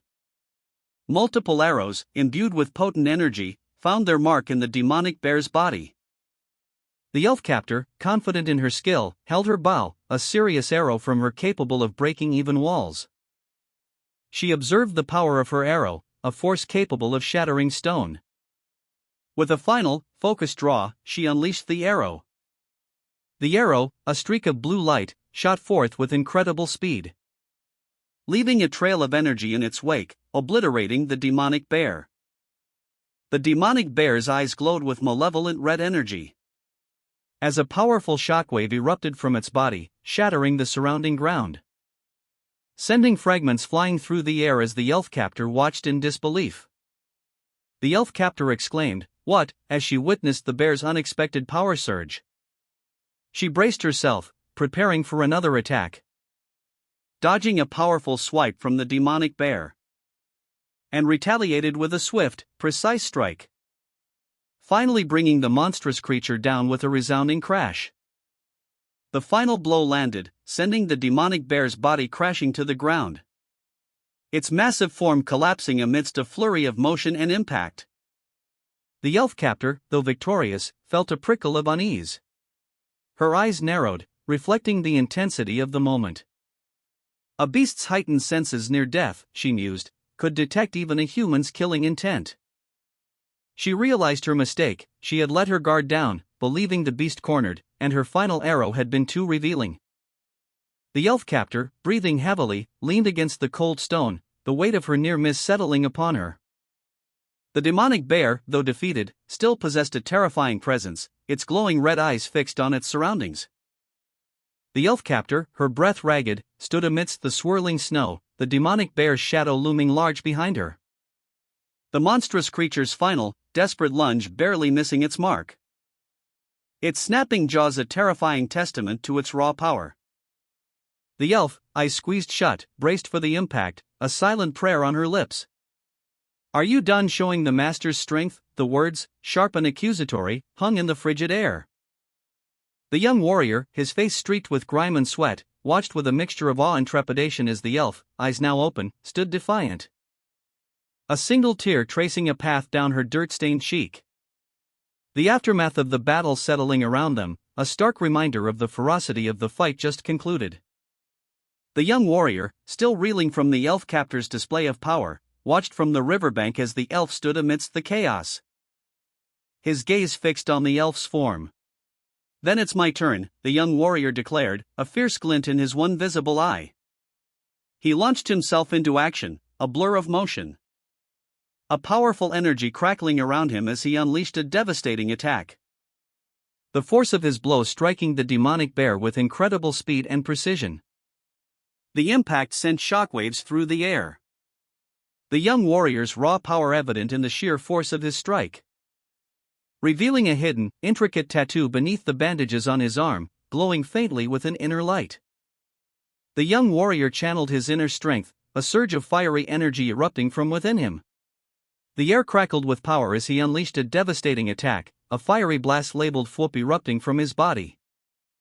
The force of the blow sent him hurtling backward, a fiery trail marking his trajectory, the word Cerberus appearing as if to name the attack. The flames incinerated everything in their path, the word incinerate appearing to describe the destructive power of the attack. The elf captor watched in astonishment as the flames subsided, revealing a hidden tattoo on the young warrior's arm, the word flames, appearing as a question mark. The impact of the attack left a crater in the ground, the word KRAH, echoing the sound of the explosion. The remains of the target were consumed by the flames, only a charred husk remaining. The dust settled, revealing the full extent of the young warrior's power, the word swoosh indicating the dissipation of the remaining flames. The young warrior unleashed a torrent of fire, the flames erupting from his body in a devastating display of power. The intense heat scorching the air around him as he channeled his newfound abilities. Revealing a hidden, intricate tattoo burning beneath the surface of his skin. The elf captor watched, her eyes wide with astonishment as the flames subsided. A shock rippling through her as she processed the sheer power of the young warrior's attack. Her initial surprise giving way to a careful assessment of the situation. The young warrior's ragged breathing and strained expression hinted at the immense effort required to unleash such a powerful attack. Meanwhile, a voice echoed in his mind, confirming his suspicions, "As I thought, the Rob." The young warrior, his body heavily bandaged, strained with exertion. He muttered, "Using that in my state is too much." His body, racked with pain, collapsed onto the icy ground. Leaving the elf captor kneeling nearby in shock as a powerful, fiery blast erupted from the point of impact, revealing a hidden tattoo on the warrior's back. The monstrous beast, struck by the unexpected attack, roared in agony as it fell, its body consumed by flames. A wide shot reveals a nighttime scene in a remote village nestled amongst towering mountains. A large bonfire illuminates the central area, casting an orange glow against the dark forest. The village is small, consisting of numerous huts clustered together. The overall atmosphere is one of rustic simplicity. Villagers gather around a large fire, engaged in various activities. A large pot simmers over the flames, and a roasted boar lies nearby. A festive atmosphere prevails as the villagers celebrate, their movements energetic and joyful around the central bonfire. Steam rises from a large cauldron, suggesting a stew or broth is being prepared. An elf, seemingly a leader, approaches another elf, offering a bowl of food. He smiles warmly. A text box appears. The hunter who has caught the biggest prey will receive the respect, admiration, and gratitude of the entire village. A close-up reveals a fearsome mask, its sharp teeth and glowing eyes hinting at a powerful, perhaps monstrous, presence. Two elves, one with dark hair and the other with lighter hair, stand before it. The dark-haired elf is asked how it feels to become the hunting hero. The dark-haired elf responds indifferently, stating he doesn't care that much. His lack of enthusiasm is noted by the other elf. A large, powerful beast is shown, described as a very honorable hunting target, explaining the elf's selection for this hunt. The lighter-haired elf contrasts this hunt with previous encounters with less formidable opponents, highlighting the significance of this challenge. The lighter-haired elf smiles knowingly, her expression suggesting confidence and anticipation. The dark-haired elf, now looking concerned, is addressed by the lighter-haired elf, who confirms the hunt's importance. The dark-haired elf is given a portion of food, referred to as his share, by the lighter-haired elf. A steaming pot of stew, rich with chunks of meat, is presented. The aroma is clearly enticing. Several elves, including the dark-haired elf, are shown receiving portions of the stew. One elf complains about the small size of his portion, prompting another to explain that it is a Baroque tradition. The tradition dictates that the elf who takes the smallest portion receives the highest honor. This is explained in a thought bubble above the scene. The dark-haired elf observes the other elves, his expression shifting from apathy to mild concern as he witnesses the distribution of the stew. Another elf expresses his desire for a larger portion of meat, highlighting the unusual nature of the tradition. A lighter-haired elf explains that the true reward for the hunt is not the meat itself, but something else entirely. The dark-haired elf, still somewhat perplexed, listens intently as the lighter-haired elf continues to explain the significance of the hunt and the tradition. A narration box reveals the secret behind the dark-haired elf's newfound power, the weight amplification ability, inscribed within him after slaying the oxbear. A close-up of the elf's hand displays 3 slots, each representing a different ability: Incinerate Cerberus, Weight Amplification Oxbear, and Tenacious Life Murcielago. The narration box explains the weight amplification ability. While holding his breath, the elf can increase his weight by up to 600 kilograms.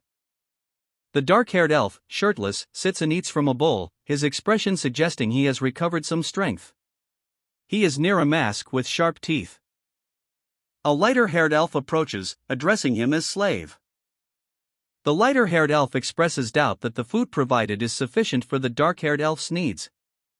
A female elf with dark hair explains that she stole what the shaman wanted to gain authority as the hunter. She reveals that she already consumed a significant portion of the oxbear's meat, blood, and organs. A female elf forcefully presented a piece of meat to the dark-haired elf, insisting, "That's that. You need to eat this." The dark-haired elf's eyes widened as he read the text floating above the female elf's head: "If your eyes are bad, you eat the prey's eyes. If your heart is bad, you eat the prey's heart. If your arms or legs are bad, you need to eat the legs to heal quickly." He examined the offered meat, his thoughts revealing his internal question: "It's pretty long, is it an intestine? Do I look sick?" Meanwhile, other elves whispered amongst themselves, expressing their disapproval: "Boop, Captain. She's only caring about her thing. Why are you giving a slave that?" The female elf, seemingly unfazed by the criticism, retorted confidently, "It's so obvious. I can tell what you're thinking." The dark-haired elf, seemingly contemplating the situation, showed a slight grimace. The female elf approached the dark-haired elf with a playful smirk. She concluded with a final statement: "Now you'll be able to do your job." The dark-haired elf, having just finished a meal, inwardly questioned the female elf's continued demands. He thought, "I think I've done my duties during the hunt. What more does she want from me?" The dark-haired elf walked through the forest, his feet bandaged. He continued his journey towards a clearing where the sun was setting. The light illuminated the scene, revealing him standing before a large tree stump. He seemed to be contemplating something. The young man, his eyes burning with a newfound understanding, confirmed to himself what the woman had said yesterday was true. He and the female elf stood before a large pile of high-quality meat, prompting him to question the village's supposed food shortage. The elf explained that the meat was an offering to Madame Eight Legs, a powerful entity. A necessary appeasement to secure permission to live in the dangerous dense forest. The young man's expression turned serious as he contemplated the true nature of Madame Eight Legs and the terror she represented in the dense forest. The dark-haired elf, his expression serious and contemplative, reflected on past events. He recalled the offering made to Madame Eight Legs and the attitude of the Baroque towards her. What an infuriating demonic creature, he thought, his mind still grappling with the implications of his past actions. The dark-haired elf, shirtless and muscular, approached a wooden fence. peering through to observe a scene unfolding before a large hut. A group of elves stood in formation, awaiting something. He questioned the situation. What?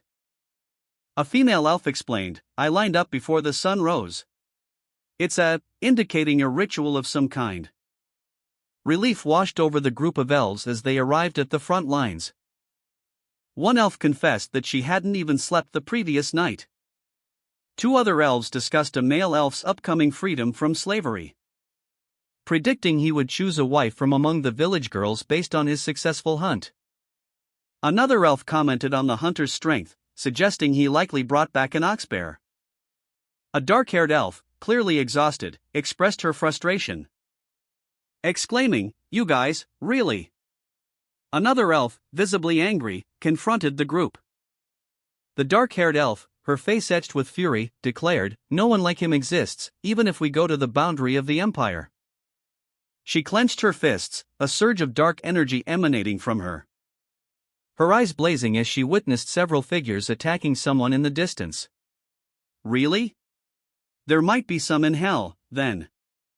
The female elf, observing from afar, thoughtfully commented, "It looks like there may be some snakes who'll try to take him away while I'm waiting for him to heal."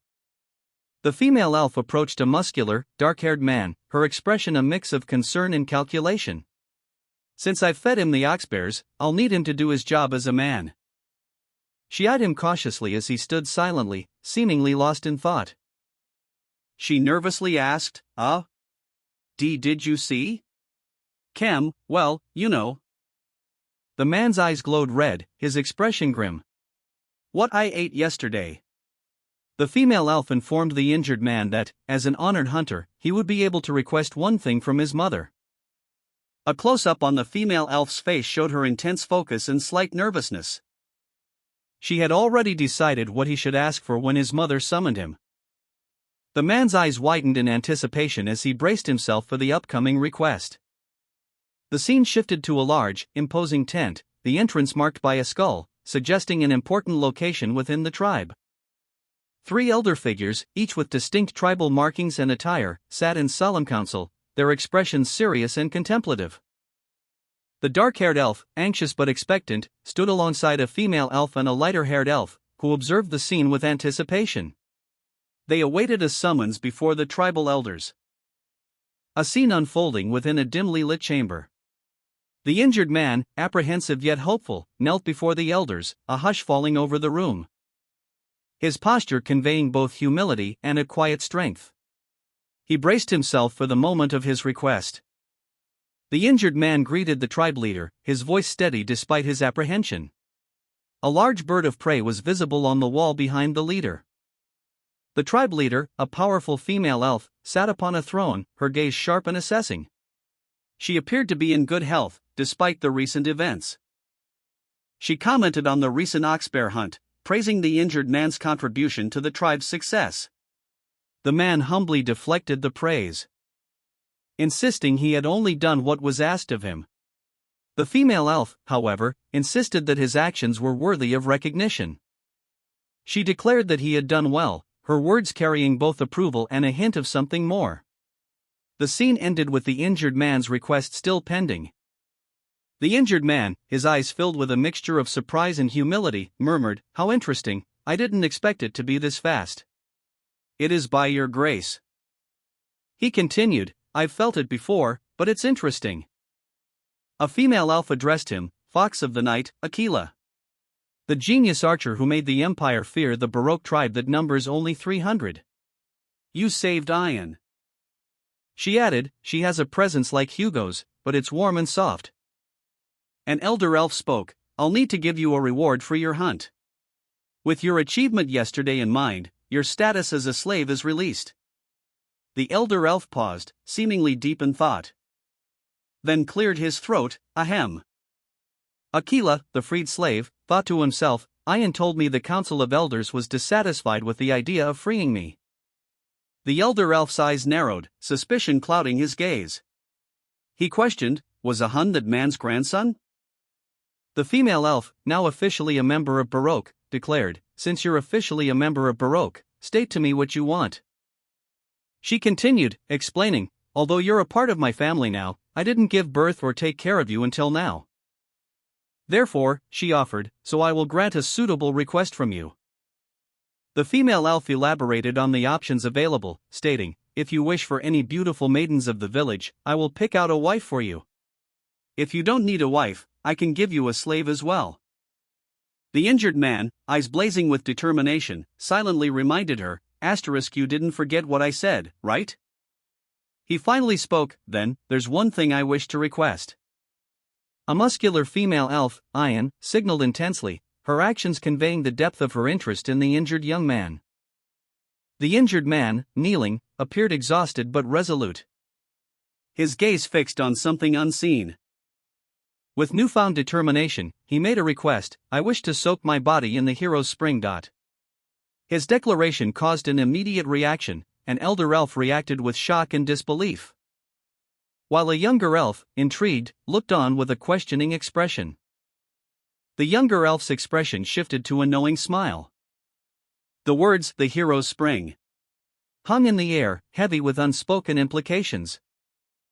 The injured female elf, her face etched with a mix of pain and determination, glared defiantly upward. A jagged scar marred her left eye, a testament to recent battles. A stark reminder of the brutal conflict that had left her wounded. The elder elf's words echoed in her mind, do you understand what you're asking for? The injured man, accompanied by the female elf, stood before a council of elder elves. He addressed them, his words clearly causing a stir among the assembled elves. One elder elf, enraged, shouted, who do you think you are to say such things here? Another elder explained, tribe leader. Only those allowed to bathe in the hero's spring are warriors of Baroque who have shown great achievements. His voice rising in fury as he continued, there's no need to listen to this upstart. Another elder chimed in, that's right. Only heroes who have proven their great strength can enter the hero's spring. The female elf and another elf reacted with shock and outrage at the injured man's audacity, exclaiming, how dare you say such things without knowing your place?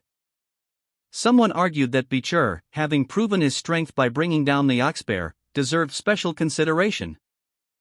An elder elf questioned if he truly understood the significance of the hero's spring. The injured man's eyes narrowed, his gaze intense. A caption box explained that the hero's spring was a sacred place located at the grave of the strongest Baroque warriors, a spring that could heal all injuries upon immersion. However, the caption continued, explaining that the water took a long time to gather, and only warriors with special contributions to the tribe were allowed access.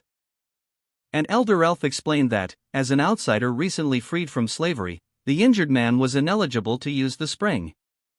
The female elf listened intently, a thoughtful expression on her face.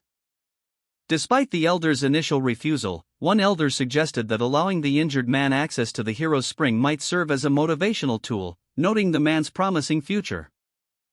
Another elder questioned the precedent, reminding everyone that the hero's spring was never intended to be a public pond. While a female elf expressed her desire to grant the injured man's request, she acknowledged the lack of justification and the shaman's strong objections. The female elf's internal conflict was evident as she contemplated the situation. A wide shot revealed the location of the hero's spring, a secluded structure in a clearing within the forest. Another wide shot showed the surrounding village, suggesting a peaceful, rural setting. The sound of bells alerted two young elves to the possibility of an impending war. While one elf pondered the audacity of someone challenging the Baroque in the deep forest, the other simply stated that they had guests. A young elf with striking red eyes addressed the assembled elves.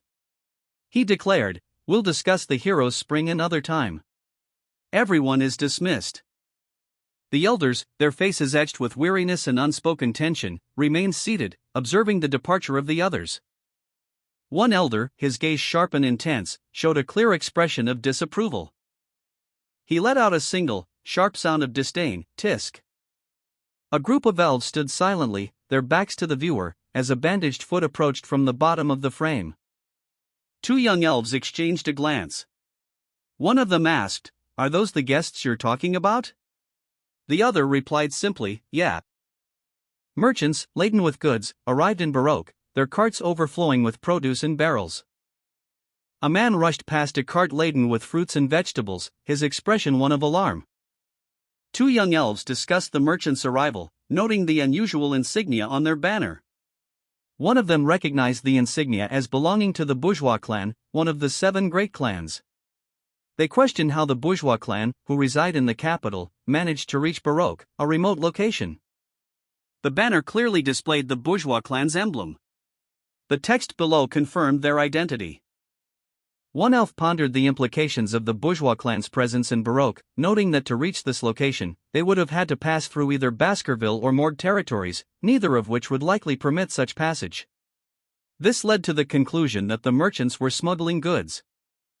The word smuggling appeared in a thought bubble above the elf's head. A merchant cheerfully announced the arrival of the Fire Day market to the people of Baroque. Baroque language was written on the top of the panel. A merchant announced in Baroque language, "If you have any goods for trade, please bring them here." 2 elves approached a merchant, one carrying several bundles of cloth. The merchant greeted them warmly, exclaiming, "Welcome! I'd been waiting for this day." The merchants displayed various goods, including a sleep aid and makeup, while other elves looked on. One elf commented, "We have makeup as well, makeup." An elf delivered a bag of grain to a merchant. The text above the panel read, "Here's the grains." The merchants brought daily necessities and food. A young elf, observing the scene, thought, the merchants brought daily necessities and food. An elf bartered leather from a beast he caught for grain. Another elf, witnessing the exchange, questioned, "They're trading for rare materials from the deep forest with just those things?" He continued his observation, noting the unfair exchange. The thought bubble above him read, "They're just using Baroque since they are unaware of the market value." But this is something Baroque will need to deal with. Another elf worried, "It'll be even more of a problem if I step out for no reason and get recognized by someone." The injured man, still awaiting a decision about the hero's spring, let out a soft sigh. As a female elf, nearby, exclaimed, "Wait." The elf, holding a single ear of corn, protested loudly, "This trade is unfair. How does it make sense to trade 1 diamond for 1 corn?"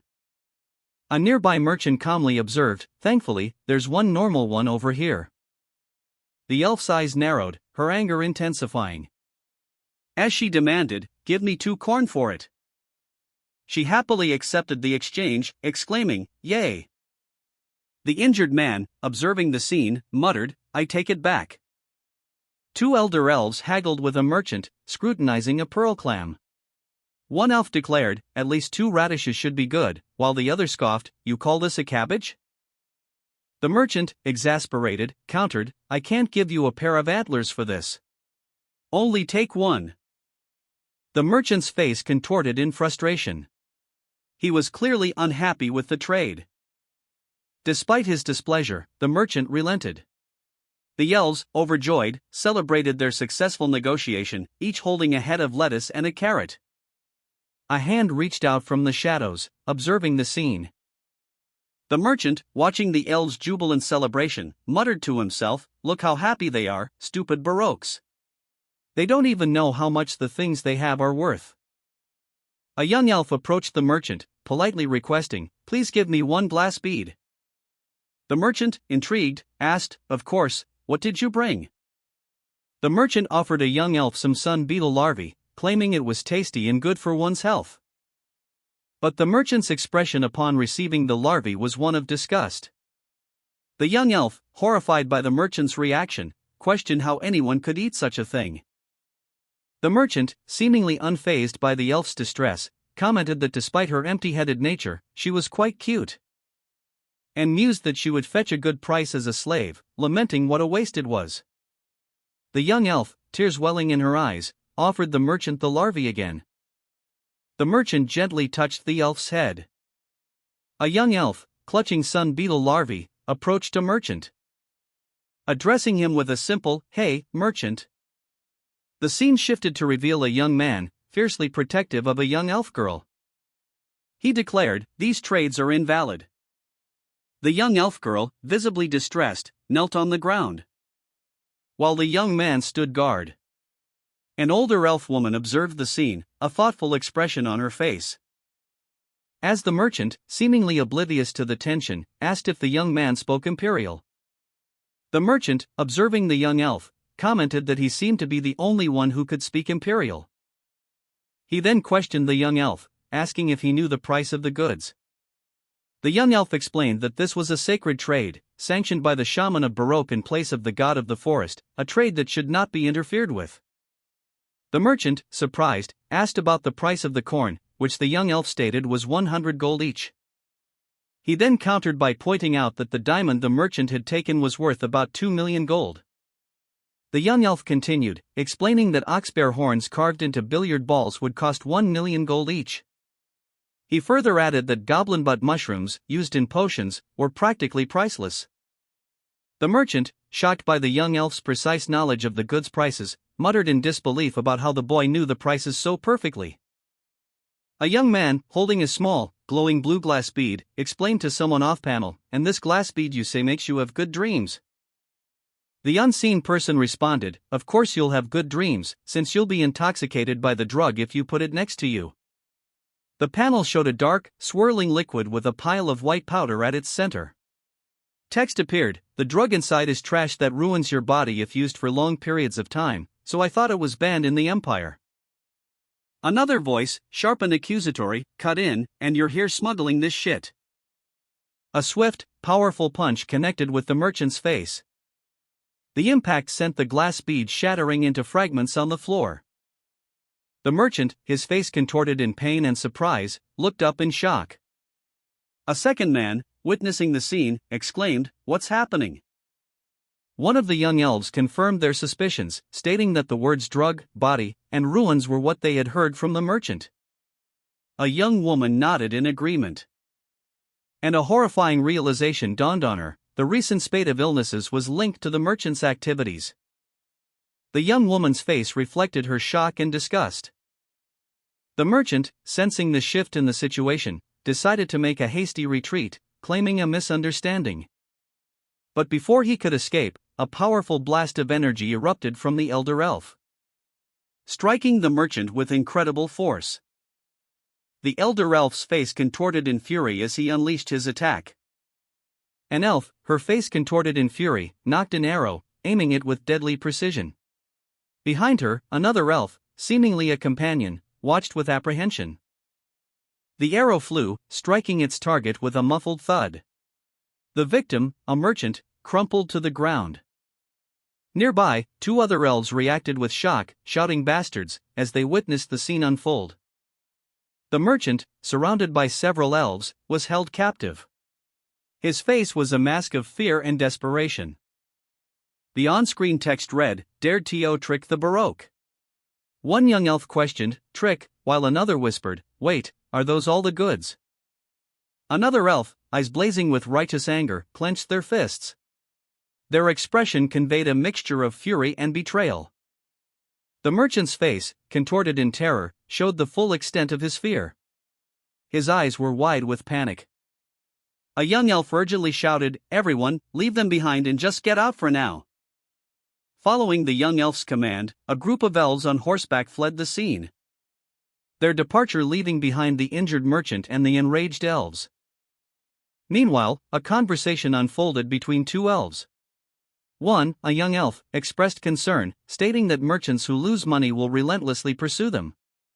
The other, an elder elf, countered, who said, "I'm letting them go." The elder elf explained that wounding a beast that lives in herds and letting them loose is a hunting method, because when wounded, they have a tendency to return to their herd. The scene shifted to the fleeing elves, who were clearly distressed. One muttered, "Damn it." The final panel showed a group of humans, their faces grim, declaring, "Bastards stole our goods." A group of elves huddled around a campfire, their faces grim. A leader's voice cuts through the night, "Everyone, prepare for battle." The scene shifts to a vast, dark landscape, ominous clouds swirling overhead. A large bird of prey soars through the stormy sky, its silhouette sharp against the brooding clouds. The bird dives, its talons extended, towards a figure below. The bird's attack is swift and brutal, its claws sinking into the victim's flesh. A young man with dark hair and intense red eyes watches the scene unfold, his expression cold and resolute. He speaks, "They dared to mess with Baroque." His gaze hardens, and he continues, "There is only one punishment fit for them." The word annihilation appears in a dramatic speech bubble, as a powerful female elf, adorned with tribal markings, stands ready with her bow and arrow, flanked by a wolf-like creature and a hawk. She is prepared for battle. A company of soldiers marched through a dark forest. The injured merchant, accompanied by a mercenary, lamented the theft of his goods by a group he called barbarians.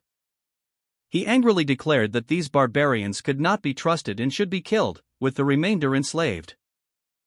The mercenary pointed out that while defeating the barbarians in combat wasn't easy, the merchant had hired them precisely for such a contingency. He questioned the merchant's fear, reminding him that the mercenaries were there to deal with precisely this situation. The mercenary leader explained that the protection fee was a percentage of their total earnings, and then casually inquired whether, in the event of pillaging, the spoils would belong to them. One mercenary showed a box of matches, while the injured man, observing from a distance, remained silent. The mercenaries discussed their plan to ambush and burn the thieves, with the leader giving his approval. One mercenary lit a match, while another reminded him of the battlefield principle of using only one match per person. The mercenaries scoffed at the notion, and one of them lit his own match. A mercenary, puffing on a cigarette, scoffed, "I don't believe in superstitions like that." A sudden projectile pierced the air, narrowly missing his head. He recounted his exploits, "The number of barbarians I took back then and sold as slaves." The mercenary, seemingly unfazed, continued his conversation with an older companion. The older mercenary winced in pain as an arrow struck him. His expression was one of pure shock and agony. A volley of arrows rained down on the mercenaries, catching them off guard. One mercenary cried out, "Uk! Kuhak!" The older mercenary, amidst the chaos, yelled, "It's the Baroque! Put out your cigarettes!" A female archer, knocking another arrow, declared, "I won't allow you to hit anything but their heads." A group of archers, their arms adorned with intricate tribal tattoos, knocked their arrows, preparing for a volley. Their leader, a young man with intense eyes, commanded, "Show them the terror of Baroque." The archers stood poised, their movements precise and deadly. Sweat beaded on the leader's brow, reflecting the gravity of the situation. An observer noted, "The warriors of Baroque, every single one of them can land their arrows where they want, just from the light of the cigarettes in the distance." Elsewhere, a freed slave received a barrel from his former master, who said, "Hey, slave, the things you've asked for are prepared." The freed man responded, "I'm freed now, so I'm not a slave." His former master chuckled, Don't sweat the small details." The arrows flew, striking their targets with deadly accuracy. A group of mercenaries, caught completely off guard, were hit by a barrage of arrows. A bald, older mercenary shouted, "Magicians, form up! Block the arrows with shields! Aura users, prepare for a counterattack!" A close-up showed a magically enhanced spear, glowing with ethereal energy, hurtling towards the mercenaries. From the shadows, the Baroque archers unleashed a volley of projectiles unlike any seen before. Large wooden barrels, hurtling through the air with surprising speed and force.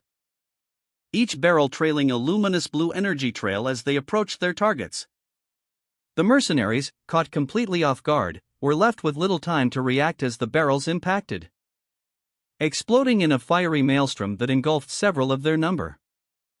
One mercenary, his face etched with disbelief, could only utter, "They fired barrels?"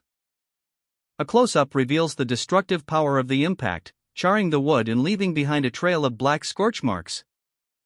The final barrel explodes in a fiery burst, leaving a trail of destruction in its wake. A mercenary is engulfed in a massive explosion, the fiery blast consuming him completely. The intense heat and pressure radiating outwards in a devastating shockwave, leaving behind only a charred landscape and the lingering smell of smoke. Another mercenary, his back to the viewer, is caught in the periphery of the blast, narrowly avoiding the worst of it. The heat scorching his clothing and singed his hair, as flames lick at his exposed skin. Two Baroque archers watch from a distance, their faces contorted in expressions of grim satisfaction as they witnessed the fiery destruction they wrought. One of them mutters, "Fire." The other archer observes, "The Baroque are using fire." A surviving mercenary, his face contorted in rage, glared into the darkness. "The Baroque bastard who ruined my plans," he seethed, his voice filled with bitter resentment.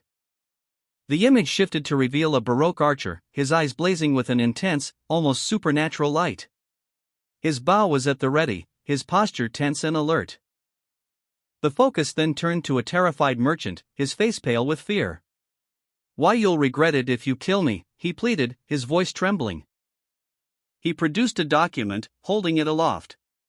"This is the exploration warrant I received from Underdog City. This has the true seal of the newly appointed vice-consul." The warrant, bearing an official seal, was displayed prominently. The details were too small to read clearly. The archer's expression remained unchanged. "If you kill me, the Baskerville clan will come for you," the merchant warned, his voice laced with desperation. A moment of silence followed, punctuated only by the archer's thoughtful pause. "Is the vice-consul you're talking about BGR?" The archer nodded, a grim smile playing on his lips. "That's right. That infamous BGR." The final panel showed the archer's face, his eyes glowing with a fierce determination, his expression a mixture of anticipation and grim resolve. The injured man, still shaken from witnessing the mercenary's demise, muttered to himself, "I don't recall allowing such a thing." His eyes darted nervously, reflecting the lingering fear and resentment he felt. The merchant, his skin noticeably altered in color, gasped, "Your skin color is different from before?" "No way." A Baroque archer loosed an arrow, striking the merchant, who clutched his exploration warrant. The force of the impact sent him sprawling, the warrant falling from his grasp. Another archer, observing from the shadows, noted the details of the situation. He understood the gravity of the situation, the implications of the vice-consul BGR's involvement. A final archer, riding a large white wolf, urged his companion, "Slave. Time's up. We need to run." A young man, his body bearing the marks of hardship, vehemently declared, "I'm not a slave." The aftermath of a fierce battle was evident. Numerous arrows were embedded in wooden shields, a testament to the recent conflict. A Baroque archer, his face grim, observed the scene, muttering, "I don't hear any more bastards running away." The Baroque archers, having successfully repelled an attack, surveyed the scene. The ground was littered with the remnants of the battle, and the air still crackled with the energy of recent violence. One archer, analyzing the tactics of their opponents, observed, "The fact that they used fire to attack means they lack confidence in their fighting skills. Chase them." A figure emerged from the shadows, his face contorted in rage, a dark, ominous power emanating from him. He roared, "Damned barbarians! I'll slaughter you when you get caught." The scene shifted to reveal a dark, ominous presence, a powerful force that seemed to consume the surrounding landscape. A monstrous creature emerged from the shadows, its attack causing a powerful shockwave. Leaving one of the Baroque archers to exclaim in terror, "It's a monster!" The two Baroque archers, their eyes wide with a mixture of fear and determination, exchanged a look. As one archer praised the other's tactical prowess, noting that she had anticipated the enemy's fire-based attack and had already become an excellent Baroque archer. Meanwhile, the other archer, feeling a sense of foreboding, admitted that while he felt it every time he saw her, it was a calamity. The monstrous creature revealed itself to be a large, spindly, dark purple beast with multiple limbs. Its appearance causing a sense of dread to wash over the scene. The scene transitioned to a wide shot, showing the creature emerging from the forest. An elder's voice, calm and authoritative, echoed through the gathering, "I will allow you to go to the hero's spring." A scarred, elven warrior, his expression a mixture of amusement and calculation, stroked his chin thoughtfully. His gaze lingering on his own powerful physique, a testament to his strength and resilience.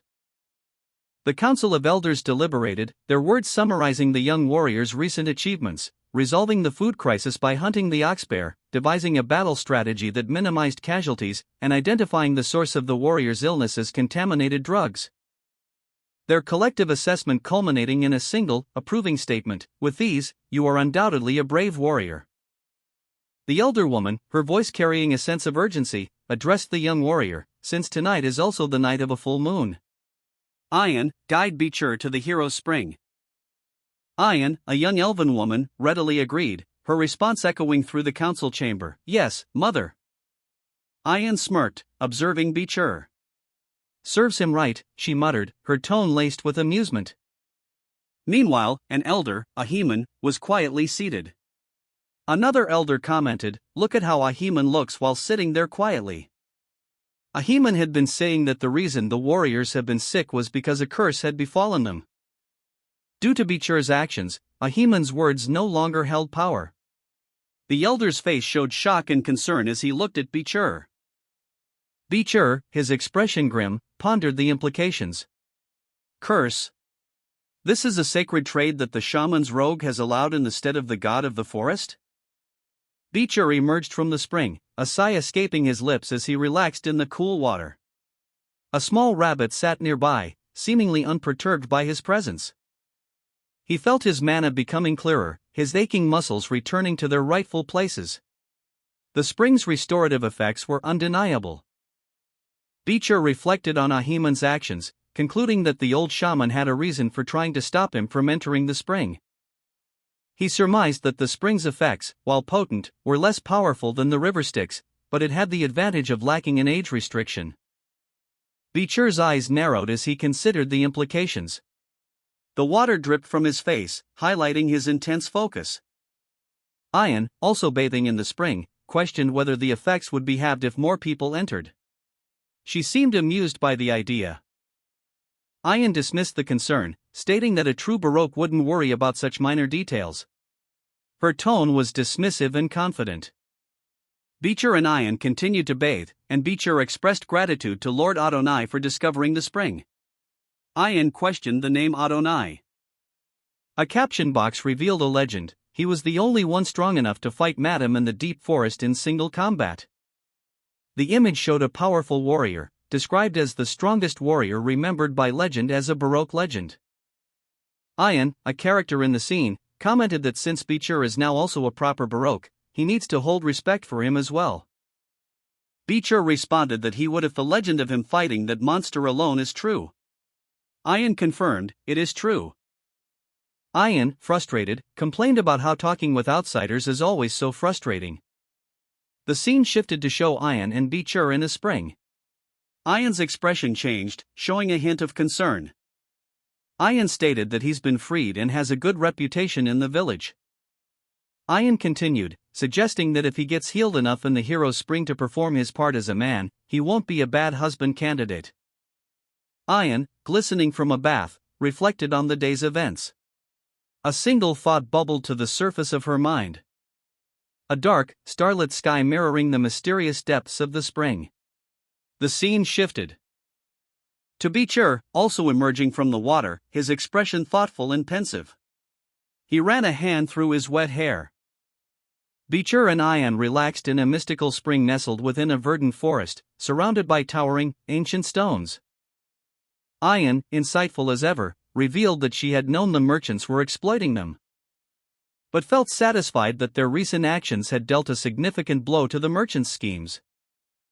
Beecher, still reflecting on his newfound legendary status, humbly acknowledged Ayan's contribution. He playfully insisted that he knew diamonds were more valuable than corn, prompting Ayan's amusement.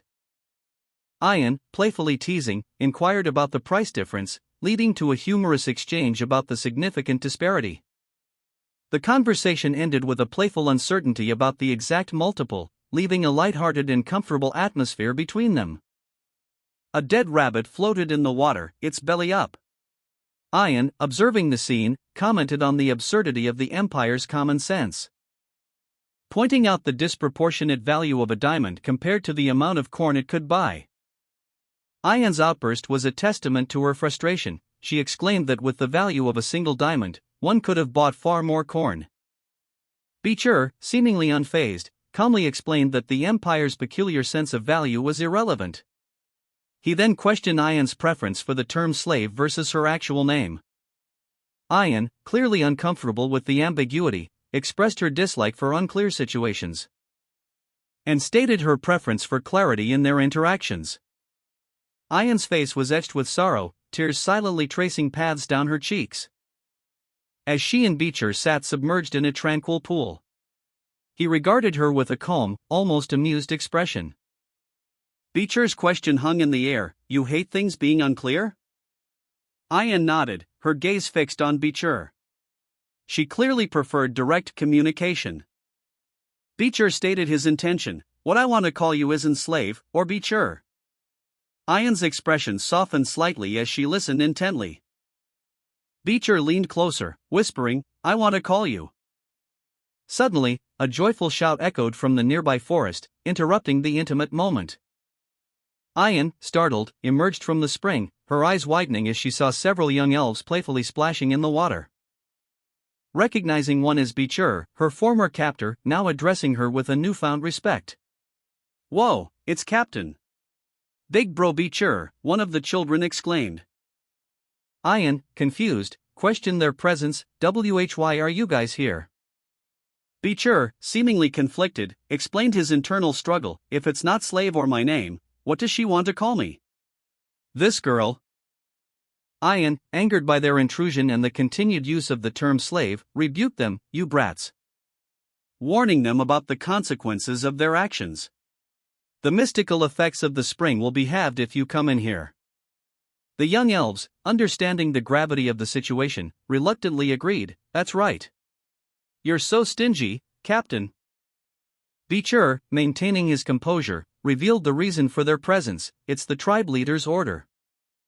The children relayed the tribe leader's instructions, to find the children afflicted by the drug and submerge them in the hero's spring. Ayan, however, felt manipulated, her expression hardening as she muttered, "She's messing with me." Ayan emerged from the spring, her body glistening with water. Beecher watched her from the edge. A young girl approached, expressing gratitude for saving her sister. The girl's thanks were echoed by Beecher, who also expressed gratitude. Ayan, after a moment of reflection, apologized for her earlier misunderstanding. Ayan stood silently, contemplating the events, water dripping from her hair. Beecher and the young girl watched her, their expressions a mixture of concern and curiosity. Ayan, her face etched with remorse, offered a sincere apology to Beecher. "I'm apologizing to you, and that's your answer," she stated. Meanwhile, Ahan, still visibly agitated, was told by another individual, "Ahan, you're too full of anger." Ayan, still slightly damp from the water, reflected on the situation with a pensive expression. Beecher, observing the scene, quietly acknowledged the apology, muttering, "Goodness. Well, I still have a lot of time." Beecher. Ahan, his eyes wide with a mixture of shock and something akin to fear, stared intensely at something off-panel. A cheerful female voice broke the tension. "I officially welcome you into Baroque," she announced, her smile radiating warmth and acceptance. The scene shifted to show a group of young people joyfully celebrating in the water, their laughter echoing through the air. Ahan, his face contorted in a grimace of pain, stumbled backward. A powerful blow sending him sprawling. He coughed, blood welling in his mouth. His attacker, unseen, stood over him. Three onlookers, their expressions a mixture of shock and concern, watched from a distance as Ahan lay wounded on the forest floor. Ahan, his body battered and bruised, lay on a log, his gaze fixed on the ground. A close-up on a clenched fist, the owner's identity obscured, accompanied by the thought, "You're a bigger wimp than I thought." Ayan, his eyes wide with alarm, observed the scene from afar. An introduction to Beecher Van Baskerville, a 17-year-old. The scene shifts to a group of young warriors engaged in combat training. One warrior, Ahan, is clearly struggling. A voice observes, "Oh right. They were underage." Beecher, his face serene, stands alone, seemingly lost in thought. He is called out by another warrior, "Beecher. Are you running away?" To which he replies, "Hiking." The other warriors discuss Ahan's improved strength, noting that he has become even stronger after recovering from his injuries. They compare his archery skills to Ayan's, questioning whether he could truly compete with her. One warrior confidently states that even a light blow would make a Hun bleed, only to be surprised when a Hun's attack is stopped before impact. A Hun explains that his fist stopped just before hitting him. A Hun, his face etched with surprise and pain, stared at his bleeding hand. His companion, equally shocked, gasped, "Wait, that means he made you bleed with just the pressure from his presence." The camera focuses on a Hun's determined expression as he clenches his jaw. He is clearly in pain, but a new resolve hardens his features. A Hun breathes heavily, muttering, "Fu." A triumphant gleam shines in his eyes as he whispers, "I'm finally able to do it perfectly." The scene shifts to a dramatic vista of the 6th Fong training grounds. The text 6th Fong appears prominently. A Hun stands before the imposing rock formations, a sense of accomplishment radiating from him. He declares, "I can now use the 6th Fong completely." He reflects on his progress. "It's still far from the 10th Fong in my head, but getting to 6th Fong at 17 years of age is still incredible growth." A Hun, his body taut with barely contained power, gripped the demonic sword Beelzebub. The crimson blade pulsed with dark energy, reflecting his own fierce determination. He had formed 6 mana circles, a feat that signified his mastery of the 6th Fong technique. "With this, I should be a high-rank graduate," he thought, a surge of pride coursing through him. His gaze drifted to the Beelzebub, a testament to Styx's blessing, and then to his own hands, a reminder of the archery and assassination skills he'd honed under Baroque's tutelage. "I should be able to face even the highest-ranked graduates," he mused, confidence brimming. A contemplative expression settled on his face as he reflected on his journey. "It's already been 2 years since I came to the deep forest," he realized, a sense of accomplishment mingling with a hint of melancholy. His time in the deep forest was drawing to a close. "After preparations are done, I guess it's goodbye to Baroque as well," he concluded, a quiet finality in his tone. A Hun departed, leaving behind the training grounds and embarking on a new chapter of his life. The path ahead was uncertain, but he walked with the unwavering confidence of a warrior ready to face any challenge. A Hun, having mastered the 6th Fong technique, now stood at the edge of the deep forest, a large wolf-like creature howling in the background. His gaze fixed on the ground, his hand resting on the earth, seemingly sensing something. Nearby, Ian and a Hun examined the tracks of a large creature. "Traces of the snake of the deep forest," Mashisu, Ian stated, explaining that it was a very old and large entity. A Hun, kneeling, continued to examine the ground, his focus unwavering. Ian continued, "If we catch this, we'll be able to feed the entire village for at least 3 days." A Hun simply responded, I see, and I see." A Hun's expression turned serious. He seemed to be considering something beyond the hunt.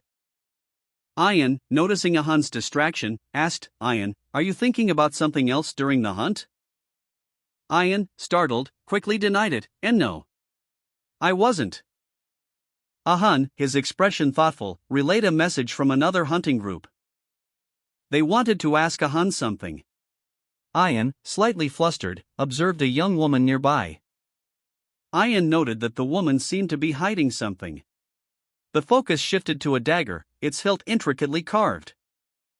A hunting party had recently recovered this dagger from a suspicious individual who had infiltrated the deep forest. They sought a Hun's knowledge of the markings on the dagger. A Hun recognized the symbol immediately. It was a famous symbol. The symbol belonged to the great clan of Deadly Poison Leviathan, one of the 7 great clans of the Empire, known for their swordsman clan, Baskerville. Initially, they suspected a connection to a mercenary group destroyed 2 years prior, however, this proved incorrect. A dark-haired individual recounted a disturbing discovery: many red liquids were found in glass bottles near river reservoirs. Hunters encountered these bottles, but the creatures who drank from them died after ingesting a potent poison. The only remaining evidence was a dagger, shown to a Hun. A Hun examined the dagger intently, his expression serious. Ian approached Beecher with a question: "Do you want to go back home, Beecher?" Beecher responded with surprise and confusion, questioning Ian's sudden inquiry and unusual expression. Ian, despite Beecher's reaction, insisted on honesty, stating, "I still don't want to hide anything or lie. Beecher explained, "That's why I'm telling you." In truth, another person from the Empire came to the deep forest. Their goal was probably to find you. Ian reacted with a gasp of surprise, his eyes widening in disbelief. Ahun, his expression unreadable, listened intently. That girl came to the deep forest earlier. Beecher revealed a startling truth: another Imperial agent had entered the deep forest. Their objective, he surmised, was to find Ian. Ian's eyes widened in shock and apprehension at this news. Ahun, ever analytical, listened intently, his expression betraying his intrigue. Beecher continued, explaining that this Imperial agent, a woman, had been visiting the deep forest regularly for 2 years, leading a search team. The image showed the Imperial agent, her crimson hair and regal attire hinting at her status and purpose. Her presence added a new layer of complexity to the situation, leaving Ian and Ahun with a growing sense of unease.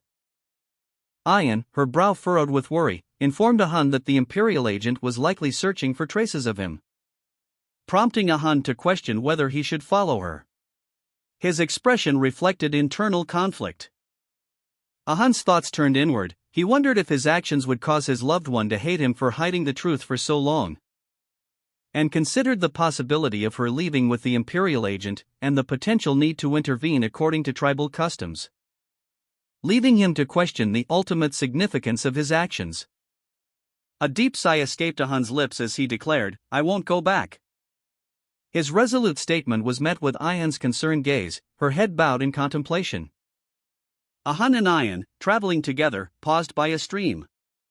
Ian questioned Ahun, "Really?" Ahun simply replied, "Yeah." A bright, joyful image of Beecher appeared. Ahun, looking concerned, spoke to Ian and Beecher, "Beecher isn't leaving." Ahun reflected, "I thought the Empire knew that I was alive, but that doesn't seem to be the case."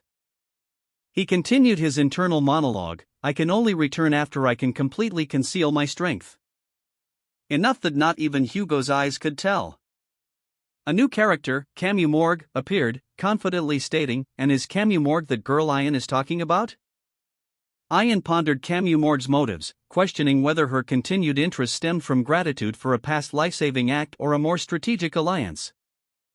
Considering the strong bond formed between the Baskerville and Morgue clans following Ahun's supposed death, Ian's thoughts drifted to the need to investigate the situation in the deep forest. As a monstrous creature emerged from the water with a resounding splash, causing Ian to react with surprise. Ahun and Ian stared at each other, their eyes wide with shock and concern. The creature, now visible, was large and menacing, causing Ahun, Beecher, and Ian to react defensively. A large creature emerged from the water, its movements causing a significant splash. The creature let out a guttural sound, graw, grack. Ahun, witnessing the creature, questioned aloud, "This, a lungfish?" Ian, observing the creature's size, noted that its appearance indicated the rainy season was approaching soon. Ian and Ahun, along with Beecher, stood defensively before the immense creature. Ahun, startled, whispered, "What's that?" Ian reacted with a startled expression, her eyes wide with alarm. Ahun drew his sword, preparing for a potential confrontation. With a resounding BAMN, a skeletal figure, seemingly a Rococo tribesman judging by its attire, burst from a concealed location.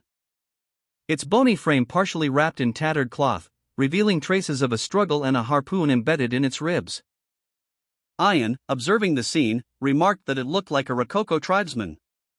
Ahun, kneeling nearby, added that there were clear signs of a struggle, noting a harpoon embedded in the corpse. He surmised that the tribesman likely panicked after being eaten. Ahun continued, speculating that the tribesman might have been weak enough to be mistaken for a corpse by a lungfish. Ian, standing, found the situation odd. Ahun, still pondering, questioned why such a weak individual would go hunting. Ian, her expression thoughtful, wondered aloud about the tribe's circumstances. The discovery of the skeletal remains left Ahun and Ian contemplating the precarious situation of the Rococo tribe. A cryptic message appeared, suggesting that something significant may have transpired within the deep forest. And the suggestion was made that investigating the situation posed little risk.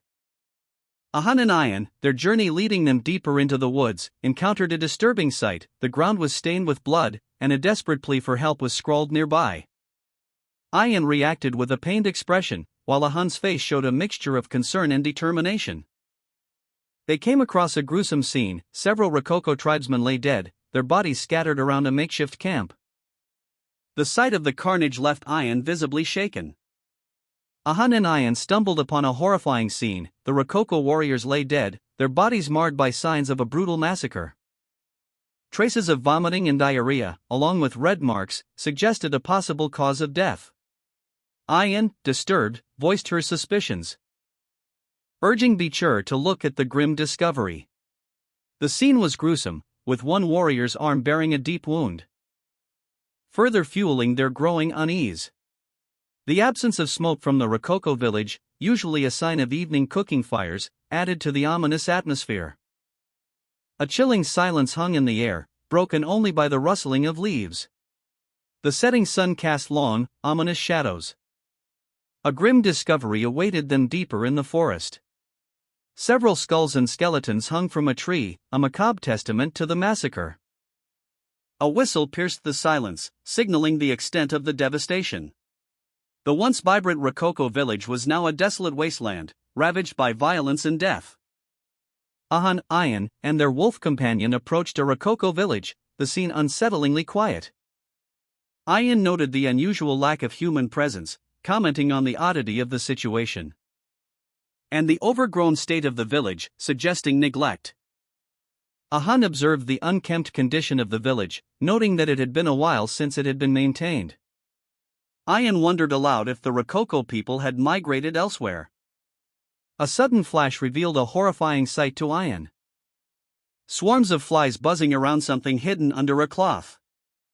Ayan's horrified gasp was cut short as she lifted the cloth to reveal a gruesome scene, the massacred bodies of the Rococo warriors. Ahun, upon discovering a corpse, urgently called out to Bichur, exclaiming that there was a corpse nearby. Ayan, also finding a body, confirmed that there was another one present as well. Ahun, noticing red marks on the corpses, observed that similar marks were present on the bodies in the village. Reflecting on the situation, Ahun recalled a plague called Red Death that had spread through the deep forest around that time. The narration describes Red Death as a highly contagious disease that killed most barbarians and humanoids in the deep forest. Red marks appeared on the entire body, causing stomach upset and diarrhea, leading to a slow, painful death due to lethargy. The narration further explains that Red Death was strangely infectious and almost spread to the empire. Ahun, realizing the severity of the situation, urged Ayan that they needed to leave immediately, describing the event as a god's curse. Ahun, his eyes wide with horror, explained the situation to Ayan. "Don't worry," he stated, "it's just an infectious disease." Ayan's response was immediate and sharp. "What? Then that's an even bigger problem." Ahun attempted to reassure her, saying, "Calm down. You won't get infected that easily." Ayan, however, remained deeply concerned, questioning, "Are we really not going to get cursed?" Ahun, showing a surprising level of stoicism, replied, "You can go back first if you're that scared." Ayan countered with a practical concern, "And what if you then get cursed and die?" Ahun's response was blunt and fatalistic, "If I die, I die." Ayan, clearly angered by his nonchalance, retorted, "Who's letting you die?" Ayan, her expression a mixture of worry and disapproval, thought to herself, "Really, he's too diligent." A sudden rustling sound startled her, causing Ayan to turn and look towards the Rococo barracks in the distance. Ahun, his face etched with concern, muttered, "Again?" He asked Ayan, "What is it this time?" Ayan, overcome with distress, cried out, "It's the curse." Ahun, understanding the gravity of the situation, pointed towards something in the distance. Ayan, her voice sharp with alarm, pointed towards a young girl. "There's a cursed child here." Ayan sat on the ground, her leg cramping painfully, while Ahun, his eyes filled with concern, urged her to flee. "We need to run away, Bichur. Go first, and I'll go after you." Ayan winced, clutching her leg. A leg cramp. Ahun, his expression grim, began to move towards the child. carefully approaching the seemingly frightened girl. Observing her closely. By her appearance, she doesn't seem to be from Rococo. She should be about 5 years old. Ahun's gaze fell upon a nearby rock, his thoughts turning to the possibility of foul play. The child seemed to be alone, a victim of someone's actions. Ahun, concerned, questioned the child, "Who are you?" The child, Ayan, looked up, tears welling in their eyes. Ahun pressed further, deducing, "So you are a child who lived as a slave in Rococo?" "Kitchen maid, slave." He asked for the child's name. Ayan responded, revealing their identity, Pomeranian. Ahun reflected on the name, realizing, an imperial name, a child of someone from the empire who was enslaved by Rococo. The child's full identity was revealed, La Baskerville. Ahun, seated on the ground, looked up at the small child before him, his expression a mixture of curiosity and concern. He questioned the child's actions. As the child, Ayan, seemed to be performing some sort of ritual, a faint glow emanating from their finger. Ayan's finger moved, and a word appeared in the air, Pomeranian. Ayan, seemingly embarrassed, hid their face, their dark hair obscuring their features. Then, with a sudden movement, Ayan lifted their simple garment, revealing a small mark on their leg. Ayan pointed to the mark, a determined glint in their eyes, and revealed their full name, La Baskerville. A text box revealed that there are 3 different middle names in Baskerville. The text box continued, explaining that Van is given to those from the branch house, while Lu is given to the men of the main house. The text box further explained that, although uncommon due to the prevalence of males, La is given to the women of the main house. The final text box simply stated the middle name La. A young child with dark hair and striking red eyes looked up, stating, "Pomeranian, La Baskerville." Ahun, seemingly surprised, thought to themselves, "Middle name of La? I'm pretty sure there aren't many people in the clan with that middle name." Ahun, startled by something in the distance, urged Bichur to look at a pendant bearing the symbol of his clan. The image was clearly visible, leaving no room for doubt. Bichur, however, was more concerned with the sudden appearance of Ayan, who seemed distressed. Ayan, visibly upset, was clutching something small in her hand as Bichur gently took it from her. The pendant clicked open, revealing a family portrait. The portrait showed a family resembling the Baskerville family, causing Bichur to pause in surprise. Bichur was left pondering the presence of a particular man in the portrait, questioning his presence there. Bichur struggled to contain his shock as Ayan, distressed but relieved, presented him with a family locket. The locket contained a picture. The image triggered a profound recognition in Bichur. Bichur, eyes wide with dawning realization, blurted out, "Who are these people in this picture?" His question hung in the air as he grappled with the implications. Ahun, observing the exchange, interjected, "You expect a kid to respond when you ask like that? You need to ask while smiling." Bichur, reflecting on his abrupt questioning, admitted, "I couldn't hold back my emotions because of how shocked I was. This child has done nothing wrong." Ayan, her eyes wide with apprehension, repeated Bichur's question, "Who are these people in the picture?" A pensive silence settled over them as the weight of the revelation sunk in. Ahun smiled, a knowing glint in his eyes, observing Bichur and Ayan with amusement. Bichur appeared shocked, while Ayan looked apprehensive but curious. Ayan's pensive expression hinted at the weight of her recent revelation. Ayan showed Bichur a locket, whispering the names Mom, Grandma, Grandpa. Bichur's eyes widened in recognition. The text confirmed Bichur's suspicions. What Butler Barrymore said could be true. Bichur's surprise was evident as he processed this new information. Ahun, seemingly anticipating Bichur's reaction, explained that the clan head was known for his gentle and loving personality.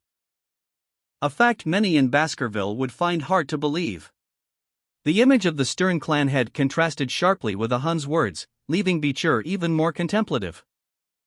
Ahun, with a knowing smile, revealed that the clan head's first wife, Lady Roxana, had passed away from illness. But that wasn't the reason for his personality change. The true turning point was the abduction of his daughter, Lady Penelope, by barbarians. eye and listened intently, her expression a mixture of apprehension and understanding. The clan head, driven by grief and rage, immediately launched a search for Penelope. He requested a transfer to the frontier, relocating the Baskerville house to Le Rouge-et-le-Noir, a region known for barbarian activity. Despite sending numerous hunting parties, he failed to find any trace of his daughter. As time wore on, the clan head's desperation grew, his personality becoming increasingly hardened and ruthless. Hugo's face, contorted in rage, was a mask of bloody fury. His eyes glowed with an unnatural red intensity. After a devastating incident, Hugo's hatred for barbarians spiraled into a consuming madness, transforming him into a cold, calculating killing machine, driven solely by the desire to eradicate barbarians and demonic creatures. Beecher, observing the young girl, found himself dismissing the absurdity of the situation. The narration revealed that the girl was Penelope, daughter of Roxana, the only woman Hugo ever loved. Furthermore, the girl's own daughter is Pomeranian. Beecher deduced that the girl was Hugo's direct granddaughter. The narration pondered the implications of Hugo, a man who treated his own children as mere tools in his war against the barbarians, encountering his granddaughter, a child with barbarian blood. The final panel showed Hugo, his two daughters, and his wife, Roxana, all marked with excess, suggesting a grim fate. A large hand gently rested on the girl's head. The man's voice, though soft, carried a hint of concern as he observed her. He stated that it seemed she hadn't been treated well within the Rococo tribe. He offered her a hand, inviting her to come with him. The girl's close-up revealed striking red eyes, similar to the man's. The man, seemingly unsure of his own expression, questioned if he was smiling correctly. The girl, noticing the similarities, quietly noted the shared traits: mom, hair, eye. Same. The man, acknowledging the resemblance, lightheartedly remarked that the dogs of Baskerville were all quite similar, suggesting a familial connection and offering himself as an uncle. The girl, seemingly accepting his offer, softly whispered, "Uncle." The girl with striking red eyes glanced at a small, wilting daisy, a single bloom amidst a pile of gray rocks. The word Pomeranian appeared in a thought bubble above her head. She coughed, racked with a lingering illness. A voiceover stated, "If you ever meet someone with red eyes," continuing, "please follow that person." The girl, still weak, stood near a pile of rocks, whispering, "Mom," as a young man with dark hair approached. The young man, his own eyes a similar shade of red, watched her silently, a hint of concern in his expression. His hand reached out, gently grasping the edge of a dark garment. A silent gesture of support. He then stated, "Uncle, I'll go with you." Ahan, a large man with a sword at his hip, offered comfort to a small girl. He gently touched her shoulder, as she anxiously asked where he was going. He explained that the tribe leader summoned him to a meeting.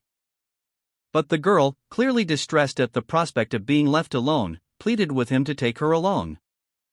Beecher, observing from a distance, noted the girl's fear and Ahan's empathetic response. He wondered if her fear stemmed from being alone. Ahan, carrying the frightened girl, reflected on the situation.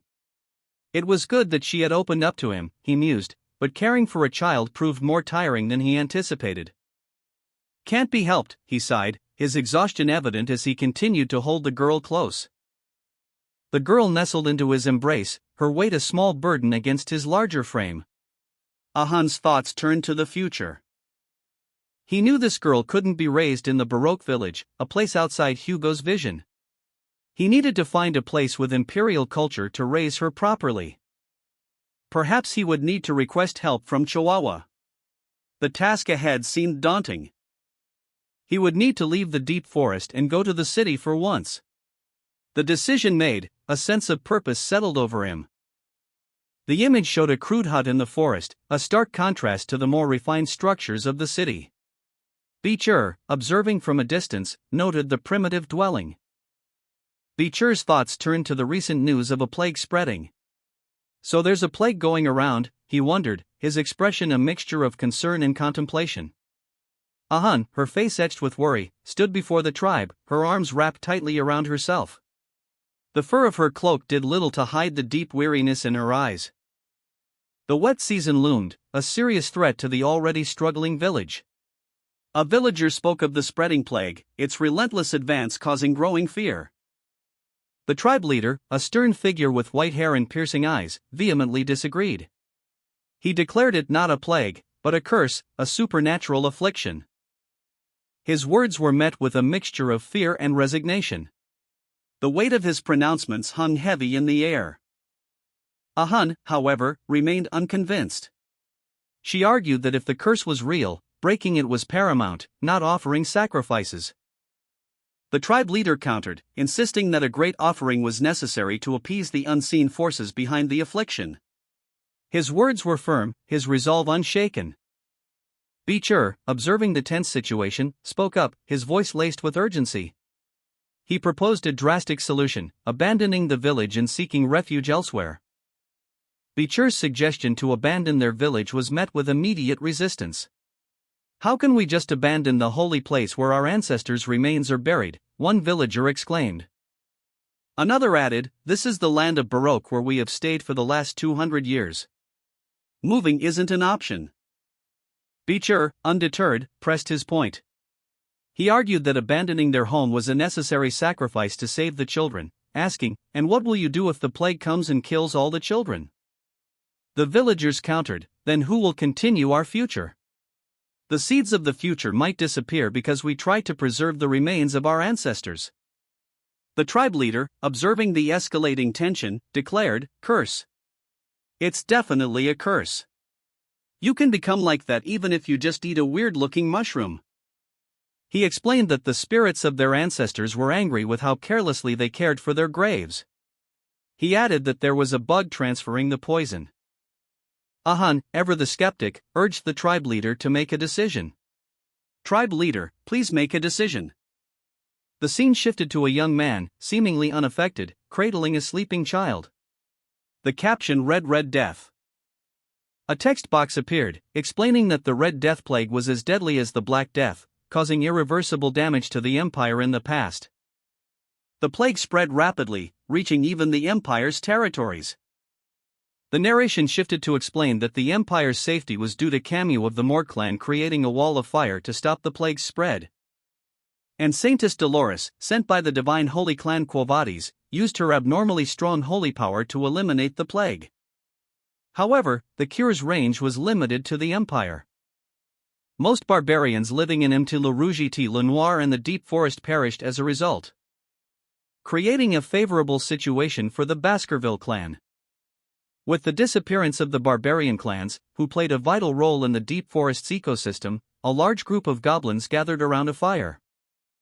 A surge of lower-ranking demonic creatures, far exceeding previous waves, overwhelmed the border regions, resulting in significant civilian casualties. The Baskerville clan, border protectors, were subsequently tasked by the Empire with subduing the monstrous incursion, engaging in fierce combat against a multitude of demonic creatures, ultimately succeeding in their mission to secure the border. Hugo's political influence expanded significantly as a direct result of the Baskerville clan's success.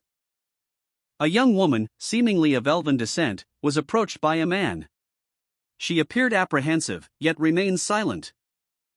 A young man, his face etched with determination, revealed a plan to halt the Red Death. A grotesque, green hand reached upward, bound by thick rope. The rest of the creature's body followed, revealing a goblin-like figure suspended in the air. It thrashed violently, its struggles only tightening the bonds as it plummeted into a large container below. Another bound arm was visible, the rope wrapped tightly around it. A goblin, dripping with an unknown liquid, hung upside down from a tree branch, watched by an elven woman in a mask. The backs of several muscular men were shown, one of them seemingly an elf, facing away from the viewer. A close-up of a goblin's face, its expression one of agony, with the text "It really caught the Red Death," appearing in his speech bubble. A captured goblin, its face contorted in a silent scream, dripped with a viscous, dark fluid. A member of the Baskerville clan reported to another that the goblin had contracted the Red Death after being exposed to contaminated water, prompting an elven woman to inquire about the disease's transmission through water. The Baskerville clan member explained that boiling the water would eliminate the threat, leading the elven woman to confirm that boiled water was safe to consume. Meanwhile, more goblins, bound and helpless, were brought before the elven woman. One of them was then lowered into a boiling pot and died instantly.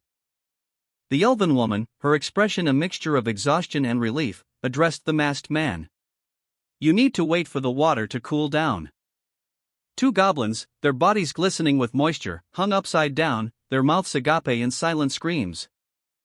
A stark visual testament to the effectiveness of their method. The text bubble confirmed, "You're right." Even after time passed, the goblins didn't catch the Red Death. "We found a way to overcome the Red Death." The Baskerville clan stood together, their faces grim but resolute. The elven woman explained, "Water was the answer.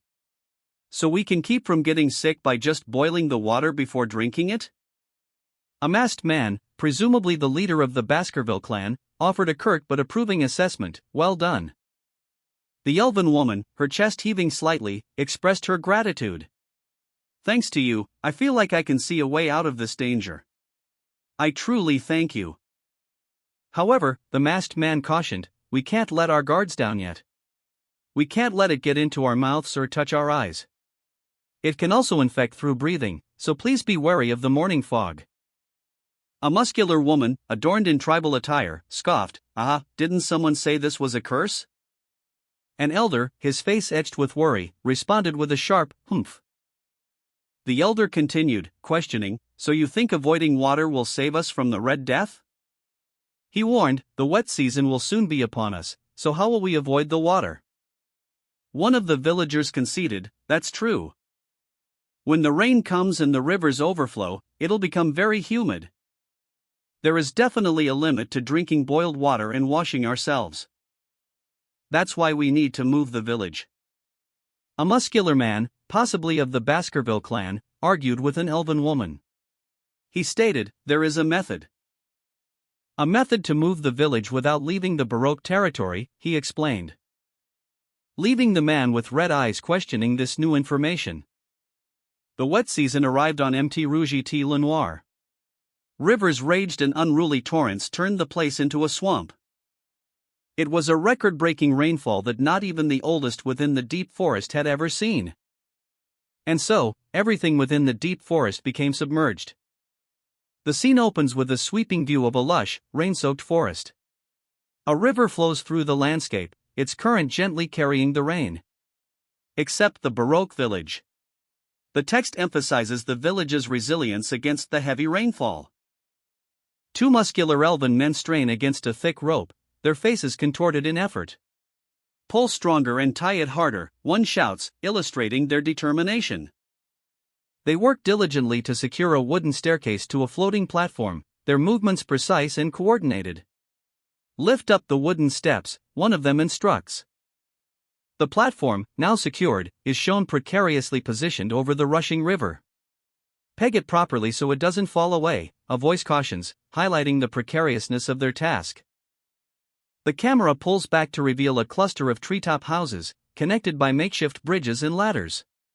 The rain continues to fall heavily. The river surges, its waters churning violently. The scene emphasizes the power of the storm. Despite the raging river, two elves stand on a wooden platform, seemingly unfazed. "It's raining this much, but the village didn't get swept away," one remarks, expressing relief and surprise. Two Baskerville clan members expressed their gratitude, stating that their successful relocation was all thanks to the masked man. Another villager, overcome with relief, exclaimed to the masked man, "Be sure. Thanks to you, the village didn't go underwater." Another villager thanked the masked man, emphasizing how fortunate they were to have followed him. The masked man, reflecting on their situation, noted with relief that the presence of many tall trees within the Baroque tribe's territory would allow them to endure the wet season for a while. A young boy clung to his uncle, pleading, "Uncle, stay with me. The masked man's eyes, reflecting the rain, showed a hint of concern. A shadowy figure lurked beneath the water's surface, its eyes glowing ominously. Two Baskerville clan members spotted the danger and shouted a warning, "You guys! Danger!"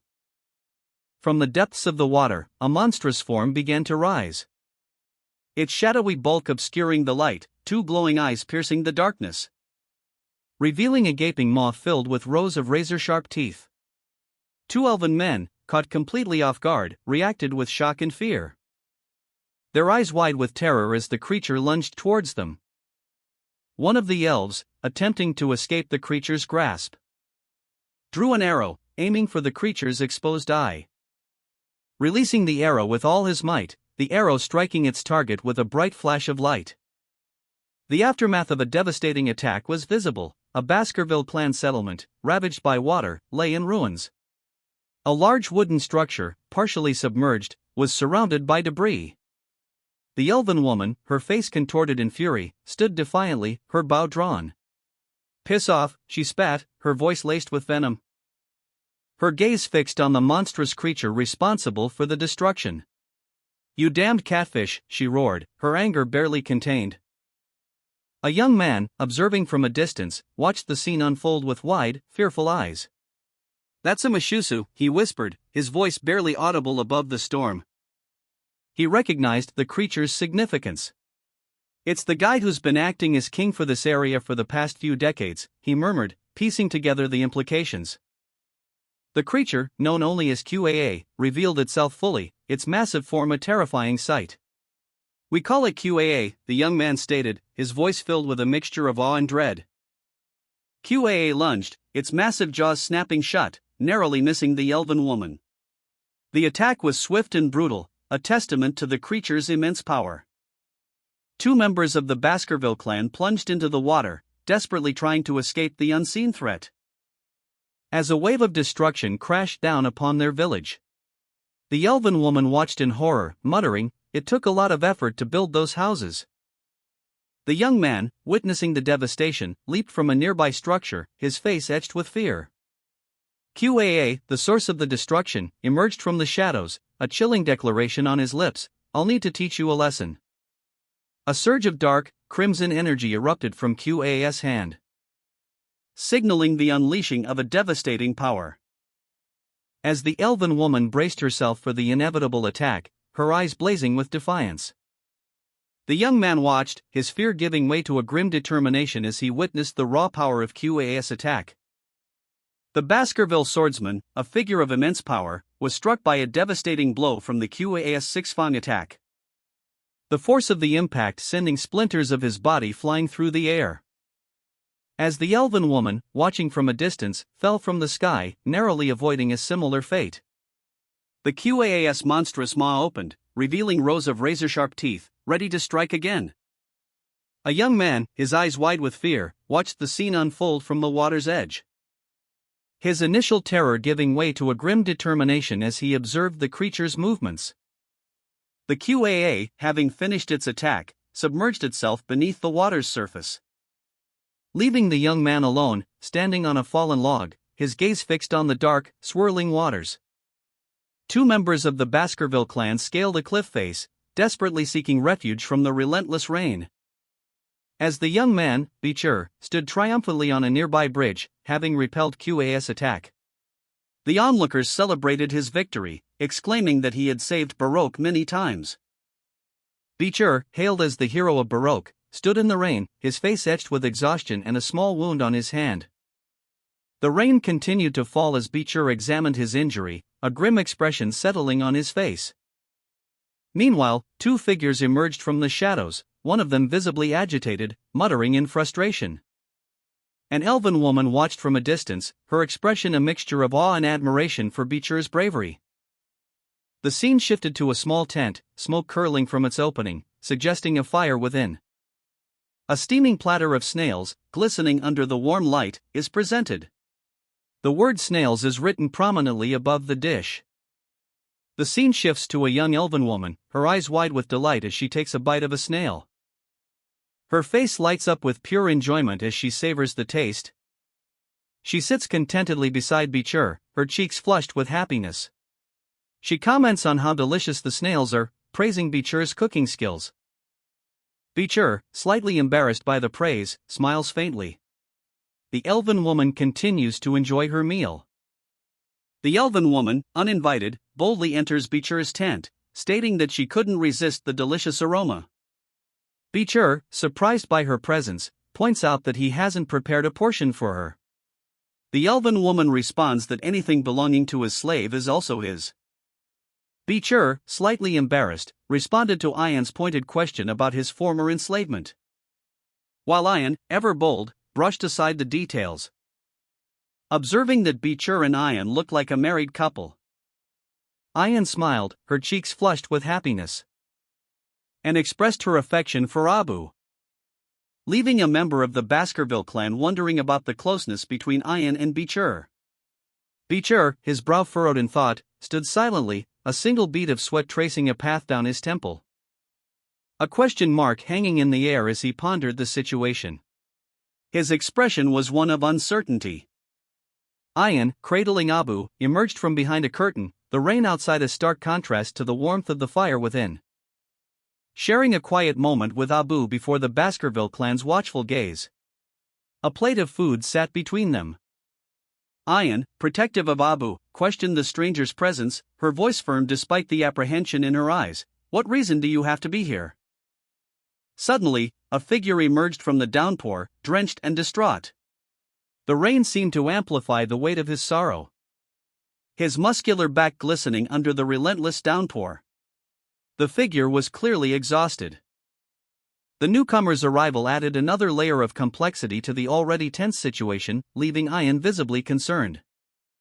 Ian, holding Abu protectively, watched with a mixture of apprehension and concern as the Baskerville clan observed the scene. Their eyes were wide, reflecting their unease at the arrival of the stranger. A drenched and distressed individual who had stumbled into their village. The newcomer's appearance spoke of exhaustion and desperation.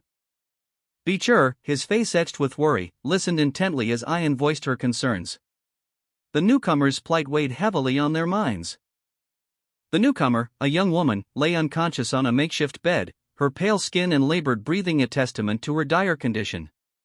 Her sister, distraught, pleaded for help. "Please, save my sister," she cried, her voice filled with desperation and fear. The weight of her plea hung heavy in the air. Beecher, his eyes glistening with unshed tears, seemed to be wrestling with a difficult decision.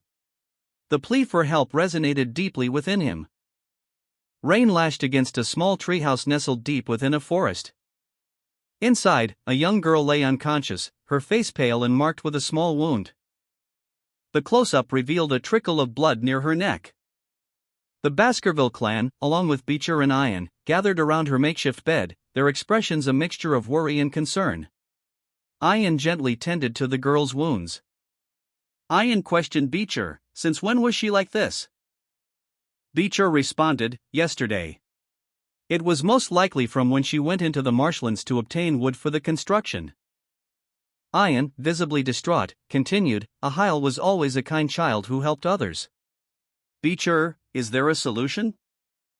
Ian, her face etched with worry, looked at Beecher. She uttered a single, breathless word, "That's." A scene of chaos. The injured Abu lay on a makeshift bed, while the Baskerville clan members anxiously attended to him. Beecher and another elf looked on, their expressions a mixture of concern and helplessness. Beecher, the elder, spoke, his voice heavy with a lifetime of experience. "You used to never listen to your Gramps' words, and look at you now." He stood, his gaze sharp and unwavering, holding a dark purple umbrella. His words carried the weight of his authority. "Everything comes back to you based on how you behave.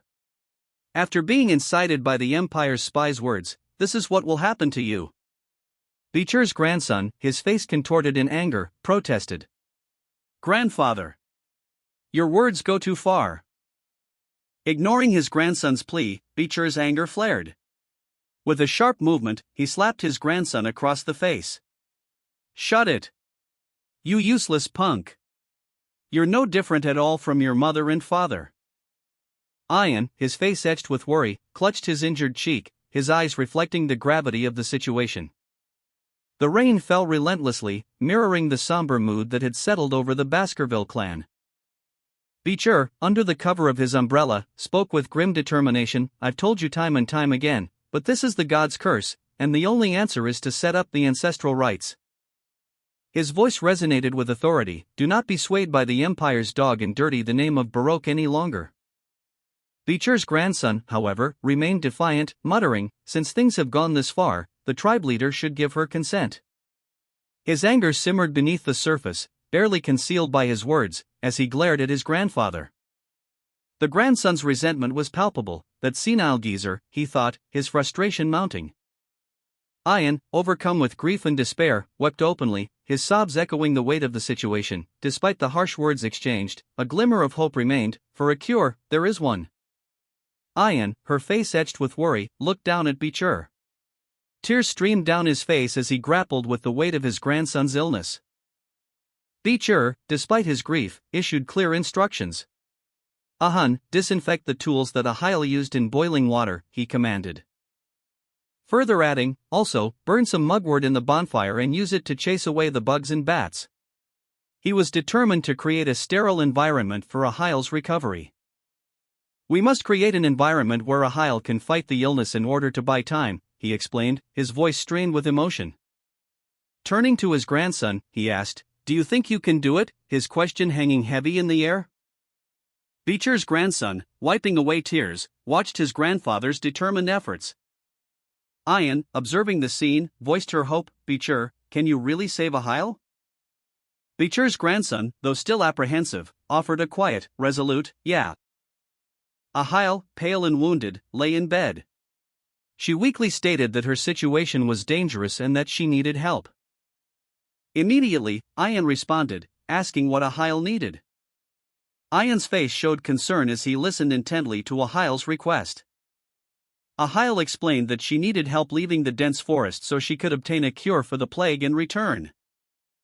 Ian reacted with shock and disbelief, exclaiming that her request was ridiculous.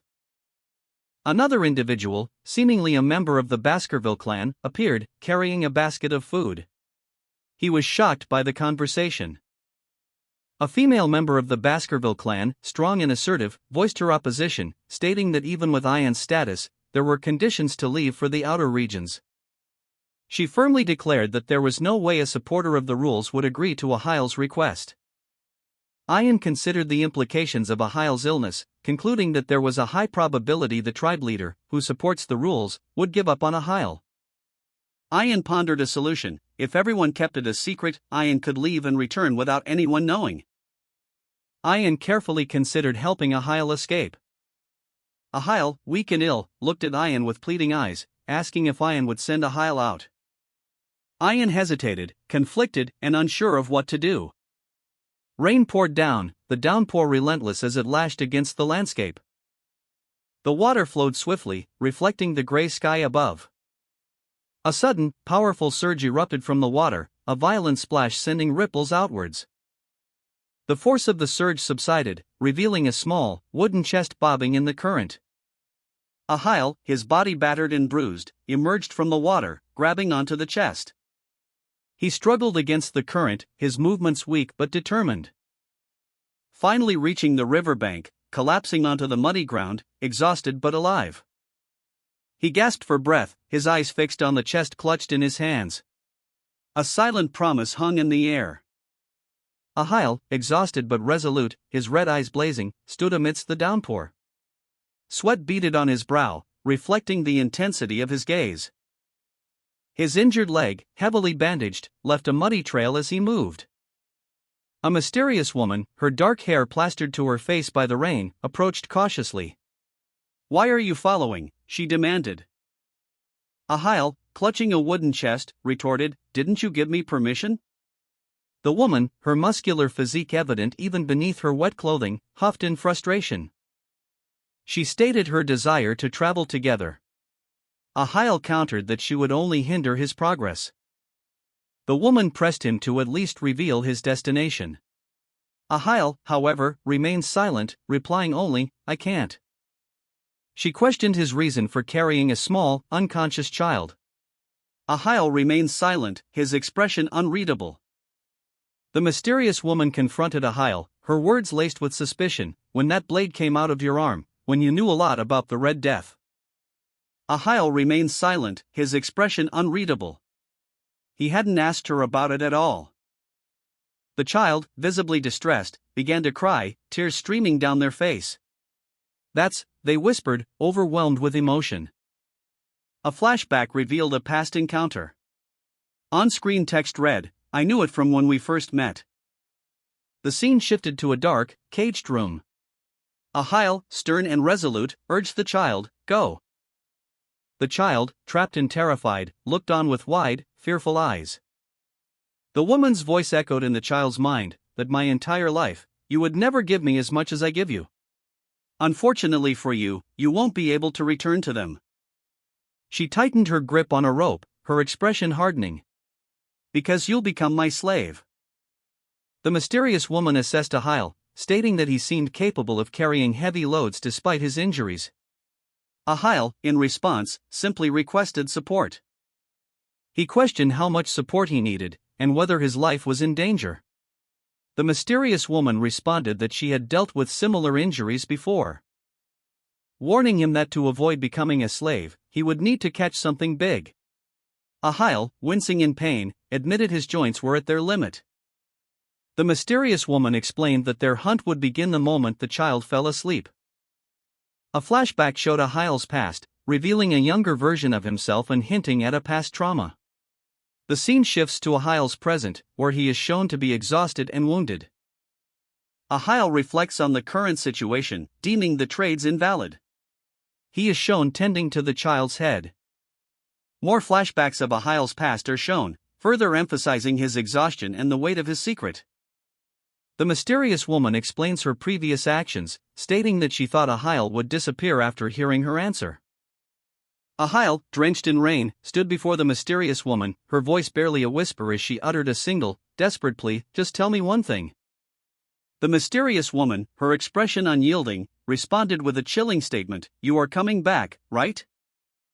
Ahile, her face etched with sorrow and uncertainty, could only manage a silent nod, tears streaming down her rain-soaked cheeks. With a resolute tone, Ahile declared, I'll be back. The rain continued to fall, washing away the unspoken words and the weight of her secret.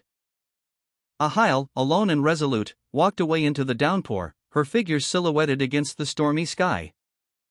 The rain continued to fall, obscuring her path and the uncertainty that lay ahead. Ahile's determined stride showed her resolve, even as the storm raged around her. Rain lashed against the ground, leaving a trail of footprints in the mud. A stark reminder of Ahile's departure. The mysterious woman's voice echoed in his mind, you must keep your promise. The image of a grand manor house appeared, shrouded in the twilight. A place of power and intrigue. Inside, an older man with silver hair rubbed his temples, weary. He muttered to himself, is the day over already? Another man, younger, with light blue hair, sighed in frustration. Complaining, this goddamned paperwork won't end no matter how much I work. The day's end brought no respite, only the weight of endless tasks. An older man stood before a window, gazing out at the cityscape. He reflected on the past, a wistful expression on his face. Those days were great. He continued, his voice barely a whisper, when the vice-consul was here, even if it was difficult, it was still enjoyable work. The man's gaze shifted to the city below, a profound sadness settling over him. I still can't believe it. His thoughts drifted to the recent passing of the vice-consul. To think that the vice-consul has passed on. A surge of emotion washed over him. I want to see you again, vice-consul. Suddenly, a younger man appeared, his voice cutting through the older man's reverie. You called? The younger man descended rapidly, his movement a blur.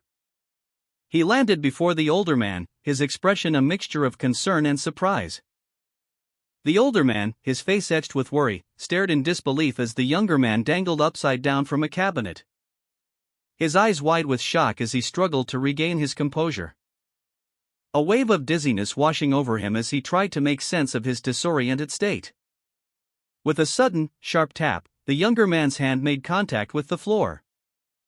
A sound that echoed in the otherwise silent room, signaling a desperate attempt to regain his balance and escape his precarious position. The older man, his face etched with worry, questioned the younger man. So you're saying, while facing the monster of the dense forest, you were heavily injured and had to receive the help of the barbarians? Is that it? The younger man, relaxed and sipping tea, confirmed, that's right. Anyway, that means you aren't a ghost, right? Was that why you fainted for such a long time? The older man, his relief evident, exclaimed, you're still the same as ever, office manager Chihuahua. Overwhelmed with emotion, tears streamed down the older man's face. The older man, visibly relieved and emotional, expressed his joy at the younger man's survival. I'm so relieved that you are alive. His attention then shifted to a young child, noting a striking resemblance to the younger man. So, who was that child who seems to very closely resemble you, Vice Consul? The older man pondered the possibility of a familial connection. Could it be a child between you and a woman of the barbarian tribes, Vice Consul?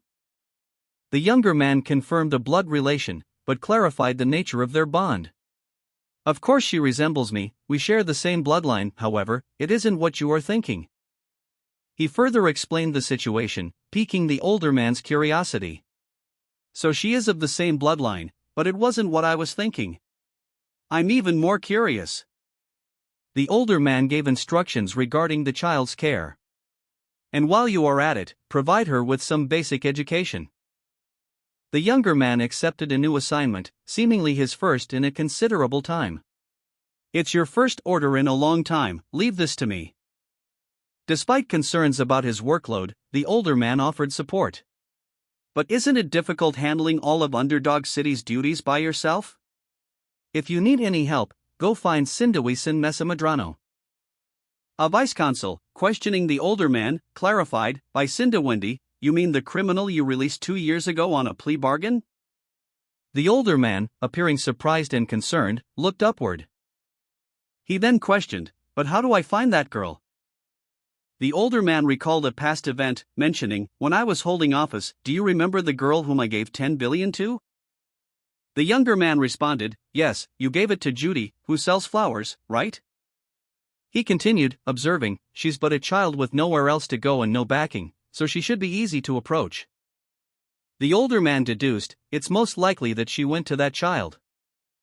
The older man formulated a plan, stating, if Sindawindi won't cooperate, you can reveal to her that I am still alive. Since she is still indebted to me, she should cooperate. The older man, confident and relaxed, sipped his tea while the younger man tended to a child. He declared, once I finish what I have to do, I shall return. He added, and I also have a promise I need to keep. The narration shifts to explain that to quickly treat the Red Death that Ahile contracted, a single drop of a specific family's holy water is needed. A depiction of a bottle containing this holy water is shown, secured by chains. The older man and the child are shown running, pursued by the vice consul. The older man cries out, please help me, vice consul. The younger man, observing the scene, concludes, then it's clear what I have to do. His eyes flash red, indicating a shift in his demeanor. The younger man, his resolve hardening, silently declared his intention. He needed to reach the Quavades family, also known as the Holy Saint family. He arrived at a grand, imposing building, the sunlight glinting off its stone. 2 guards, clad in gleaming armor, stood watch at the entrance, their spears crossed. Their attention was immediately drawn to the approaching figure. The guards exchanged a look, their expressions shifting to one of suspicion. They prepared to intercept, their weapons raised. We will conduct an inspection, one of the guards declared, their voices echoing in the vast hall.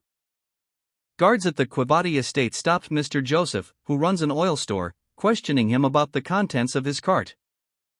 Mr. Joseph, showing his import permit, calmly stated that his cart contained only oil, as the permit indicated. But the guards insisted on checking the contents.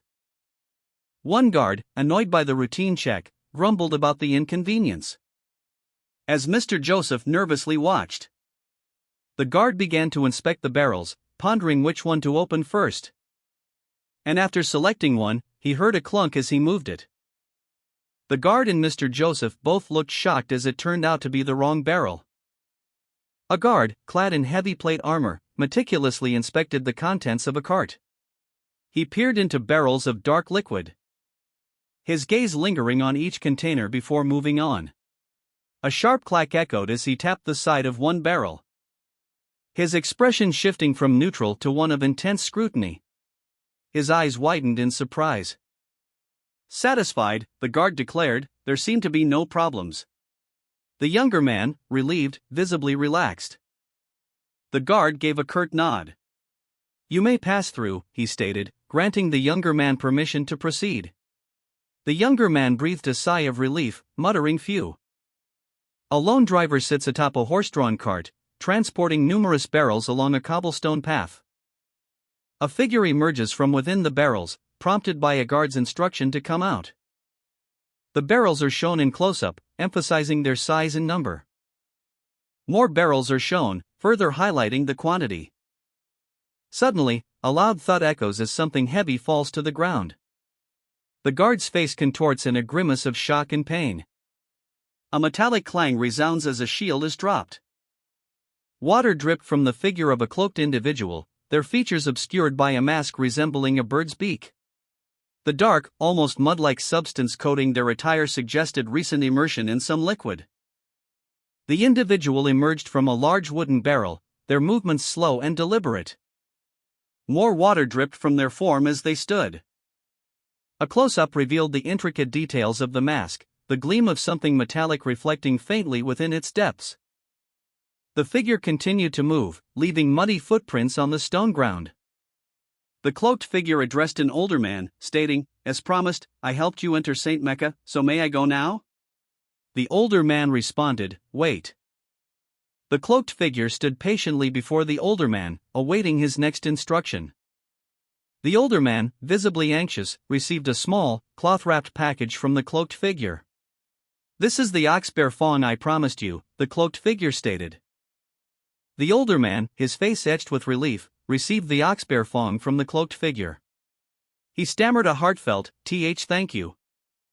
The cloaked figure, mission accomplished, began to retreat, their footsteps echoing softly as they disappeared down a narrow passageway. The older man, still visibly shaken, clutched the precious fawn, his gaze following the retreating figure. A bead of sweat trickled down his temple. He muttered to himself, marveling at the feat to think he could stay submerged in the oil for over 2 hours.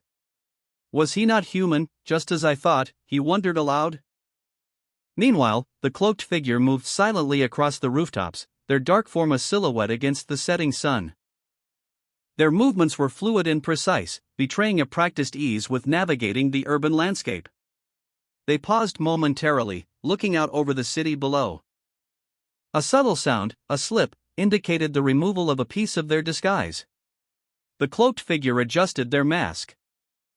Their inner thoughts surfaced, was the last time I had to stay submerged for so long, when I endured being in the river Styx for over 7 minutes, they mused, a hint of weariness in their reflection. The cloaked figure stood atop a building, silhouetted against the twilight sky. A satisfied smirk playing on his lips. Regardless, I succeeded in infiltrating the Quivades' territory, he mused, his thoughts a mixture of triumph and weariness. The mission was complete, but the weight of his past actions remained. A panoramic view of St. Mecca, the Quivades family's central city, with a population of 160,000, was shown. The city's architecture was distinctly European in style.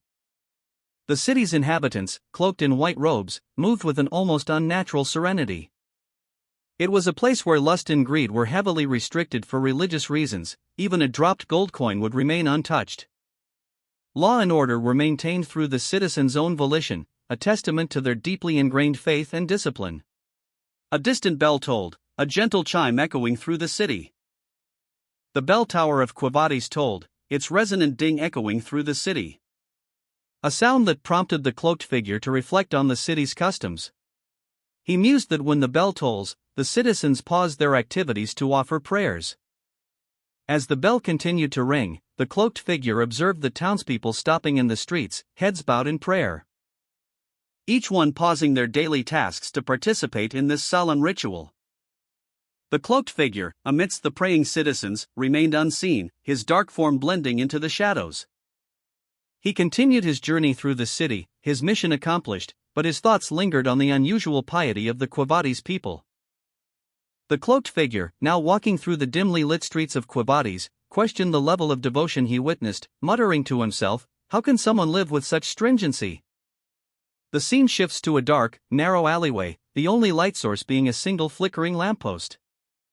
The cloaked figure, his mission complete, paused atop a low wall, a slight rustle of fabric the only sound as he observed the Quavades people at prayer. His gaze lingering on their devout postures. He then moved to a nearby well. Carefully opening a small vial and dropping a dark, purple substance into the water. A single drop causing a ripple effect. He presented the vial to the viewer, a silent explanation. "The contaminants of Red Death I extracted from Ayun's blood, sweat, and tears." The text clarified the contents of the vial. "Since it's a highly infectious disease, many people will be infected through this well." The cloaked figure's actions were explained. "While it's a cruel method, right now, every second matters. Since it's the Holy Saint family's territory, it's possible to be saved before they die." His justification for his actions was revealed. As he walked away, a group of children called out to him, their voices echoing in the quiet street. The cloaked figure remained silent, his actions having set in motion a chain of events. 3 children, noticing a cloaked figure near the village well, whispered amongst themselves, expressing concern about the stranger's suspicious presence. "What, there's a suspicious person by the well. Hey, let's just go." One child pointed out the figure's menacing appearance. "He looks dangerous." The cloaked figure, seemingly aware of being observed, turned, revealing a sinister, plague doctor-like mask. A dark, ominous energy emanated from him. The figure addressed the unseen children, his voice echoing with a chilling authority. "Children, listen closely." He revealed his dark deed, his words laced with malice. "I've laid a curse on this well." The children's faces reflected their growing terror as the figure continued, "Those who drink from it will be unable to avoid death." The cloaked figure, his eyes glowing menacingly, issued a final, chilling warning. "Mark my words." A close-up of the figure's mask highlighted its sinister design and the malevolent glint in his eyes.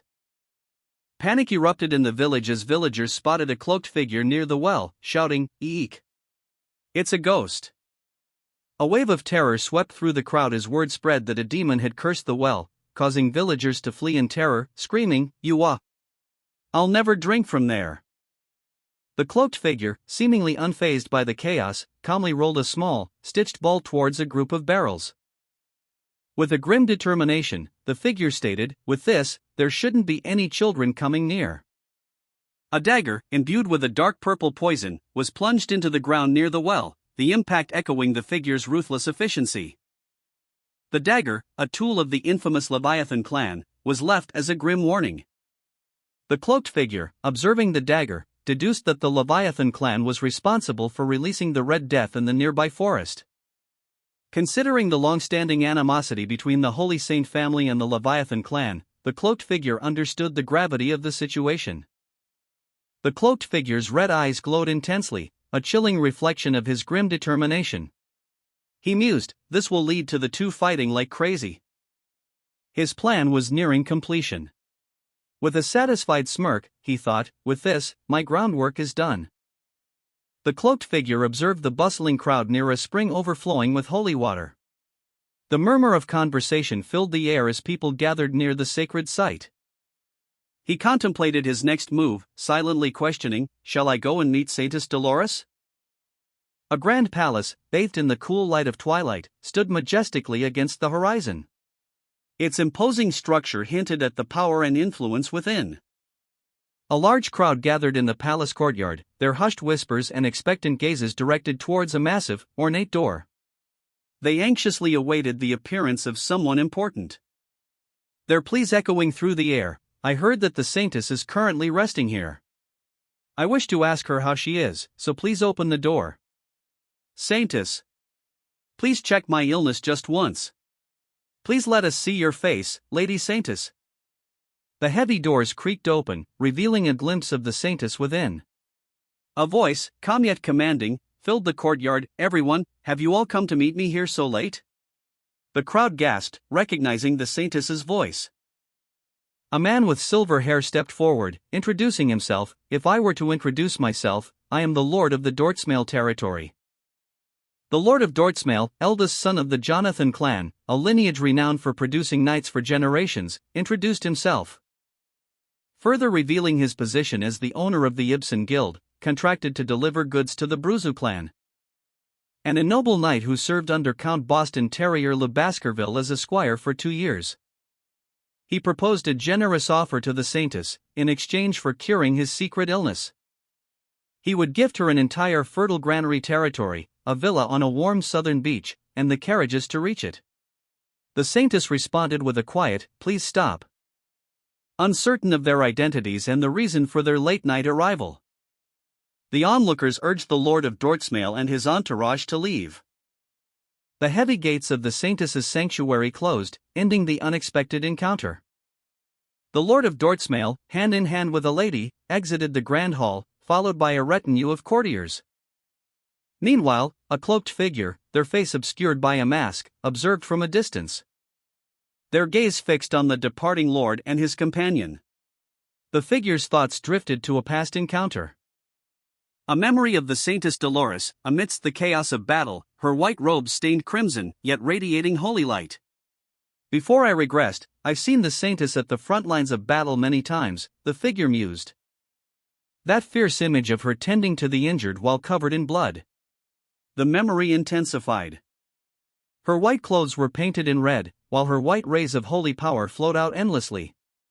The cloaked figure's eyes narrowed, a glint of determination in their gaze. They continued their observation, their plan solidifying. The cloaked figure stood before a looming, imposing structure, his lower body visible. A voice, seemingly from within the structure, echoed, "Who are you to come find me?"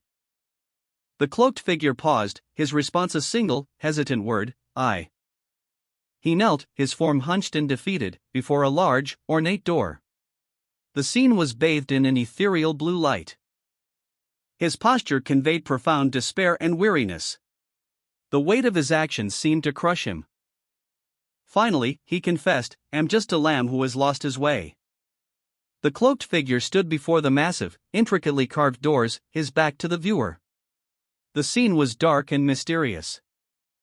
The detail on the doors was exquisite, hinting at a history of power and significance. He remained there, alone and seemingly lost, before the imposing entrance. Lost and filled with remorse, the cloaked figure knelt before a grand, imposing door, bathed in an ethereal light. The door, a symbol of hope or perhaps judgment, seemed to pulse with an inner glow. As the figure continued his silent prayer, the heavy doors began to slowly open. A mysterious, masked figure emerged from within, their voice echoing with an otherworldly resonance, "Please come in." The cloaked figure cautiously entered a lavish hall, the opulence starkly contrasting with his humble attire. The cloaked figure arrived at a grand, ornate fountain, its waters shimmering faintly. A statue of a winged figure, seemingly an angel, stood sentinel. The angel's serene face turned towards the newcomer, a thought bubble above its head reading, "How did you lose your way, little lamb?" The cloaked figure, internally reflecting, thought, "So she won't meet me personally." He continued his internal monologue, "Well, considering how suspiciously I am dressed, it's to be expected." Approaching the angel statue, he stated his purpose, "I came here to report that a plague is going around the slums." He placed a small bag at the base of the statue and explained, "I took the well water from there, so if you are a cleric, you should be able to detect the wicked energy from the water."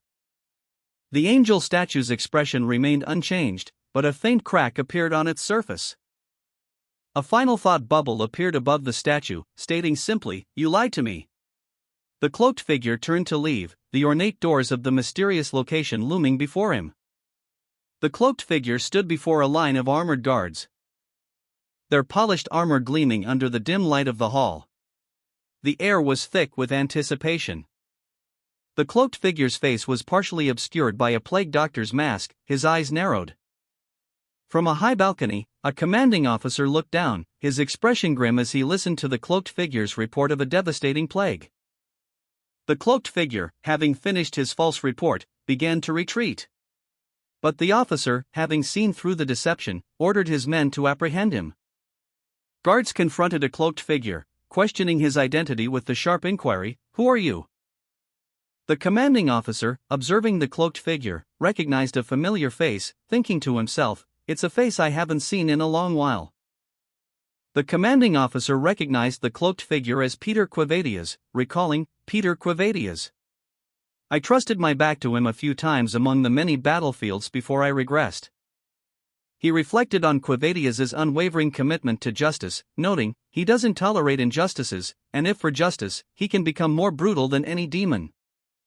Quavadias revealed a surprising connection to the commanding officer, stating, "I learned the torture techniques I used on the 7 young masters of Underdog City from this guy." The commanding officer found the cloaked figure's presence suspicious, given his attire and claim of reporting a plague. He declared, "Your outfit is far too suspicious to come here to report a plague. You cannot meet the saintess before you take off that mask and show proper manners." Quavadias, unable to remove his mask due to circumstances, explained, "I cannot take off my plague mask due to circumstances. My duty had finished the moment I reported the water, so I'll return now." The commanding officer, his face etched with suspicion, unleashed a burst of holy energy, propelling a shimmering, azure projectile towards Peter Quavadias. "I cannot just let someone suspicious like you go," he declared. Quavadias reacted instantly, producing a book imbued with holy power, and using it to deflect the attack. He muttered to himself, "He infused holy power into the paper to fling it at me. Looks like he still uses some interesting weapons." The commanding officer sensed something amiss. "I can feel wicked energies from within the water skin you brought." He pressed his advantage, his voice hardening. "If that truly contains the plague, then you must be the culprit who spread it in the first place." Quavadias remained calm, a hint of amusement in his eyes. "Why would I come and report if I'm the culprit?" He continued, his tone laced with a subtle threat. "Maybe you plan on dragging out the saintess by using this as bait." A wave of energy erupted from the cloaked figure, a powerful surge of blue light radiating outwards, propelling him backward with immense force as he braced himself against the impact. The energy blast shattering the ornate floor tiles around him in a shower of glittering fragments. The cloaked figure, despite the force of the blast, managed to maintain his balance. His internal monologue revealing his concern, "I might get discovered as someone from Baskerville if I use aura." He decided against further use of his abilities. With a swift, silent movement, the cloaked figure attempted to escape. But the commanding officer anticipated his move, intercepting him with a decisive strike. The blade of the officer's sword flashing through the air, aimed at the fleeing figure. The cloaked figure, attempting a desperate escape, launched himself from the balcony. But the commanding officer reacted swiftly, intercepting him with a burst of energy that sent the fleeing figure sprawling, the impact of the energy blast shattering the ornate balustrade around them. The commanding officer pressed his advantage, following up with a powerful strike that sent the cloaked figure crashing to the ground, the force of the blow creating a visible tremor in the ground. The commanding officer, surprised by the weight of his blow, muttered to himself, "Weight that feels like falling stone." He then questioned, "Is this power that can come from such a spindly form?" With a final, decisive movement, the commanding officer subdued the cloaked figure, ending the pursuit. The cloaked figure, struggling against the commanding officer's grip, revealed a hidden power. He muttered, "The skill I obtained after killing the oxbear 2 years ago, weight amplification, but..." He continued, "I'm using it for the first time here, but it's not bad." With a surge of amplified strength, the cloaked figure launched a powerful attack, sending the commanding officer sprawling across the ornate floor, the impact of the blow echoing through the grand hall. The commanding officer, surprised by the unexpected power, struggled to regain his footing, his face contorted in a grimace of pain and exertion, a muffled cough escaping his lips as he braced himself for the next attack. The cloaked figure's hand crackled with dark energy as he unleashed the Cerberus A+ incinerate skill. A wave of searing flames erupted, engulfing the commanding officer, who recoiled in shock and pain, his face contorted in agony. The flames consumed the commanding officer's book, leaving only ashes. The cloaked figure, momentarily free, stood amidst the fiery wreckage. A question appeared: do you wish to continue? The commanding officer, his face contorted in fury, lunged at the cloaked figure, brandishing his sword, uttering a silent vow to stop the escape. The cloaked figure, however, remained unfazed, a smirk playing on their lips. The commanding officer's attack was swift, but the cloaked figure anticipated every move, dodging with supernatural agility. Using sorcery as well, an irreverent one indeed, the officer thought, his surprise evident. The cloaked figure, having evaded the attack, prepared their counteroffensive. I definitely can't let you go, the officer declared, his resolve hardening. The cloaked figure unleashed a wave of incinerating energy, engulfing the commanding officer in a fiery inferno. The officer, in a desperate attempt to defend himself, raised a book as a shield. The cloaked figure unleashed a devastating incinerating skill, engulfing the commanding officer in a torrent of searing flames. As the commanding officer, desperately attempting to use a book as a weapon, was consumed by the inferno, the intense heat incinerated the commanding officer completely, leaving behind only ash and the lingering smell of burning flesh. With his enemy vanquished, the cloaked figure swiftly moved, escaping the scene with practiced ease. News of Sir Peter's defeat spread through the hall like wildfire, leaving the assembled knights in stunned disbelief. Their faces, visible beneath their helms, registered shock and confusion. Sir Peter, once a symbol of strength, now sat defeated amidst the ruins of his throne, a stark image of his downfall. His loyal guardsmen stood ready, their swords drawn, but their resolve seemed shaken by the unexpected turn of events. The cloaked figure emerged, his words echoing through the silent hall, "If you really wish to see this to the end." He stood before a blonde woman with feathered wings, her expression unreadable, as she observed him from a balcony. The woman's gaze lingered on the cloaked figure, her thoughts obscured, but a sense of foreboding filled the air. Her reaction to the events unfolding below remained a mystery, leaving the reader to ponder the implications of Sir Peter's defeat and the cloaked figure's ominous words. The scene opens with a close-up on the blonde woman's flowing golden hair and ornate clothing, partially obscuring the view. As a voice, seemingly from the shadows, addresses her, "Are you the lost lamb?" The blonde woman, her expression one of mild surprise, thinks to herself, "Saintess Dolores." The cloaked figure, his face partially obscured by a plague doctor's mask, reveals himself further, confirming his identity with a curt, "That's right." He continues, his tone dismissive, "You're more like a puppy than a lamb. A small puppy riddled with injuries."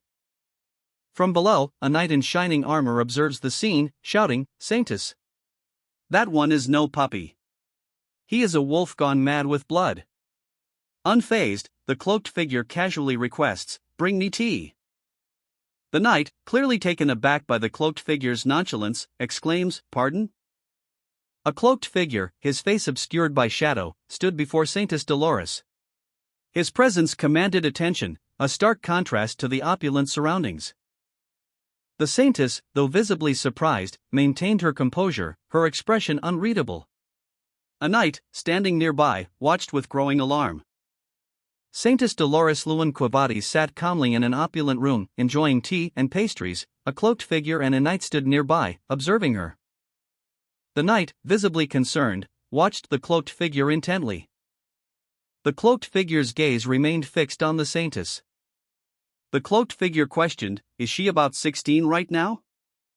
He then stated, "Saintess Dolores Quavatis." Saintess Dolores delicately sipped her tea, her expression serene. A caption box appeared, detailing her future actions. During a war against demons, she would heal the wounded on the front lines and save countless lives, a living embodiment of goodness. Another caption box appeared, stating that every soldier who lived through the era of ruin respected the Saintess. Just like I did, it concluded. Dolores, her gaze distant, quietly stated, I have been very stressed recently. A cloaked figure, seated opposite her, poured more tea, a question mark floating above his head. Dolores explained that she was attending the Imperial Colosseum, the Imperial Academy, and had paused her studies in clan matters to rest. The cloaked figure, observing Saintess Dolores from across a lavishly appointed room, questioned the sudden shift in their conversation. As Saintess Dolores explained that despite her saintly image, nobles and merchants relentlessly sought her out. Not for genuine illnesses, but for cures to the side effects of drugs and sexual diseases. Further emphasizing that none of her patients suffered from truly severe illnesses. Saintess Dolores, troubled, reflected on the principles of justice, righteousness, charity, and equality as the will of God. Questioning why people only focused on immediate problems rather than seeking deeper understanding. Before concluding that this was simply a limitation of human nature, a point seemingly supported by the cloaked figure's knowledge of an obscure passage from the Old Testament. The cloaked figure expressed surprise at Saintess Dolores's familiarity with such an old passage.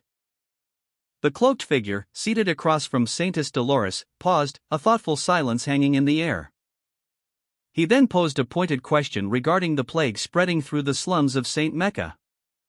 Saintess Dolores calmly responded, explaining that the tainted water in the waterskin originated from a well in the slums. The cloaked figure pressed further, questioning whether she was responsible for spreading the plague. Saintess Dolores's eyes narrowed slightly as she vehemently denied any involvement, her inner thoughts revealing her frustration at the persistent suspicion. The cloaked figure, internally acknowledging his inability to shake her resolve, shifted his focus to a new strategy. The priest, seemingly oblivious to the subtle exchange, suddenly noticed something amiss. A sudden whooshing sound alerted him to Saintess Dolores's presence behind him. The cloaked figure's hand reached out towards Saintess Dolores, who reacted with alarm, her hands instinctively flying to her chest. A golden light emanating from the figure's palm. The word sparkle appeared twice, superimposed on the light.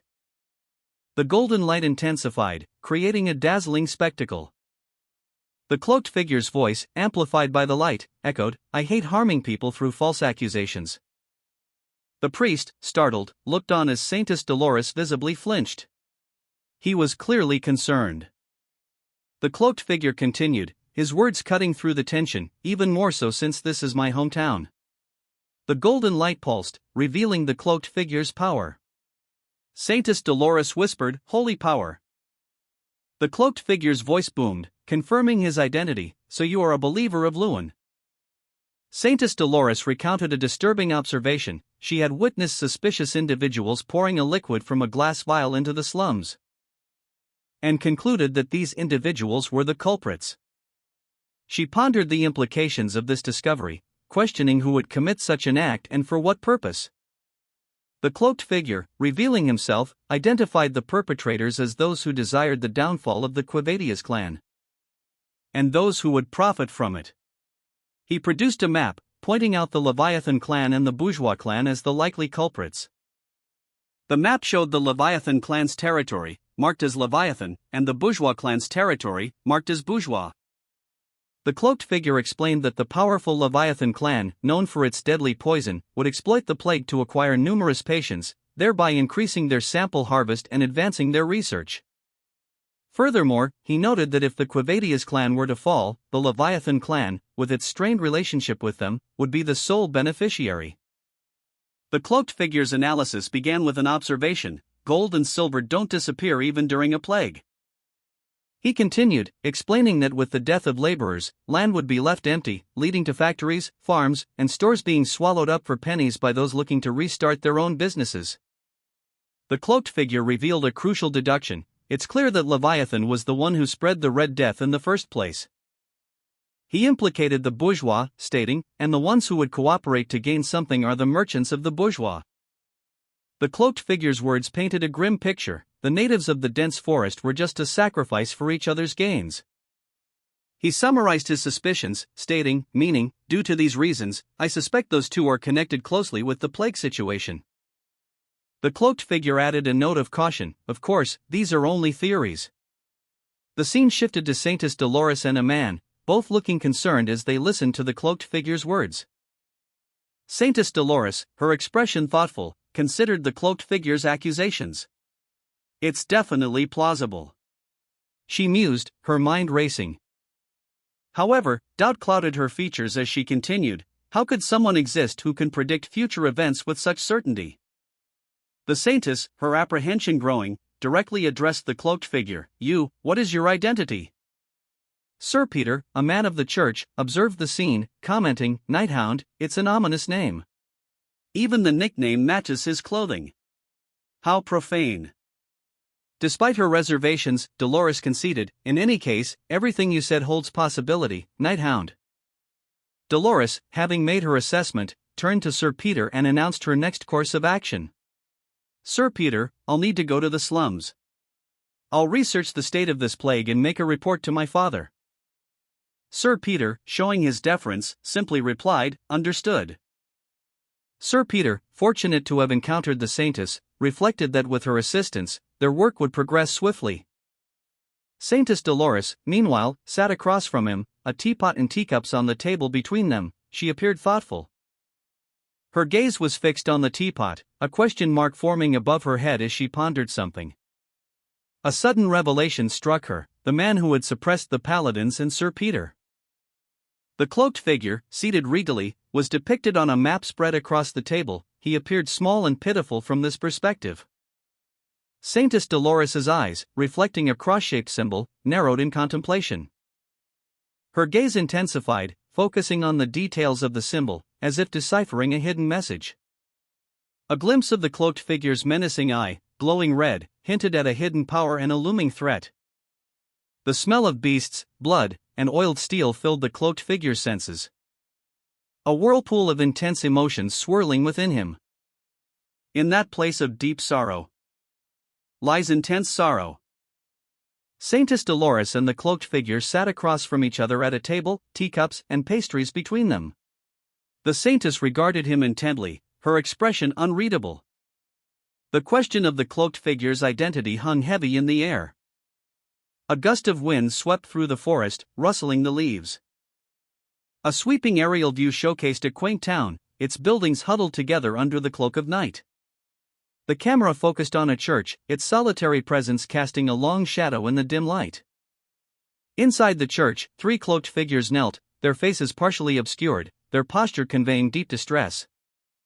Saintess Dolores arrived, accompanied by two guards, one in shining armor, the other cloaked and masked. A figure whispered, "You came, Lady Saintess." The townspeople watched her approach with a mixture of hope and apprehension. One of the cloaked figures cried out, "Please, save us from this terrible plague." The armored guard confirmed, the hound said was right. Saintess Dolores's face paled as she took in the scene before her, her hands flying to her mouth in shock. A close-up on the plague doctor's mask, its aged leather and brass fittings hinting at the grim task ahead. The doctor, his face obscured, stood before Saintess Dolores and her guards, his words heavy with remorse. He apologized for the time he wasted, admitting he had inadvertently brought innocent people into harm's way. Several townsfolk lay stricken, their labored breathing a testament to the plague's relentless advance. The doctor noted with a grim satisfaction that, at least, no children were among the afflicted. He explained that his earlier attempt to scare children away from a contaminated well had proven effective in preventing further spread among the most vulnerable. Observing the early stages of the plague's progression, the doctor decided to leave the situation in the capable hands of Saintess Dolores. Saintess Dolores knelt beside the afflicted, her expression a mixture of sorrow and determination. The weight of her responsibility was evident in her posture. Her silent assessment of the situation was punctuated by a single, whispered word, pitiful. Saintess Dolores, her blonde hair cascading down her shoulders, arrived at the scene. She was solemn, her expression reflecting the gravity of the situation. A hand outstretched towards a plague victim. "Do not worry," she reassured him, "Lord Lewin's sublime love will cure you." Dolores closed her eyes, a silent prayer forming on her lips. "The light of my life, the flame of my days," she whispered, her voice barely audible. "My sin, my soul. Show pity on the ones gathered here," she continued, tears welling up in her eyes. Her plea was heartfelt, a desperate attempt to alleviate the suffering before her. A single tear tracing a path down her cheek. The weight of her responsibility was immense. A golden light erupted from the water, a wave of healing energy emanating outwards. Saintess Dolores stood amidst a throng of soldiers, a radiant light emanating from her as she prepared to perform a mass healing. The light intensified, engulfing the plague victims lying on the ground. A wave of warmth washing over them as Dolores channeled her divine power. The church stood tall, bathed in the golden glow of the setting sun, a beacon of hope in the afflicted town. One elderly plague victim, his face etched with suffering, let out a groan of relief as the healing touched him. His labored breathing eased slightly, a faint blush returning to his pale cheeks as the saintess's power worked its magic. A collective gasp escaped the onlookers as Saintess Dolores completed her healing. The plague victims' illnesses vanished simultaneously. "The illness is cured." "All these people, at once," exclaimed one observer, "they're all palpable." Others echoed their gratitude, crying out, "Oh, Saintess! Thank you! Thank you!" From the shadows, a figure emerged, his eyes fixed on Dolores. "Lu Men! My savior," he murmured, his voice filled with reverence. The figure's crimson eyes narrowed, a thoughtful expression crossing his face. "Yeah, that power," he muttered to himself, a hint of understanding in his tone. Dolores, her face serene, made a decision. "I'll take the miracle of holy water into the deep forest," she declared, her voice soft but firm. Saintess Dolores, her face etched with worry, sat at her desk, meticulously studying a map marked with X's indicating plague outbreaks. She traced the pattern with a feather quill, her brow furrowed in concentration. "I won't be able to stop new patients from appearing with this," she murmured to herself, recognizing the futility of treating symptoms without addressing the source. A sudden realization dawned on her as she examined the map more closely. "The reason we are constantly having new patients," she whispered, a glimmer of understanding in her eyes, "is because a well somewhere in the slums here is infected with the plague," she concluded, finally identifying the root cause of the ongoing crisis. Saintess Dolores examined a map spread across her work table, a vial of green liquid visible on a nearby rack. Based on her analysis of a body fluid sample from an infected individual, she determined that the plague's incubation period was short, but the time until death was prolonged. The saintess concluded that the plague was designed to inflict maximum suffering for as long as possible, a manifestation of malice. To eradicate the plague, Dolores resolved to focus her holy power on the deepest well, purifying it at its source. She envisioned condensing her holy power into a single drop. But then decided that inaction was unacceptable, she needed to be out there helping people. Saintess Dolores, resolute in her purpose, prepared to leave and continue her work. Saintess Dolores, her face etched with worry, felt a sharp pain behind her eyes. A wave of dizziness washed over her. She stumbled back, clutching her head as a vision of swirling darkness threatened to consume her. The room swam before her. The diagnosis was clear: anemia, a consequence of overexerting her divine powers. The words anemia echoed in her mind. Despite the physical toll, a grim determination hardened her gaze. The recoil from using her divine power was significant, but she knew she couldn't stop. "But I can still do it," she gritted, her resolve unwavering. The suffering of the plague victims spurred her on. Driven by compassion, she rose and left her chambers, her steps purposeful. Even a moment's relief for the afflicted was worth the risk. As she approached the afflicted, a cry went up: "The saintess is here!" Saintess Dolores, weakened but resolute, was greeted by a group of men. "We will be with you," they declared, their expressions conveying genuine concern and support. A knight, clad in shining armor, approached. He asked, "Are you all here?" The men responded in unison, "We are here to help you, Saintess." Their words were accompanied by a display of solidarity and determination.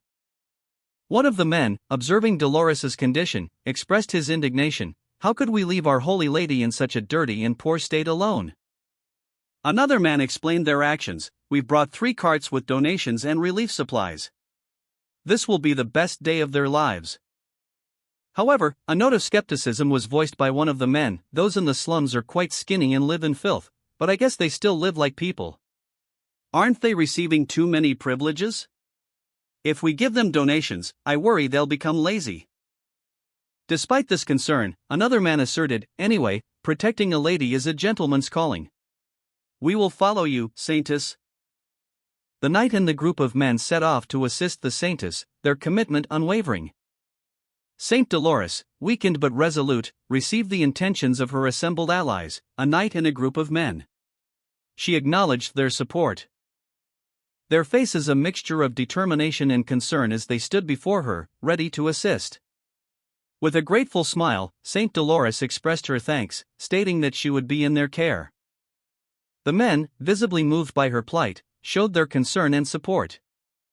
A wide shot revealed the extent of the devastation, rows of simple tents housing plague victims, a stark reminder of the crisis. The men's expressions shifted to grim determination as they contemplated the scale of the task ahead.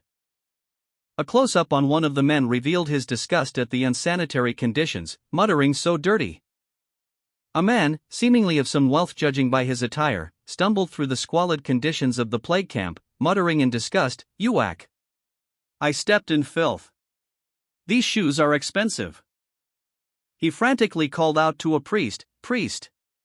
Heal me first. Uwak. I'm getting infected." The Saintess Dolores, her golden hair a stark contrast to the grim surroundings, watched the scene unfold with a mixture of concern and weariness. Meanwhile, the Saintess, her expression hardening, muttered to herself, "I knew this would happen. Getting these trash out of the way. I need to get out of here." Her thoughts turned inward, revealing a complex internal conflict. Coming to a place of holy charity with ulterior motives is a profane act. They don't know that they must only think of the patients in this place. A hooded figure tended to a dying man, their actions radiating a quiet, unwavering devotion. The Saintess's internal monologue continued, absolute goodness, a pure sense of altruism. Doctrine of self-sacrifice, mentality of charity, kindness, and humaneness. These are all acts that are closest to God's grace and love. The Saintess's gaze fell upon the suffering around her, a profound sadness settling upon her features. She realized, through here are patients who are in a much more serious condition. Dolores's face, illuminated by a soft, ethereal light, reflected a renewed sense of purpose and resolve. Saintess Dolores approached the infirmary, her steps measured and deliberate. A faint golden light emanating from her feet with each step. The light forming small, swirling circles on the floor as she walked. She paused at the entrance, her expression a mixture of determination and apprehension. Patients and priests inside must be suffering, she thought, but added silently, "But I am here now." A wave of uncertainty washing over her as she hesitated for a moment before entering. Inside, a priest was seen performing a procedure on a plague victim, his movements precise and focused. A question mark floated above the Saintess's head, reflecting her uncertainty. The priest's actions were shown in detail, highlighting the severity of the situation and the desperate measures being taken. A sharp scalpel pierced the infected flesh. Another priest looked on, his face etched with worry and exhaustion. How could this be? Holy power might be the only solution, he thought, observing the grim reality of the situation. Just how many hours has he taken care of these patients alone? A man lies on a cot, a deep wound visible on his chest, blood welling up from the gash. Saintess Dolores approaches, her gloved hand glowing with a soft, golden light as she touches the wound. The light spreads, seemingly flowing into the wound itself, as if mending the torn flesh from within. A nearby man observes, commenting, "He didn't give the blessing on top of the skin, but opened the wound to spread the blessing within." Dolores explains, "With this method, you might be able to send down holy power into a more focused point." She muses, her expression thoughtful, for a method like this to exist, that person. The word Nighthound appears in a thought bubble above a figure in a dark, plague doctor-like mask. A man in a dark coat feeds a small amount of a green substance to a wounded man lying on a cot. Saintess Dolores watched, her eyes wide with astonishment, as the infected man was healed before her very eyes. Incredible! She whispered, marveling at the scene. The healer, cloaked and masked, channeled a radiant energy into the man's chest. The process was swift and decisive. A nearby observer, his face partially obscured, watched with a mixture of awe and apprehension. His red eyes glinted with a strange intensity. The word holy power appeared in a golden box, emphasizing the divine nature of the healing. Generally, such power manifests when a believer's prayer reaches the gods. This was a unique display of faith and healing. A vision of a celestial being, wings outstretched, descended upon the healer, bestowing its power upon him. A narrator's voice explains that when people pray, the gods respond by granting them power. The narrator continues, explaining that the amount of holy power received is relative to the number of miracles one can perform. 1 holy power equals 1 miracle. And 10 holy powers equal 10 miracles. This is presented as an official fact. However, the narrator reveals knowledge of a method to achieve 10 miracles with only 1 holy power. And even 100 miracles with only 10 holy powers. A flashback shows a scene of devastation during an era of ruin, where people faced countless demonic creatures and an overwhelming number of patients. The scene depicts a lone figure standing defiantly before a horde of monstrous creatures, dark portals swirling ominously behind them. The priests concluded that their holy power alone was insufficient to quell the calamity. As their desperation mounted and faith wavered, prompting the gods to make a swift decision.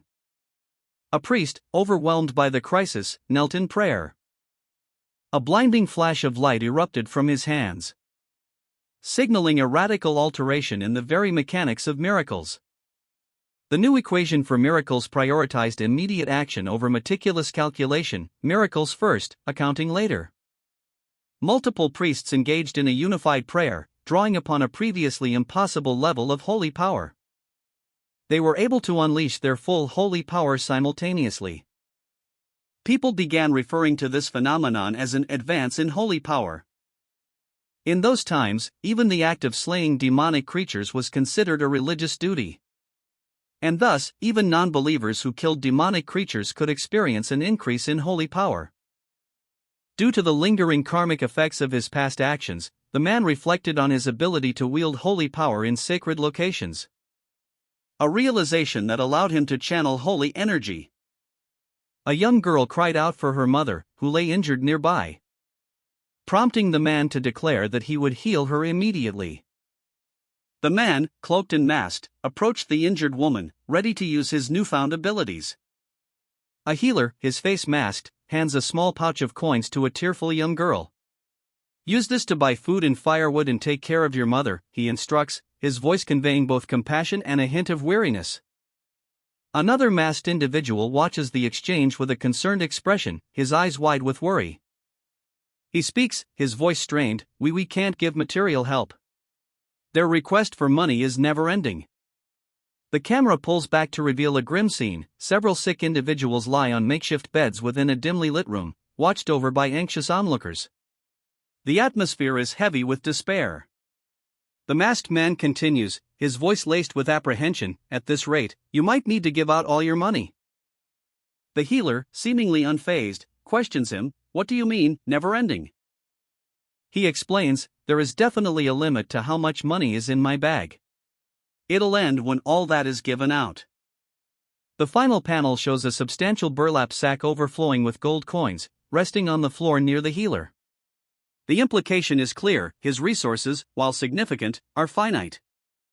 The injured mother lay unconscious, her shallow breaths punctuated by pain gasps of hack. A single word, I'm sorry, appeared in a speech bubble against a stark black background. The young girl, her blonde hair catching the light, looked on with wide, concerned eyes. Her gaze lingered on the golden belt around her waist, her expression unreadable. The girl's internal monologue echoed the words she'd just heard, did he just say he's sorry?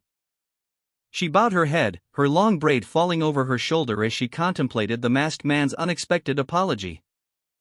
The masked man, having seemingly apologized, disappeared in a puff of smoke, leaving the young girl to ponder the meaning of his words. The question hung heavy in the air. What is he apologizing for? A steaming cup of coffee sits on a saucer, the scene bathed in soft, diffused light.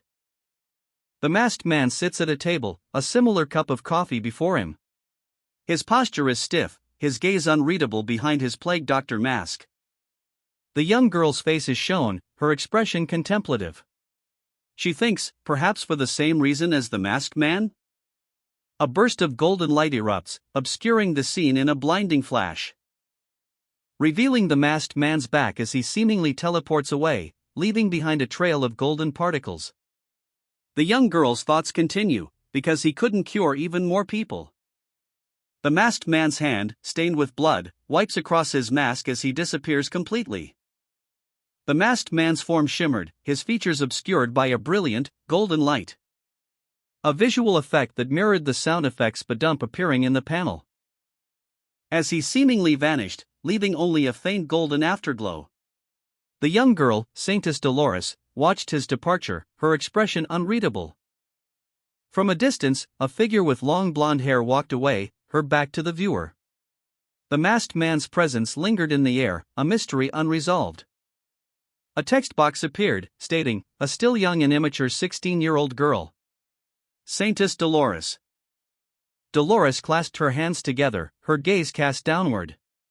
Her thoughts remained private, but a sense of unease permeated her posture. A subtle tremor in her hands betraying a lingering anxiety. The scene ended with a close-up on her hands, the tension palpable. 3 instances of the word badump appeared, suggesting a heightened emotional state. The young girl's heart pounded. A rapid, anxious rhythm. Her unease intensifying as she recalled the masked man's sudden disappearance.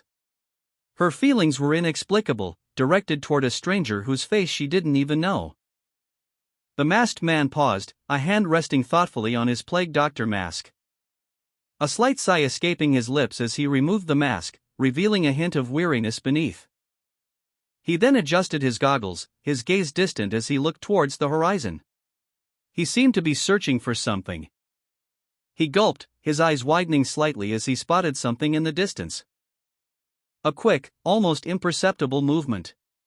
He brought a small device to his lips, taking a deep breath from it. A woman with long blonde hair appeared in the forest clearing. She held a book, her expression unreadable. The masked man's eyes darted to her, a question forming on his lips. "What is it?"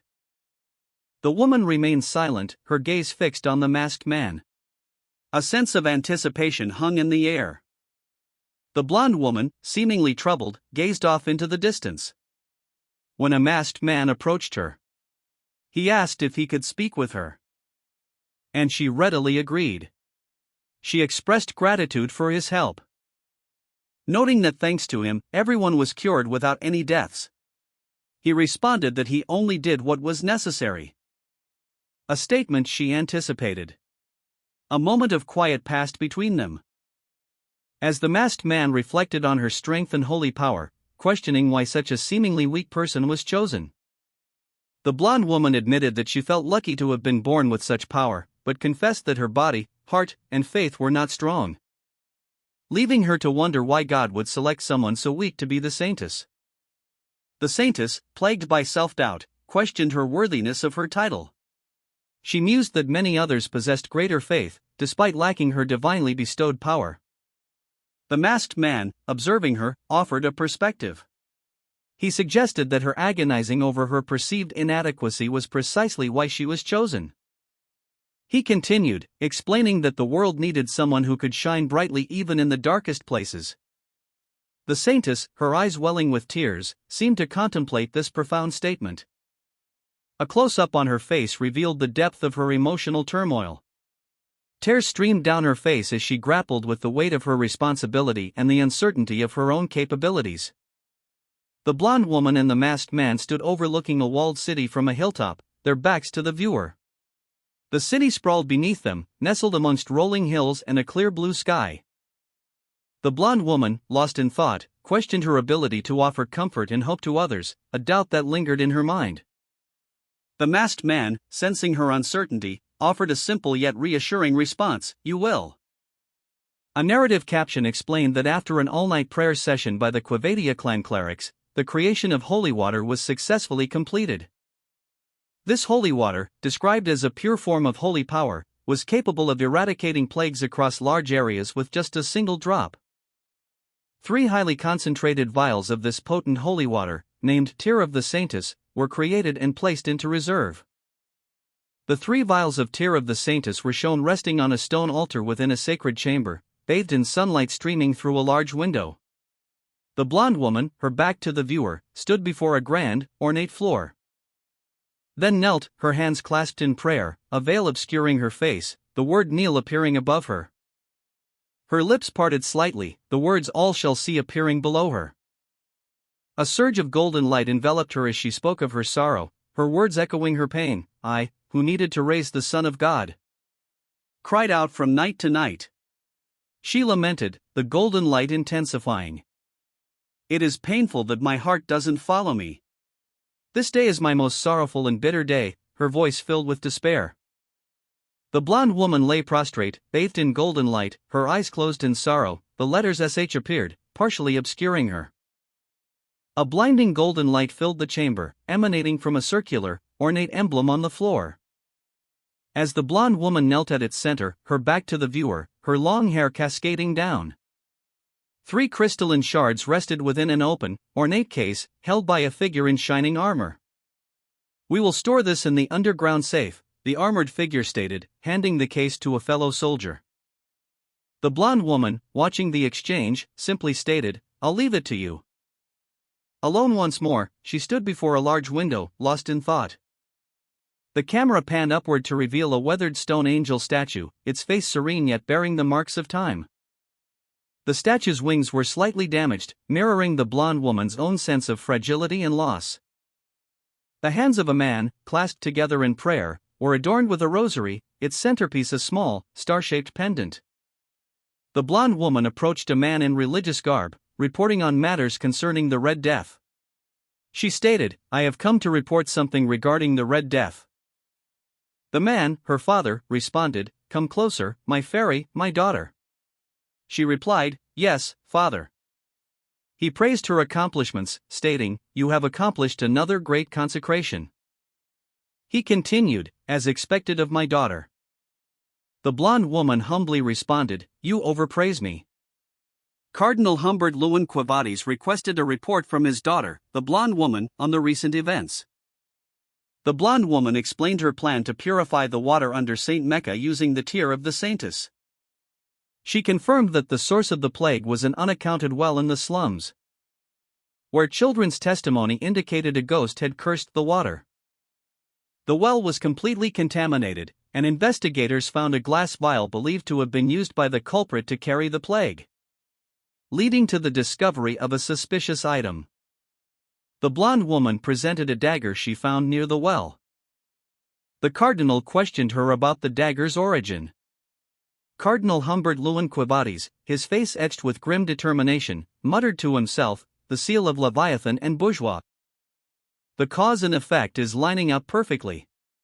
He also suspected that the plague structure may have been artificial in nature. These vulgar poisoners and misers dare indulge in blasphemy.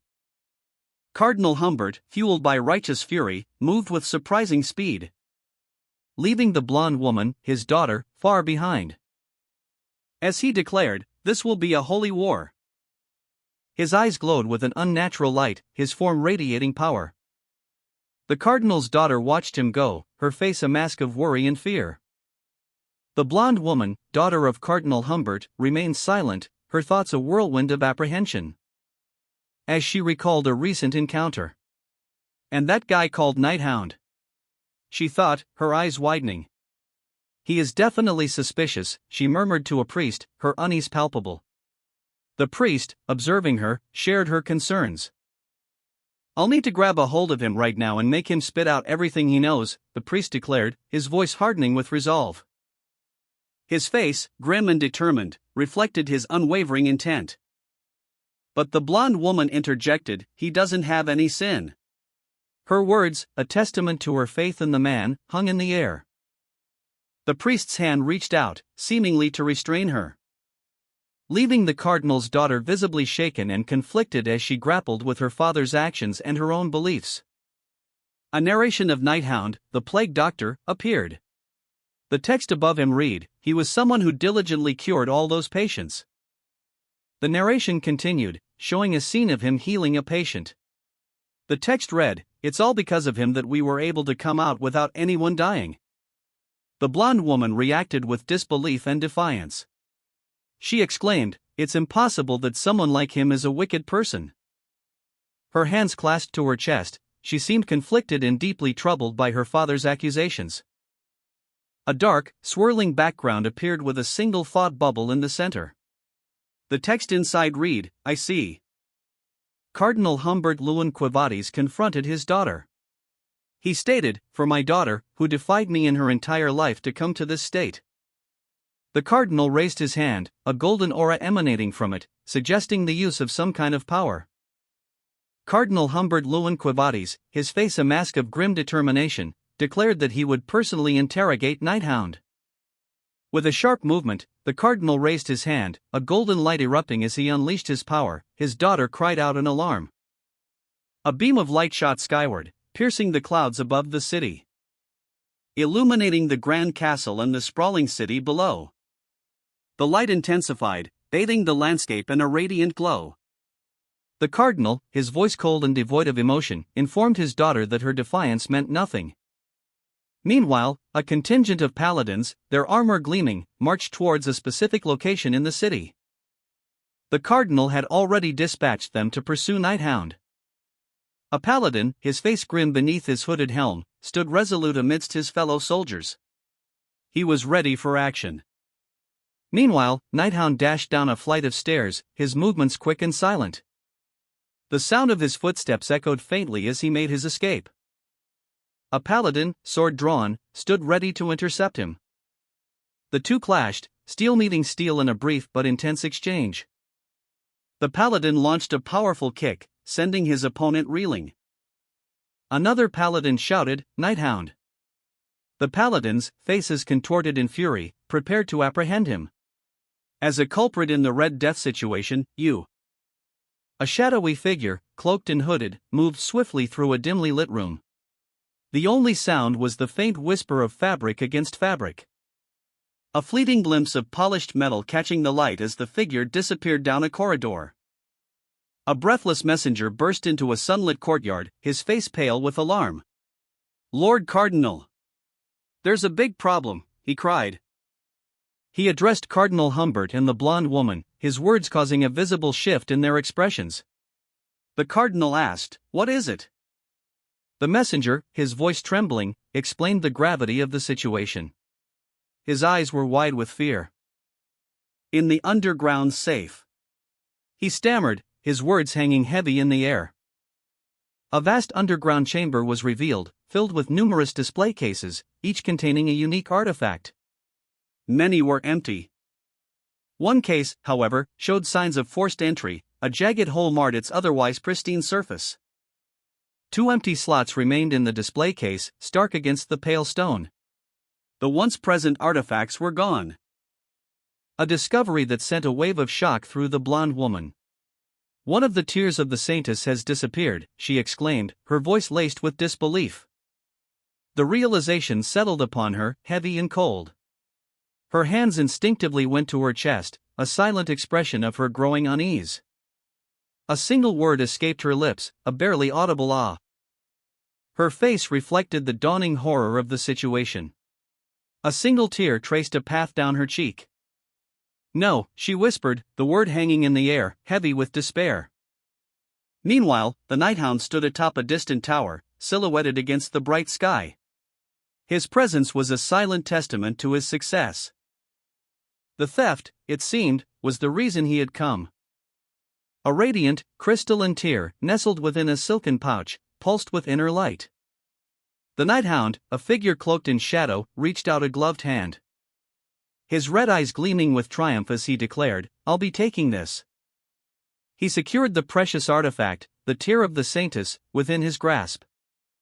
The young archer, his face etched with worry, braced himself, his bow aimed. At a distant target, the dark clouds above hinting at an impending storm.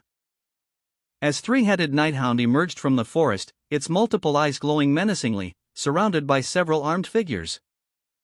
From a high vantage point, the archer took careful aim, releasing an arrow that flew swiftly towards the monstrous beast. The arrow striking its flank with a sharp krzzz sound, but the creature barely flinched, its massive form advancing relentlessly. The ground trembled as the nighthound's massive foot came down, narrowly missing the archer. The nighthound, pursued relentlessly, leaped from a great height, its pursuers hot on its heels. The ground cracked beneath its impact, sending shards of rock and earth flying in all directions. As it continued its desperate flight through the dense undergrowth, branches snapping and leaves scattering in its wake. A deafening explosion rocked the forest as the nighthound vanished in a cloud of dust and debris. Cardinal Humbert Lewin Quivades and another man, possibly a subordinate, sat in a dimly lit room.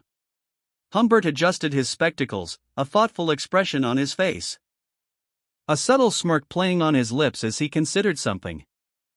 A group of men surrounded the remnants of a destroyed cart and what appeared to be the scattered remains of a powerful explosive device. The blonde woman lay amidst the debris, injured but alive.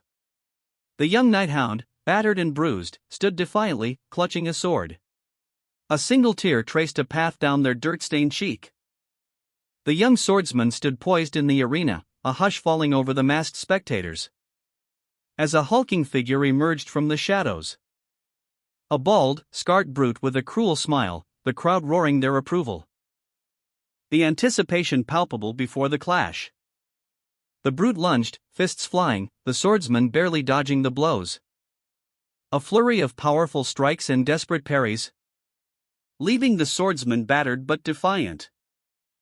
The brute, however, laughed, relishing the fight. The hulking brute unleashed a brutal blow, a swift, powerful slap that sent the young swordsman sprawling, the impact echoing with a resounding slap as he was sent flying through the air. A blur of motion against the dark background. The brute's attack connected, a sickening thud accompanying the spray of blood. The swordsman's body impacting the ground with a heavy thud. His eyes widened in shock and pain as he felt the impact, a grunt escaping his lips as he struggled to regain his footing. He was thrown back, a trajectory that sent him hurtling towards a wooden barrier. The young swordsman, already severely wounded, was sent flying through a protective barrier after taking a devastating blow from the hulking brute. The impact leaving him gasping for breath, tears streaming down his face as he lay defeated on the ground.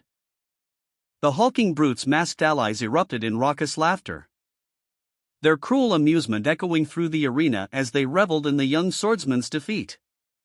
The hulking brute, chest puffed out, let out a triumphant roar, his victory echoing through the arena as he stood over his fallen opponent. Close up on the young swordsman's tear-stained face, his eyes reflecting the harsh reality of his defeat. A group of warriors, seemingly a tribe or clan, stand in a line, their leader at the center, observing the scene from a distance. The crowd roared its approval, a wave of sound washing over the arena as the dust settled from the brutal fight. The hulking brute's massive foot came down with a heavy thump, the sound echoing the finality of the young swordsman's defeat. The spectators, a mix of excitement and morbid fascination etched on their faces, leaned forward, their eyes glued to the scene unfolding below. The young swordsman lay defeated, his body battered and broken, his once bright eyes now dull with pain and despair. Nearby, a woman watched with a mixture of concern and apprehension, her hand instinctively reaching for a fan as if to shield herself from the harsh reality of the scene. Two men, likely associates of the hulking brute, exchanged satisfied glances, their expressions revealing a sense of triumph and dominance. The young swordsman, his face streaked with blood and tears, clutched at his wounds, his body trembling with exhaustion and pain. The hulking brute's hand reached down, his fingers tightening around the young swordsman's throat, a cruel smile playing on his lips. The woman lay unconscious on the cold stone floor, her body bruised and battered, seen through the bars of a cell. The scene a stark contrast to the dark, shadowed bars themselves. Nearby, the young swordsman also lay defeated, his face pale and marred by injury. The hulking brute and his allies stood in the background, their silhouettes imposing against the dim light. their victory palpable in the air. Close up on the young swordsman's eyes, reflecting a mixture of pain and fear. His breathing shallow and ragged. A test tube rolls across the floor, spilling a crimson liquid. The woman, wounded and unconscious, lay on the cold, stone floor. A small glass vial, stained crimson, rested nearby, a stark reminder of recent violence. She stirred, her eyes fluttering open, revealing a look of stark terror as she took in her surroundings. A young man, his features obscured by shadow, watched her from the darkness. The young man's back was to the viewer, his shoulders tense with a palpable sense of unease. The scene was heavy with unspoken tension. A sudden flash of light illuminated his face, revealing a single, intense red eye. A change was evident, a shift in his demeanor. He stood before the woman's cage, his expression unreadable, a silent observer of her plight. The scene was one of stark contrast, the young man, seemingly calm, and the terrified woman. A young woman lay in bed, her mother tending to her. The mother's expression is one of concern. The mother gently asks if her daughter had a nightmare, explaining that the daughter kept calling for Beachy in her sleep. The daughter groans, stating that the pain is worsening. She describes feeling intense heat in her chest and a sensation of her heart drying up. She wonders aloud if this is the Red Death. Overcome with pain, she laments the intensity of her suffering, regretting her birth. The mother slides closer to her daughter and reveals a long-held secret. A long time ago, her father and she planted a seed in the ground, and her mother continued to water that seed every day. Not long after the seed was planted, it sprouted into a plant. And a few months later, it grew into a beautiful, healthy flower. We then crushed the flower to extract its essence and smoke it. And we enjoyed ourselves while drunk on it. That was the day you were created. Your father was executed by your grandfather, saying he had done something he shouldn't have. My body hurts even more, mother. You never know what comes next in your life. You can only live in it. He returns with a method to cure the plague. You don't have to console me. He will never return. A figure's mouth gaped open, a scream frozen midair, the words "He's here" burst from the frame. Inside a rustic dwelling, two women reacted to the news. One, lying down, appeared distressed, the other, standing, seemed tense and alert. The words "It's Beecher. Beecher's come back" floated above them. The second woman's expression shifted to one of relief as she heard that Beecher returned with a cure. Beecher, her face partially obscured by a bandage, smiled knowingly. She addressed someone, saying, "See this, daughter." She continued, "Didn't I tell you?" Beecher's confident expression was clear. She had a plan, and it was unfolding. The daughter questioned, "Was it not the Red Death?" A pair of feet tapped lightly on the ground, suggesting someone was approaching. Beecher's footfalls echoed softly as he approached, the sound a stark contrast to the oppressive silence that had settled over the land. A distant bonfire casting long shadows across the desolate landscape. The daughter, overcome with grief, sat alone, her face buried in her hands, mourning the apparent destruction of her village. She whispered his name, Beecher. A single word laden with a mixture of hope and despair. Tears streamed down her face as she recalled her fear during the crisis, confessing, "I was honestly really scared at that time." But a shift in her demeanor hinted at a dawning realization. A monstrous spider loomed, its shadow stretching across the forest floor, a visual representation of the overwhelming fear she had faced. Beecher stood, his back to the viewer, two swords at his side, a symbol of his strength and resilience against the terrifying creature. The daughter, observing him from behind a tree, reflected on his bravery, stating, "I saw how you stood up against your fear." Beecher's body crumbled, his form disintegrating into dust, as a wave of ethereal energy washed over him.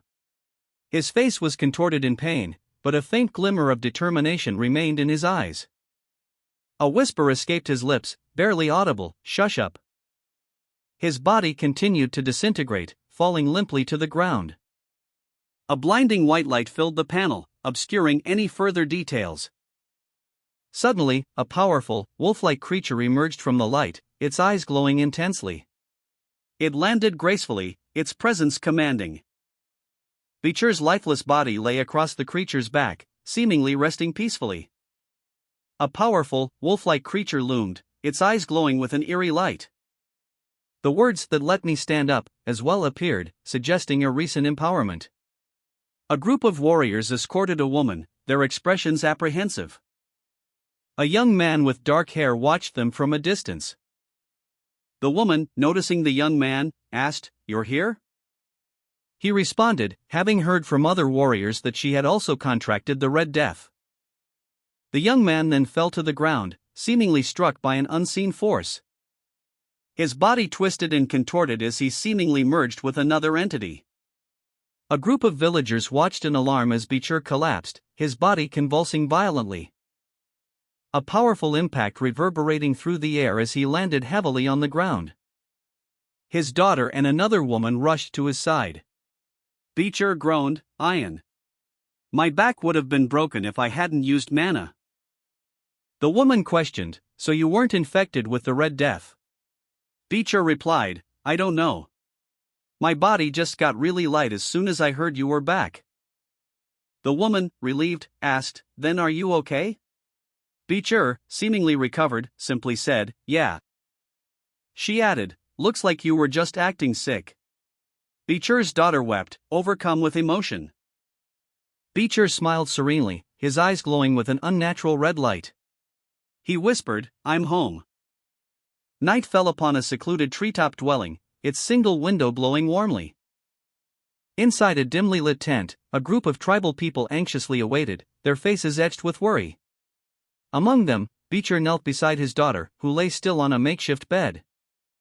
Beecher, grief-stricken, held a small, glowing object in his hands. A faint golden light emanating from it. He focused his energy, channeling it into the object. A light intensified, and a surge of energy flowed from the object towards his daughter. The golden energy enveloped her, and a faint glow appeared on her skin. Ahol, Beecher's daughter, lay unconscious in bed, a faint golden glow emanating from her skin.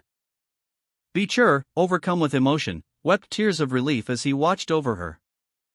The spots that had marred Ahol's skin began to fade as the healing light continued its work.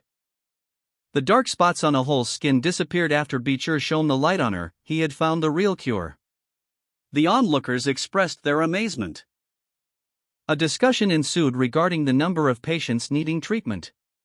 One person noted they had approximately 30 patients, including Ahol. Another person expressed concern about the number of patients in other tribes, estimating them to be in the tens of thousands, potentially leading to the collapse of some tribes. A plan was formed to contact the other tribes and direct their patients to their location for treatment, ensuring they had enough of the cure to help everyone. They confirmed they had enough of the cure and resolved to be kind to the other tribes this time, extending their aid even to those outside their immediate community. The villagers expressed their awe and gratitude towards Beecher, exclaiming that he possessed a big heart. As they discussed the swamp lord they had encountered, its name being Ka, and the fact that they had lost precious time, Beecher revealed that he had killed the creature on his way, suggesting they use it for food. The villagers reacted with amazement to the size of the swamp lord's corpse. They continued to express their disbelief and astonishment at Beecher's actions. Beecher, however, urged them to act quickly, stating that they did not have time to waste. He then instructed everyone to gather at the river's mouth. A tranquil moonlit scene unfolds, showcasing a serene lake nestled amidst verdant mountains. A group of villagers, their faces etched with worry and apprehension, huddle together. Their anxious expressions reflecting the gravity of their situation. Among them stands a stern-faced tribal leader, his gaze unwavering. Another villager, powerfully built, stands prominently among the crowd, his scarred torso a testament to past battles. A woman with similar physical attributes stands beside him, her expression equally resolute.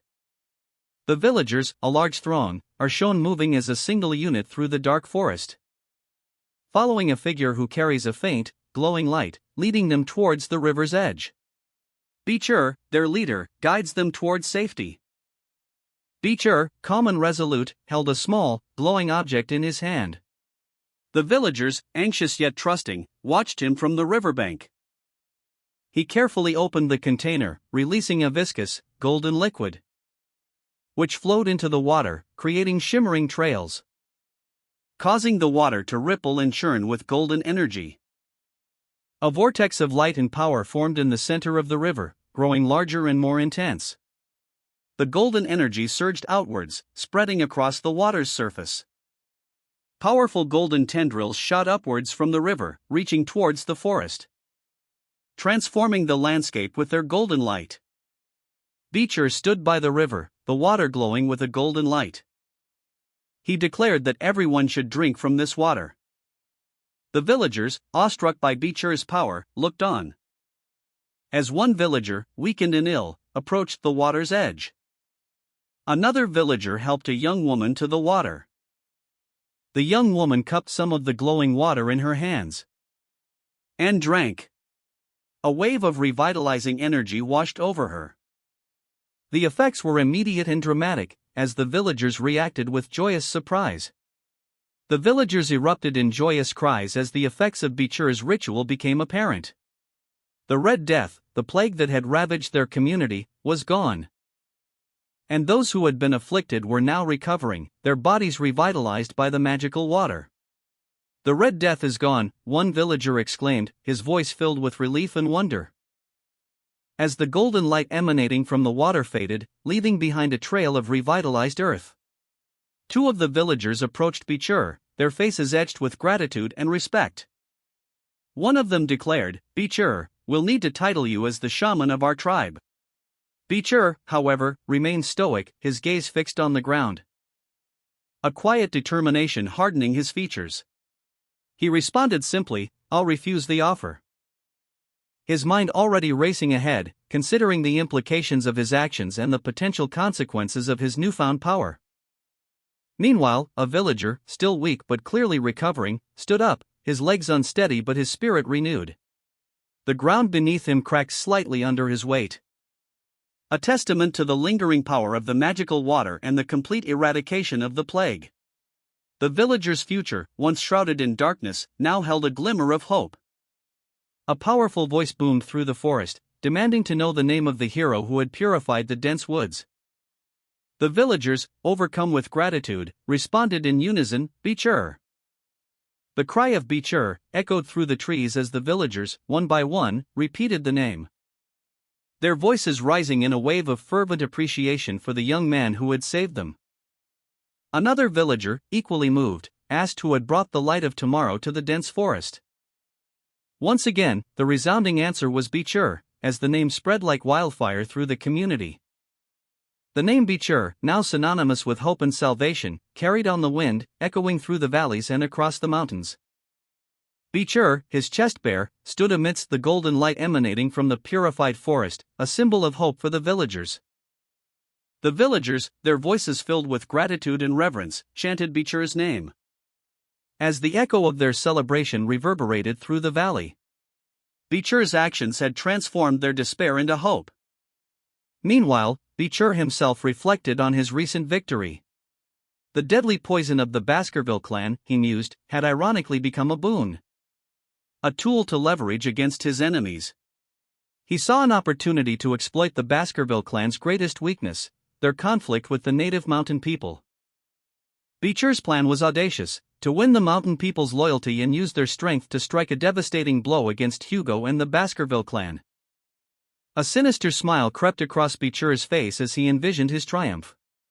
He would use this opportunity to deal a crushing defeat to Hugo. News of the upcoming celebration spread rapidly. The villagers prepared for a magnificent festival to honor Beecher. But even amidst the joy, Beecher knew there was still one crucial task remaining before the festivities could truly begin. Two mountain women, their pointed ears visible, exchanged worried glances. One appeared pensive, the other clearly anxious. One of the women voiced her concern, "Don't we need to find the culprit who spread the poison through the dense forest in the first place?" The scene shifted to a dark cave entrance, partially obscured by thorny bushes and rocky debris. A shadowy figure, unseen, spoke. It's been quiet for a while now. They should have all succumbed to the plague by now. Normally, I wouldn't have made a deal with those poisoners of the Empire. But this is all because of that Empire brat. If I cure the plague while everyone has fallen into despair. Be sure, his face a mask of chilling calculation, mused to himself, they'd never think I would infect my own granddaughter with the plague. A cruel smile stretched across his lips, his eyes gleaming with wicked intent. My plan is perfect, he whispered, his voice laced with sinister confidence. Beecher emerged from a dark cave, his silhouette stark against the light. A flicker of doubt crossing his features as he peered out at the mountain village. It should be? He observed the mountain women going about their daily tasks, seemingly unaffected by the plague. Beecher's expression shifted to one of confusion and concern as he overheard a conversation. Beecher, hidden amongst the trees, observed the mountain women going about their daily routines. He muttered to himself, and that's a Heil over there. One of the women stirred a large pot of stew, seemingly oblivious to any danger. She commented, "Just what happened?" Beecher watched, his face a mask of disbelief as he processed the scene before him. He exclaimed, "No way, that's impossible." Beecher ran towards a nearby river, his movements frantic. He peered into the water, his reflection staring back at him. He saw a vision of his past self, seemingly submerged within the river's depths. Koi fish swam peacefully in the clear water. He questioned aloud, the river was purified. No, it looks even cleaner than before. Beecher, overcome with shock and confusion, cried out, "How?" His face contorted in a grimace of disbelief and despair as he grappled with the failure of his plan. Beecher, his face etched with a mixture of shock and desperation, confronted the shaman. He questioned the clarity of the water in the dense forest. The shaman, visibly agitated, responded with a sharp rebuke, calling Beecher a brat and expressing disbelief at the youth's actions. Beecher, weakened and exhausted, collapsed against a tree, his failed attempt to unleash a plague weighing heavily on him. Meanwhile, the shaman, surrounded by the mountain women, felt a growing unease as he observed Beecher's condition and the inexplicable purity of the river. The mountain women, oblivious to Beecher's machinations, continued their daily routines, their lives seemingly untouched by any plague.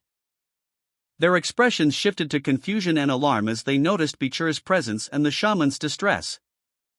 The shaman, finally piecing together the truth, accused Beecher of being the culprit behind the Red Death plague that had threatened the dense forest. A flashback revealed an ancient story of an old man's cruel acts within the dense forest, a tale that mirrored Beecher's actions before his supposed regression. A grim narrative unfolds, detailing Beecher's attempt to become a hero by unleashing a plague upon his own tribe. But his plan backfired horribly. Most of his tribe perished, leaving him exposed and vulnerable. The shaman, having pieced together the truth, confronts Beecher, his words heavy with accusation. "So you were the protagonist of that story, Ahiman." Beecher, caught in the web of his own deceit, tries to deny his culpability, muttering to himself, "Perhaps, no, there's no way he noticed." Meanwhile, the mountain women, present at the scene, question the shaman's motives, asking, "Are you all here to meet this old shaman of yours?" The shaman, ignoring their query, turns his attention back to Beecher, demanding, "Have the rites been completed, Ahiman?" One of the mountain women, displaying a confident demeanor, assures the shaman and Beecher, "Oh, of course. The plague will disappear from this place soon." However, news of a war between clans in the empire reaches them, fueled by the belief that the plague, known as the Red Death, was created and unleashed by a single individual. One of the mountain women voiced her confusion regarding the plague's spread, questioning why the clans of the empire and the dense forest would bring such a disease to their lands. The shaman, however, admitted to being equally perplexed by the situation. He explained that he had been performing ancestral rites for the health of his tribe throughout this time, and questioned Beecher's decision to remain outside the village instead of returning to help.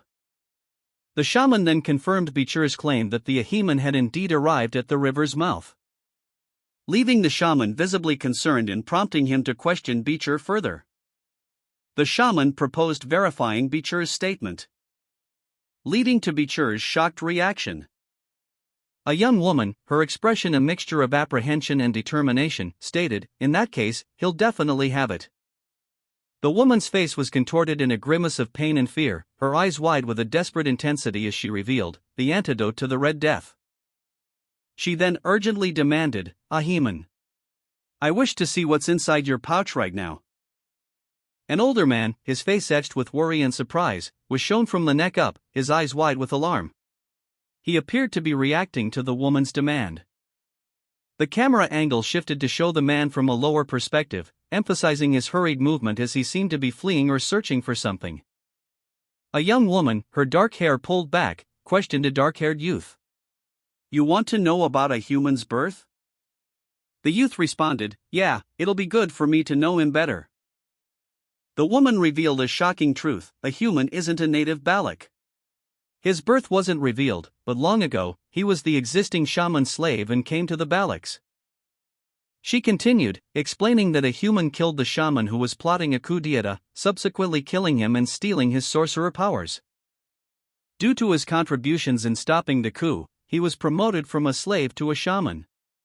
After that, to adapt to the Balaks, he did anything, including cleaning up the poop and pee. He was responsible for all the dirty work within the village. He was also used as bait during dangerous prey hunts. The narrative revealed that the shaman, despite his current aged appearance, was once accepted into their society. But his hair turned gray as he aged.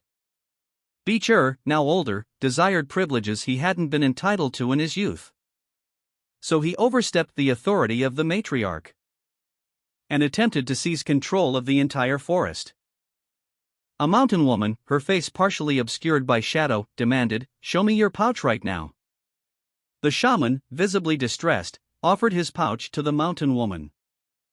As beads of sweat trickled down his chin, the shaman, with a nervous smile, presented a small pouch.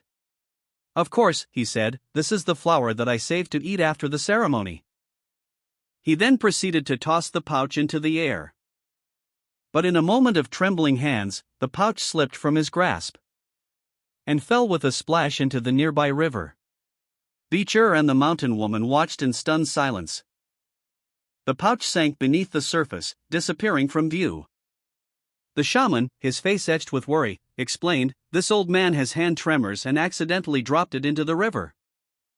The mountain woman, however, remained unimpressed. "You were right again," she stated to Beecher. Beecher nodded grimly. "To think he would throw the pouch into the river, Vikir, it's as you said."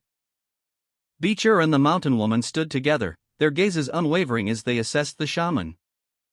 Beecher stated that while they had confirmed the shaman's guilt, they could no longer use the same method to reveal the contents of the pouch.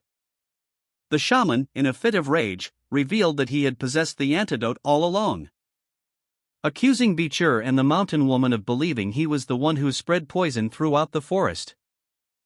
He pleaded with the matriarch for justice, claiming his righteous self had been framed in his honor as a shaman soiled. The mountain woman calmly refuted the shaman's claims, asserting that one cannot frame someone without evidence. She offered to help protect the shaman's honor and pride, given his claim of innocence. The shaman, seizing on this, insisted that even the matriarch could not punish him without evidence. The mountain woman, her face etched with determination, declared, "I order an Iliad. This ancient Balak tradition, a trial by archery, would be used to settle the dispute." The shaman, his eyes wide with fear, watched as the mountain woman's command was made clear. 2 archers prepared, ready to carry out the ritual. The rules of the Iliad were explained. In cases of irresolvable conflict, the victor would be deemed competent, while the loser would be deemed incompetent. Beecher's son approached the shaman, stating, "Grandfather." He reminded the shaman of his own words about the importance of tradition, and urged him to participate in the Iliad to uphold their Balak customs.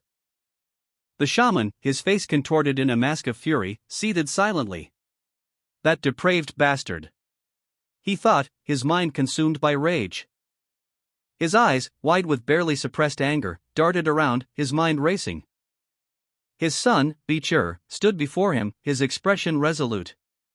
"Fine," he declared, accepting the challenge. The mountain women's order was clear, and Iliad must be held to settle the dispute. It will happen 4 days from now, during the night of the full moon. I officially request an Iliad, she declared. Beecher scoffed, his words laced with disdain. 4 days, my ass, he muttered, unconcerned by the imposed time frame. Beecher's skepticism was evident. He turned to his father, his voice low and serious. I'm certain that the one who receives the Iliad request is to decide on the day. The shaman, despite his anger, listened intently to his son's words. Cook. If you're talking about tradition, that is. Beecher's response was calm, yet firm. To be honest, evidence and verification are all meaningless, a Hulman.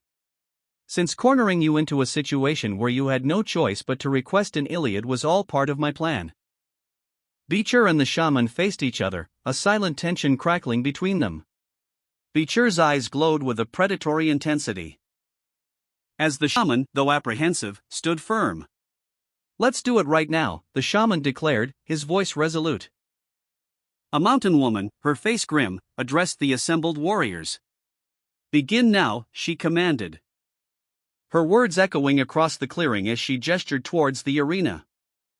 The rules of the Iliad were clearly stated. The contest would proceed within a designated circle, and any warrior attempting to flee would face swift, merciless punishment. A collective cheer, a war cry, rose from the assembled warriors as they prepared for the Iliad. A mountain woman, her face fierce, addressed the assembled warriors. This is the warriors' mountain, she declared, where our ancestors' graves reside. As our ancestors are watching. She continued, her voice ringing with conviction, I won't forgive indecency. The shaman, observing the scene, added, our forefathers judge what is right and wrong, so they will decide the victor. Beecher, leaning against a tree, his expression thoughtful, resolved to prove himself worthy. As a Baloch warrior, he would demonstrate his righteousness. The shaman, eyes narrowed, urged him on, as a Baloch warrior, prove that you're right. From her vantage point, the mountain woman watched intently, shouting encouragement to Vikir, Vikir. Win with one attack. She repeated the name, Vikir. Meanwhile, another mountain woman, hidden amongst the trees, observed the unfolding events with a growing sense of unease. Those brats, is no one on my side? The shaman, a grizzled elder with piercing eyes, stroked his chin thoughtfully. Muttering to himself that they would stop questioning his name once he won the Iliad. He pointed out that weapons aren't allowed, only fighting skill can be used in the Iliad. The ground revealed a skull, a grim reminder of past Iliad contestants. As 3 skeletal figures emerged from the earth, their eyes glowing ominously. The shaman, observing Beecher's challenge, instructed him to watch for his blind spots and notify him immediately upon seeing his opponent. He scoffed, highlighting the impossibility of Beecher's victory given his limited time in the forest compared to the shaman's 7 years of experience. The shaman confidently declared that if Beecher revealed his position, he would be swiftly eliminated with an arrow. Beecher reflected on his newly acquired skill, Silent Heal, obtained from slaying the Swamp Master. A Mushushu skill enabling silent targeting of prey's weaknesses. He found its ability to eliminate surrounding sounds particularly useful for assassination. Observing Beecher's skill with the undead, the shaman remarked that he wasn't just a shaman in name only. Deducing from his ability to raise the dead that he might hail from Lokoko, a tribe of shamans. The shaman, watching from the shadows, prepared his bow and arrow, ready for anything. As several skeletons rose at Beecher's command. The shaman remained hidden, observing the unfolding events. The shaman, concealed behind a tree, continued to watch Beecher and his skeletal army. The shaman, hidden behind a large tree, observed Beecher from a distance. Skeletal remains rained down around him as he moved silently, a testament to his newly demonstrated power. A subtle smirk playing on his lips as he assessed the situation. The shaman's keen eyes noted the details. Beecher's movements were almost imperceptible, his approach completely silent. Beecher, unseen, approached the shaman. That child is scared, so he probably hasn't thought of moving, the shaman mused, his confidence unwavering. Suddenly, a sharp pain pierced the shaman's chest. He coughed, blood welling up. his eyes widening in shock and disbelief. When, he gasped, struggling to comprehend what had just transpired. The shaman's last thought echoed in his mind. I didn't even hear him step on the fallen leaves. The speed and silence of Beecher's attack were astonishing. Beecher stood over the fallen shaman, his expression grim. He had swiftly and silently dispatched his opponent.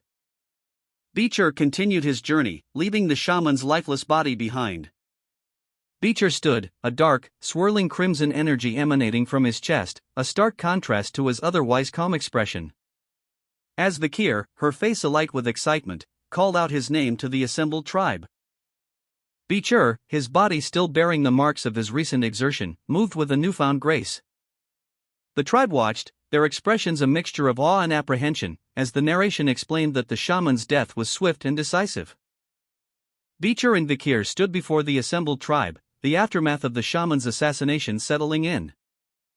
The shaman lay dead on the ground, his lifeblood staining the earth, a grim testament to Beecher's lethal efficiency.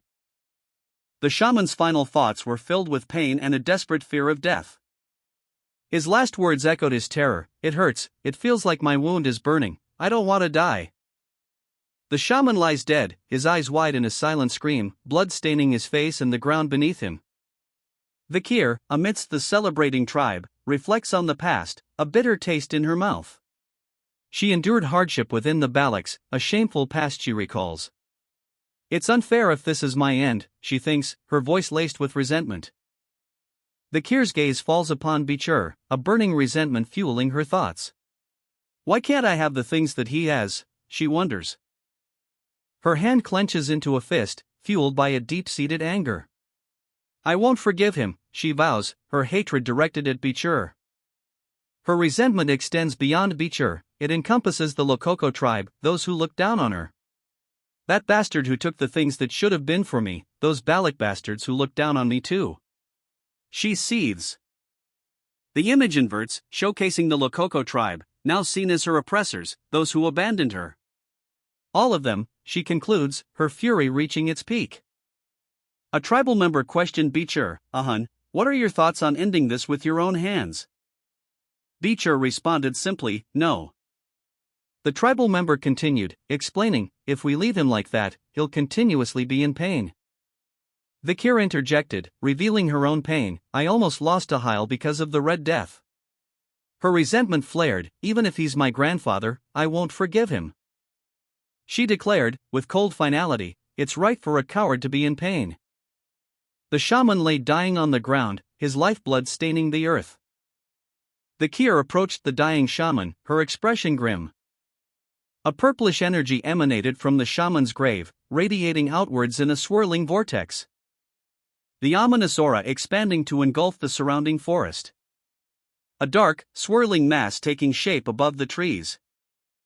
Vikir, witnessing the unsettling spectacle, gasped, what? Another tribeswoman, noticing the ominous energy, stated, there's an ominous energy coming from the grave. A nearby tribesman, seemingly unfazed, simply questioned, huh?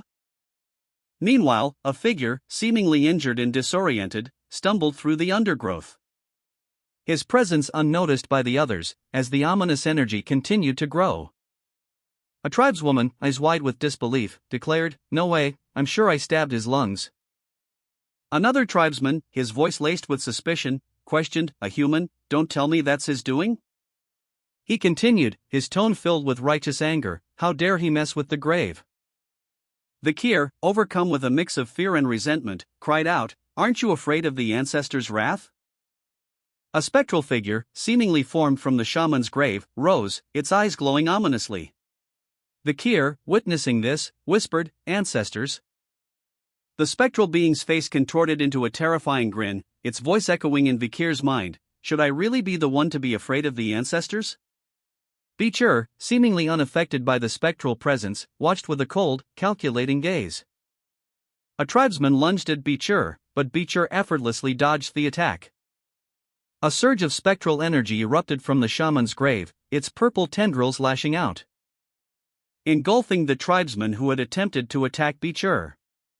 The tribesman cried out in pain as the energy consumed him.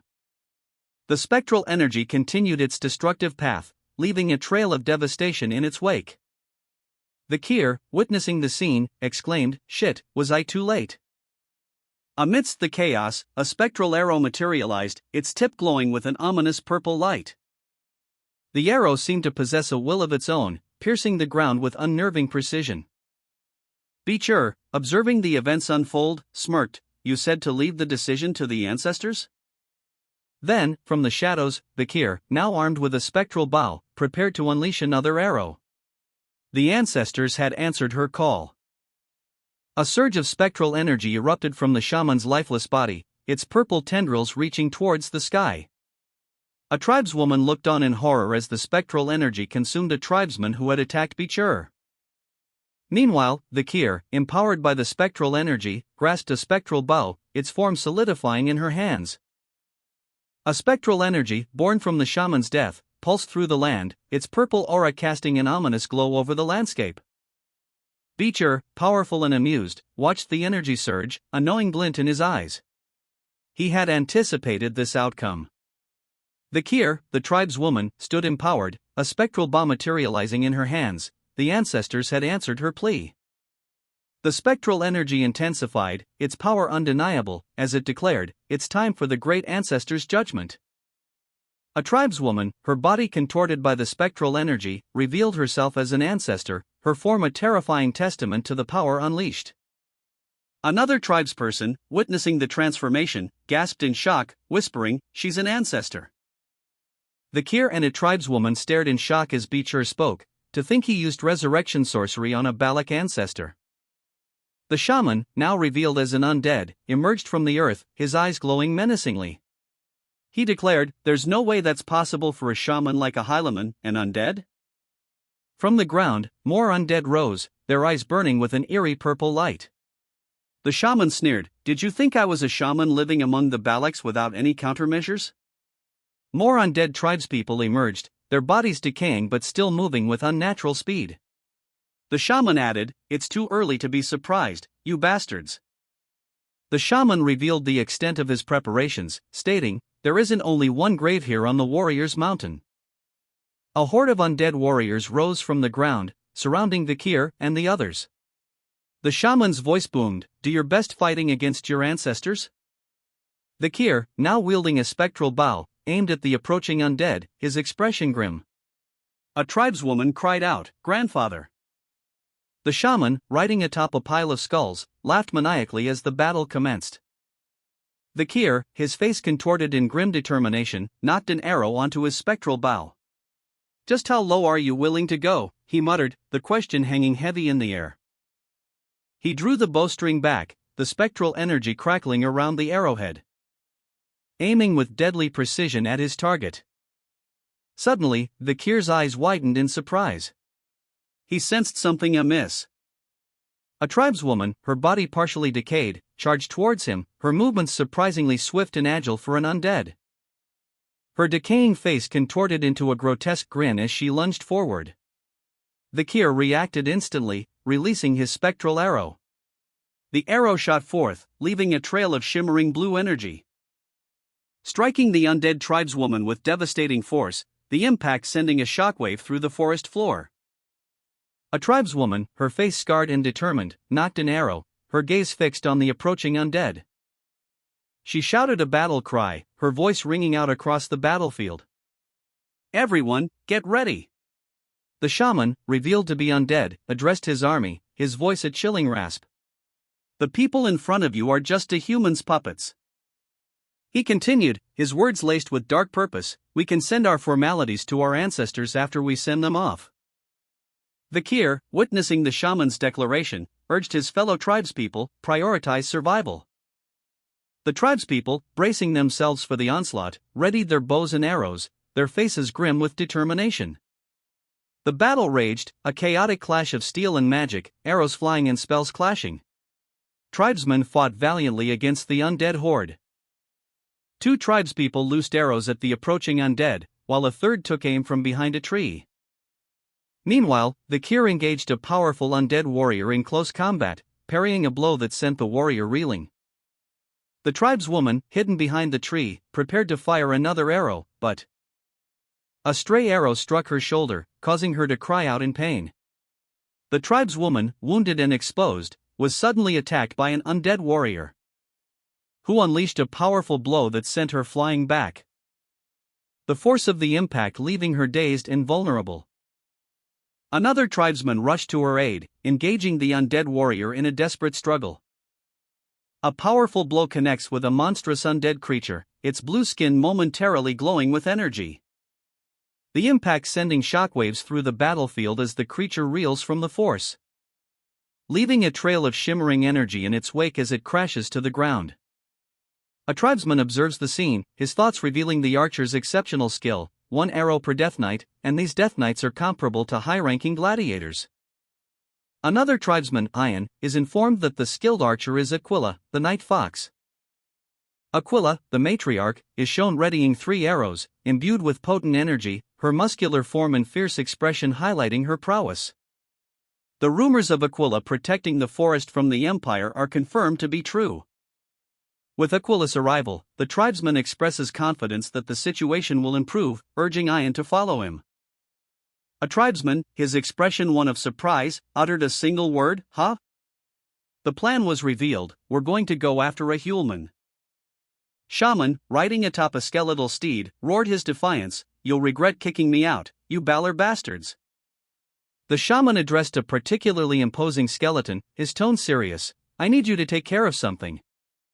The shaman's skeletal minion dashed off into the forest, leaving the shaman to contemplate his next move. He muttered, The shaman's inner thoughts were revealed: even though I resurrected the ancestors, as long as Aquila is here, I can't act carelessly. He continued his internal monologue, explaining his caution, since she's a genius who has been the strongest village head in history. The shaman, a cruel smile playing on his lips, mused to himself, "A genius, huh? Even if she is a genius," he thought, "she won't be able to handle what's about to happen." Beecher, observing from a distance, noticed Vakir and pointed towards the shaman's location, saying, "He's over there." The shaman, meanwhile, was seen performing a dark ritual within a mystical circle. Beecher and Vakir moved through a forest, the trees dense and the air heavy with an unnatural stillness. Beecher, ever watchful, questioned the shaman's presence in such a secluded area. Observing the shaman's ritualistic chanting from afar, the shaman, his body scarred and his eyes burning with an unsettling intensity, continued his incantation, his actions growing increasingly erratic and unsettling. Beecher's concern deepened: he knew they couldn't allow the shaman to continue unchecked. Meanwhile, Aquila, though unseen, remained a potent force in the background, her influence subtly shaping the shaman's actions. Aquila's presence loomed large, even in her absence. As the tribeswoman, her face grim, prepared to take action, she knocked an arrow, her eyes fixed on the shaman, her resolve hardened. Her intention clear: to eliminate the shaman before he could unleash whatever dark magic he was conjuring. "I'm going to kill a Huleman here," she vowed silently. The tribeswoman drew back her bowstring, aiming with deadly precision. The arrow, a deadly projectile, was poised to strike, releasing a bolt of energy that shot towards the shaman, interrupting his ritual. The shaman's dark ritual was disrupted. A tribeswoman's arrow, propelled by righteous fury, pierced the shaman's back during his dark ritual. The shaman, despite the searing pain, continued his incantation, a cruel smile twisting his lips. His final words, "I'm done," echoed as a surge of dark energy erupted from him. The energy coalesced into a monstrous, shadowy hand, reaching for something unseen. The hand slammed down, obliterating the ground and leaving a crater in its wake, leaving behind only dust and debris. Beecher and Vakir watched, faces etched with shock and uncertainty, as the dust settled. A question mark filled the air as they looked at each other, unsure of what had just transpired. The shaman, eyes blazing with dark energy, declared, "I did it. I successfully summoned it." A triumphant grin spreading across his face as he reveled in his dark achievement. As legends foretold, the being he summoned sleeps deep within the forest, alone. A tribeswoman's arrow found its mark, piercing the shaman's flesh as he completed the ritual. From the depths of the forest, a monstrous figure emerged, its skeletal form wreathed in purple energy. The creature's voice boomed, "I'm the only one who has noticed you." A surge of dark power erupted as the creature revealed itself in its full, terrifying glory. The creature stood, a horrifying undead warrior wielding a wicked staff. From the depths of the summoning ritual, a powerful figure emerged. The undead warrior, Adonai, his face half skull, half flesh, eyes burning with malevolent crimson light. Vikir and Beecher watched in stunned silence. As the tribeswoman gasped, "No way! That's Adonai!" The tribesman, equally shocked, muttered, "If that's Adonai." The legendary archer of the Balaks, their fear intensified. Adonai, now fully revealed, stood poised with a dark, ancient bow, ready to unleash his deadly power. A dark, purplish-black energy crackled and surged across the ground. As Adonai's arrow, imbued with potent aura, struck its target with devastating force. The tribeswoman, caught in the blast radius, recoiled in pain, as the impact sent tremors through her body. An arrow created with aura. I deflected it, but such damage, she thought, her mind racing. The tribesman, witnessing the scene, gasped in alarm, his eyes wide with fear and concern for the injured tribeswoman. He rushed to her side, his expression filled with worry. The tribeswoman cried out in agony, clutching her leg. "It feels like my leg is burning," she exclaimed, her voice laced with pain. The tribesman's face hardened with grim determination. Poison? Is it because she came in contact with Adonai's arrow? He thought, his mind racing to understand the situation. The onlookers gasped, confirming the legends surrounding Adonai's past duel with a monstrous creature. As they focused on the bow in his hands, a weapon of immense power forged from the remains of the fearsome Madam Eight Legs. The dark energy crackling around the bow spoke of its terrifying origins and Adonai's mastery over it. The narration confirmed that the bow was crafted from the remains of Madam Eight Legs. Adonai unleashed a devastating attack, a torrent of dark energy erupting from his bow, the resulting explosions leaving a trail of destruction in their wake. The sheer force of the attack was awe-inspiring. Beecher and Vikir watched from a distance as Adonai unleashed a devastating attack, the earth cracking open in a massive fissure. The sheer force of the blow sending tremors through the land. The chasm spread, swallowing the ground before them.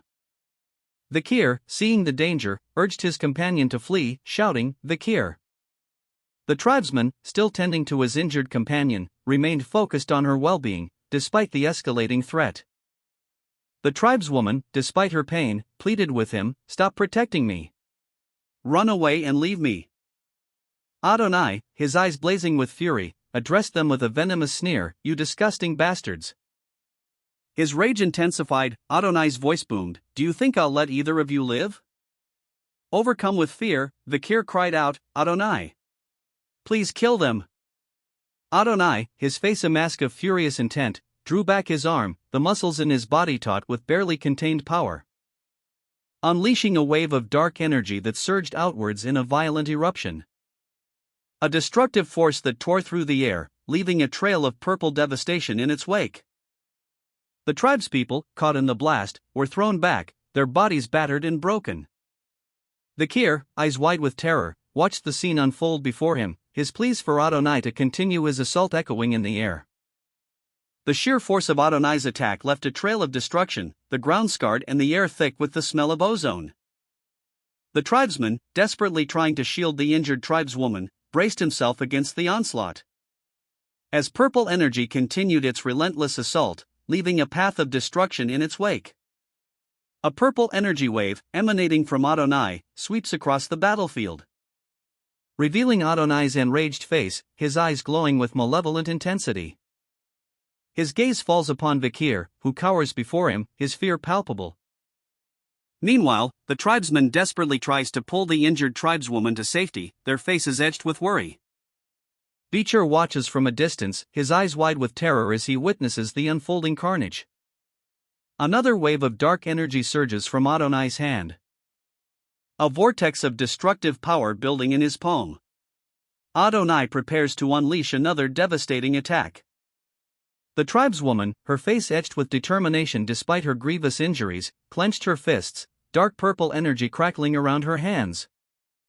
A surge of power emanating from her as she prepared for a desperate counterattack.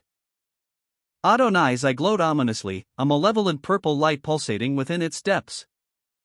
The intensity of his gaze promising a swift and brutal end for his enemies. A tribeswoman, her face etched with worry, cried out, "Mother," as she and a tribesman watched events unfold. The tribeswoman, her body adorned with tribal markings, explained, "I came here because I sensed a strong aura. But it's good that I came." The tribeswoman's hand, stained with blood, trembled slightly as she braced herself for what was to come. "Aquila," a tribesman whispered, his eyes wide with fear as he witnessed the unfolding events. The tribesman's fear was palpable as he watched the powerful figure before him. "Poison, huh?" the tribeswoman muttered, her gaze fixed on the source of the danger. The tribeswoman, her body scarred and bloodied, unleashed a furious counterattack. Her fist, a blur of motion, connected with her attacker, landing a devastating blow that sent a spray of blood arcing through the air. The tribesman watched in horror as Adonai staggered back, his hand dripping with blood. He wondered if the tribeswoman had poisoned her attacker. A thought confirmed by Adonai's inner turmoil. He mused on the tribeswoman's desperate act, her willingness to sacrifice herself to expel the poison. The tribeswoman, her eyes narrowed, glared at Adonai, her expression a mixture of defiance and pain. Beecher, observing from a distance, felt a surge of unease. Adonai's rage was palpable, his eyes burning with a dark intensity, as he blamed the tribeswoman for pushing him into this desperate situation. "Since things have come to this, it's all your fault for pushing me into a corner," he seethed. Vakir, along with other tribesmen, watched anxiously as the conflict escalated, the tension thick enough to cut with a knife. Adonai demanded an answer, ignoring the betrayal. A tribesman, his voice laced with awe and apprehension, questioned whether the imposing figure before him was truly the legendary Adonai, the divine archer. Meanwhile, the tribeswoman, her body bearing the marks of a recent struggle, stood defiantly, her gaze unwavering. Another tribesman confirmed the identity of the imposing figure as the legendary Adonai, emphasizing his power and the futility of opposing him. Adonai's face was a mask of fury. The tribeswoman, despite her injuries, offered a faint, almost imperceptible smile.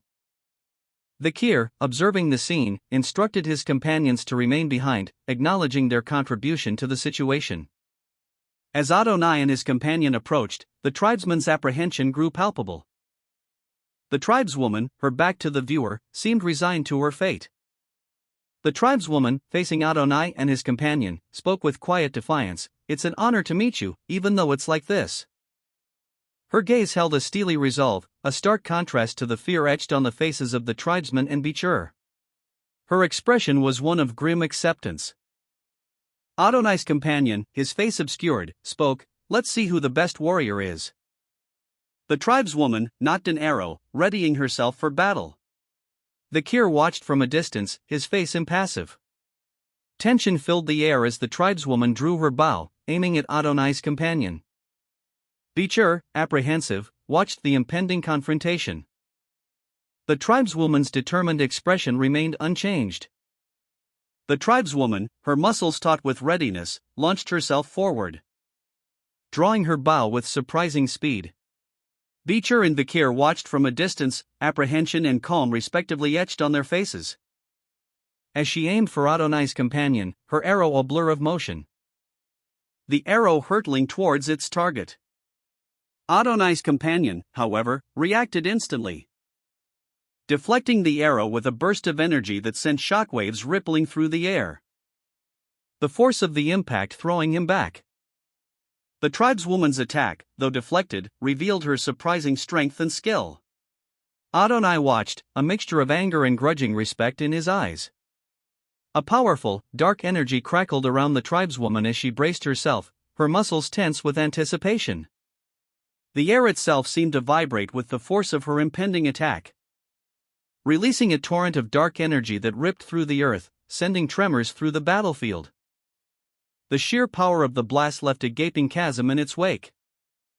The tribeswoman, caught in the backwash of her own attack, was sent tumbling through the air, landing hard on the ground, her body absorbing the impact.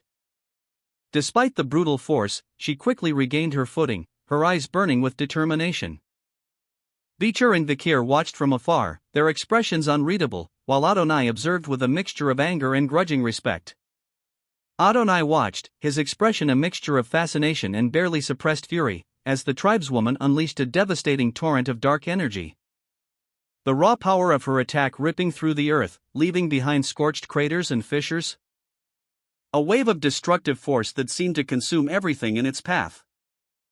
Beecher and Vikir, observing from a distance, remained silent, their eyes fixed on the tribeswoman's display of power. The tribeswoman, despite her evident injuries, stood firm, her resolve unshaken. A young tribesman, his face etched with worry, carefully supported his injured mother, whispering words of comfort as he carried her away from the scene of the battle. Meanwhile, Adonai's gaze shifted, his attention drawn to something else entirely. He subtly touched his temple, a thoughtful expression replacing his previous anger. A small, dark orb pulsed faintly in the distance, seemingly untouched by the tribeswoman's attack. As expected of the night fox, Aquila, the tribeswoman's attack was devastating. Beecher and Vikir watched, intrigued by the dark orb at the center of the chaos. But a tribesman quickly carried his injured mother away. The elder, however, mused that going against Adonai would be a difficult feat. A thought quickly dismissed with a triumphant laugh. The elder's confidence was unshakable. News of Adonai's death spread like wildfire. The tribeswoman, however, remained skeptical. Knowing Adonai's ability to infinitely use Hell's dimensional aura, she was aware of the power of his boundless arrows, and recognized the disadvantage she would face in a ranged fight. Her eyes narrowed, a fierce determination hardening her gaze. A powerful figure, radiating dark energy, is shown. The text above him proclaims speed, power, and mobility. The scene shifts to a tribeswoman, her expression thoughtful. She observes, he's a perfect archer with no flaws. But then adds, but he lacks something very important.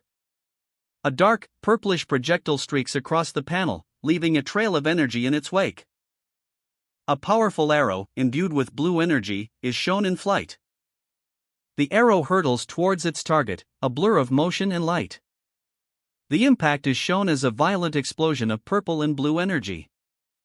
A powerful blast of purple energy erupted, the source unseen, leaving behind only a swirling vortex of destruction. The dust settled, revealing a crater where Adonai once stood. But he was nowhere to be seen. Only a faint tremor remained. The tribeswoman, watching from a distance, observed the aftermath. Her expression unreadable, but her eyes sharp and calculating. She notched another arrow, her movements precise and deadly, prepared for whatever emerged from the dust cloud. The aftermath of a brutal attack was shown, with dark purple energy still swirling around the scene. The energy dissipating slowly into the forest floor. The tribeswoman, ever vigilant, observed the scene, her eyes scanning for any sign of further danger. Readying another arrow, her expression grim and determined. A powerful, dark purple energy wave slammed into Adonai, sending him flying. The force of the blow leaving a visible crater in the ground where he once stood. The tribeswoman reacted instantly, drawing her own blade, and launching herself into a desperate counterattack, aiming to intercept the attacker. A powerful energy surge erupted from Adonai's location, leaving behind only a lingering blue glow and scorched earth. The tribeswoman, witnessing the aftermath from a distance, readied another arrow, her expression grim and determined. She was prepared for whatever might come next. A blinding flash of light shot across the sky.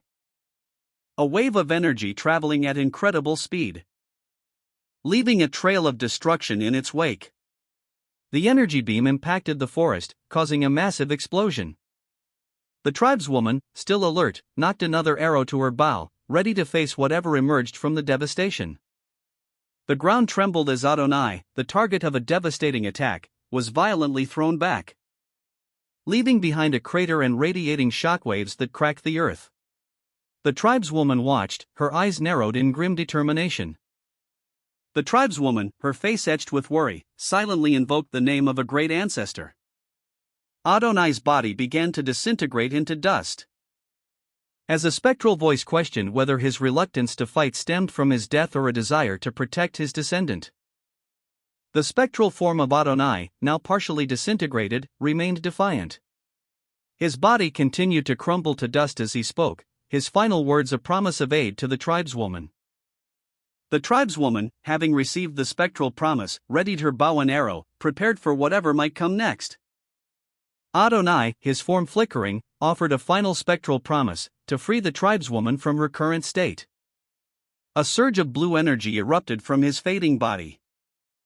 As the energy coalesced into a blinding light, Adonai's essence finally disintegrated, leaving only the lingering energy. The tribeswoman watched, her expression unreadable, as the energy dissipated.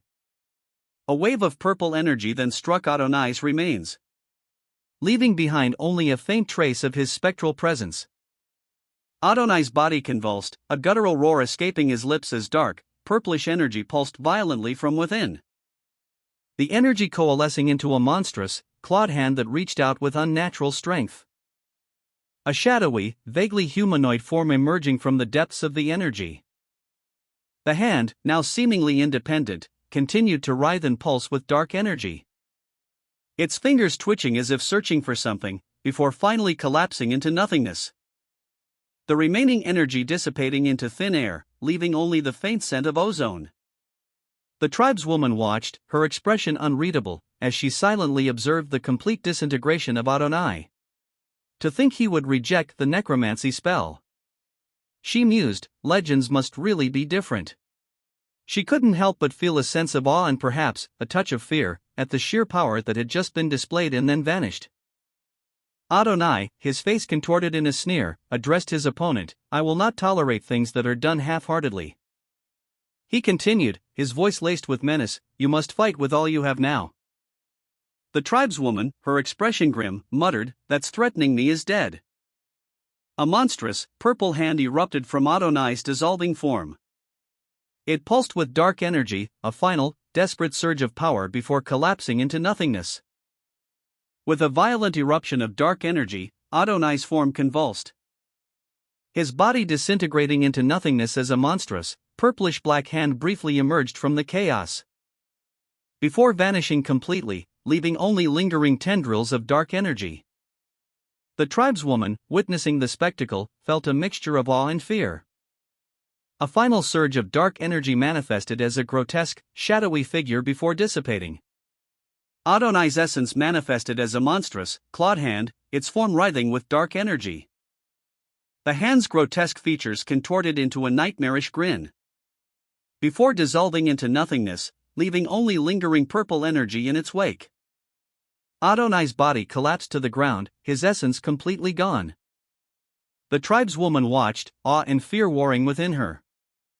The aftermath of the battle left a trail of destruction, the air thick with residual energy. Suddenly, 3 colossal demonic creatures emerged from the forest, their presence ominous and imposing. An elder, his eyes wide with alarm, observed the creatures from afar, muttering, "Those are S-rank demonic creatures that live in the dense forest. They gathered because of the commotion of the battle." Adonai's essence manifested as a monstrous, clawed hand, its dark purple energy crackling menacingly as it clashed with 3 colossal demonic creatures. The impact sent shockwaves through the forest, the ground trembling violently under the sheer force of the confrontation.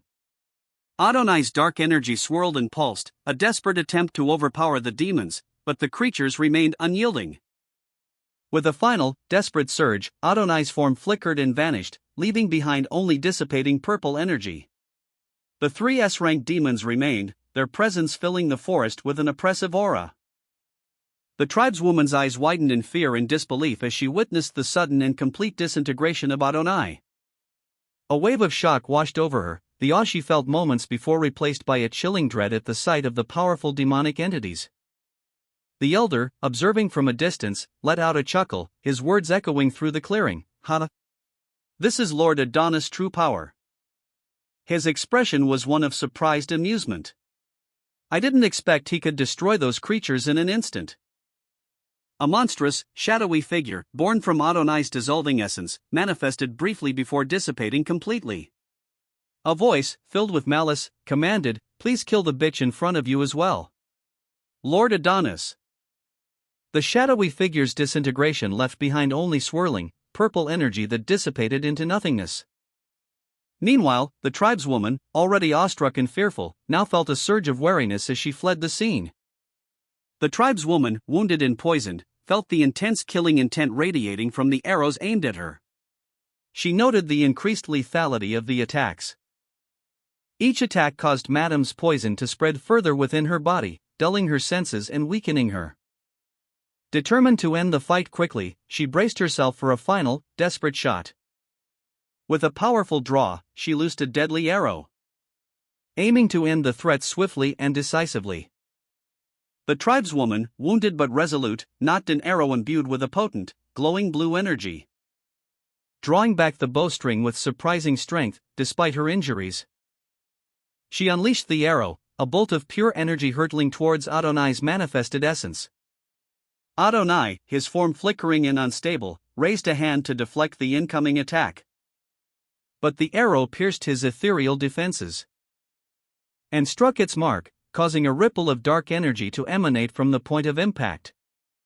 The impact sent a shockwave through the air, as Adonai's essence dissipated completely, leaving behind only silence. Adonai's manifested essence loomed, a terrifying visage of shadow and purple energy. Its form shifting and swirling, a vortex of malevolent power. The tribeswoman, though wounded, glared defiantly, her one good eye burning with resolve.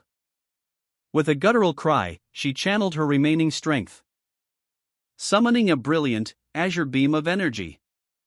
A searing arrow of light that pierced the darkness, striking Adonai's essence with pinpoint accuracy. The first arrow was straight, the second missed, and the fight was over. The elder watched, silent, as Adonai's essence dissipated into nothingness.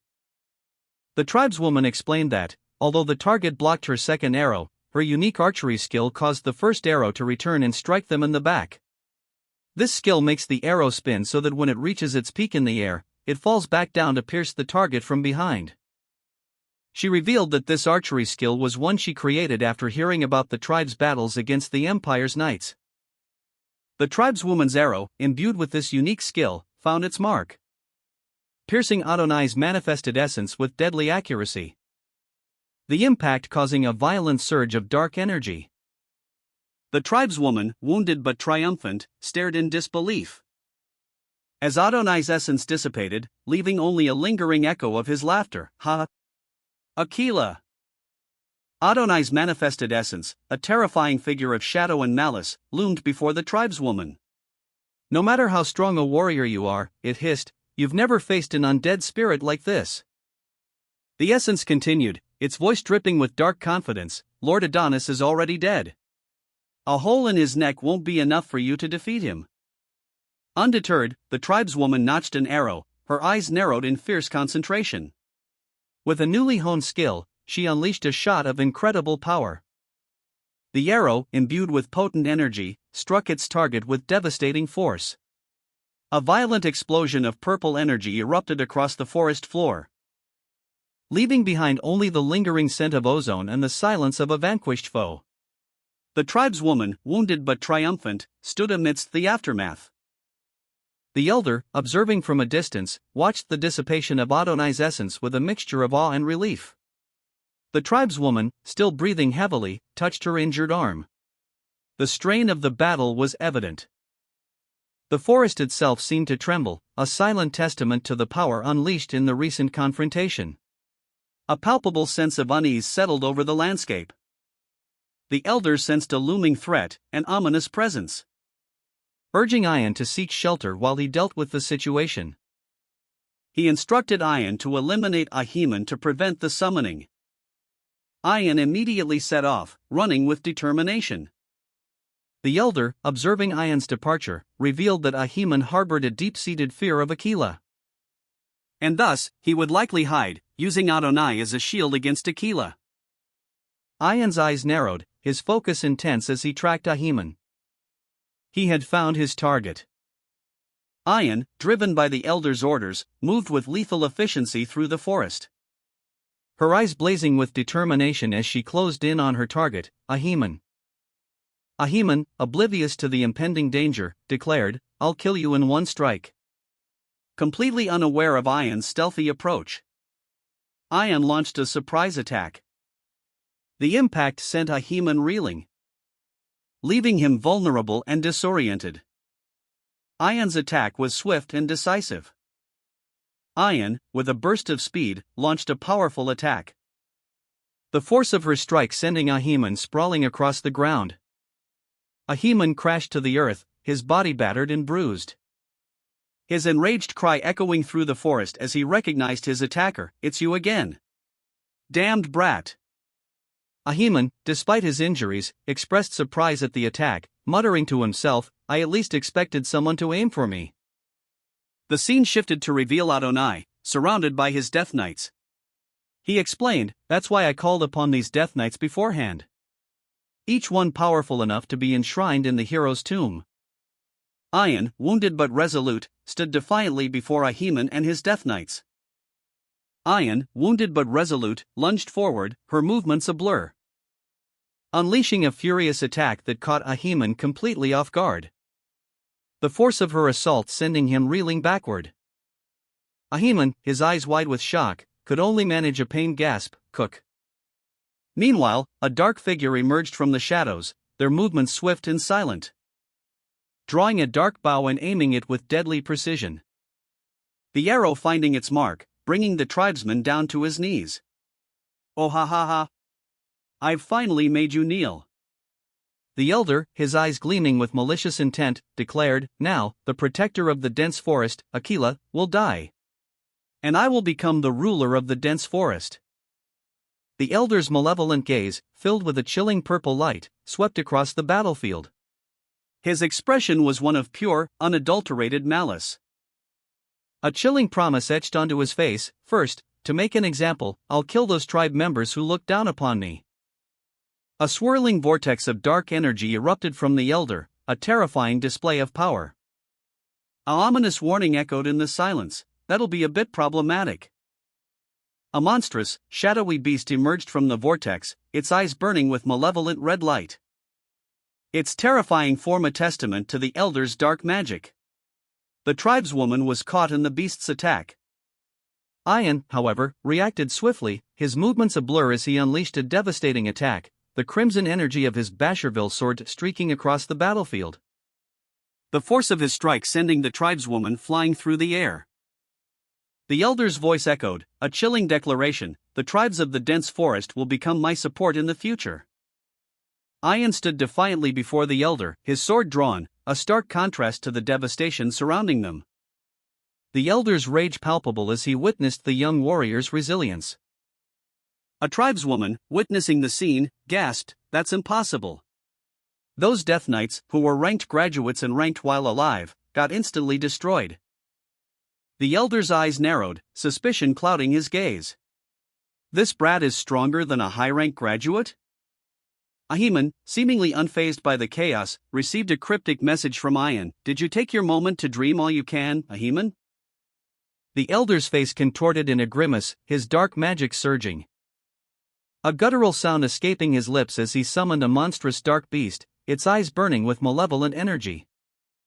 The elder, seething with rage after Ayan's defiance, unleashed a terrifying dark beast. Its shadowy form coalescing from the very air, a monstrous entity of immense power. A vortex of darkness swirling around its clawed hand, a malevolent energy crackling in the air. Ayan, unyielding in the face of this new threat, braced herself, her eyes burning with defiance as she prepared to meet the beast's onslaught. The tribeswoman watched in awe, witnessing the raw power about to collide. With a furious roar, the beast lunged forward. But Ayan met its attack head-on, her counterattack a blinding flash of purple energy that shattered the darkness. Ayan's counterattack against the elder's dark beast began with a blinding flash of purple energy, a searing beam of power that tore through the air. Ayan, eyes blazing with crimson fury, lunged forward, his movements a blur of motion. The dark beast roared in pain as Ian's attack connected, a crimson wave of energy erupting from the point of impact.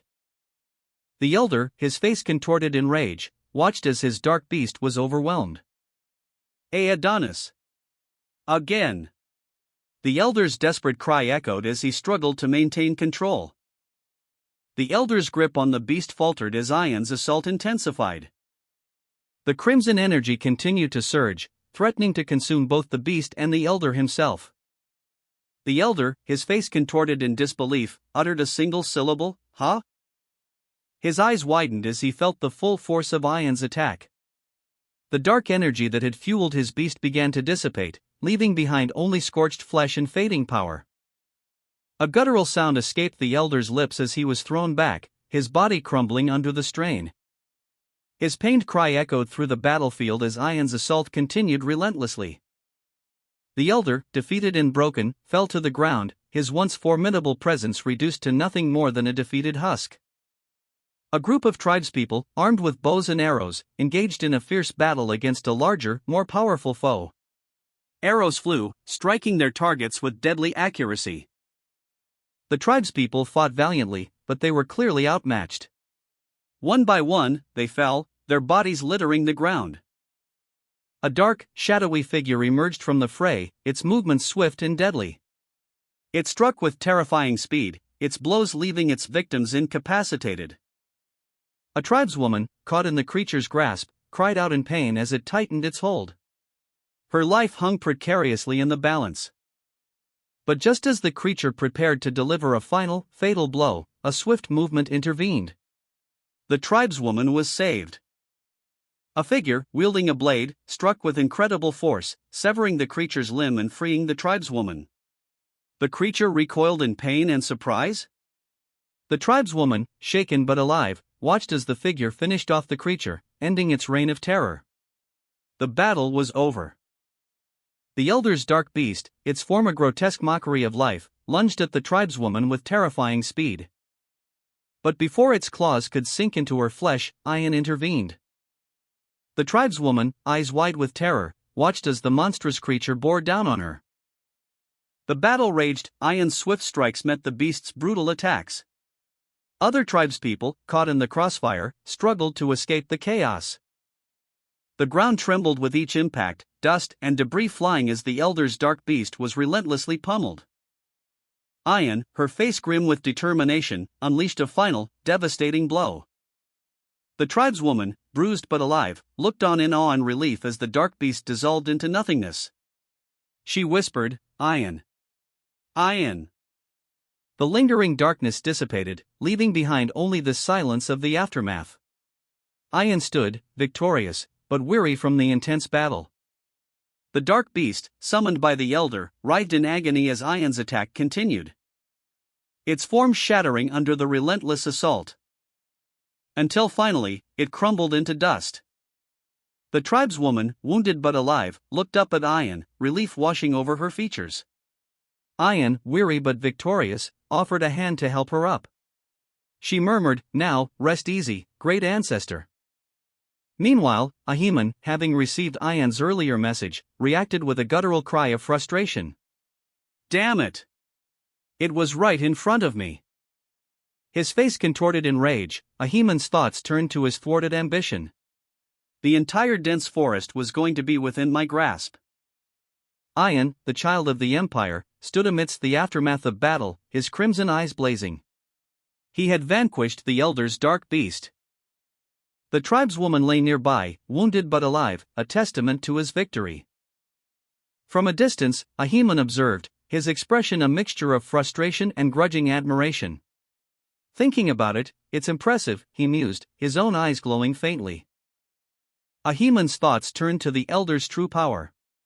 He turned himself into an undead not just to use negative mana, but to have control over dozens of Death Knights, including Adonis. The elder, despite his defeat, remained defiant. "Hi ha hee hee. Don't think this is the end," he cackled, his voice filled with malice. His final words were a venomous curse, "I'll soon make you regret treating me like this. You." And Baroque. Even in death, the elder's hatred burned fiercely. Ayan, weary but victorious, stood before the tribeswoman, his eyes still reflecting the intensity of his recent battle. The tribeswoman, though slightly injured, looked at him with gratitude. His muscular physique a testament to his strength. Behind them, the defeated elder lay still, the aftermath of Ayan's triumph heavy in the air. Ahiman, observing from a distance, watched the scene unfold. The elder, in his final moments, uttered a single word, Ahun. The tribeswoman, still shaken, spoke to Ayan, her voice laced with regret. She confessed that if she had listened to him earlier, Ahiman would not have been in danger. Ayan, understanding her remorse, gently reassured her. He placed a comforting hand on her shoulder, his expression softening. He assured her that it wasn't her fault, that the blame rested solely on Ahun. The weight of the situation seemed to lift slightly from the tribeswoman's shoulders. As the dust settled, Ayan and the tribeswoman stood together, a silent understanding passing between them. The air remained heavy with the unspoken consequences of the elder's defeat. The elder fell, a spear protruding from his chest, his lifeblood staining the earth. His body crumbling into dust as the tribeswoman looked on, her face etched with a mixture of relief and sorrow. Ayan approached her, offering comfort as she wept silently. Ahiman observed the scene from a distance, his expression unreadable. Ayan spoke, his voice soft yet firm, "Let's go back to the village." The two began their journey home, leaving behind the aftermath of the conflict. The path ahead winding through a serene landscape, a stark contrast to the violence they had just witnessed. Ayan led the group, his expression weary but resolute, as they traversed the landscape. The tribeswoman, slightly injured and visibly distraught, walked beside him. Other members of the tribe followed closely behind, their faces etched with grief and concern. Ahiman observed them from a distance, his gaze unreadable. The tribeswoman's eyes, wide with shock and sorrow, reflected the devastation of their village. The scene before them was one of utter destruction, broken wood, scattered debris, and the chilling silence of a once thriving community. "The village," she whispered, her voice barely audible. The tribeswoman's gaze fell upon the ground, her body trembling with a mix of fear and despair. The weight of her loss was palpable. She spoke again, her voice filled with anguish, "The people who didn't come to the Iliad." The unspoken implication hung heavy in the air. A young tribeswoman, her face streaked with tears, clutched her arms, overwhelmed by the tragic sight before her. The destruction of her home was a stark reminder of the losses suffered. The tribeswoman, her feet bare and bandaged, sat amidst the rubble of her destroyed village. A single thought echoed in her mind, "Madam came here." The villagers, their faces etched with shock and grief, murmured amongst themselves, their question hanging heavy in the air, "Madam came to the village?" Ayan rushed to Ayel's side, his concern evident in his voice. "Ayel, are you all right? Are you hurt anywhere?" Meanwhile, Ahiman, his eyes narrowed in contemplation, silently questioned the events. Why would she do that when she was quiet this entire time? A young girl, tears streaming down her face, pointed towards the smoldering remains of her home, her voice choked with grief. There, amidst the devastation, the full extent of the tragedy became clear. Ahiman explained, his voice low and somber, "Before Madam came, Grandpa's offering house started to smoke." He continued, his gaze fixed on the distant, ravaged landscape. "After that, Madam appeared and seemed angry before doing all this." The tribeswoman, kneeling amongst the debris, touched the scattered remnants of what was once her home, a silent testament to the destruction. Upon discovering the skeletal remains of an orangutan, the tribeswoman reacted with outrage, while Ahiman and another tribesman looked on. Ahiman explained that the burnt leaves were used to repel insects, and showed a sample of the leaves, expressing concern over the sheer quantity needed. Ahiman, visibly distressed, was suddenly interrupted by a loud noise. The ground beneath him cracked open, revealing a hidden chamber as the tribeswoman and another woman looked on in shock.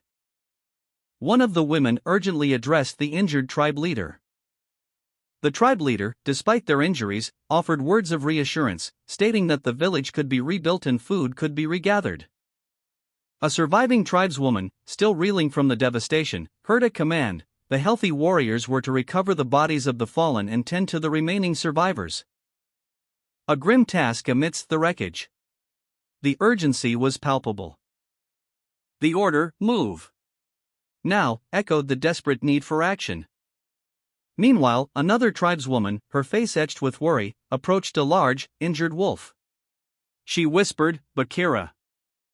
Discovering the extent of the wolf's injuries, its leg was severely damaged. The tribeswoman's voice cracked with emotion as she noted the injury, "Your leg." The close-up revealed the extent of the damage to Bakira's leg, a gruesome injury. Overcome with sorrow, the tribeswoman wept, confessing, "I'm sorry for leaving you alone." The narration describes Madame Eight Legs, the evil god of the dense forest, as the terror of all the tribes, an undefiable calamity and the essence of darkness. Baroque considered her existence a natural disaster. A tribeswoman cradles an injured wolf, its fur matted with blood. The scene is one of devastation. A young man, his face grim, stands amidst the wreckage. He is overwhelmed by grief and unable to even contemplate revenge against Madame Eight Legs. His gaze drifts away, lost in thought. He turns and walks away, his shoulders slumped, towards a dark cave entrance, shrouded in shadows. The scene shifts to a campfire, burning brightly in the night. The flames crackle and dance. By the firelight, a tribeswoman tended to her wounds, her expression a mixture of devastation and grim determination.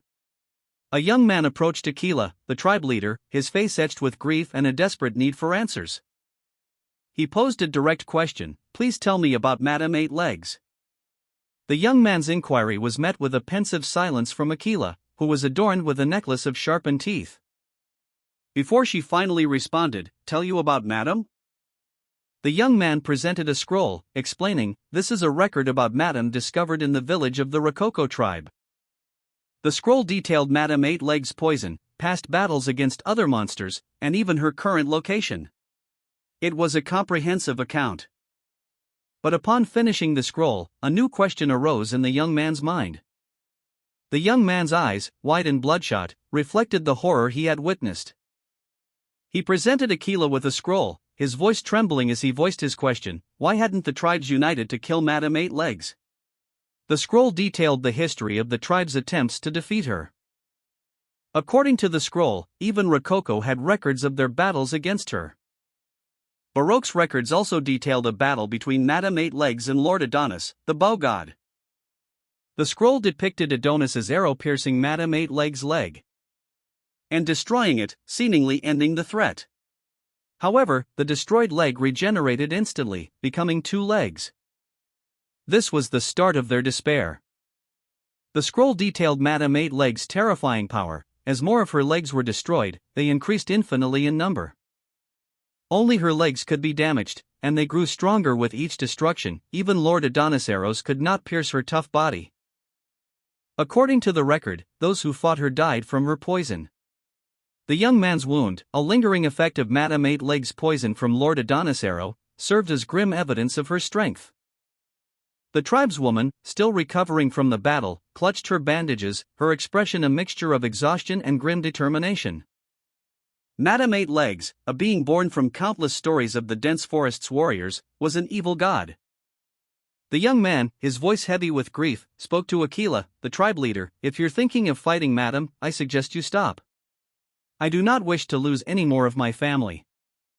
His resolve was clear, the young man would not let his family's sacrifice be in vain. The young man reflected on his chances against powerful figures like Adonis or Aquila, admitting that he would stand no chance in a direct confrontation. However, he realized that the situation changes drastically when facing a demonic beast.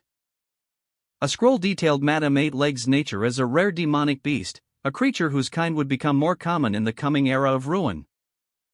The young man, having fought countless demonic beasts, considered Madame Eight Legs' strength, but ultimately concluded that, despite her power, she remained a demonic beast, subject to the weaknesses inherent to her kind.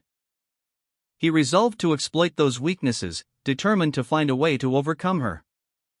The young man ventured into a dark cave, his silhouette disappearing into the shadows, leaving only the ominous word Madame echoing in the air. A large, imposing mountain dominated the landscape under a mostly clear sky, its peak seemingly untouched by time. The mountain's rugged silhouette was partially obscured by lush green vegetation at its base. Suddenly, a large object pierced the sky above the mountain, leaving a trail of smoke and debris. Crashing into the peak with a thunderous impact that sent tremors through the land, causing a significant portion of the mountain to crumble and fall away.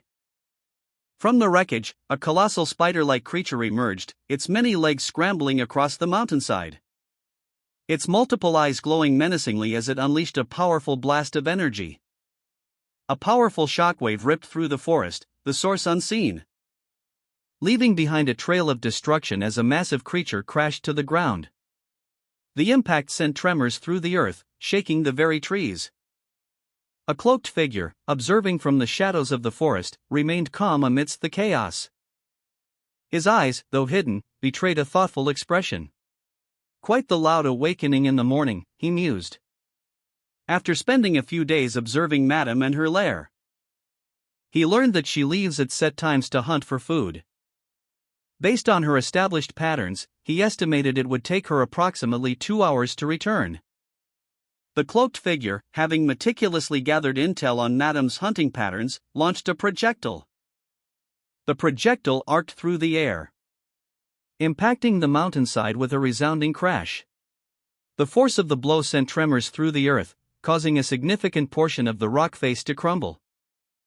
The cloaked figure, anticipating the collapse, expertly rolled away from the falling debris, landing gracefully several feet away. Dust and rocks settled around him as he surveyed the newly revealed entrance. Before him lay a gaping maw in the mountain, a hidden entrance concealed behind a seemingly solid facade. The cloaked figure cautiously approached. The text above the entrance read, "This is Madame's lair." Observing that from the outside, the lair appeared as an ordinary stone mountain, but its interior seemed hollow. The cloaked figure's hand, adorned with a crimson gauntlet etched with arcane symbols, pulsed with dark energy, the faint glow illuminating the intricate carvings as he carefully examined the artifact. With a swift, precise movement, he launched a projectile from the gauntlet, the energy bolt striking a stone surface with enough force to shatter it into fragments. He muttered to himself, "It's difficult to get clean cuts even with a graduate's mana." With a thoughtful expression, he continued, "With this much in the bag, I should be able to descend using just the spider webs." He began to carefully cut through the thick, glistening spider silk, each precise cut allowing him to descend further into the cavern's depths.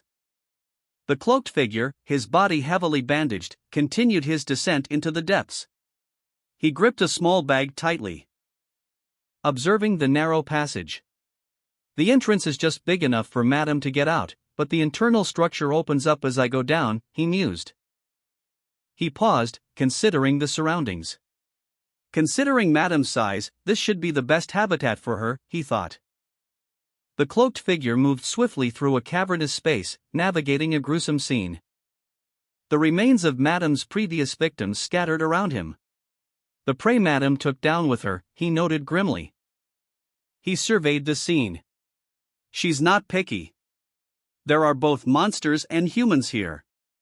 Seeing how a few of them weren't consumed but rotted away, he observed, his thoughts turning darker. She made an example of, no, she could have just taken them for fun.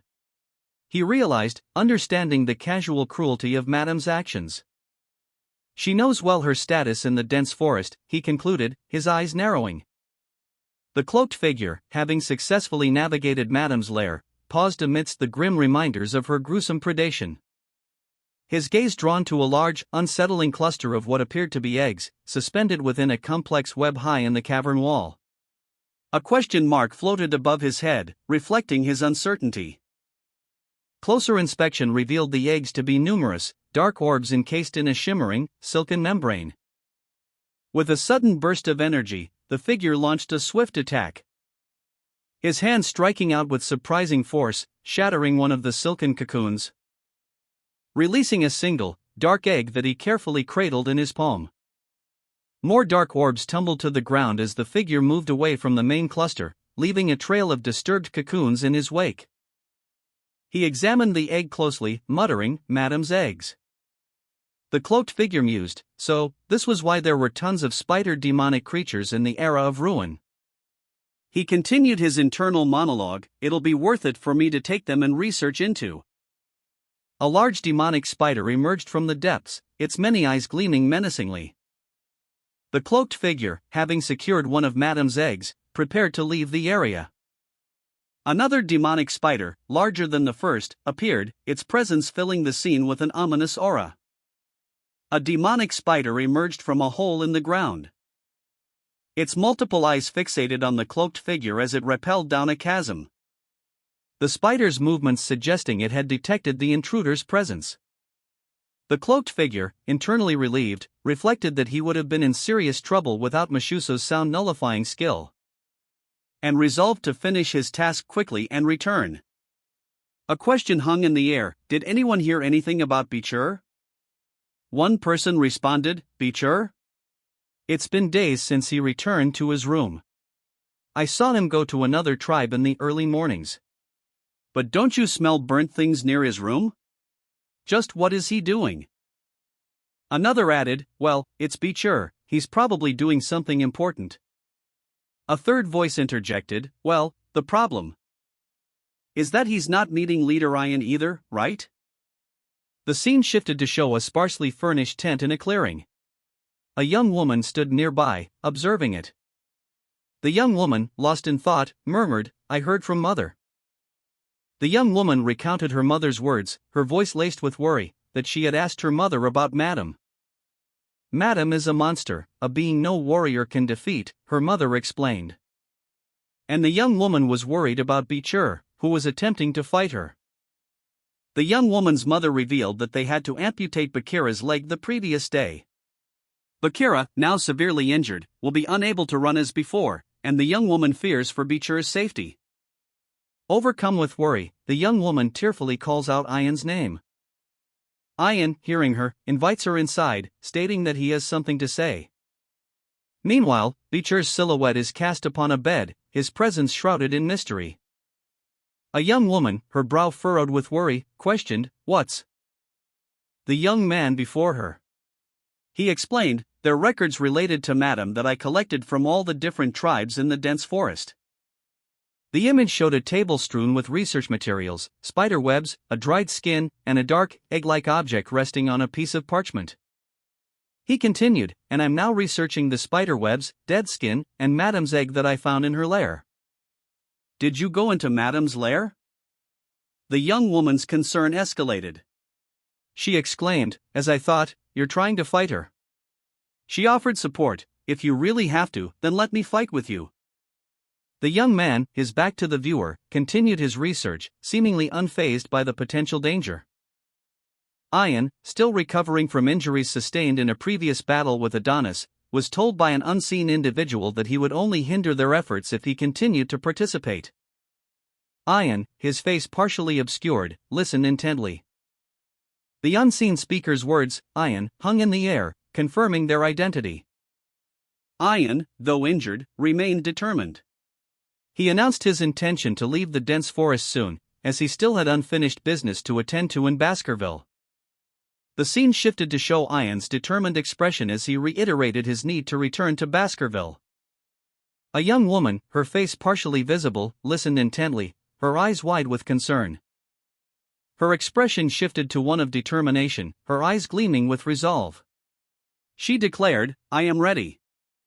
The unnamed young woman criticized Ian's recklessness in using the word hunt against Madame, likening his actions to the spread of poison during the rainy season in the dense forest, but acknowledged his consistent success in resolving seemingly impossible situations, even when he caused the incident. Ian, his body bearing the marks of his recent ordeal, listened intently, his red eyes reflecting the lamplight. The young woman, her face radiant with a hopeful smile, confessed that she looked forward to everything Ian said, and eagerly asked if she could look forward to his next actions as well. Ian, confirming her anticipation, simply replied, of course. Rain lashed down as Ian and the young woman pressed onward through the forest. The path ahead was treacherous, slick with mud and water, but their determination remained unshaken. Suddenly, a monstrous creature emerged from the murky depths, its reptilian form a terrifying sight. Its massive claws lashed out. But Ian, despite his injuries, reacted swiftly. With a burst of unexpected speed, he unleashed a powerful strike. The force of his blow sending the creature reeling back in pain.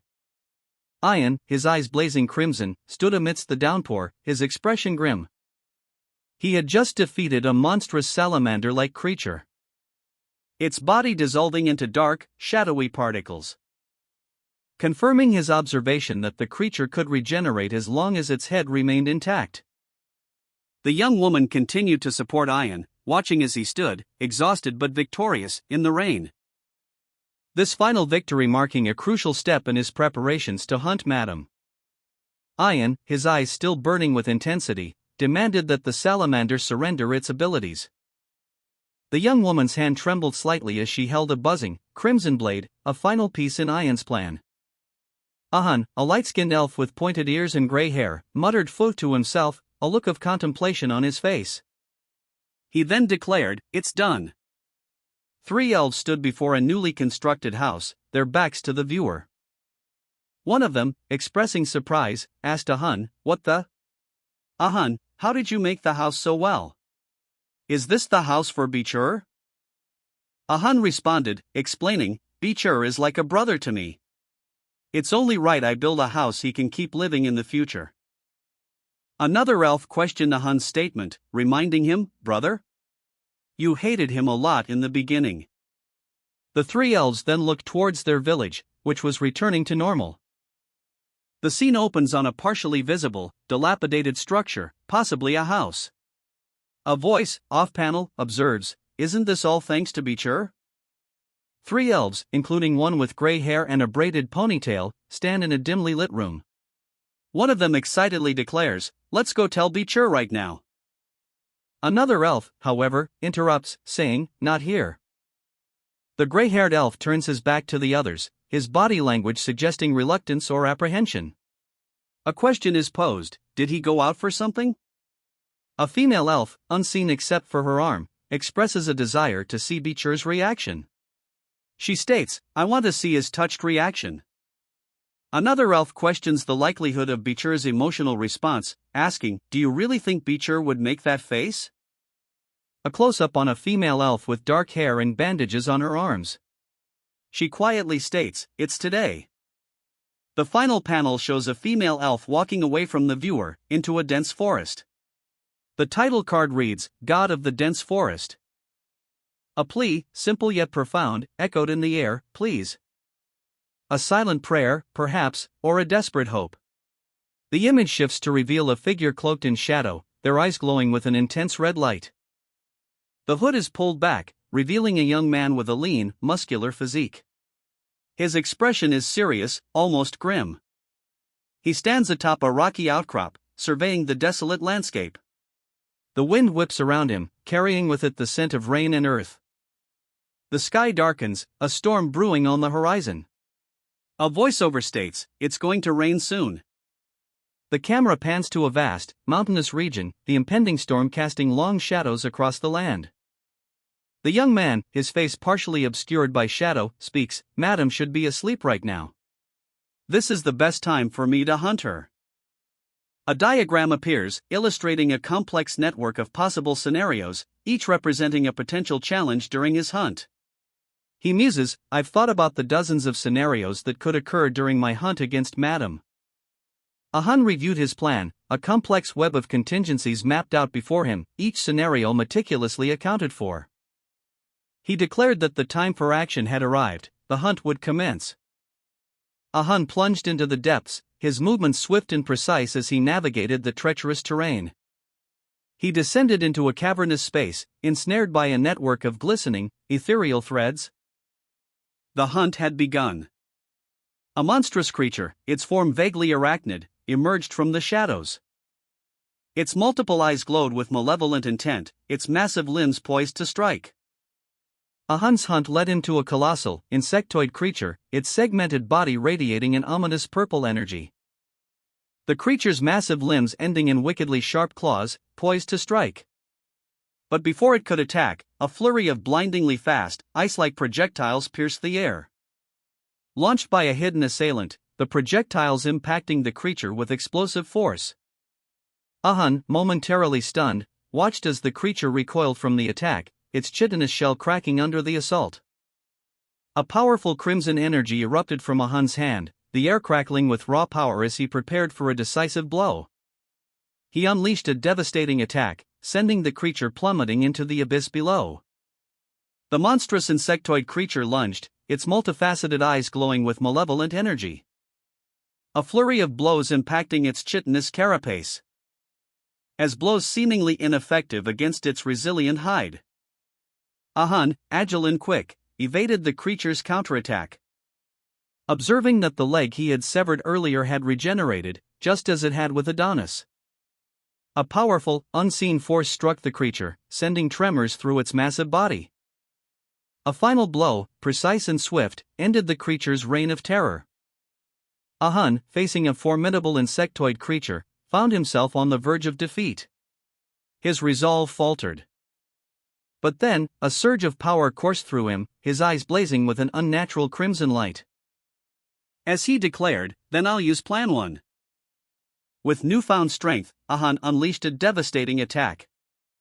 A wave of violet energy erupting from his body, forming intricate patterns that ensnared the creature, binding its limbs and restricting its movements. The creature's struggles only tightening the energy bonds further. A final, blinding flash of light erupted from Ahun's hand. And the insectoid creature was vanquished. Ahun unleashed a torrent of emerald energy. The force of the blast tearing into the insectoid creature's massive form, sending it reeling backward as the green energy continued to consume it. The impact of the attack created a shockwave that rippled across the battlefield, leaving behind only scattered remnants of the once formidable beast. Ahun, breathing heavily, stumbled back, a look of exertion on his face. His arm throbbing with a strange, pulsating green light. Madame's poison is instantly spreading through my arm, he thought, a grim realization dawning on him. A vibrant, pulsating green energy coursed through Ahun's veins, spreading from his hand. A stark contrast to the grim determination etched on his face. He muttered, "I didn't want to do this." As newly acquired power surged within him, manifesting as a crimson crescent-shaped energy wave. A wave that sliced through the air with terrifying speed, and tore through the insectoid creature's defenses, leaving behind a trail of disintegrating chitin. The creature's body convulsed violently, its massive form collapsing into a pile of dust and fragments as its life force was extinguished. Ahun, victorious but clearly weakened by the exertion and the strange green energy coursing through him, stared at the remains of his foe, a look of concern clouding his features. Ahun's fist, encased in a dark, leathery glove, clenched tight, the muscles in his arm bulging with barely contained power. He faced a massive insectoid creature, its multiple eyes glowing menacingly, its mandibles clicking with anticipation. With a burst of speed, Ahun launched himself forward, dodging a sweeping attack. He was thrown back by the force of the creature's strike, but he quickly recovered. A crimson energy swirled around him as he unleashed a devastating counterattack. He moved with impossible speed, weaving through the creature's limbs.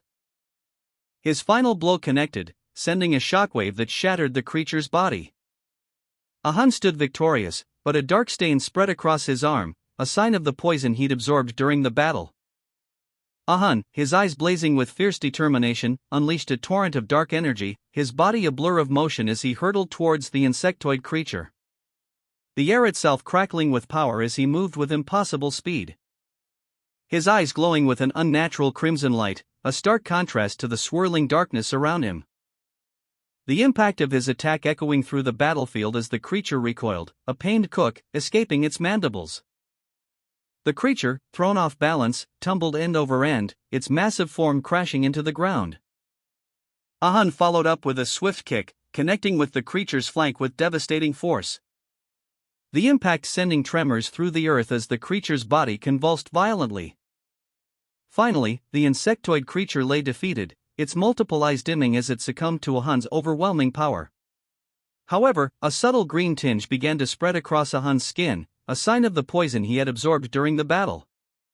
Ahun, his eyes blazing with crimson fury, unleashed a torrent of energy, a blinding white wave that sliced through the air.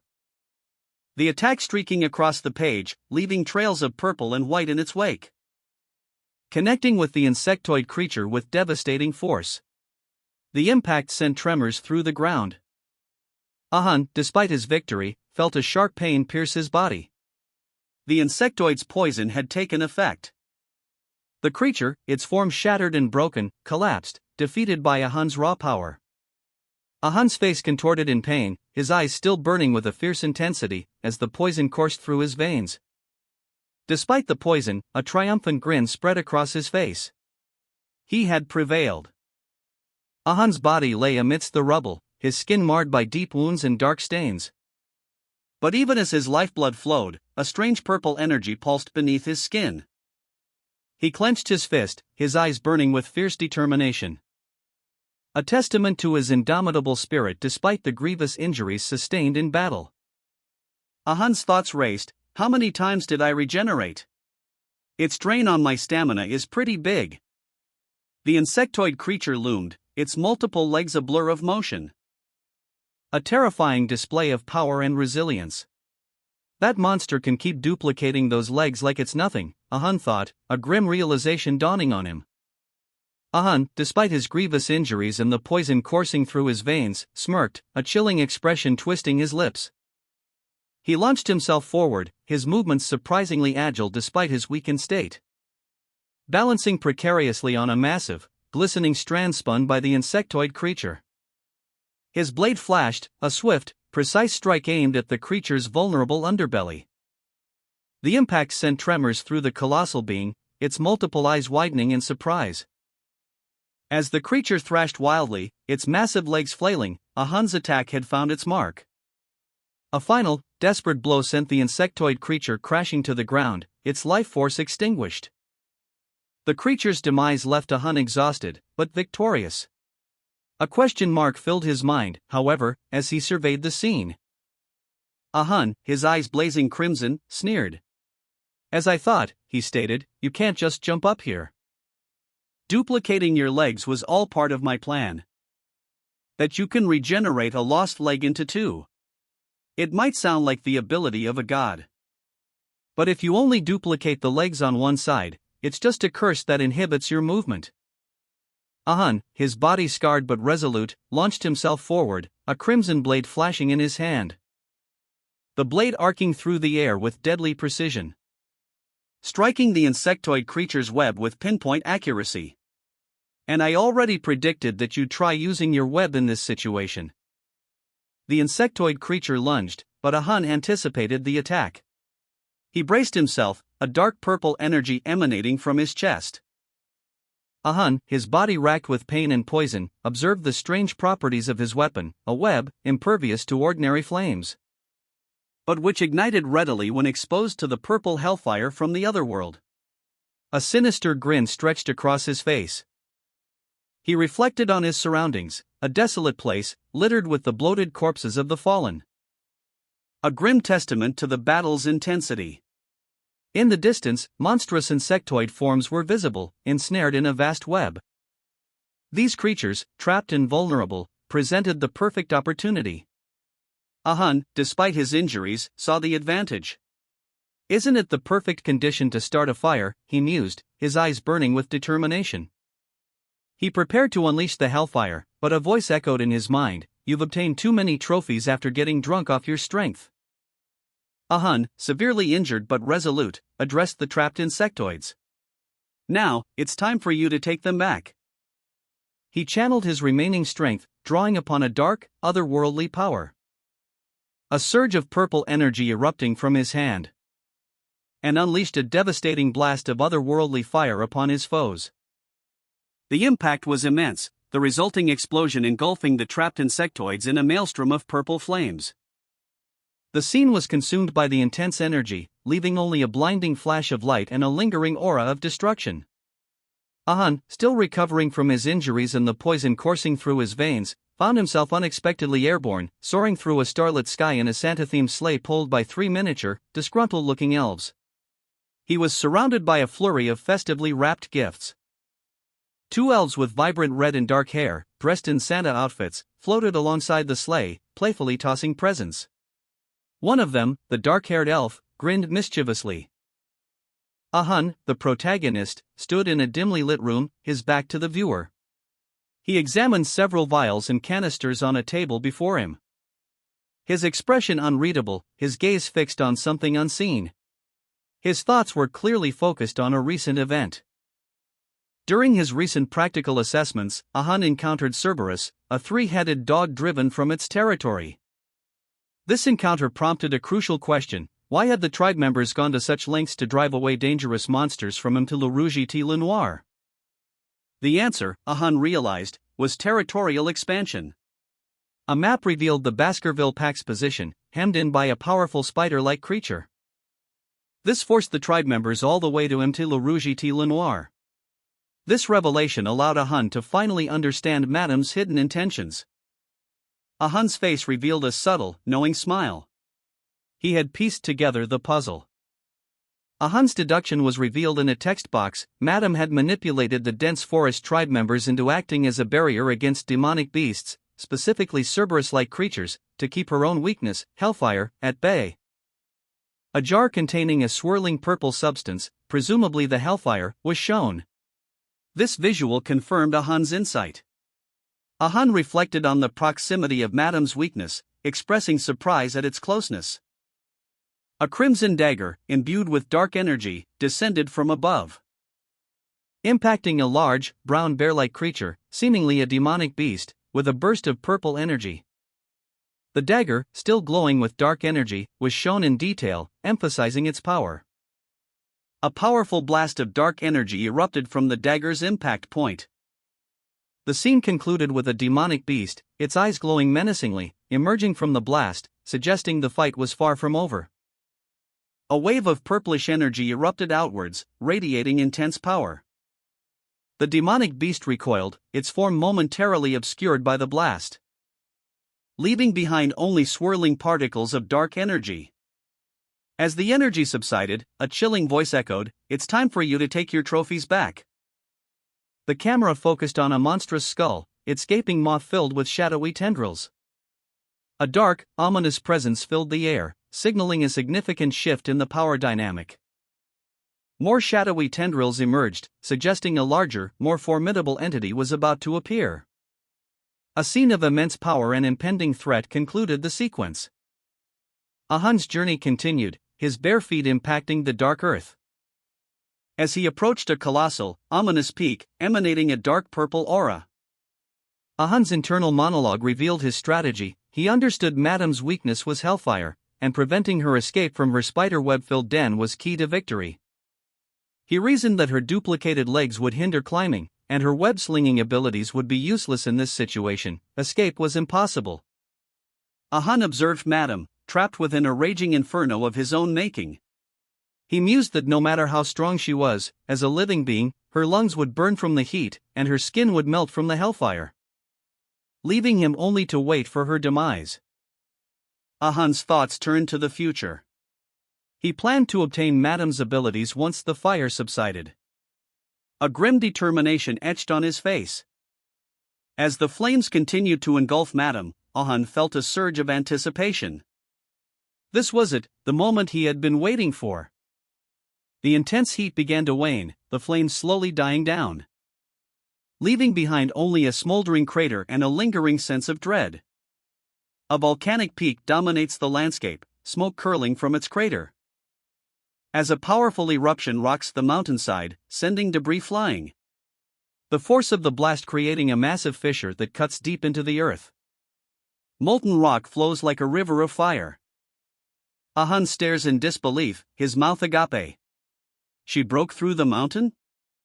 A monstrous, spider-like creature emerges from the mountain's depths, its multiple eyes gleaming menacingly. From the heart of the shattered mountain emerged a colossal creature, its segmented body a terrifying tapestry of orange and purple. A monstrous spider of immense size, its multiple eyes gleaming with malevolent intent. A guttural sound, a low growl, echoed from its depths, as tremors from its movements causing further devastation to the already ruined landscape. Ahun, witnessing this spectacle, felt a wave of shock and awe wash over him. A viscous, green substance dripped from the fractured remains of the mountain, revealing a colossal, monstrous creature as it emerged from the depths. Ahun watched in stunned silence. Ahun, his heart pounding, wondered aloud, "She can't find me?"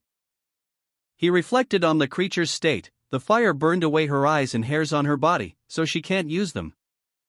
And because she forced her way through the mountain, there are cracks on her body, as well. Despite her weakened state, Ahun realized, it's not over yet. The creature lunged, its massive limbs shattering the remaining rock. Several figures were sent flying through the air by a powerful force. One of them, a young man with vibrant red hair, landed hard, his eyes blazing with determination. He clutched a glowing red sword. He muttered to himself, "I'll aim for the crack that appeared from charging through the mountain." Another figure, tumbling through the air, was engulfed in a bright red explosion, the impact creating a massive shockwave. A dark-haired individual, seemingly uninjured, lunged forward, his sword aimed at a large, cracked surface. He grunted with exertion, "So I can't break it in one hit." Ahun, eyes blazing with fierce determination, muttered, "Then, one more time." He focused intently on the creature's weak point, a cluster of pulsating orbs, readying himself for a final, decisive blow. Ahun unleashed a devastating attack, shattering the creature's defenses. The creature's form crumbled, its essence dissipating into nothingness. Exhausted but victorious, Ahun gazed at the remains, his breath catching in his throat as he whispered, "Her eyes?" A surge of purple energy erupted from him, a powerful wave of energy that obliterated the last vestiges of the creature. Ahun unleashed a devastating attack, a torrent of energy erupting from his body, the force of the blow obliterating the creature, sending it crashing into the earth below. Ahun, exhausted from the battle, landed heavily, his body battered and bruised. He muttered to himself, "I made a mistake." He realized, with dawning horror, that he had underestimated his opponent's regenerative abilities. "I didn't expect that she could molt and regenerate select parts of her body. Both my legs got destroyed." His regeneration was slower than before, a sign of his growing exhaustion. He thought, "Maybe it's because I'm tired, but I'm regenerating slower than before." Ahun struggled to catch his breath, his vision blurring as the effects of the battle took their toll. The creature's faint, malevolent energy still lingering in the air. The monstrous creature loomed over Ahun, its crimson eyes glowing menacingly. A voice, seemingly from the creature itself, urged him, "Hurry, get up." The creature's massive form filled the frame, its grotesque features highlighted in the dim light. Ahun, lying on the ground, his vision blurry, questioned his actions. "Why are you fighting a monster like that?" An unseen voice continued, its tone laced with judgment, "You should have already left the dense forest to fulfill your goal." A large boot, belonging to the unseen speaker, overshadowed Ahun's prone form. Ahun's eyes, bloodshot and filled with a grim determination, reflected his inner turmoil, only taking revenge against Hugo. The voice concluded, its words a harsh indictment, "Only killing Hugo should have been in your mind." Ahun lay defeated, his body marred by wounds, his gaze fixed on the victor standing above him. The victor's declaration echoing in the silence, "Because that is my one wish." A close-up on the victor's face, his eyes burning with a fierce determination, a scar marking his cheek. Victor questioned Ahun, "Why are you fighting a monster like that?" He continued, "You should have already left the dense forest to fulfill your goal." Ahun lay defeated on the ground, Victor's boot looming over him. Victor's words echoed in Ahun's mind, "Only taking revenge against Hugo. Only killing Hugo should have been in your mind." Victor stood over Ahun, his sword resting beside him. Ahun looked up at him. And Victor stated, "Because that is my one wish." Ahun lay defeated on the forest floor, his initial resolve weakening. His wish for vengeance, once burning bright, fell duller and fainter in the oppressive atmosphere of the dense woods. A stark reminder of his failure echoing in the silence. Victor's voice, filled with chilling intensity, pierced through Ahun's despair. "Remember," he roared, his eyes blazing with a furious red light. "Your rage against Hugo. Remember the feeling of your head being chopped off." Victor stood over Ahun, his silhouette stark against the darkening forest. His sword, sheathed, rested at his side, a symbol of his victory. A final close-up revealed Victor's face, his expression cold and resolute. The name Beecher Van Baskerville appeared in a stark white box, confirming his identity. The scene opens with a close-up on Ahun's neck, his dark clothing obscuring most of his features. A stark reminder of his recent defeat. Text boxes reveal Ahun's unwavering dedication to his master's orders. His life was secondary to completing his mission. The image shifts to show Ahun's bloodied and wounded body, emphasizing the severity of his injuries. A flashback shows a younger Ahun kneeling before his master, illustrating the indoctrination that shaped his unwavering loyalty. He was taught from birth that fulfilling his master's orders was his sole purpose. This conditioning made it feel natural, the only path to fulfillment. The scene returns to the present, showing Ahun's lifeless body, his head severed. Only after his death did he realize the truth of his master's manipulation. Victor's face is shown, a subtle smile playing on his lips, suggesting a sense of satisfaction and perhaps even a hint of pity for Ahun. The final panel shows Ahun's lifeless eyes, a poignant end to his story. Ahun's lifeless head lay on the ground, a stark testament to his demise. Victor, his face etched with grim determination, loomed over the corpse. His words echoing the chilling rationale behind his actions: "That is why we must make Hugo feel the exact same way." Victor's declaration served as a chilling explanation for Ahun's fate. The image of Ahun, now a broken and defeated figure, underscored the despair Victor sought to inflict upon Hugo. Ahun's anguished expression, even in death, revealed the depth of his suffering. Victor's words, "But you ruined everything," highlighted the catastrophic consequences of Ahun's actions. Ahun's head, now grotesquely contorted in death, screamed silent accusations. Victor's cold gaze remained fixed on the lifeless form. Victor's chilling statement, "Killing Hugo and destroying Baskerville," revealed the full extent of his ruthless plan. Blood trickled down Victor's chin, a grim reminder of the violence he had just inflicted. The scene underscored the brutal nature of his actions. Finally, Victor's final words, "That is the sole reason for Beecher von Baskerville's existence," unveiled the ultimate purpose behind his actions, a chilling revelation that left no room for doubt. The scene opens with a dark, ominous background featuring heavy chains, suggesting imprisonment or constraint. Then shifts to Victor, his back to the viewer, as he reflects on his past. The words, "the reason for my existence," appear on the screen, setting the stage for a revelation. Victor contemplates a past life, questioning whether he ever opposed Hugo. The text reads, "In my previous life, had I never tried to oppose Hugo, even once?" He answers his own question, stating definitively, "No, I had." This suggests a hidden history of rebellion against Hugo. Victor, now shown from the back, recalls a past decision: "I had once thought about leaving the group." This reveals a pivotal moment in his past that shaped his current actions. The scene shifts to Victor standing resolutely in a forest, his sword drawn, flanked by two other figures. His decision to leave the group, and the consequences that followed, are implied. The final panel shows a similar scene, reinforcing Victor's resolve and the weight of his past actions. The scene ends with Victor's internal conflict and past actions clearly established. Victor walked through a dark forest, his sword at his side. The words, however, appeared in a stark black box against the background.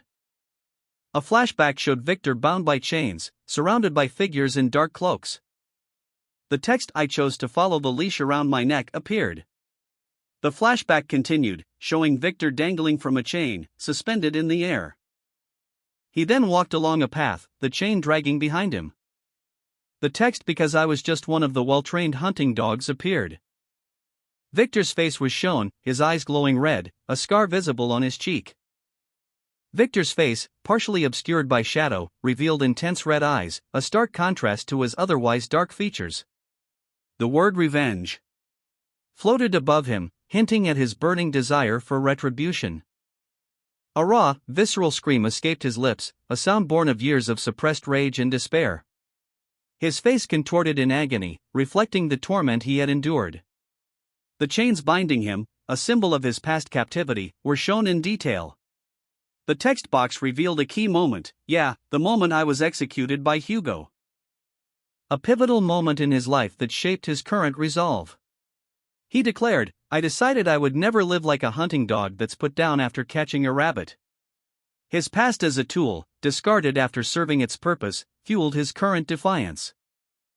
A terrifying image of a snarling canine face with glowing red eyes materialized, a monstrous representation of his past trauma and the rage that consumed him. The image was visceral and disturbing. Blood dripped from the monstrous visage, symbolizing the pain and suffering he had endured. The text box stated, what I truly wanted, hinting at his long-suppressed desires. A scene depicting Victor's transformation, his body seemingly dissolving into particles of ice and snow, a visual representation of his shedding his past identity. A final panel shows a monstrous creature with glowing pink eyes emerging from the ground, suggesting a new threat or challenge. The word devastating attack appears, foreshadowing the impending conflict. Victor's leg moved with surprising speed, a blur of motion. A powerful kick connecting with his unseen assailant, sending the attacker sprawling across the ground. Victor lay wounded, his hand reaching out, the word freedom echoing in his mind. A surge of energy erupted from him, shattering the earth around him as he struggled to his feet. Victor, wounded but defiant, lay amidst his fallen attackers. His body bore the marks of a brutal struggle, but his eyes burned with a fierce resolve. A silent testament to the unexpected power he had unleashed. His thoughts turned to revenge. A desire fueled by the image of a peaceful village, a place he longed to protect. He saw the villagers, their faces filled with hope, carrying their belongings. A vision that strengthened his resolve. With a surge of inner strength, he pushed himself up. His face contorted in a grimace of pain and determination. His eyes, blazing with crimson fury, fixed on a distant threat. A monstrous creature emerged from the shadows, its presence filling him with a chilling dread.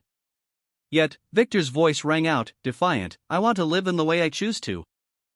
He challenged the creature, his words a testament to his newfound will. So get up. Face and fight her. Victor, wounded but resolute, glared with defiant eyes, his breath ragged but his spirit unbroken. A fierce determination hardening his gaze as he declared, so that I will no longer be controlled by anything else. A shadowy figure, previously unseen, lunged at him. But Victor reacted instantly, his body moving with surprising speed and strength. He unleashed a powerful energy blast, a brilliant blue light erupting from his hand. The force of the attack striking a monstrous spider-like creature, its chitinous armor shattering under the impact. The creature recoiled, stunned and wounded, as Victor stood defiant amidst the chaos. Victor's eyes, wide with a mixture of exhaustion and triumph, reflected the intensity of the battle just fought. Victor, wounded but defiant, gazed up, his eyes reflecting the grim reality of his situation. The monstrous spider-like creature, its form partially obscured by shadow, loomed over him, a chilling testament to the battle's intensity. As Victor, fueled by adrenaline and a fierce will to survive, unleashed a final, desperate attack. You spider bastard, he roared, his voice raw with exertion. A fierce warrior woman, her face etched with determination, knocked an arrow, her eyes blazing with protective fury. Don't touch my future husband, she shouted, her voice echoing across the battlefield. From the shadows, a voice called out, Be sure, we're here to fight with you. Another warrior, his face contorted in a snarl, revealed sharp fangs, his eyes gleaming with primal rage. The warriors of Baroque, a formidable force, emerged from the darkness, their presence a beacon of hope in the desperate struggle.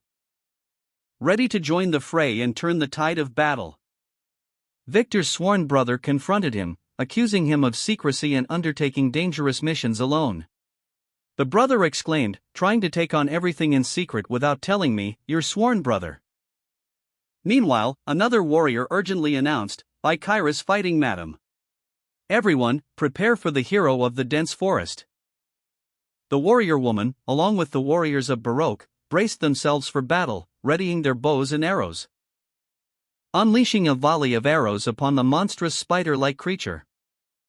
The creature, weakened by the combined assault, was finally defeated, its body collapsing in a burst of purple energy. A close-up revealed the extent of the creature's destruction, its multiple eyes extinguished and its body ravaged. Victor, observing the aftermath, muttered, "Goodness." His brother, watching from afar, expressed his frustration, "She didn't listen to me and came here anyway." The aftermath of the battle hung heavy in the air, dust and debris swirling around Victor's battered form. His eyes wide with exertion, his breath ragged. He clutched his weapon, his body bruised and bleeding. A powerful crimson energy erupted from him, a desperate surge of power aimed at the monstrous creature. The impact sending shockwaves through the ground as the creature recoiled. Victor strained, pushing his limits in a final, desperate attack. I still can't break through, he thought, his determination unwavering despite the immense challenge. If not once, I'll keep trying. Victor resolved, his resolve hardening. With a final, powerful surge, he unleashed a devastating blow, shattering the creature's defenses. A powerful, purple energy surged outwards, radiating from the center of the conflict. The force of the blast sending shockwaves through the air. As Victor's brother urged caution from a distance, shouting, "Be careful." Another character observed the scene, exclaiming, "Madam started to go on a rampage. That's how desperate Bichur has made her." A final desperate command was issued, "Don't fall back and fight." Warrior woman stood her ground, facing the monstrous foe, her bow drawn, ready to unleash another attack. The aftermath of the battle left her standing alone, amidst the purple haze. Warrior woman, exhausted but resolute, glared intensely. Sweat beaded on her brow, highlighting the grim determination etched on her face. Revealing the extent of her injuries, deep gashes marred her torso, testament to the brutal battle she had just endured. A nearby warrior reflected on the battle, stating that they had previously considered Madame as an insurmountable calamity, an opponent beyond their capacity to oppose. The very thought of resistance felt unnatural. But warrior woman's defiance had shown them a different path, a new possibility. The narrative shifts to show a defeated foe, his body broken and his spirit crushed, lying amidst the rubble of the battlefield. A powerful blow had sent him sprawling. A testament to the warrior woman's overwhelming strength. His pained expression reflected the fear he felt in the face of her unwavering resolve. Another warrior observes, noting that the young warrior's actions demonstrated a new method of confronting this seemingly insurmountable threat. Despite her grievous wounds, warrior woman's eyes burned with an unwavering resolve. "Whether I throw up blood or worsen my wounds, I need to do this," she vowed silently, her determination unshaken. A celebratory title card appeared, proclaiming, "For the great warrior who defies the calamity." The warriors of Baroque, inspired by the warrior woman's earlier victory, chanted in unison, "Open up a way for him." A brilliant, celestial beam of energy erupted from the earth, cleaving the very landscape. The energy beam carved a path through the dense forest and continued its trajectory towards a powerful foe, striking with immense force. The impact created a shockwave that reverberated through the surrounding area, leaving behind a trail of destruction in its wake. The creature's massive hand, still clutching at the energy beam's remnants, was shown in close-up. Victor, his face contorted in a grimace of determination, sprinted forward with incredible speed, his ragged clothing billowing behind him. A blur of motion against the dark, shadowy background. His eyes, blazing with an intense crimson light, reflected the ferocity of his intent. A stark contrast to the grim determination etched on his face. A surge of crimson energy erupted from Victor, forming a blazing trail that illuminated the path ahead. The energy arcing and twisting like a living thing. A powerful, destructive force unleashed. The energy beam struck the ground, creating a massive shockwave that rippled outwards. Victor channeled his power, a surge of energy building within him, releasing it in a devastating blast of crimson energy. The raw force cracking the very ground beneath him. The energy beam soared upwards, a destructive column of light piercing the darkness, leaving a trail of fiery destruction in its wake. The impact of the beam was immense, shaking the very foundations of the battlefield. The aftermath of Victor's energy beam attack is depicted, a scene of widespread destruction and chaotic energy. The intense energy continues to surge and dissipate, leaving behind a trail of devastation. Victor's brother and warrior woman react with alarm as they witness something unexpected. Biker went inside Madam's body, they exclaim. A powerful, crimson energy erupts from warrior woman, accompanied by the words second fawn, ripping fawn. The energy intensifies, forming a new attack, third fawn, slashing fawn, is announced. Another wave of crimson energy follows, this time described as fourth fawn, shredding fawn. The attacks culminate in a final, devastating burst of energy, fifth fawn, swallowing fawn, consuming everything in its path. The scene is left in a state of intense, destructive energy. A crimson energy surge erupted, radiating outward in jagged streaks, the raw power leaving a trail of destruction in its wake. The monstrous creature before Victor roared, its purple ichor spraying as it recoiled from the attack. But the energy blast continued its relentless advance. Chains of crimson energy materialized, descending from above, binding Victor in a fiery cage. I will no longer live life like a dog, he declared, his voice filled with defiance. The chains tightened, their fiery grip intensifying. In chains, the final word echoed as the chains completely enveloped him. Crimson energy crackled, forming chains that snaked towards Victor. The chains tightened around him, binding his arms and legs, each link glowing with infernal power as they constricted his movements. The chains pulsed, tightening further, their fiery grip unrelenting. Victor, despite the searing pain, glared defiantly, his eyes burning with a fierce resolve. Crimson energy crackled as fiery chains bound Victor, his defiance unwavering. The chains tightened, searing his flesh. A violent explosion rocked the ground as Victor struggled against his bonds. A wave of dark energy surged outwards. The force of the blast sent debris flying, leaving a trail of destruction in its wake. 3 warriors of the Baroque tribe watched in shock, their eyes wide with disbelief as they witnessed the scene unfold before them. One exclaimed, "Beecher came out of Madam's eye." A colossal, spider-like creature crashed down from the sky, its impact shaking the very ground, sending the warrior woman and the warriors of Baroque scrambling for cover as fiery chains erupted around Victor, the resulting explosion leaving a trail of destruction in its wake. Victor, weakened and lying on the ground, felt the poison coursing through his veins. Realizing the horrifying truth, the poison's in my body. He recalled the warrior woman's blood, also tainted with poison. His desperate thoughts echoed, so her blood also had poison in it, and Madam. The monstrous creature lay defeated, its body riddled with wounds. Victor, severely wounded and poisoned, appeared to be on the verge of death. He knew he needed to act quickly to flush out the poison from his system. A surge of dark energy emanated from his arm as he channeled his power in a desperate attempt to purge the deadly toxin. The crimson energy pulsed, a stark contrast to the grim situation. Critically injured, Victor clung precariously to a rocky precipice, his body slick with poison. He raised a burning crimson spear, a desperate attempt to purge the venom coursing through his veins. The dark, viscous liquid pooling beneath him like a malevolent reflection. A monstrous, multi-eyed creature loomed above, its gaping maw a terrifying promise. Its presence filling Victor with a chilling dread as he braced for the inevitable. The creature descended, its massive form eclipsing the sky. Its multiple eyes fixated on Victor as it prepared to strike. A swirling vortex of spectral beasts emerged from the depths, their snarling faces a horrifying spectacle. 2 monstrous canine heads lunged forward, their jaws snapping shut with terrifying speed.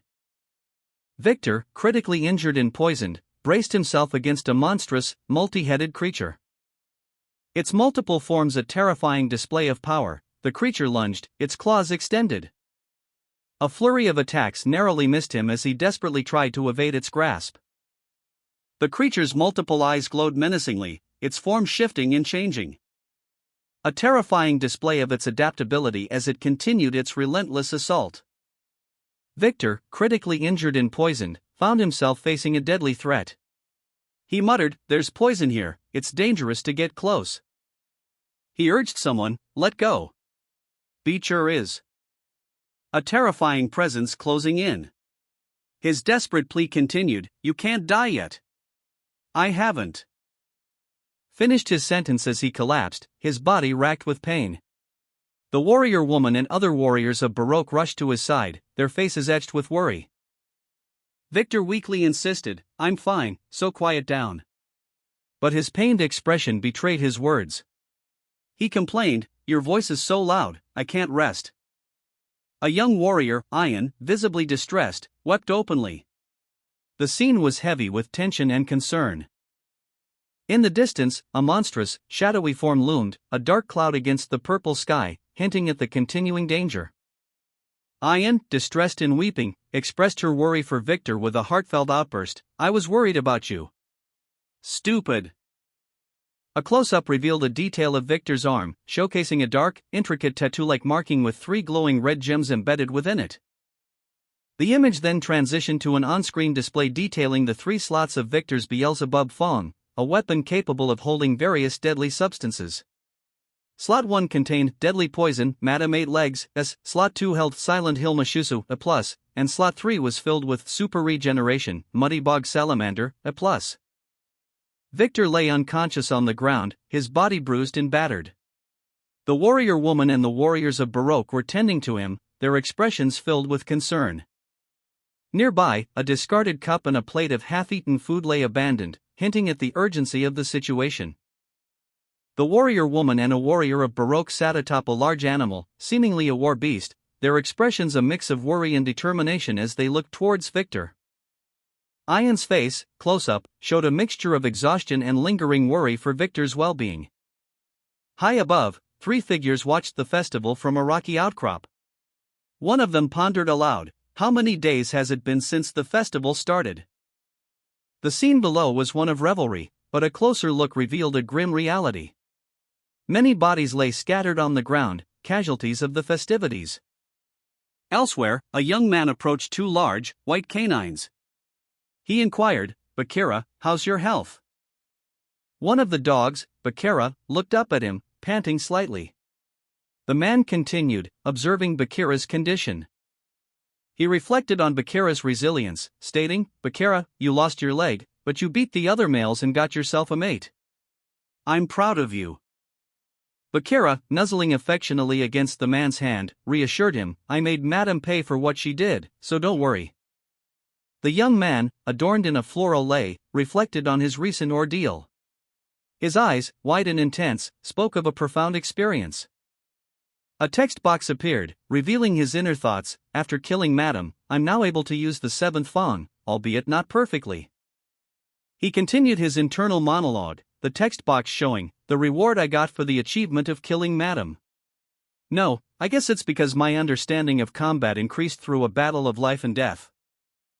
Another text box appeared, stating, "Considering how Hugo can currently only use the 7th Fong, this is impressive, but my 7th Fong is incomplete." The scene shifted to show a stern-faced man with long gray hair and a red tie, his expression conveying determination. A text box appeared, "A frontal assault against Sword Master Hugo might still be difficult." But he remained resolute, a thought bubble above him reading, "But compared to before, I'd become unbelievably strong." The young man's hands, adorned with the floral lei, were shown in close-up. A thought bubble appeared, "Since I've completed my objective for the dense forest." He made his decision, a final thought bubble declaring, "It's time to return to Baskerville." The young man stood, his eyes glowing with an unnatural crimson light, surrounded by the remnants of shattered crimson blossoms. A stark reminder of the power he now wielded. He felt stronger, more confident than ever before. A large white wolf sat patiently nearby, a silent guardian as the young man prepared to leave. Having made his decision, the young man donned a dark cloak, his resolve hardening. His journey back to Baskerville beginning with a single step. He thanked the villagers for their acceptance before his departure. They offered no reason to stop him. A woman with dark hair and a scar over her eye addressed the young man, her words echoing a sentiment of enduring kinship. Once a family, always a family. She continued, emphasizing the unbreakable bond despite distance. Even if we are apart, our connection as a family will not break. Another voice, firm and authoritative, reminded him of his responsibilities. No matter when, no matter where you are the hunting leader of Baroque. Do not forget this. The young man, his eyes glowing red, offered a simple, heartfelt expression of gratitude. Thank you. He then turned his gaze to the departing villagers, a thought crossing his mind, he's not here. As he prepared to leave, carrying a bag, he reflected on the situation. I guess it can't be helped since she doesn't like that I'm leaving. With a final glance backward, he began his journey, his resolve set. The villagers called out their farewells, their voices filled with support and affection. Be sure. We'll come help you if you ever need us. Think about us sometimes. A crowd of villagers cheered, urging the young man to conquer the empire as well. One villager offered a prayer for the hero's future, while two others tearfully welcomed him home, promising to wait for his return. Another villager pleaded with him to contact them regularly.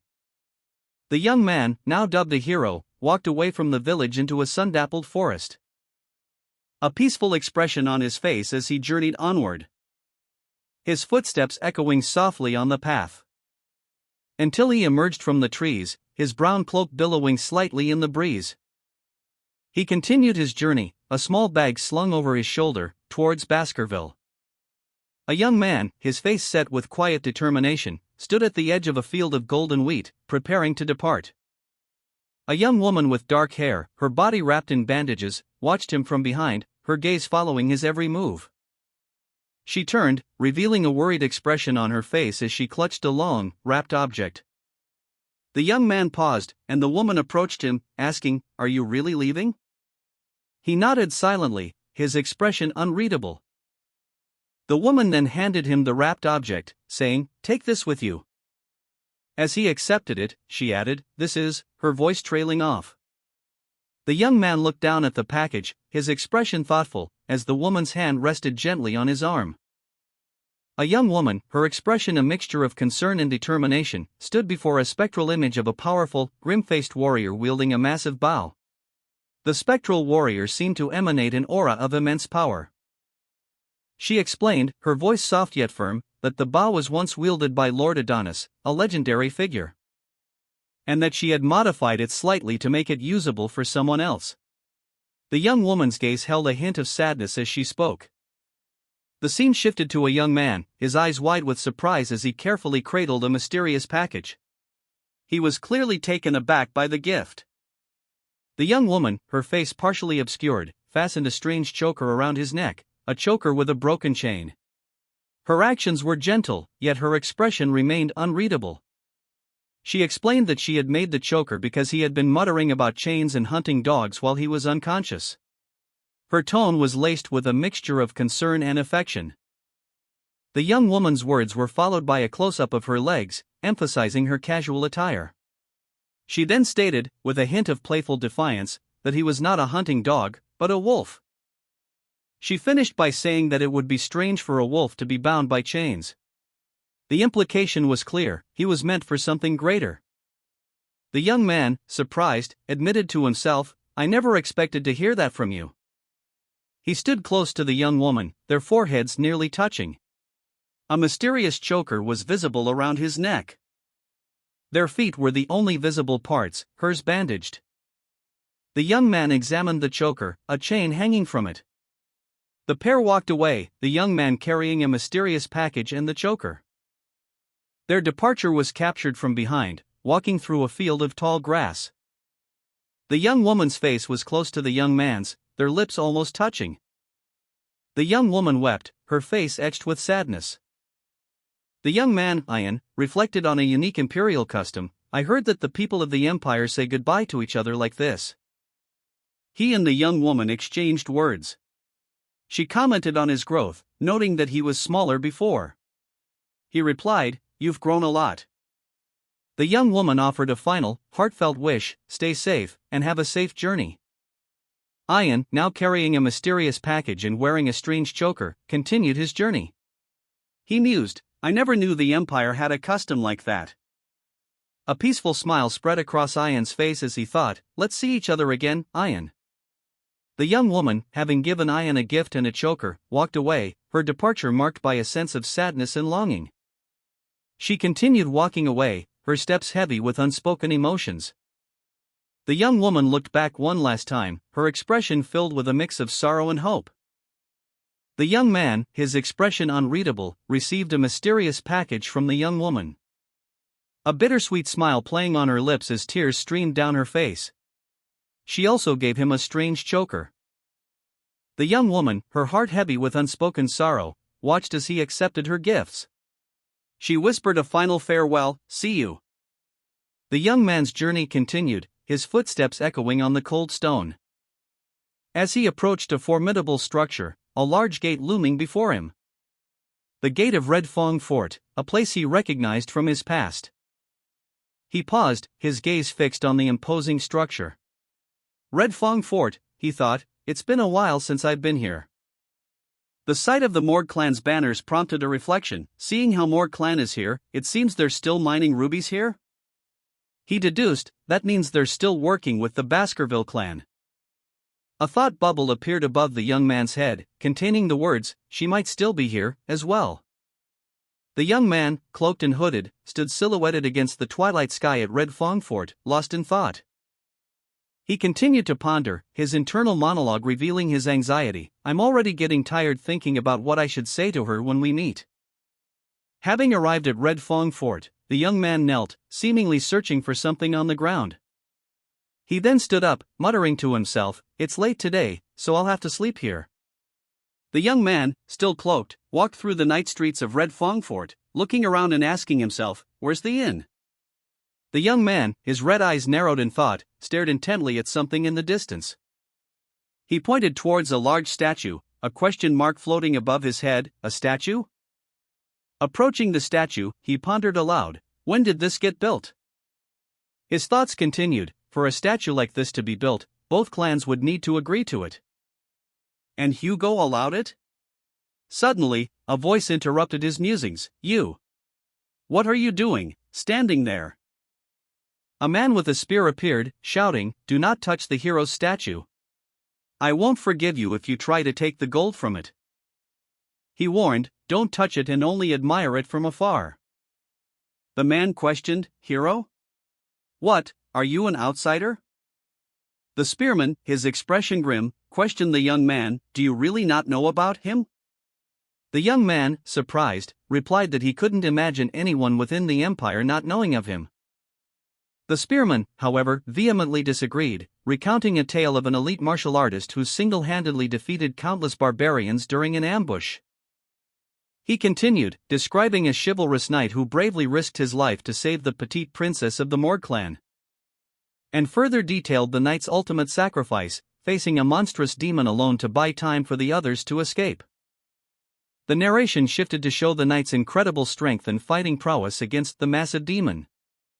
The spearman concluded, "His story inspires us all.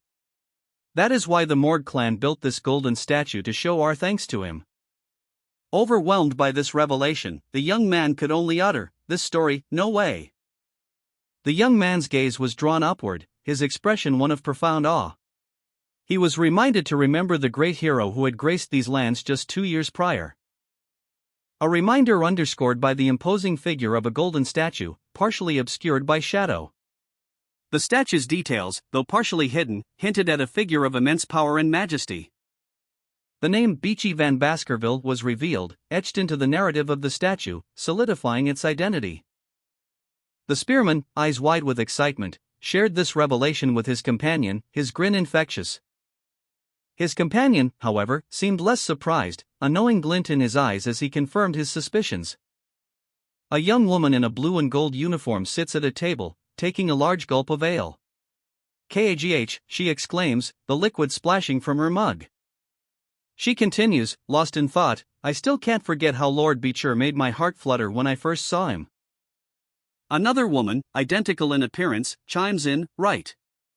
We just thought he was a cute guy." A third woman agrees, "Right." But a male companion adds, "But we could tell the moment we saw him." One of the women explains, "Here it is. Fort Leader's Beecher story." She continues, "He was very charismatic. Someone you wanted to get closer to, but could only see from the distance." Another woman reflects, "Still, we talked a lot during our first encounter, right?" The young woman, lost in thought, reminisced about Lord Beecher. "When I saw his handsome face," she mused, "my fatigue seemed to vanish." She continued, emphasizing her point, that golden statue built over there can't reflect even half of his beauty. Meanwhile, the hooded figure observed the scene from a nearby table, a mug of ale in hand. "That's a lot different from how I remember it," he thought, a shadow of doubt crossing his features. The text on the panel clarified his thoughts. "It seems the deeds accomplished by Adolphe Morgue and the joint forces that day were attributed to me." He continued his internal monologue, "Well, it's true that I faced Madame alone at the end." The hooded figure's expression shifted slightly. "Thanks to those talkative triplets," he thought, "I got some useful information." The narration shifted to a flashback, 2 years prior. 2 years ago, after I went missing, Hugo Le Baskerville was consumed by fury and went to the Morgue clan multiple times to create a commotion. A caravan, laden with goods and escorted by armed guards, made its way along a dusty road, passing through a desolate landscape. The scene was set against the backdrop of imposing, ancient walls. Meanwhile, a hooded figure sat in a tavern, nursing a drink. He reflected on Hugo Le Baskerville's lingering anger, noting that it was understandable given the loss of a valued hunting dog, and the Morgue clan's insufficient gifts. The figure sighed, clearly unimpressed by the situation. In a different location, a group of young women reminisced about Lord Beecher. One expressed her regret that he was no longer alive, suggesting they would have made a wonderful couple. Another agreed, adding that she would have definitely pursued a relationship with him. A third playfully suggested they all date him together. Back at the tavern, the hooded figure, disturbed by the women's conversation, decided he couldn't listen any longer. He stood up to leave, his departure noticed by a nearby barkeep, who called out to him, identifying him as a suspicious individual and demanding he come over. A hooded figure, tense and on edge, hurried through a tavern, his eyes darting around. He was clearly trying to avoid attention. Meanwhile, 2 young women, their faces alight with excitement, chatted animatedly. One commented on how calm the barbarians were these days, noting the unusual edginess of her sister. The sister, however, insisted her intuition told her that a man in the tavern was suspicious. She felt a strong sense of unease. Ignoring her sister's warnings, the hooded figure continued to move through the crowded tavern, seemingly oblivious to the growing tension. The young woman, exasperated by the hooded figure's disregard, shouted, "You dare ignore my words!" Her voice sharp and accusatory. She lunged forward, her hand outstretched, seemingly attempting to grab the hooded figure.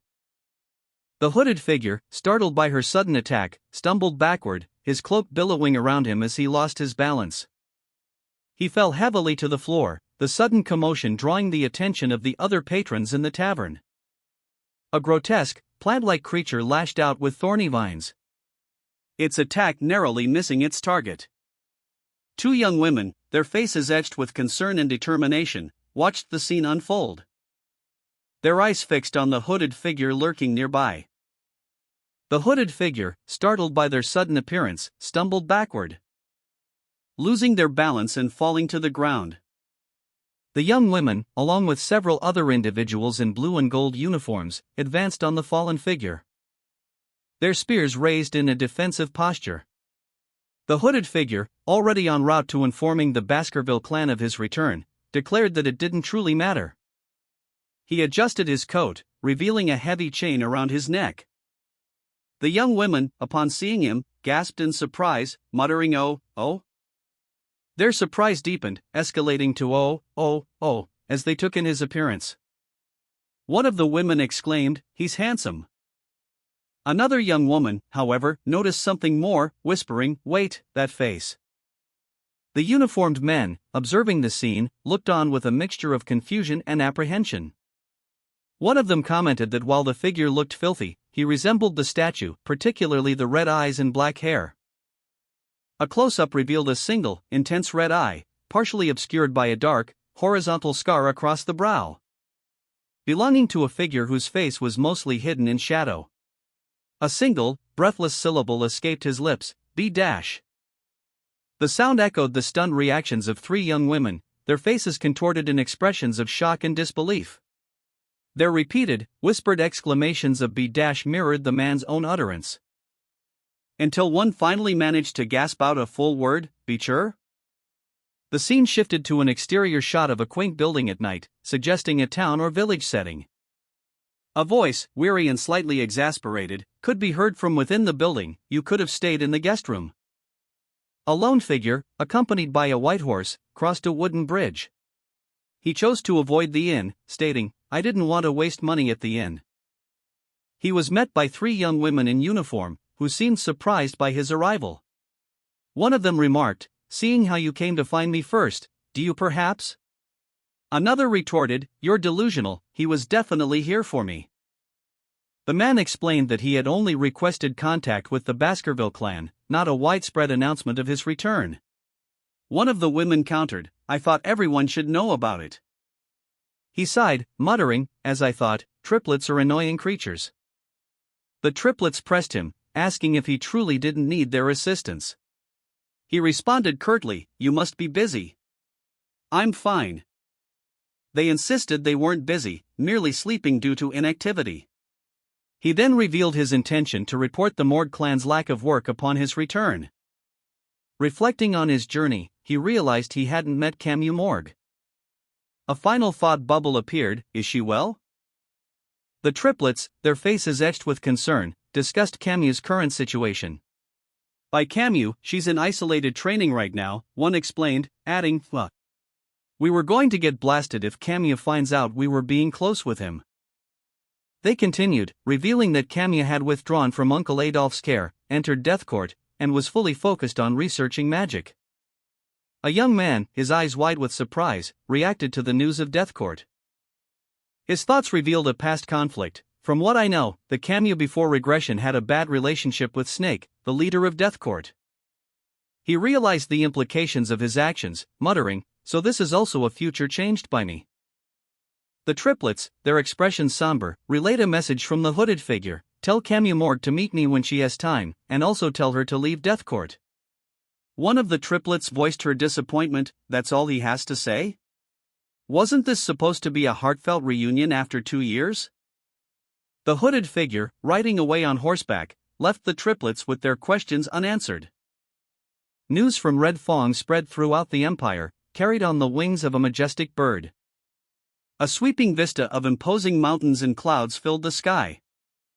Meanwhile, inside a cozy home, the Baskerville triplets were engaged in their daily activities. An older man reviewed a letter while the youngest drew a picture of the three sisters. One of the older sisters carefully examined a message, a look of intrigue on her face. The message was delivered to a secluded location, a heavy, dark wooden door. Camus Morgue, the recipient, sat alone, head in hands, deeply troubled by the contents of the letter. As news reached Camus, a lone bird flew towards a distant building, where a young woman with long blonde hair looked out the window, seemingly anticipating the message. A man in a suit, enraged, slammed a document onto a table, his outburst echoing in the opulent room. An older man, his face etched with worry, observed the scene from the shadows. The tension was palpable. A dark figure, his eyes blazing with malevolent intent, watched from afar. The question, "Is this true?" hung heavy in the air, a stark contrast to the opulent surroundings. Camus Morgue, his eyes glowing in unnatural red, stood in contemplation, his expression shifting from anger to a chilling resolve. He closed his eyes, seemingly weighing a difficult decision. An older man with graying hair and a jovial expression sat behind a large desk. He addressed a visitor, noting, "You came in through the window last time. But this time, you returned through the front door." A young man with dark hair stood near the desk, his posture suggesting a degree of unease. He appeared to be deep in thought, a slight frown creasing his brow. He muttered to himself, "That's that office manager Chihuahua. But why are there so many people outside?" The final panel showed a large crowd gathered outside a building, their expressions a mixture of curiosity and apprehension. News of the young man's return had spread throughout the empire, and a large crowd gathered to welcome him back. Inside the building, the young man felt overwhelmed. Things had become tiresome. A young girl, his niece, excitedly called out to him, mistaking him for her father, but quickly corrected herself, addressing him as uncle. The young man smiled, and his niece excitedly showed him a small, dead mouse she had caught. He warned her about the risk of plague, but she readily agreed to be careful. Office manager Chihuahua inquired about the resolution of Underdog City's problems, reporting that thanks to Cinderwendy's previous intervention, things had been resolved well, and that she was very proficient at her work. However, a new incident emerged, one that even Cinderwendy couldn't find a clue about. The manager revealed that unexplained disappearances of children had recently occurred in the slums, making it difficult to classify them as kidnappings due to the lack of parental reports and absence from the black market. And the disappearances were too clean, lacking any traces, leading to the suspicion of a demonic creature's involvement. Although lacking proof, the manager believed this was the work of the same source as the previous incident. The office manager Chihuahua, reviewing documents, paused, a question mark forming above his head, his expression shifting to one of alarm as he scanned the papers further. The documents detailing a disturbing incident, the disappearance of numerous children from Underdog City. The Pomeranian, reacting to the report, angrily declared that the situation mirrored a past false accusation against him. However, he clarified that this was not a past event, but a prediction of a future catastrophe. A connection to the current events being, at best, tenuous. The Pomeranian urgently called out to his father and uncle, attempting to draw their attention to the alarming report. But his uncle, the office manager Chihuahua, responded that he was currently preoccupied. A young man with dark hair and intense red eyes stared in disbelief, his mouth agape in shock, as he questioned a girl with dark hair and a small white mouse perched on her shoulder. "Pomeranian, did you revive it?" he asked, his voice laced with suspicion. The girl, Pomeranian, grinned, a mischievous glint in her eyes. "Yeah," she exclaimed, confirming his suspicions. The young man, still processing the information, observed Pomeranian carefully as she held the mouse. He pondered the implications of what he was seeing. He then questioned her further, "When did you learn how to do it?" Pomeranian hesitated for a moment before answering, 3 days ago." The young man's expression turned serious as he pieced together the information. He deduced that Pomeranian had learned this technique from observing a Rococo tribe village. A final thought bubble revealed a startling fact: even the children of Baskerville and Morgue clans, known for their magical prowess, couldn't feel mana until at least 8 years old. Pomeranian's ability was extraordinary. A young girl, her dark hair framing a bright smile, extended her hand, a small white creature nestled within her palm. Faint, ethereal sparkles danced around them. A report detailing the Pomeranian's abilities surfaced. Compared to others, the Pomeranian could control negative mana, a feat even harder to detect, especially at such a young age. The report continued, revealing the Pomeranian as a magic genius of Baskerville blood, a black magic genius, no less. Hugo, a cold-hearted man, was shown in a close-up, his thoughts focused on the potential consequences of the Pomeranian's existence. His face contorted in fury, Hugo reacted violently to the news of the Pomeranian's black magic and barbarian blood, demanding immediate execution. Another individual observed the situation, predicting Hugo's cold response and suggesting it would be best if the two never met. Hugo, imposing and stern, approached the girl, his hand reaching out to her as if to take the small creature. In the background, a man watched with a look of apprehension. The observing man's face registered shock and alarm as he witnessed the unfolding events. The office manager Chihuahua, visibly agitated, reported a serious incident to a superior, exclaiming, "Vivi Vice Consul. It's a big problem." A young girl, seemingly unaware of the gravity of the situation, presented a small, white animal to the vice consul, who inquired, "What is it?" The office manager Chihuahua, his voice trembling, continued his report, stating that the problem was so serious that the clan head would personally have to intervene at the main house. The vice consul, clearly frustrated by the Chihuahua's frantic delivery, interrupted, instructing him to calm down and talk properly. The narration shifts, indicating a change of scene. The word "so" suggests a transition to a new development. A man is shown boarding a carriage, suggesting a journey is about to begin. The carriage departs, carrying him towards his destination. The scene shifts to a grand building, identified as Underdog City. The clan head, his back to the viewer, is shown approaching, a sense of impending arrival permeating the atmosphere. 2 cups of coffee sat on a table, their contents dark and still. A subtle steam rising from one, hinting at recent brewing. The vice consul, a man of considerable age and worry etched onto his face, stood anxiously waiting, his gaze fixed on the doorway as if expecting someone's arrival. A younger man with striking red eyes, dressed in formal attire, sat calmly.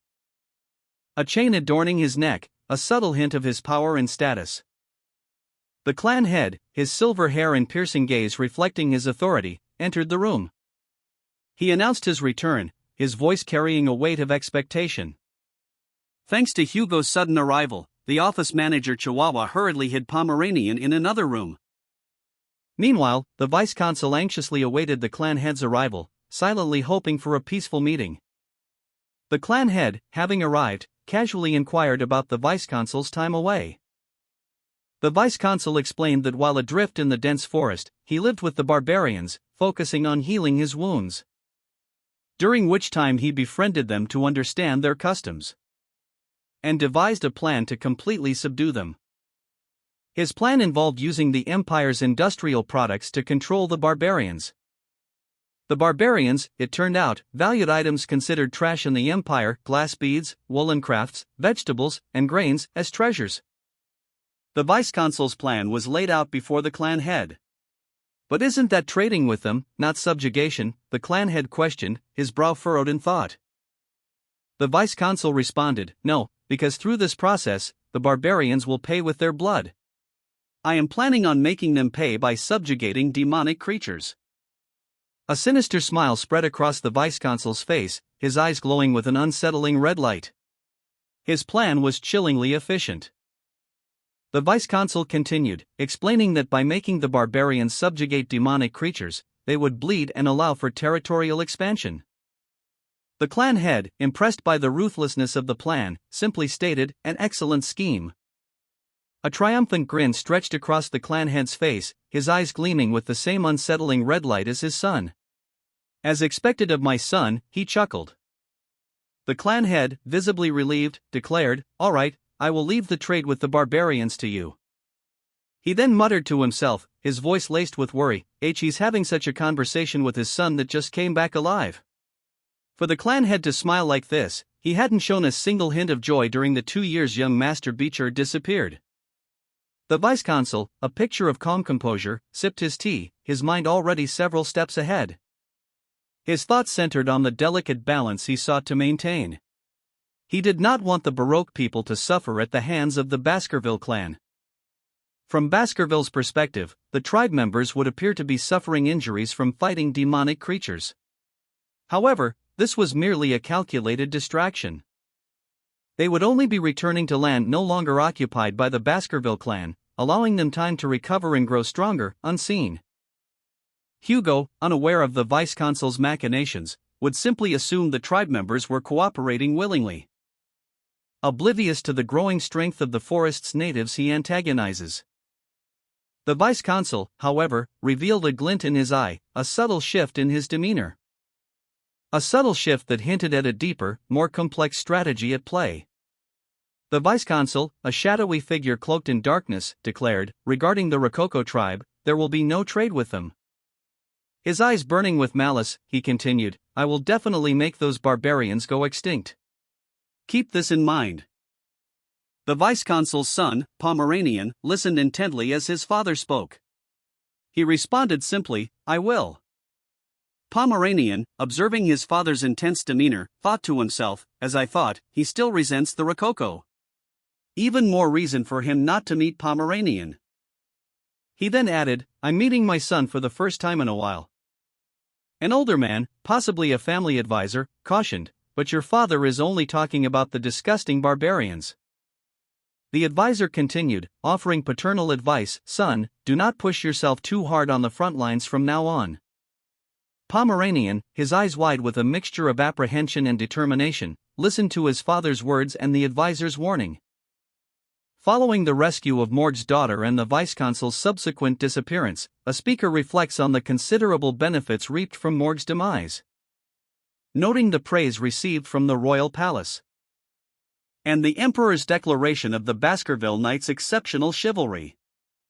However, the speaker's father, reflecting on the loss of his son, questions the value of such accolades and advises Pomeranian against overexertion, emphasizing the irreplaceable value of life. Pomeranian, his back turned, sits in contemplation, recalling the night of his framing and escape before his time regression. A flashback depicts Pomeranian, wounded and pursued. The Pomeranian relived the chilling memory of a sword piercing his back and the cold eyes of the hunting dogs he once shared his life with. A searing pain that instantly communicated his abandonment by his master. His resentment flared. You didn't give me a chance to state my case, he thought, my fangs won't dull from some affection like this. The name Hugo Le Baskerville appeared on screen.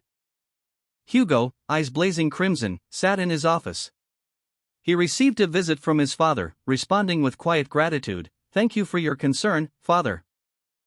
A young woman cried out, Yua! Uncle! The uncle's face registered shock and fear as he looked at the young woman, whose eyes glowed with a single, malevolent red pinpoint. A young girl, frightened by a thunderstorm, cried out to her uncle, Yua! Uncle! Rain outside! The thunder boomed, intensifying her fear. The thunder! Boom boom! Yua! She was visibly scared, clinging to her uncle for comfort.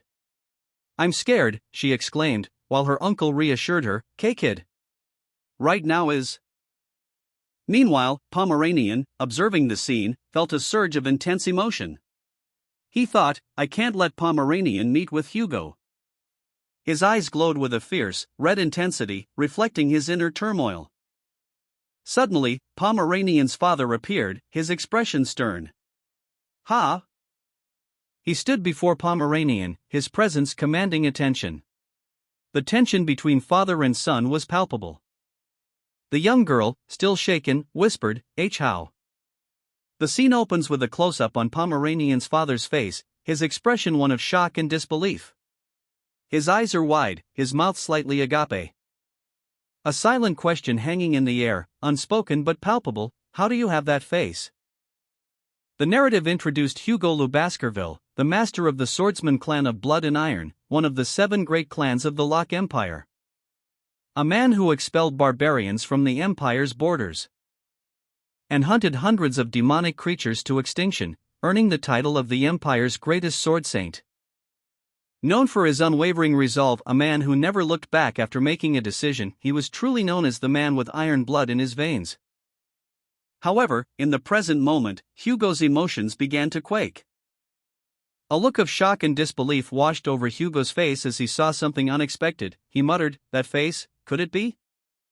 Meanwhile, a young woman, overcome with fear, cried out to her uncle for comfort, exclaiming, Uncle!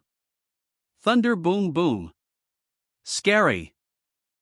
Hugo Le Baskerville, holding the young woman close, whispered a name, barely audible, Penelope. The young woman, eyes wide with terror, cried out to her uncle, Yua! Uncle! Mustache guy! Scary! Hugo, visibly shaken, tried to calm the child, saying, Father, please calm down. Hugo explained, his voice strained, "This is a child I brought to do my personal errands." He continued, his gaze fixed on the girl. "I was also surprised by her red eyes and thought she was a member of our clan, but after I looked into it, she was just of Frontier Territory's blood." An older man with long white hair and a stern expression interjected, "There shouldn't be any possibility that she is of your blood." The older man's face showed a mixture of shock and disbelief as he muttered, "Clear head." His voice was barely a whisper, "There's no way Penelope would be of that age if she is still alive." Exhausted, the older man announced his departure, stating, "It seems I am too tired, so I will return first." Hugo Le Baskerville and his niece left the room together. The uncle protectively guided the young girl as they walked. The older man watched them go, quietly wishing Hugo a safe trip. His expression was one of concern.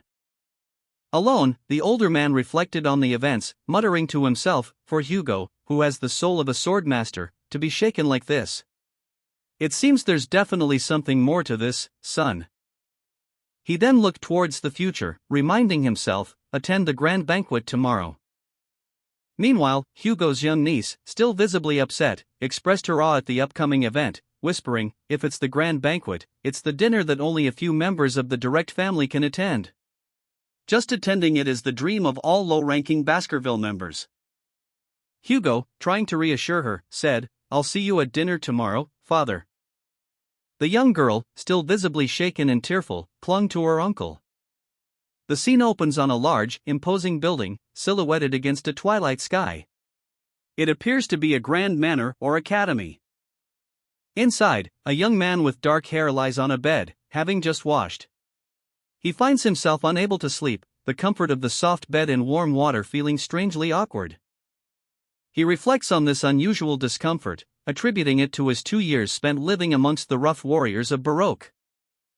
A flashback shows him with a group of diverse warriors, suggesting a past life vastly different from his current surroundings. His thoughts turn to Hugo Le Baskerville, whose reaction earlier that day surprised him. He considers whether or not to inform Hugo about the Pomeranian and the pendant. The young man, clutching the Pomeranian pendant, formulated a plan. He resolved to observe Hugo's behavior following the grand banquet. Believing that Pomeranian's existence could be leveraged to deliver a decisive blow against Hugo. However, he stressed the importance of a method that would not harm Pomeranian. Later that night, the young man lay in bed, his mind racing, as a shadowy figure appeared in his room, silently approaching him. The figure, clad in dark attire and a hood, drew a sharp, gleaming object and stood over the sleeping young man. The mysterious figure, cloaked and watchful, muttered to themselves, "It hasn't been even a day since I returned. Information sure travels fast." The young man, previously asleep, was suddenly thrown from his bed by a powerful force. The mysterious figure moved with lethal precision, their movements a blur as they closed in on their target. A swift, silent strike sent the young man sprawling across the room. The mysterious figure stood over the young man, their weapon raised, ready to deliver the final blow. With a sudden flash, a blade appeared, aimed at the mysterious figure. The young man, eyes blazing with defiance, shouted, "Wait!" The mysterious figure paused, their gaze locked on the young man's defiant eyes. The young man's eyes, blazing with crimson intensity, fixated on the mysterious figure. He uttered a single, chilling phrase, "It's you." The mysterious figure, cloaked and hooded, responded with a warning, their voice laced with a hint of menace. "Next time, inform me through an official channel before coming here. It'll be bad if I accidentally kill you." Observing the figure's unusual sleeping arrangement, the young man commented dryly, disguising the bed with the pillows and sleeping on the floor. "What an odd sleeping habit." A sly smile played on the lips of the mysterious figure, partially obscured by the shadows of their hood. "You really haven't changed even after coming back from the dead." A new character, a woman with vibrant green eyes and light blonde hair, appeared, addressing the young man by name. "It's been a while, Beecher Van Baskerville." The young man, now identified as Beecher, reacted to the woman's appearance, commenting on her dramatic entrance. "What's with the grand entrance, Cinda Wendy?" Cinda Wendy responded, revealing a piece of information about Beecher's actions. Anyways, so you sent office manager Chihuahua after me. How did you know I'd go to the girl who received 10 million? Beecher Van Baskerville, still partially dressed, listened intently as Cinda Wendy explained her actions. She detailed her strategy, meticulously planned to exploit the patterns of wealthy investors, gaining their trust before ultimately draining them of their assets. Draining them? That's rude, Cinda Wendy remarked, a smirk playing on her lips, seemingly unfazed by the ethical implications of her scheme.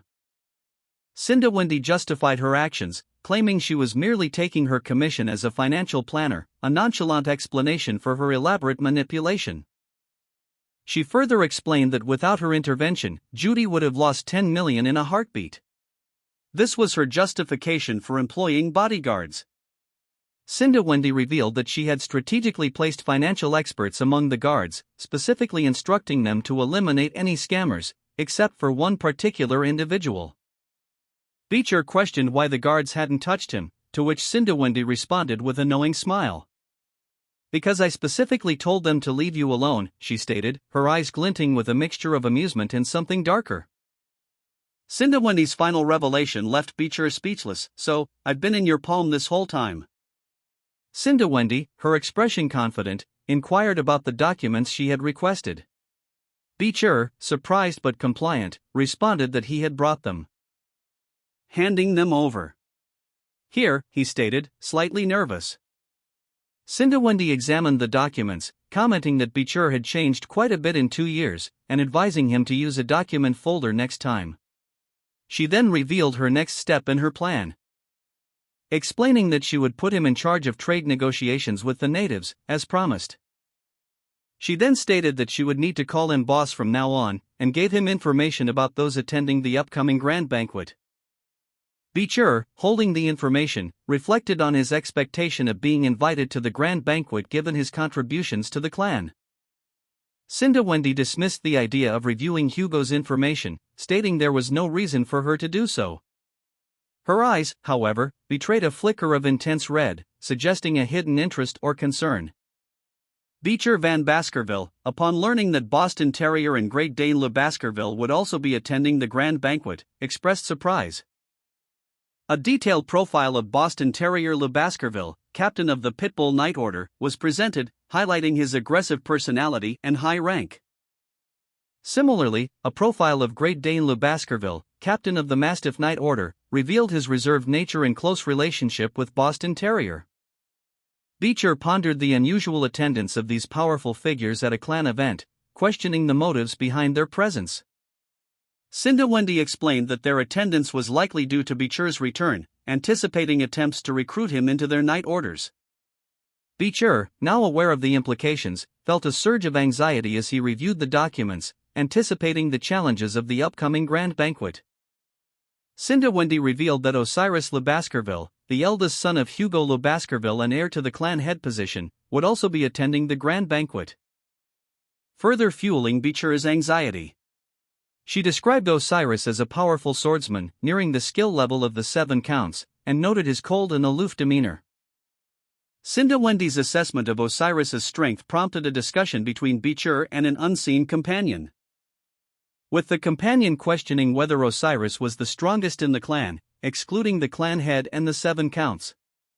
Beecher cautioned Cinda Wendy against covertly investigating his combat prowess. The final panel shows Cinda Wendy holding a piece of paper with a blurry image and some illegible text, hinting at a mysterious person's involvement. Cinda Wendy relayed information about Osiris Le Baskerville, stating that she heard he was engaged in secluded training and only occasionally attended the grand banquet. A profile of Set Le Baskerville appeared, revealing his position as consul of Underdog City, a member of the lower house, and his title as Baron. He is the second son of Hugo Le Baskerville and currently second in line to inherit the clan head position. The name Set Le Baskerville was displayed prominently. A conversation between 2 men ensued.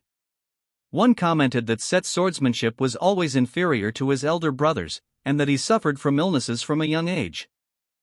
The other man added that Set's personality was unlike that of a typical Baskerville, he was gentle and kind. He was persecuted by Hugo for his weakness when he was young. A scene showed a woman kneeling before a dog's grave, overcome with grief. The narration stated that Set was the only one who shed tears for the hunting dogs dying like trash. The woman reflected that Set was the only person within the Baskerville family whom she respected.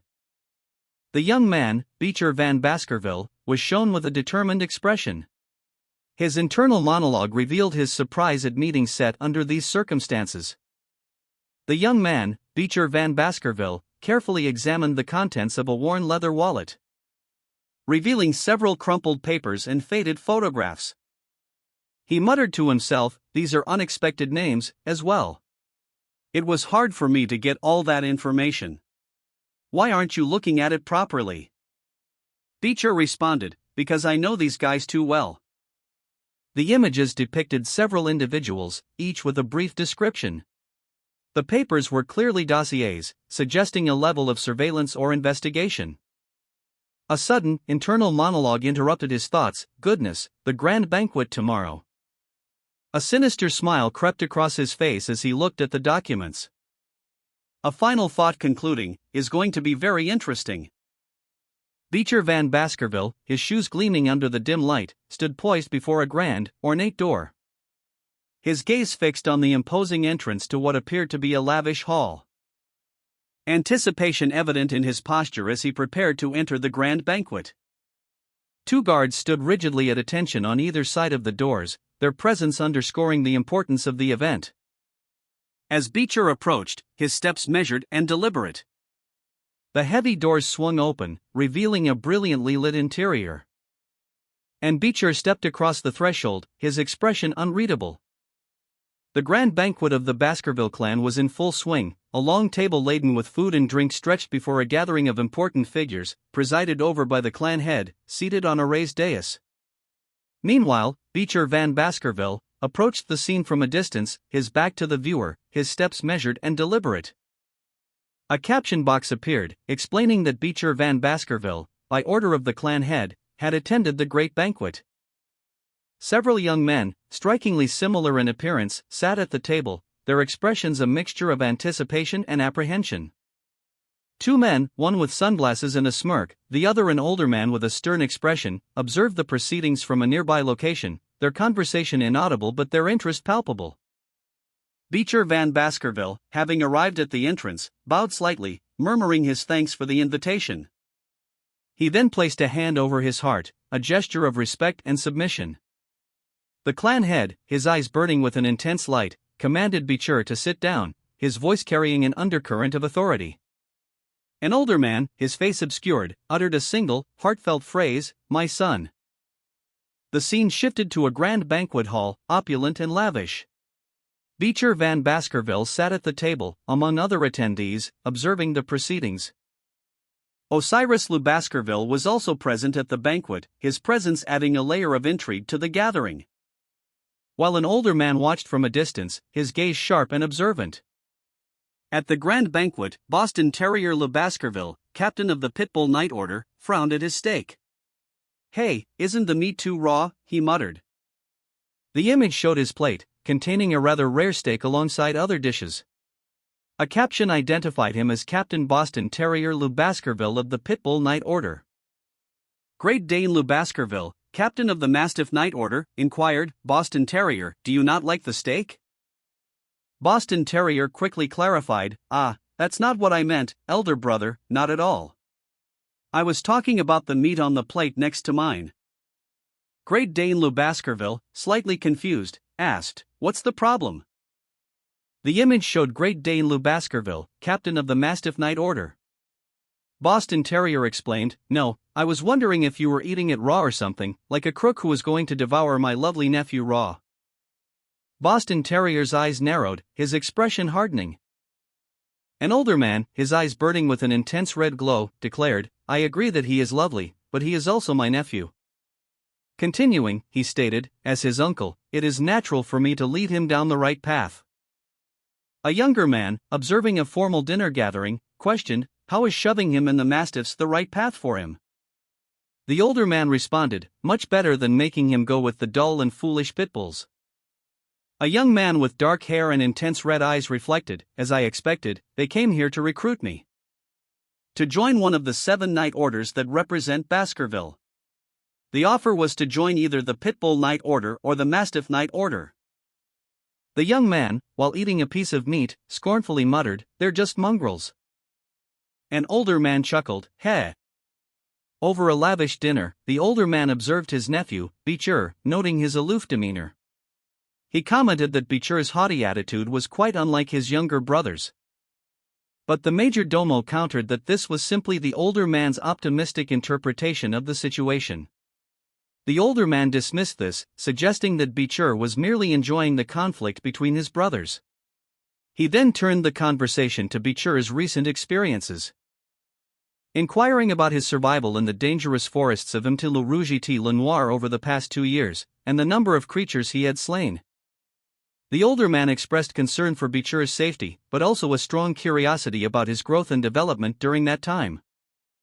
The major domo intervened, suggesting that Beecher be allowed to eat his meal without further interrogation. The older man, however, revealed his own curiosity, stating that he couldn't suppress his desire to know what had happened, and that's why he had traveled such a distance to see his nephew. The older man's eyes, blazing with a fiery red intensity, commanded a sudden halt. A powerful figure, seated upon a throne, declared, "You two should know I hate repeating myself." Beecher Van Baskerville, seemingly unfazed, casually held a fork poised over a piece of chocolate cake, concealing it against his chest. 2 men, one in a red jacket and sunglasses, the other in a dark suit, reacted with expressions of disbelief and disgust. One muttered, That's not, ugh." The seated figure stated, "Showing my growth isn't a difficult matter." Beecher Van Baskerville, his back to the camera, walked confidently towards the dining table, seemingly unbothered by the tension in the room. His father, seated at the table, suggested, "A long way, won't you be too tired to go to the training grounds?" The older man, seemingly impatient, pointed a finger at a blank space on a document, rhetorically asking, "Life is a continuation of one's training, right?" Beecher Van Baskerville, observing the scene, commented that his Uncle Terrier's wineglass was excessively full and that his Uncle Dane's steak appeared undercooked. The older man, seemingly unimpressed by the observations, sat rigidly at the table. Beecher, maintaining his composure, prepared to demonstrate his skills. Suddenly, with a swift motion, he pierced his fingertip with a hidden blade, causing a small eruption of blood that splattered across the table, disrupting the meal. The steam rising from the steak seemed to momentarily obscure the scene. And a glass of wine, seemingly untouched, sat amidst the chaos. The older man, his face etched with a mixture of surprise and awe, stared at a piece of cooked meat on his fork. While another man, wearing sunglasses, chuckled heartily as he sipped from a glass of wine.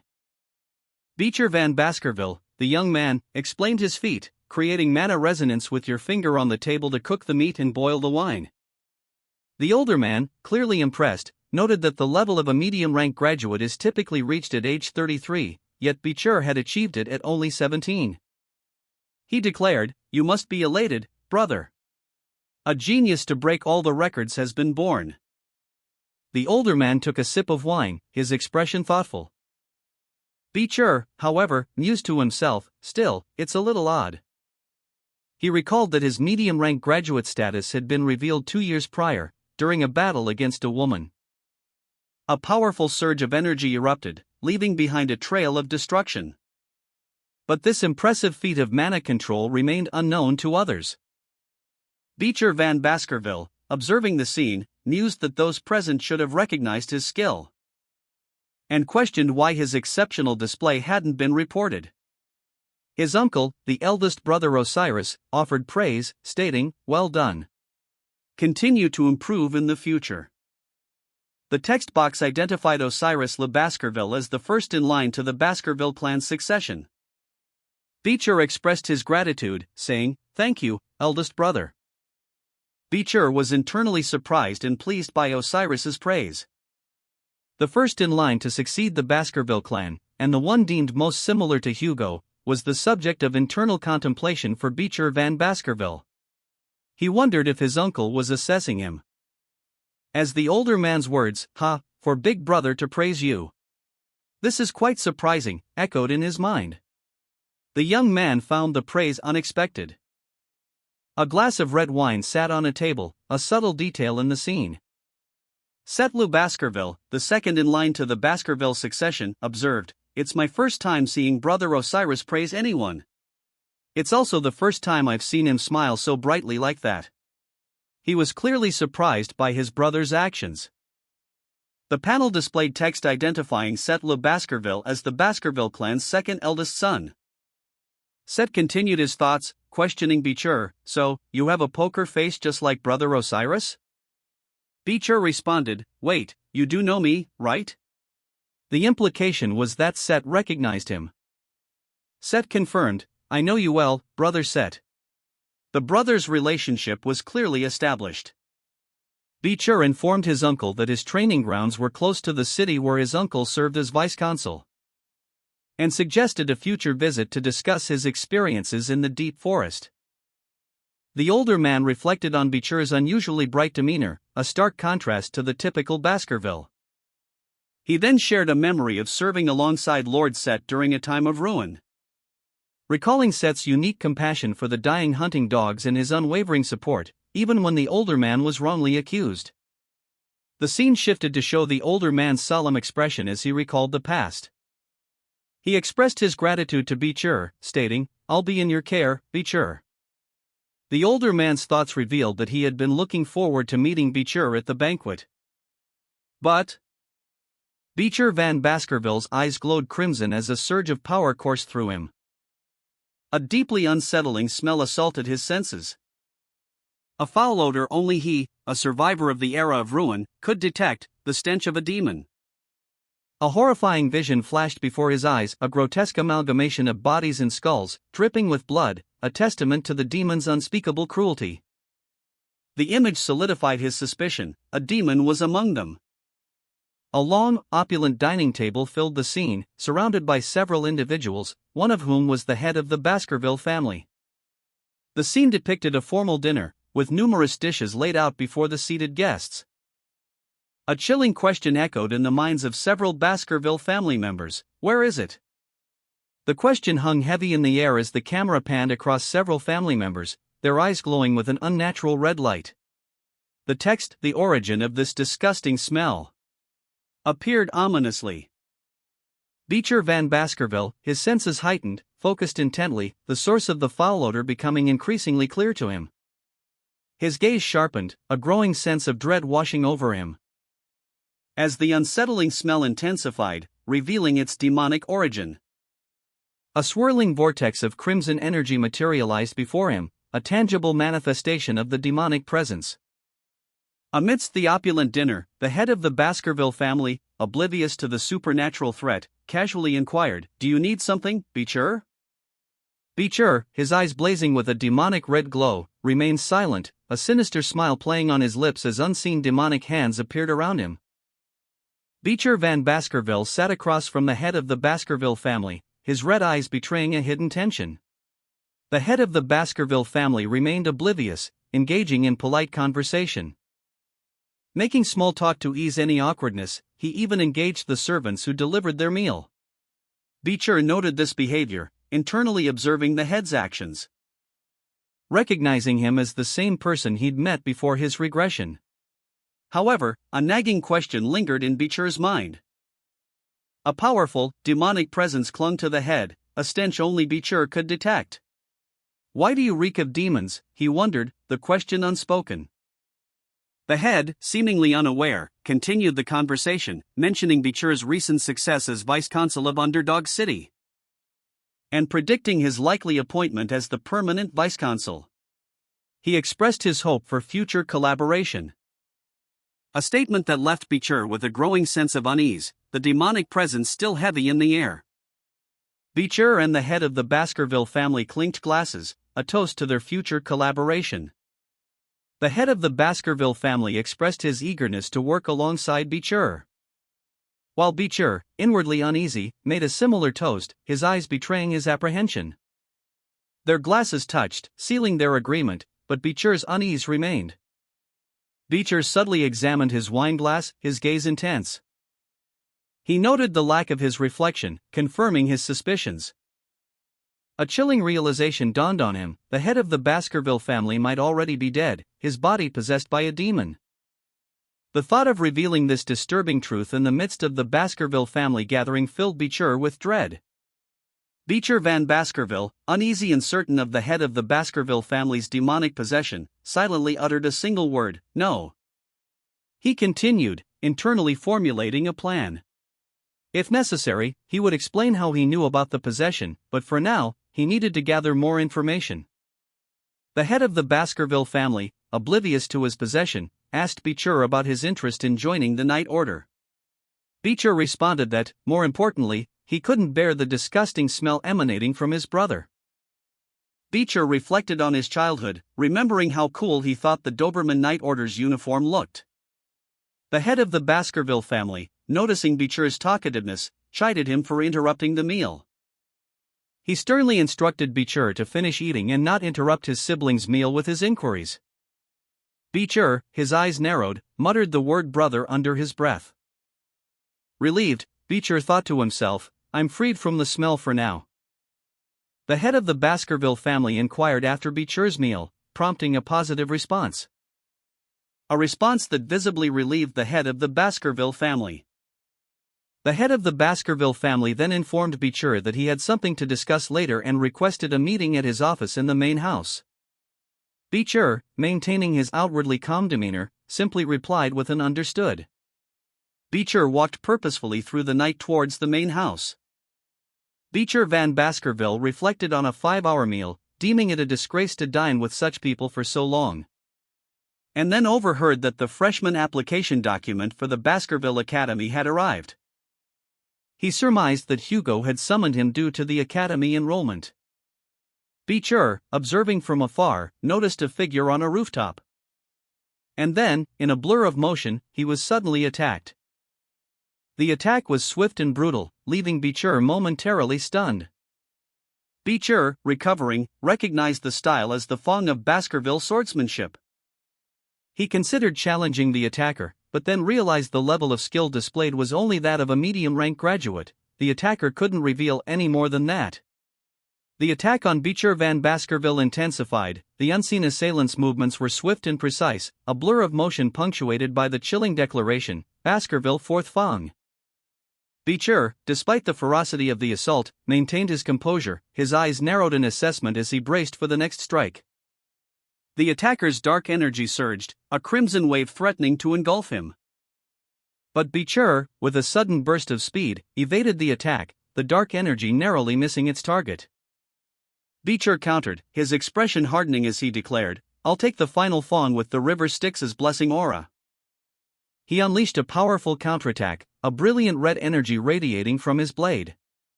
Leaving the attacker momentarily stunned and giving Beecher a chance to assess the situation, he stood poised, sword drawn, awaiting the next move. A sinister laugh echoed through the air as the attacker retreated, leaving Beecher alone in the aftermath. Beecher Van Baskerville, clad in a sharp purple suit and sunglasses, casually leaned against a wall, his greatsword resting easily on his shoulder. He exuded an air of relaxed confidence, a smirk playing on his lips as he observed the scene unfolding before him. Looks like my nephew has grown a lot, he mused, his voice a low rumble. The scene shifted to show Beecher mid-combat, his instincts proving correct as he effortlessly deflected an attack. My instincts weren't wrong, he thought, his eyes narrowed in focus. A swift counterattack leaving his opponent reeling. Isn't that right, Dane? He questioned, his tone laced with a hint of amusement. The perspective changed to show a younger man, Dane, looking shocked and slightly fearful. His uncle, Beecher, had just engaged in a sword fight within the main house. I never thought you'd draw your sword and act like this in the main house, Dane stated, his voice filled with apprehension. An older man, presumably a family elder, appeared, his expression stern. You're no different from the barbarians, Terrier, he declared, his words sharp and accusatory. The elder continued, his voice laced with a hint of weariness. If elder brother learns of this, you'll be on probation for at least a few months, he warned, his gaze unwavering. The elder's expression softened slightly, a hint of familial concern flickering in his eyes. Don't twist my warm love for my nephew, he added, his tone less harsh but still firm. Beecher Van Baskerville, amused, calmly explained that he had controlled the attack to prevent Dane from being hurt. He dismissed further interference, warning them to leave him alone. Beecher, his expression hardening, revealed his relationship to Dane, questioning how anyone could send his nephew to face such a lowly group as the Pitbulls. The family elder, his eyes blazing, scornfully dismissed the Pitbulls as weaklings, easily defeated. He emphasized their vulnerability, highlighting how a minor injury would incapacitate them. Beecher, defending his nephew, declared his willingness to do anything for Dane's future, his words underscored by his drawn sword. Dane, observing from a distance, silently judged the situation, his thoughts focused on the troublesome nature of the people involved. Dane reflected on the previous attack, deeming it unimpressive. A text box appeared, revealing Beecher's high rank in the Baskerville swordsmanship lineage and his mastery of the seventh Fong.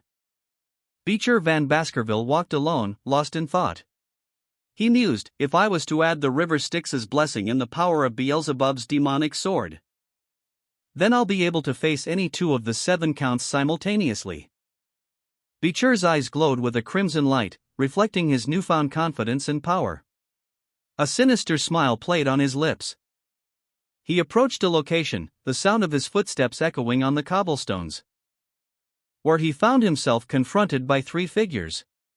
Dane stood before them, apprehensive, a question mark floating above his head. The 3 figures, identical in appearance, stood poised and ready for a confrontation. One of them spoke, "You guys this time." Beecher's arrival was unexpected. He drew his sword, the metallic gleam catching the dim light. The tension escalated as he prepared to face the 3 opponents. Beecher Van Baskerville, his eyes blazing with crimson fury, reflected on the imminent confrontation. He mused, I thought they'd understand the difference in our power. As he grimly concluded, as I thought, I can only kill these hunting dogs who bare their fangs without knowing anything. 3 identical figures, clad in dark coats and wielding long swords, knelt before him, poised for battle. Their swords were held in a precise, threatening manner. A close-up on one of the figures' swords revealed a detail that caught Beecher's attention. The positioning of the sword, ready to strike, was a clear sign of a specific fighting style. Beecher's gaze shifted, his expression contemplative. He questioned, that's the pledge of the oath? A caption clarified the significance of the sword's position, a position in which if the sword is pressed down, it would cut into the top of their foot. A close-up on a shoe, a knife point visible, with text explaining that this action signifies pledging one's life to the target. Beecher Van Baskerville stood before the 3 identical figures, his katana at the ready. The scene is set against the backdrop of a grand, imposing building.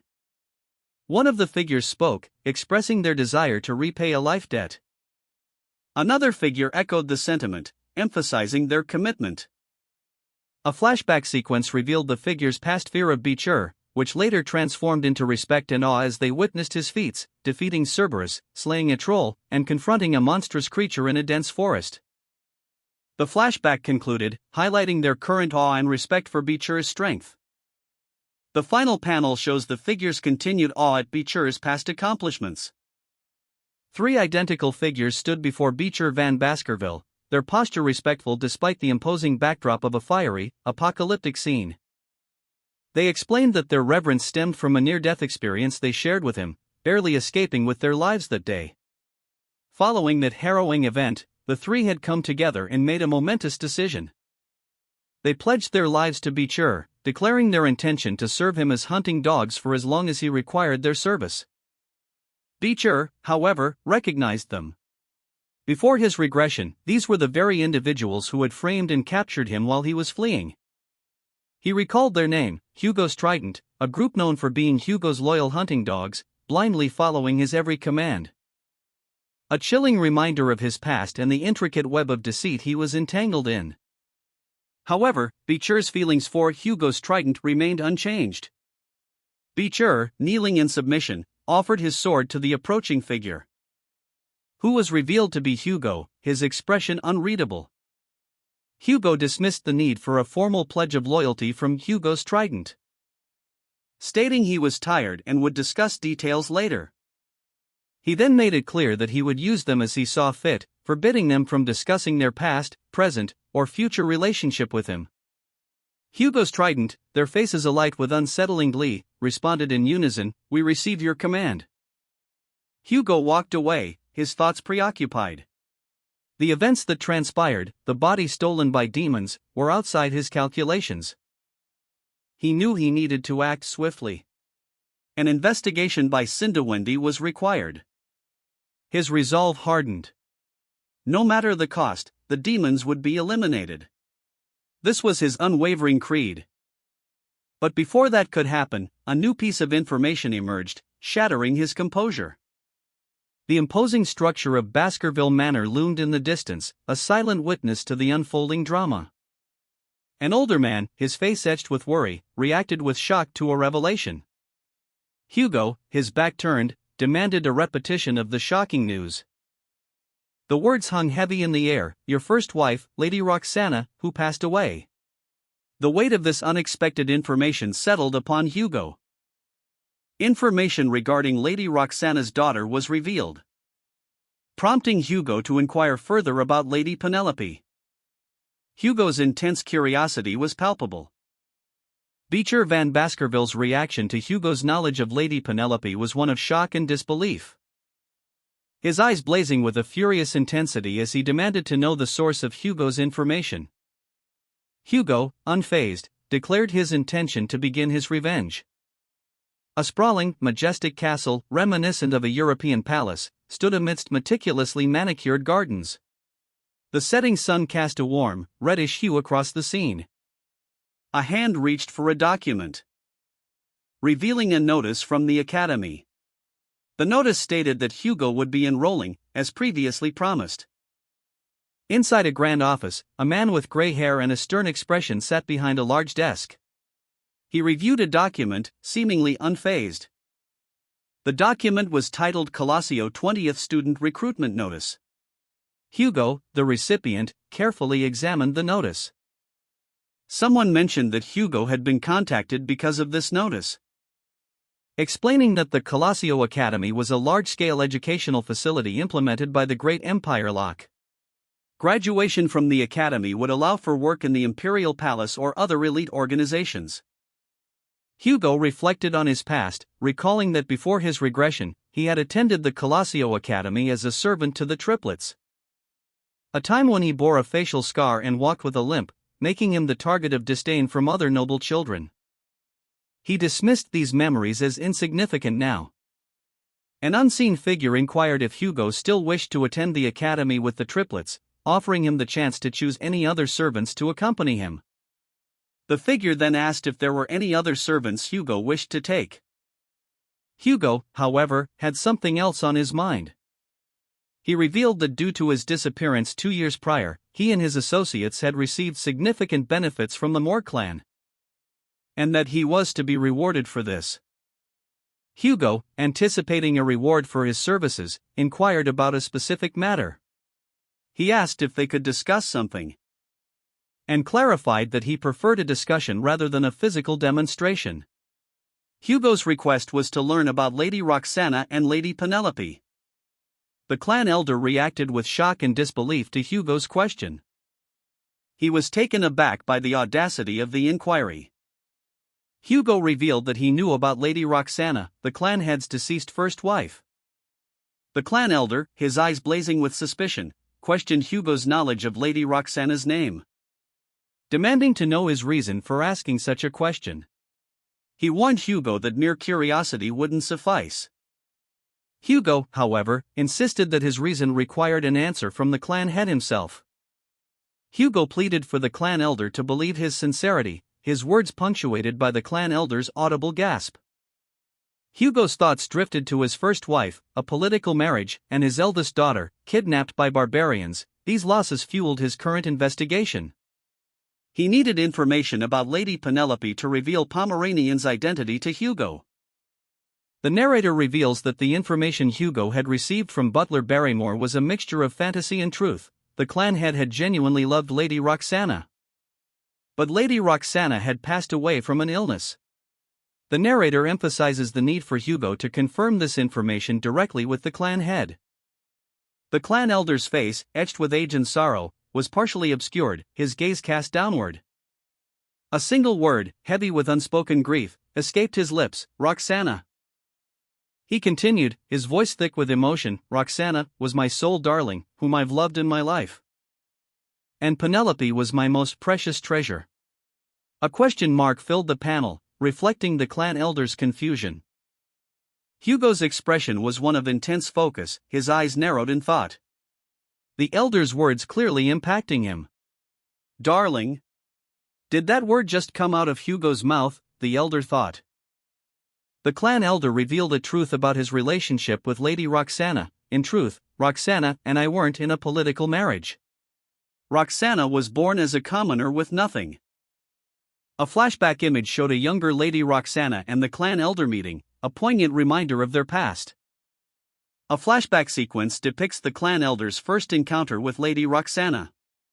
He recalls, I could feel in a heartbeat that we loved each other at first sight. The image shifts to Hugo, his eyes narrowed in contemplation as he processes the clan elder's words. He thinks, So he's starting from their first meeting. The clan elder continues his tale, recounting the difficulties of their love. He explains that their relationship was complicated by Lady Roxana's humble origins, and that she attempted to create distance between them due to this, but he persevered, stating, for her, I could give up everything. Not just my body but even my soul. Hugo, having received the answer he sought, politely thanks his father and suggests moving on to the next topic. But the scene abruptly shifts to a dark alleyway where Cinderwendy and a man are being pursued by several cloaked figures. The man explains, to catch us who'd run away, the Baskerville clan pursued us. The man fought valiantly to protect Cinderwendy. The clan elder's narrative begins, recounting a perilous journey fraught with danger. He describes a path beset by cursed thorns, during which he and Lady Roxana faced immense hardship, crying out against their merciless fates. Yet their love persevered, giving them the strength to overcome their parents' objections and marry. And from their union, Penelope was born. The clan elder, his wife Roxana, and their newborn daughter Penelope are shown together, a picture of familial bliss. He cherished this newfound happiness and deeply desired to protect it, having earned it through so much hardship. Tragedy struck, however, after giving birth. Roxana's health rapidly deteriorated, and she ultimately passed away, leaving behind a young Penelope. The clan elder fondly recalled his daughter Penelope, a bright and cheerful child, inheriting his strong mental fortitude and Lady Roxana's kind heart. She became beloved by all of Baskerville. Hugo listened intently, his expression shifting from intrigue to concern as the elder continued his story. The elder's joy at Penelope's life was abruptly cut short. A tragic incident occurred. Penelope, out for a walk, was captured by the Rococo tribe. The elder's anguish was palpable as he recounted the mystery of how the tribe penetrated so deep into Baskerville territory, and his desperate inability to find her, even now. Under the guise of expanding the empire's territory, he sought out Penelope while eliminating barbarian tribes. Feeling limited by his own strength, he expanded his power base through strategic political marriages. And Hugo mass-produced children who inherited his exceptional martial skills. Dozens of years later, their clan grew into a formidable force, becoming known as the Swordsman Clan of Blood and Iron, a name that struck fear even at the border. His cold-hearted ambition focused solely on the glory of the empire and the expansion of his clan. But this ruthlessness was actually a mask for the deep wound of losing a beloved family. So what? Every villain has their own circumstances, but their evil actions remain etched in reality. Hugo, the ambitious leader, was confronted with the harsh truth of his past, a ruthless, heartless monster who mass-produced sons to send to the battlefield. A revelation that made him realize the true value of Roxana and Penelope. The clan elder, still grieving, demanded an explanation for Hugo's inquiries about his lost daughter and deceased wife. A golden pendant was presented, its intricate details visible as it was passed across the table. revealing a unicorn emblem. The clan elder, upon recognizing the pendant, exclaimed that it was a piece he had crafted for Roxana. The clan elder held a delicate pendant, its surface etched with intricate details. It was a memento of his daughter, Penelope. A miniature portrait of her, captured within the locket's protective glass. His eyes, filled with unshed tears, lingered on the image. Hugo, his expression a mixture of shock and dawning understanding, stared at the pendant. The revelation of his family history hit him with unexpected force. The weight of his past actions pressing down on him. He was the grandson of Lady Penelope. A fact that reshaped his understanding of his family and his place within it. He silently processed this new information. The implications of this revelation settling upon him. He had a granddaughter he never knew. The clan elder's face, upside down in the panel, showed a mixture of grief and weariness.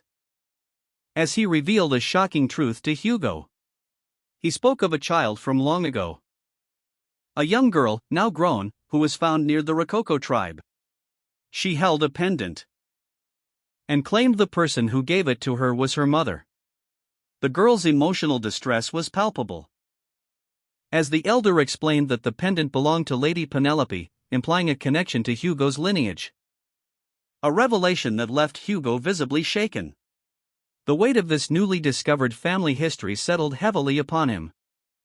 As the pendant, a family heirloom, was shown, further emphasizing the connection to Lady Penelope and the mystery surrounding Hugo's unknown granddaughter. The final panel showed Hugo's face, eyes wide with shock and confusion, highlighting the profound impact of the revelation. The clan elder's words hung heavy in the air, the thing you love most, mixed with the thing you hate most.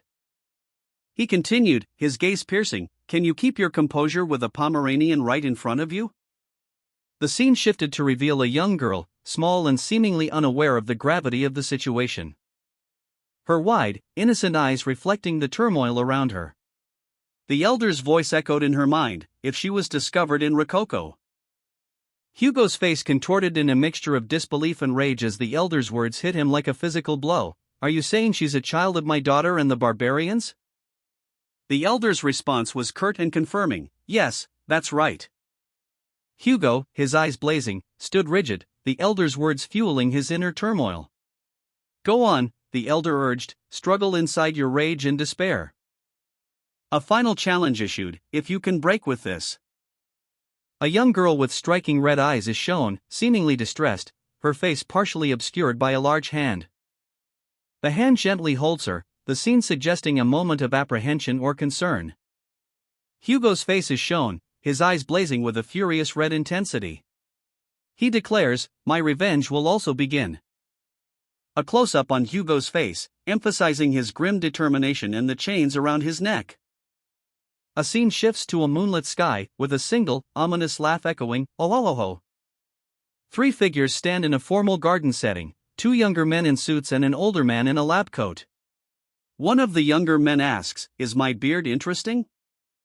Hugo's granddaughter, a young girl, playfully asks her grandfather, is it fun to pull on it, referring to his long beard. She then inquires, Grandpa? Were you calling me grandfather, expressing surprise at the term of endearment? Hugo's granddaughter continues, stating, although I haven't lived long, this isn't the most surprising moment of my life. Meanwhile, Hugo, observing the scene, thinks to himself, I have lived for quite long, but I also feel that way, young master. Hugo's expression shifts to one of intense confusion and disbelief as he questions, what is this situation? A close-up on Hugo's grandfather's face reveals a look of shock and disbelief, his eyes wide with a mixture of fear and surprise. The image shows the grandfather's face shattering like glass, symbolizing his emotional breakdown and the shattering of his composure. The scene shifts to Hugo's grandfather, his face covered, sitting with his granddaughter, and he admits, I'm a grandfather. The clan elder's composure shattered, a wave of intense emotion washed over him as he wept openly. Shards of glass rained down around him. His face a mask of grief and despair. The weight of a long-hidden truth pressed heavily upon him. The elder's voice, thick with emotion, expressed his longing for the day he would be called grandfather. Hugo, his eyes wide with shock and confusion, stared at his previously unknown granddaughter, his mind reeling from the unexpected revelation. He questioned her, his voice laced with disbelief. "Why are you making that face?" Hugo's granddaughter, her face contorted in a grimace, her eyes blazing with a fiery intensity, revealed her identity: Hugo Le Baskerville. 15 years after his regression, Beecher Van Baskerville found himself contemplating a momentous decision. He stood before Hugo, a thought forming in his mind. Could he assassinate Hugo? The image of a sword piercing a heart flashed before his eyes. The answer was immediate: impossible. When someone reaches the level of swordmaster, they obtain a heart of calmness. This was why he couldn't find any opening in Hugo's daily life. His defenses were impenetrable. Years later, after abandoning his assassination attempt, Beecher's life took a different turn. Beecher Van Baskerville, his assassination plan momentarily forgotten, met with Pomeranian, Penelope's daughter. Pomeranian, addressing Beecher as uncle, readily agreed to accompany him. A revelation that shocked even Beecher. The panel clarified that Pomeranian is the daughter of Penelope, the woman Hugo truly loved. The sheer impact of Pomeranian's appearance was enough to unsettle even a seasoned swordsman like Beecher. Beecher's skills were highlighted: refined swordsmanship, mastery over Beelzebub, and even access to Madame's poison. These were the tools of his trade. And as time passed, his assassination success rate steadily increased. Today, he was preparing to assassinate Hugo. Beecher observed Hugo, sitting on a park bench with Pomeranian, seemingly happy and content. This unexpected sight caused Beecher to pause. A question forming in his mind: why was Hugo smiling so happily? Beecher Van Baskerville stared intensely at the ground, his red eyes wide with disbelief. Why? He wondered. Why aren't his emotions in turmoil?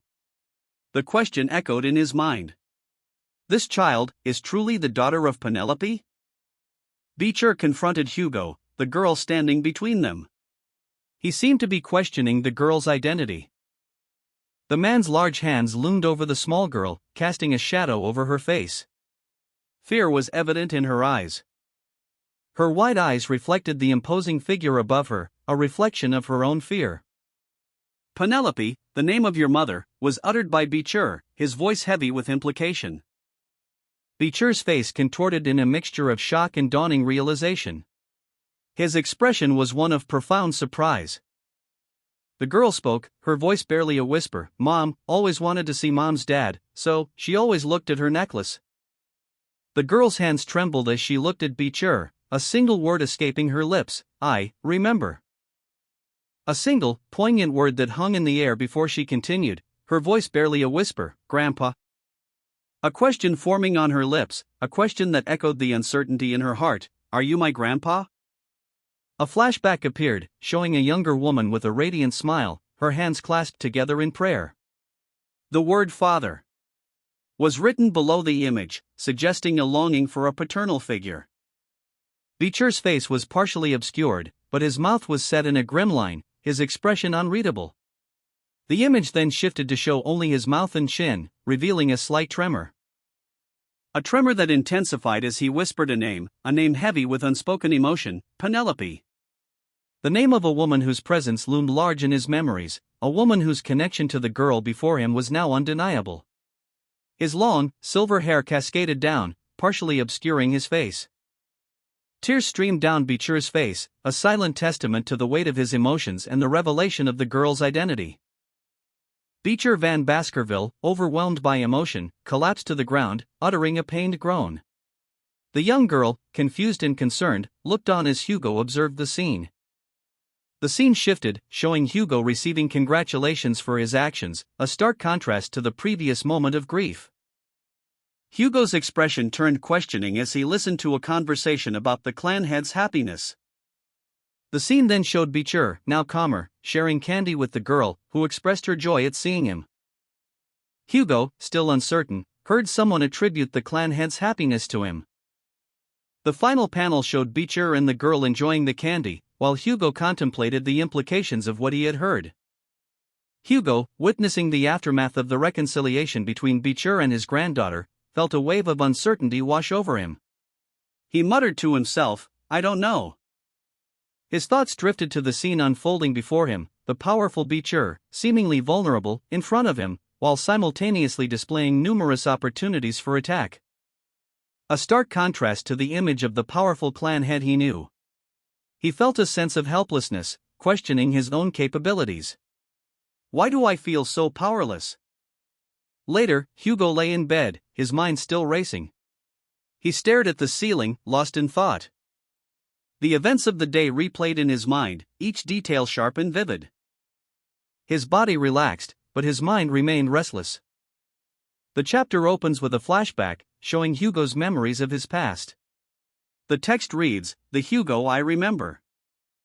In the present, Hugo, bound and injured, vehemently protests his innocence before a stern figure, exclaiming, "I am innocent. Why do you not believe me?" He is accused of the Baskerville sins, the question hanging heavy in the air, "Are you really trying to frame me with all the sins of Baskerville?" Hugo, enraged and wounded, refuses to listen, shouting, "I don't want to hear the words of a sinner." His accuser presses further, revealing a shocking accusation, "It wasn't enough for you to commune with the demons. I never expected you to capture innocent children to offer up to them, as well." Hugo, horrified and desperate, denies the accusation, crying out, "Clan head! I would never," his voice filled with anguish and disbelief. In a fit of rage and desperation, Hugo lashes out, grabbing a nearby weapon. The panel ends with Hugo's desperate struggle against his accuser, his face contorted in pain and defiance, as he cries out in silent agony. Hugo, consumed by rage and grief, seethed silently. The words of his accuser echoed in his mind, "Do not speak of me with your wicked tongue." His inner turmoil manifested as a guttural whisper, "Utter trash." The intensity of his hatred was palpable. His thoughts turned to the man who had framed him, the one who had orchestrated his downfall. The man who put all the blame on me before executing me. A wave of self-doubt washed over him. He questioned his own actions. But why did I hesitate in my revenge? Lying on the bed, Hugo appeared defeated, his eyes bloodshot. The sudden arrival of Cinderwendy startled him. Cinderwendy, observing Hugo's state, remarked, "Why do you look so defeated?" She continued, her tone sharp and accusatory, "You called me here, but you don't even have the decency to sit up?" Hugo, still reeling from his ordeal, could only manage a weak question, "Why are you here, Cinderwendy?" Cinderwendy's words appeared on the screen, "You requested it, an investigation into Set Lou Baskerville." She questioned Hugo, "Why are you acting like you lost everything?" Cinderwendy, seemingly unbothered by Hugo's distress, stated, "I'm busy, so I'm just going to start talking, okay?" Continuing her report, she explained, "Like you asked me to, over the last few days, I did a deep investigation into Set Lou Baskerville." The next panel showed Beecher Van Baskerville, dressed in a suit, surrounded by orphans. The text read, "It looks like he's donated to many orphanages under the clan's name. He also takes care of sponsoring the children's adoptions." However, Cinderwendy's investigation revealed, and then, naturally, information about the adopters doesn't exist. The whereabouts of the adopted children couldn't be found, either. Hugo, reviewing the information, worried, "If he's really a demon like you said, then this problem could be huge. If demons kidnap the children, their goals are obvious, either to be used as sacrifices or as food." Cinderwendy's report revealed a startling connection: the underdog incident, involving missing children, might be linked to Beecher Van Baskerville. Further investigation into Beecher's past showed a pattern of charitable donations to orphanages and sponsorships of adoptions. Hugo, deeply troubled by this new information, frantically reviewed the documents. His worry intensified as he considered the implications of Cinderwendy's findings. A chilling revelation emerged: if the current set of events involved a demon, it meant that the entity she served in her previous life was also a demon. The person who had manipulated Hugo into framing her for murder was revealed. A shocking truth that left her reeling. A chilling declaration hangs in the air, and wishes to execute you. A sinister figure, his red eye gleaming, reveals a cruel smile. His words are laced with a chilling pretense of sorrow, I am truly saddened that there is nothing I can do for you. Hugo's eyes blaze with a furious red light, a silent scream of defiance. A guttural cry escaping his lips, "No." Elsewhere, a young boy, seemingly lost and confused, asks his companion, "Mr. Sponsor, where are we?" The sponsor's reply is chillingly simple: "This is the home you'll live in." A lantern is held aloft, casting a dim light on the desolate surroundings. The young boy recounted the director's promise: he would be adopted into a good family. But his apprehension grew as he gazed upon his current surroundings. The boy's confusion deepened as he voiced his observation: this place was nothing more than a cave. A subtle shift in the sponsor's demeanor hinted at a hidden agenda. The sponsor, with a knowing smile, clarified the misunderstanding. This cave was not his home, it was merely a temporary location. The sponsor revealed the true destination: this was where the boy would reside. The boy's expression reflected his utter bewilderment. A pulsating, crimson eye, ringed with ethereal energy, dominated the panel. At its center, a radiant, four-pointed star pulsed with inner light. The eye opened, revealing a monstrous maw filled with rows of razor-sharp teeth, a vortex of darkness swirling within. A young boy, his back to the viewer, stood on the precipice of this terrifying abyss. His face contorted in silent terror, tears streaming down his cheeks as he whispered, "Mommy." The shadows of two figures loomed over him, their forms indistinct against the dark background. One of the figures, tall and imposing, cast a long shadow that stretched across the scene. A pair of small, blood-stained shoes lay abandoned on the ground, a grim testament to a recent tragedy. A monstrous grin split the face of the shadowy figure, revealing sharp teeth as it spoke, "Truly, young humans taste the best." A dark speech bubble dominates the panel, filled with crimson smoke and the chilling words, "I can't stop myself." The sponsor, his face a gruesome mask of blood and mutilation, clutches a lantern. His eyes glow with a terrifying red intensity as he cries out in anguish. A dark, foreboding cave mouth yawned open in the side of a rocky cliff, shrouded by skeletal trees. The interior revealed a vast cavern, its ceiling adorned with countless stalactites, casting long shadows. A panoramic view showed a desolate landscape, littered with countless skeletal remains, a grim testament to past horrors. The sponsor, a powerful figure, sat on a throne-like rock formation, a glass of red wine in his hand. A three-eyed raven perched on a nearby table, silently observing him as he mused aloud, "No matter how I look at it, the supply of humans is lacking. I should just try to domesticate them in an organization?" A scroll appeared, revealing the name Upper 10 Corpse Demon, 10th Corpse, Andromalius. The sponsor turned to the raven, asking, "What do you think, 8?" The sponsor, a monstrous being, contemplated the implications of his growing work. He voiced his concerns, "I oppose it. If the work becomes too large, the possibility of humans noticing our presence also increases." His subordinate, 8, the Upper 10 Corpse Demon, reported on recent activity, "It appears you're only eating younger humans. The noses of Baskerville's hounds are good, so be careful not to smell too bad." The sponsor, seated on his throne amidst a cavern of bones, dismissed 8's concerns with a dismissive wave. "Don't patronize me. You don't have to worry about that. I've set up the formation so they can't enter the cave."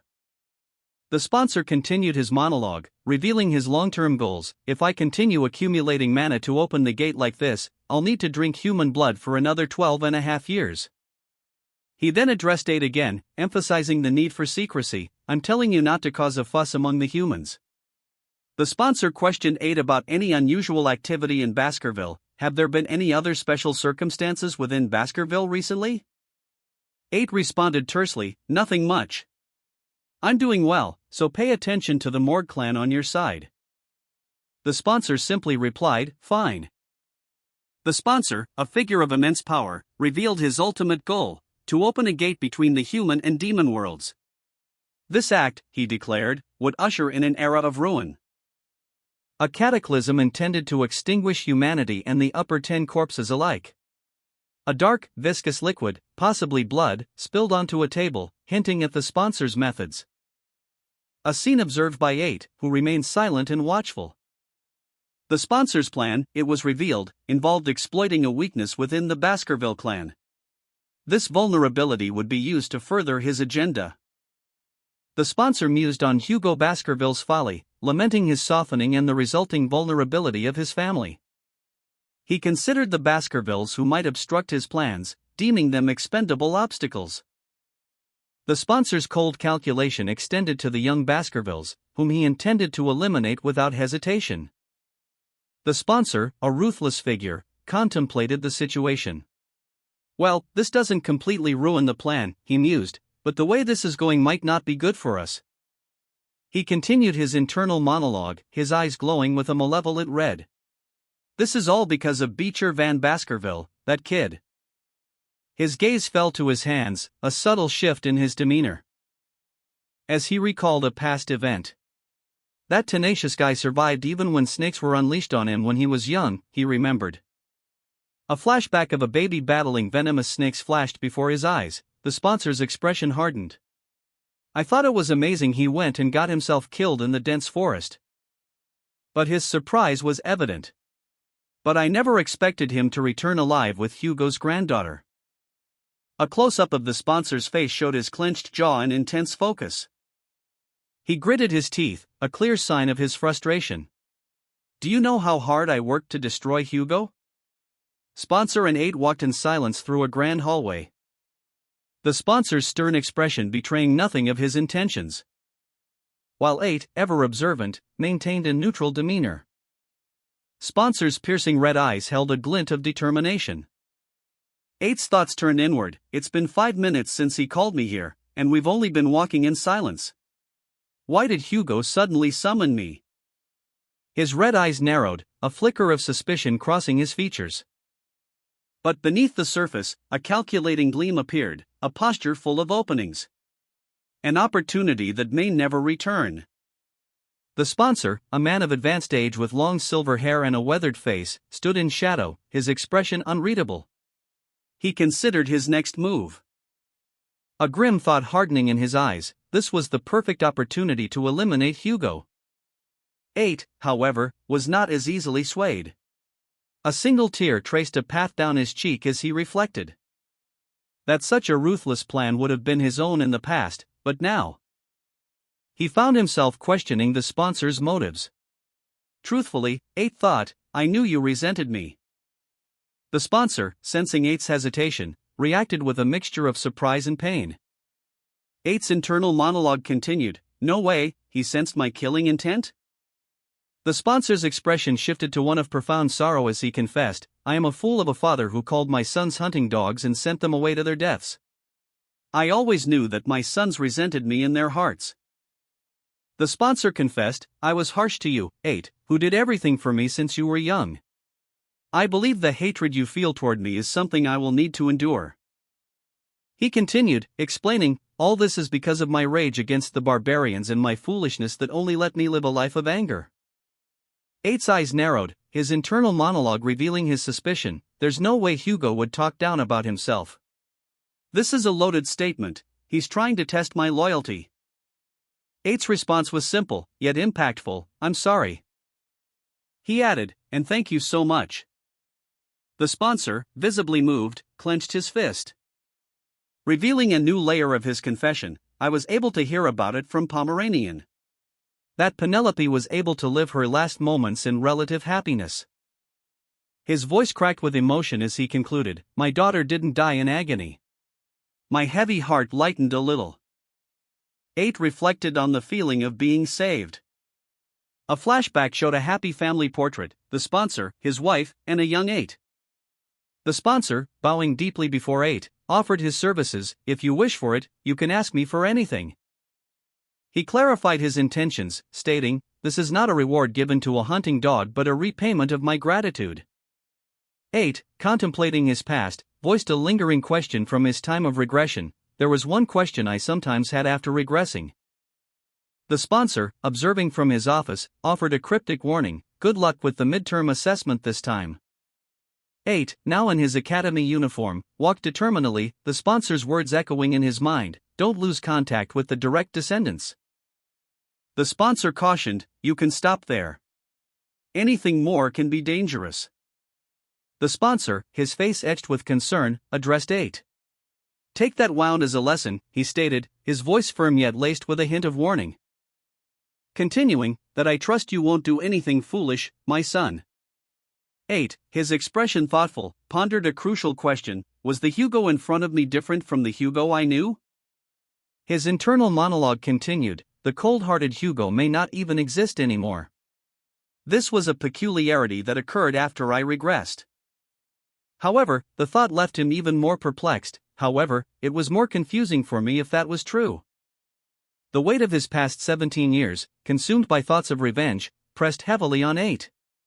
He questioned himself: could I, who had lived my last 17 years only thinking of revenge, forgive Hugo? Despite the possibility that Hugo wasn't responsible for his framing, 8 grappled with the reality of Hugo's actions. Although Hugo may not be the one who framed me, he's still the one who didn't trust me and ordered my execution. 8. The clan head grappled with a difficult decision, his internal monologue echoing the question: what choice should I make? His shoulders slumped under the weight of his uncertainty.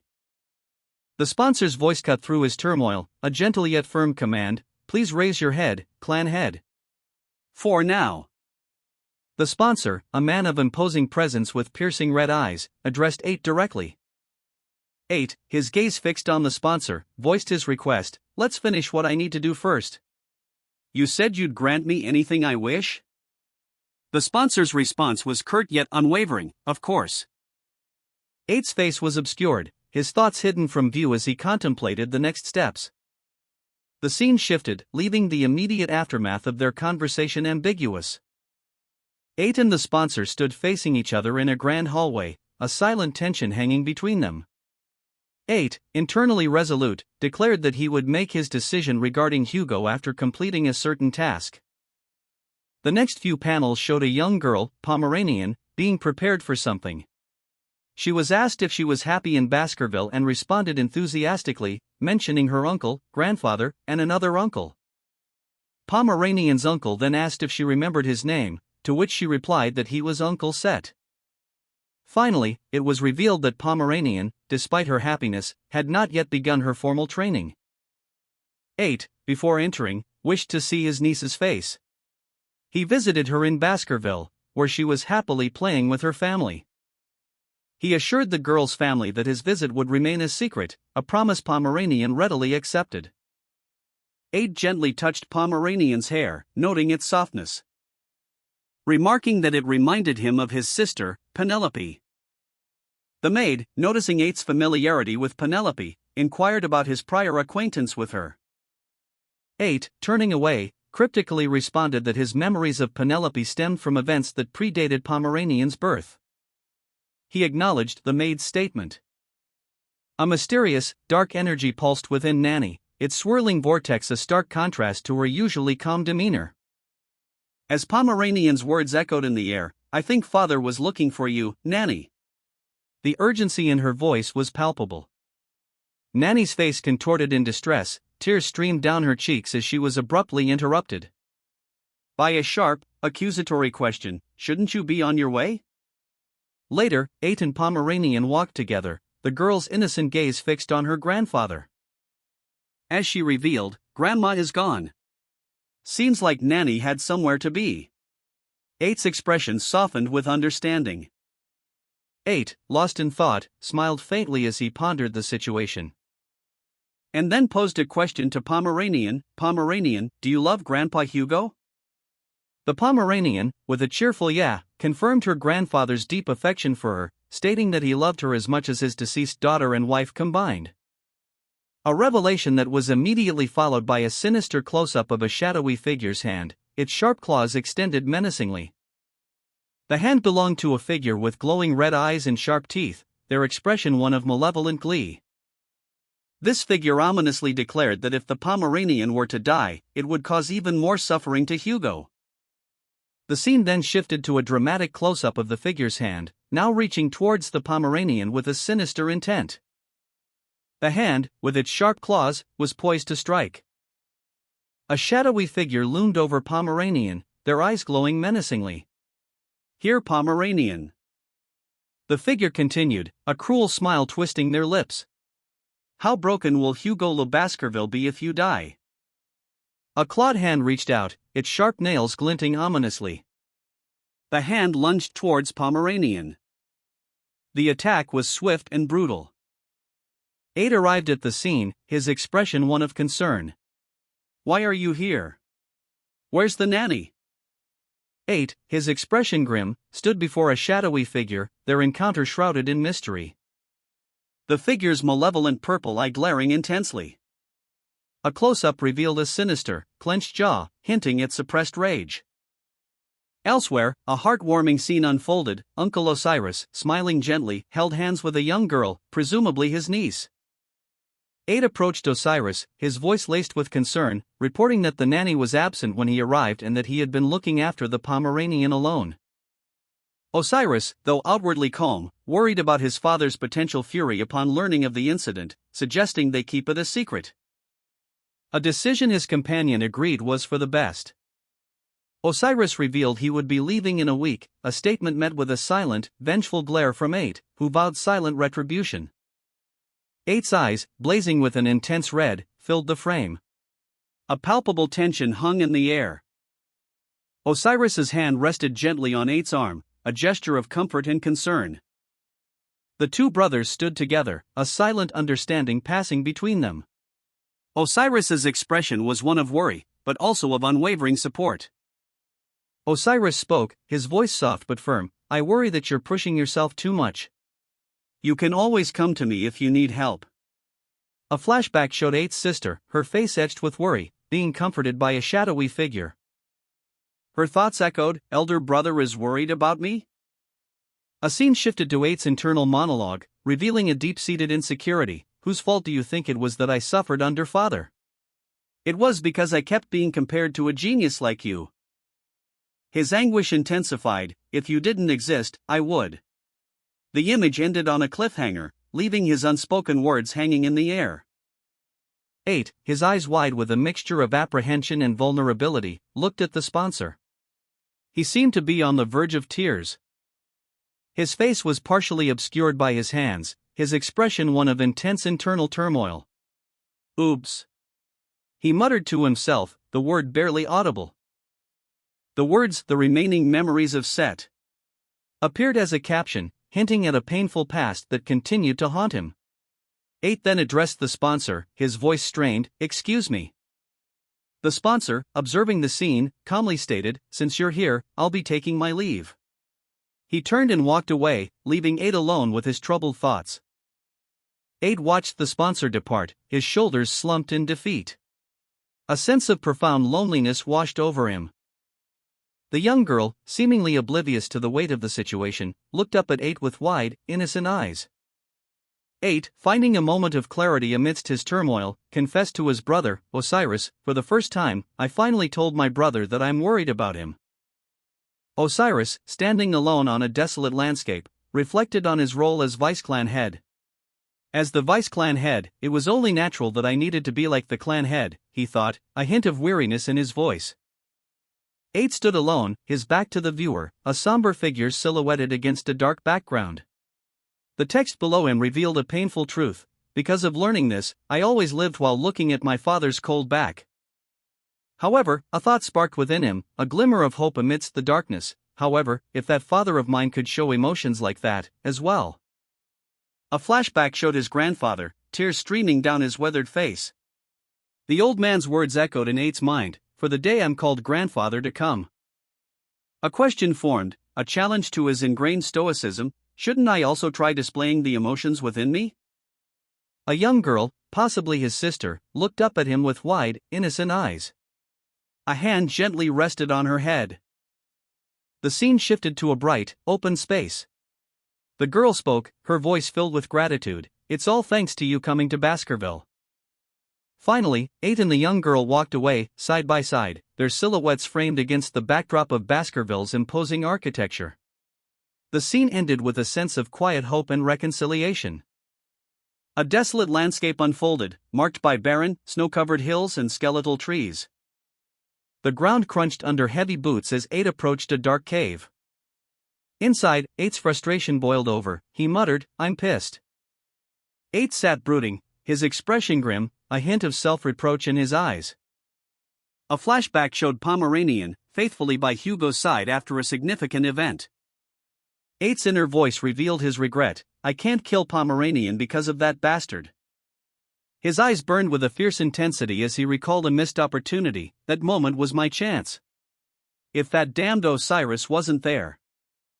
8 stood amidst a field of skulls, a chilling testament to past battles. He let out a breath, a sound barely audible above the wind. His gaze fixed on a weathered tombstone. His sword lay beside him, a silent companion in his solitude. Lost in thought, 8 reflected on the time remaining until the gate opened, concluding that there was no need to rush. His mind then turned to a more sinister plan, eliminating Pomeranian, but only when Hugo's affection for her deepened, making the act more impactful. 8 pondered the best method for Pomeranian's demise, considering whether to use poison, mimicking Roxana's death, or employing a more brutal approach, similar to Penelope's fate. The image of Penelope's violent end flashed before his eyes, a grim reminder of his capabilities. A cruel smile stretched across 8's face as he decided on a far more brutal method for Pomeranian's death. 8 stood before a dark cavern, a grim determination etched on his face. He mused that his methods would be far more brutal than those of the past. A crimson energy surged from his hand as he unleashed a devastating attack. The raw power leaving a trail of destruction in its wake. The force of the blow shattered the barrier, causing a visible crack to appear. Hugo, his eyes wide with shock and alarm, witnessed the breach. A crack in the barrier that signaled an unwelcome intrusion. Hugo, armed with a heavy warhammer, stood ready to confront whatever had dared to breach the barrier. The ominous silence broken only by the chilling realization that someone had entered. A dark cavern loomed before Hugo, its entrance shrouded in shadow. The question, "Just who is it?" hung heavy in the air. As a figure emerged from the depths, their face obscured by shadow. The figure's presence radiated an aura of power and menace. The figure's eyes glowed with an eerie red light, revealing a sinister intensity. The figure, revealed to be 8, spoke. "I came to play like I promised, brother Set." 8's attire was impeccably tailored, a stark contrast to the grim surroundings. His hands were casually in his pockets. Hugo, recognizing the newcomer, gasped, "Beachy Van Baskerville." 8's back was turned, his presence dominating the scene of scattered bones and skulls. Hugo, stunned and bewildered, could only manage, how did you?" 8, seemingly unfazed, calmly explained, "I trailed you all the way here. I don't know what was on your mind, but you didn't notice me at all." A bloody handprint marked a wall, the words "Slot 2, Silent Hill Mashusu, a plus," scrawled beneath it. Hugo's eyes widened in shock. A mere medium-rank graduate had broken through his barrier. More importantly, the fact that he had been tracked meant his identity was compromised. 8, observing Hugo's reaction, commented that Hugo seemed preoccupied by his sudden arrival, questioning his presence in such a spooky place. The scene shifted to reveal Hugo, standing amidst a cavern of bones, confronting 8. Hugo accused 8 of being responsible for the missing children incident in Underdog City. 8 smirked, a sinister expression spreading across his face. 8's true form emerged, eyes glowing with dark energy, a terrifying visage that revealed his true nature. He then asked how 8 knew his true identity, Beecher Van Baskerville. Hugo, his face contorted in anger, accused 8, "So you're not even trying to hide your presence, you demon bastard." 8, his eyes blazing crimson, smirked, a demonic aura emanating from him. In a desolate landscape strewn with skulls, Hugo confronted 8. 8 responded, "Well, there's no reason to, is there?" Hugo, noticing the lack of witnesses, stated, "No one else is watching." Hugo, unarmed, expressed his surprise, "I don't know why you came here alone without even a weapon."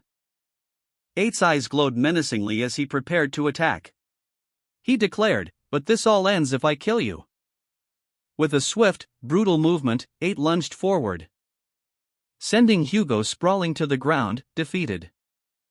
8, in his demonic form, unleashed a devastating attack.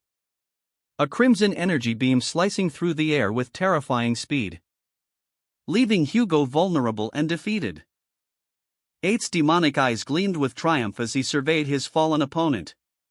He smirked, a chilling expression that spoke volumes of his power. Meanwhile, a figure watched from the shadows, their expression unreadable. They questioned the scene before them. The observer, startled, reacted to the sudden appearance of blood on their arm.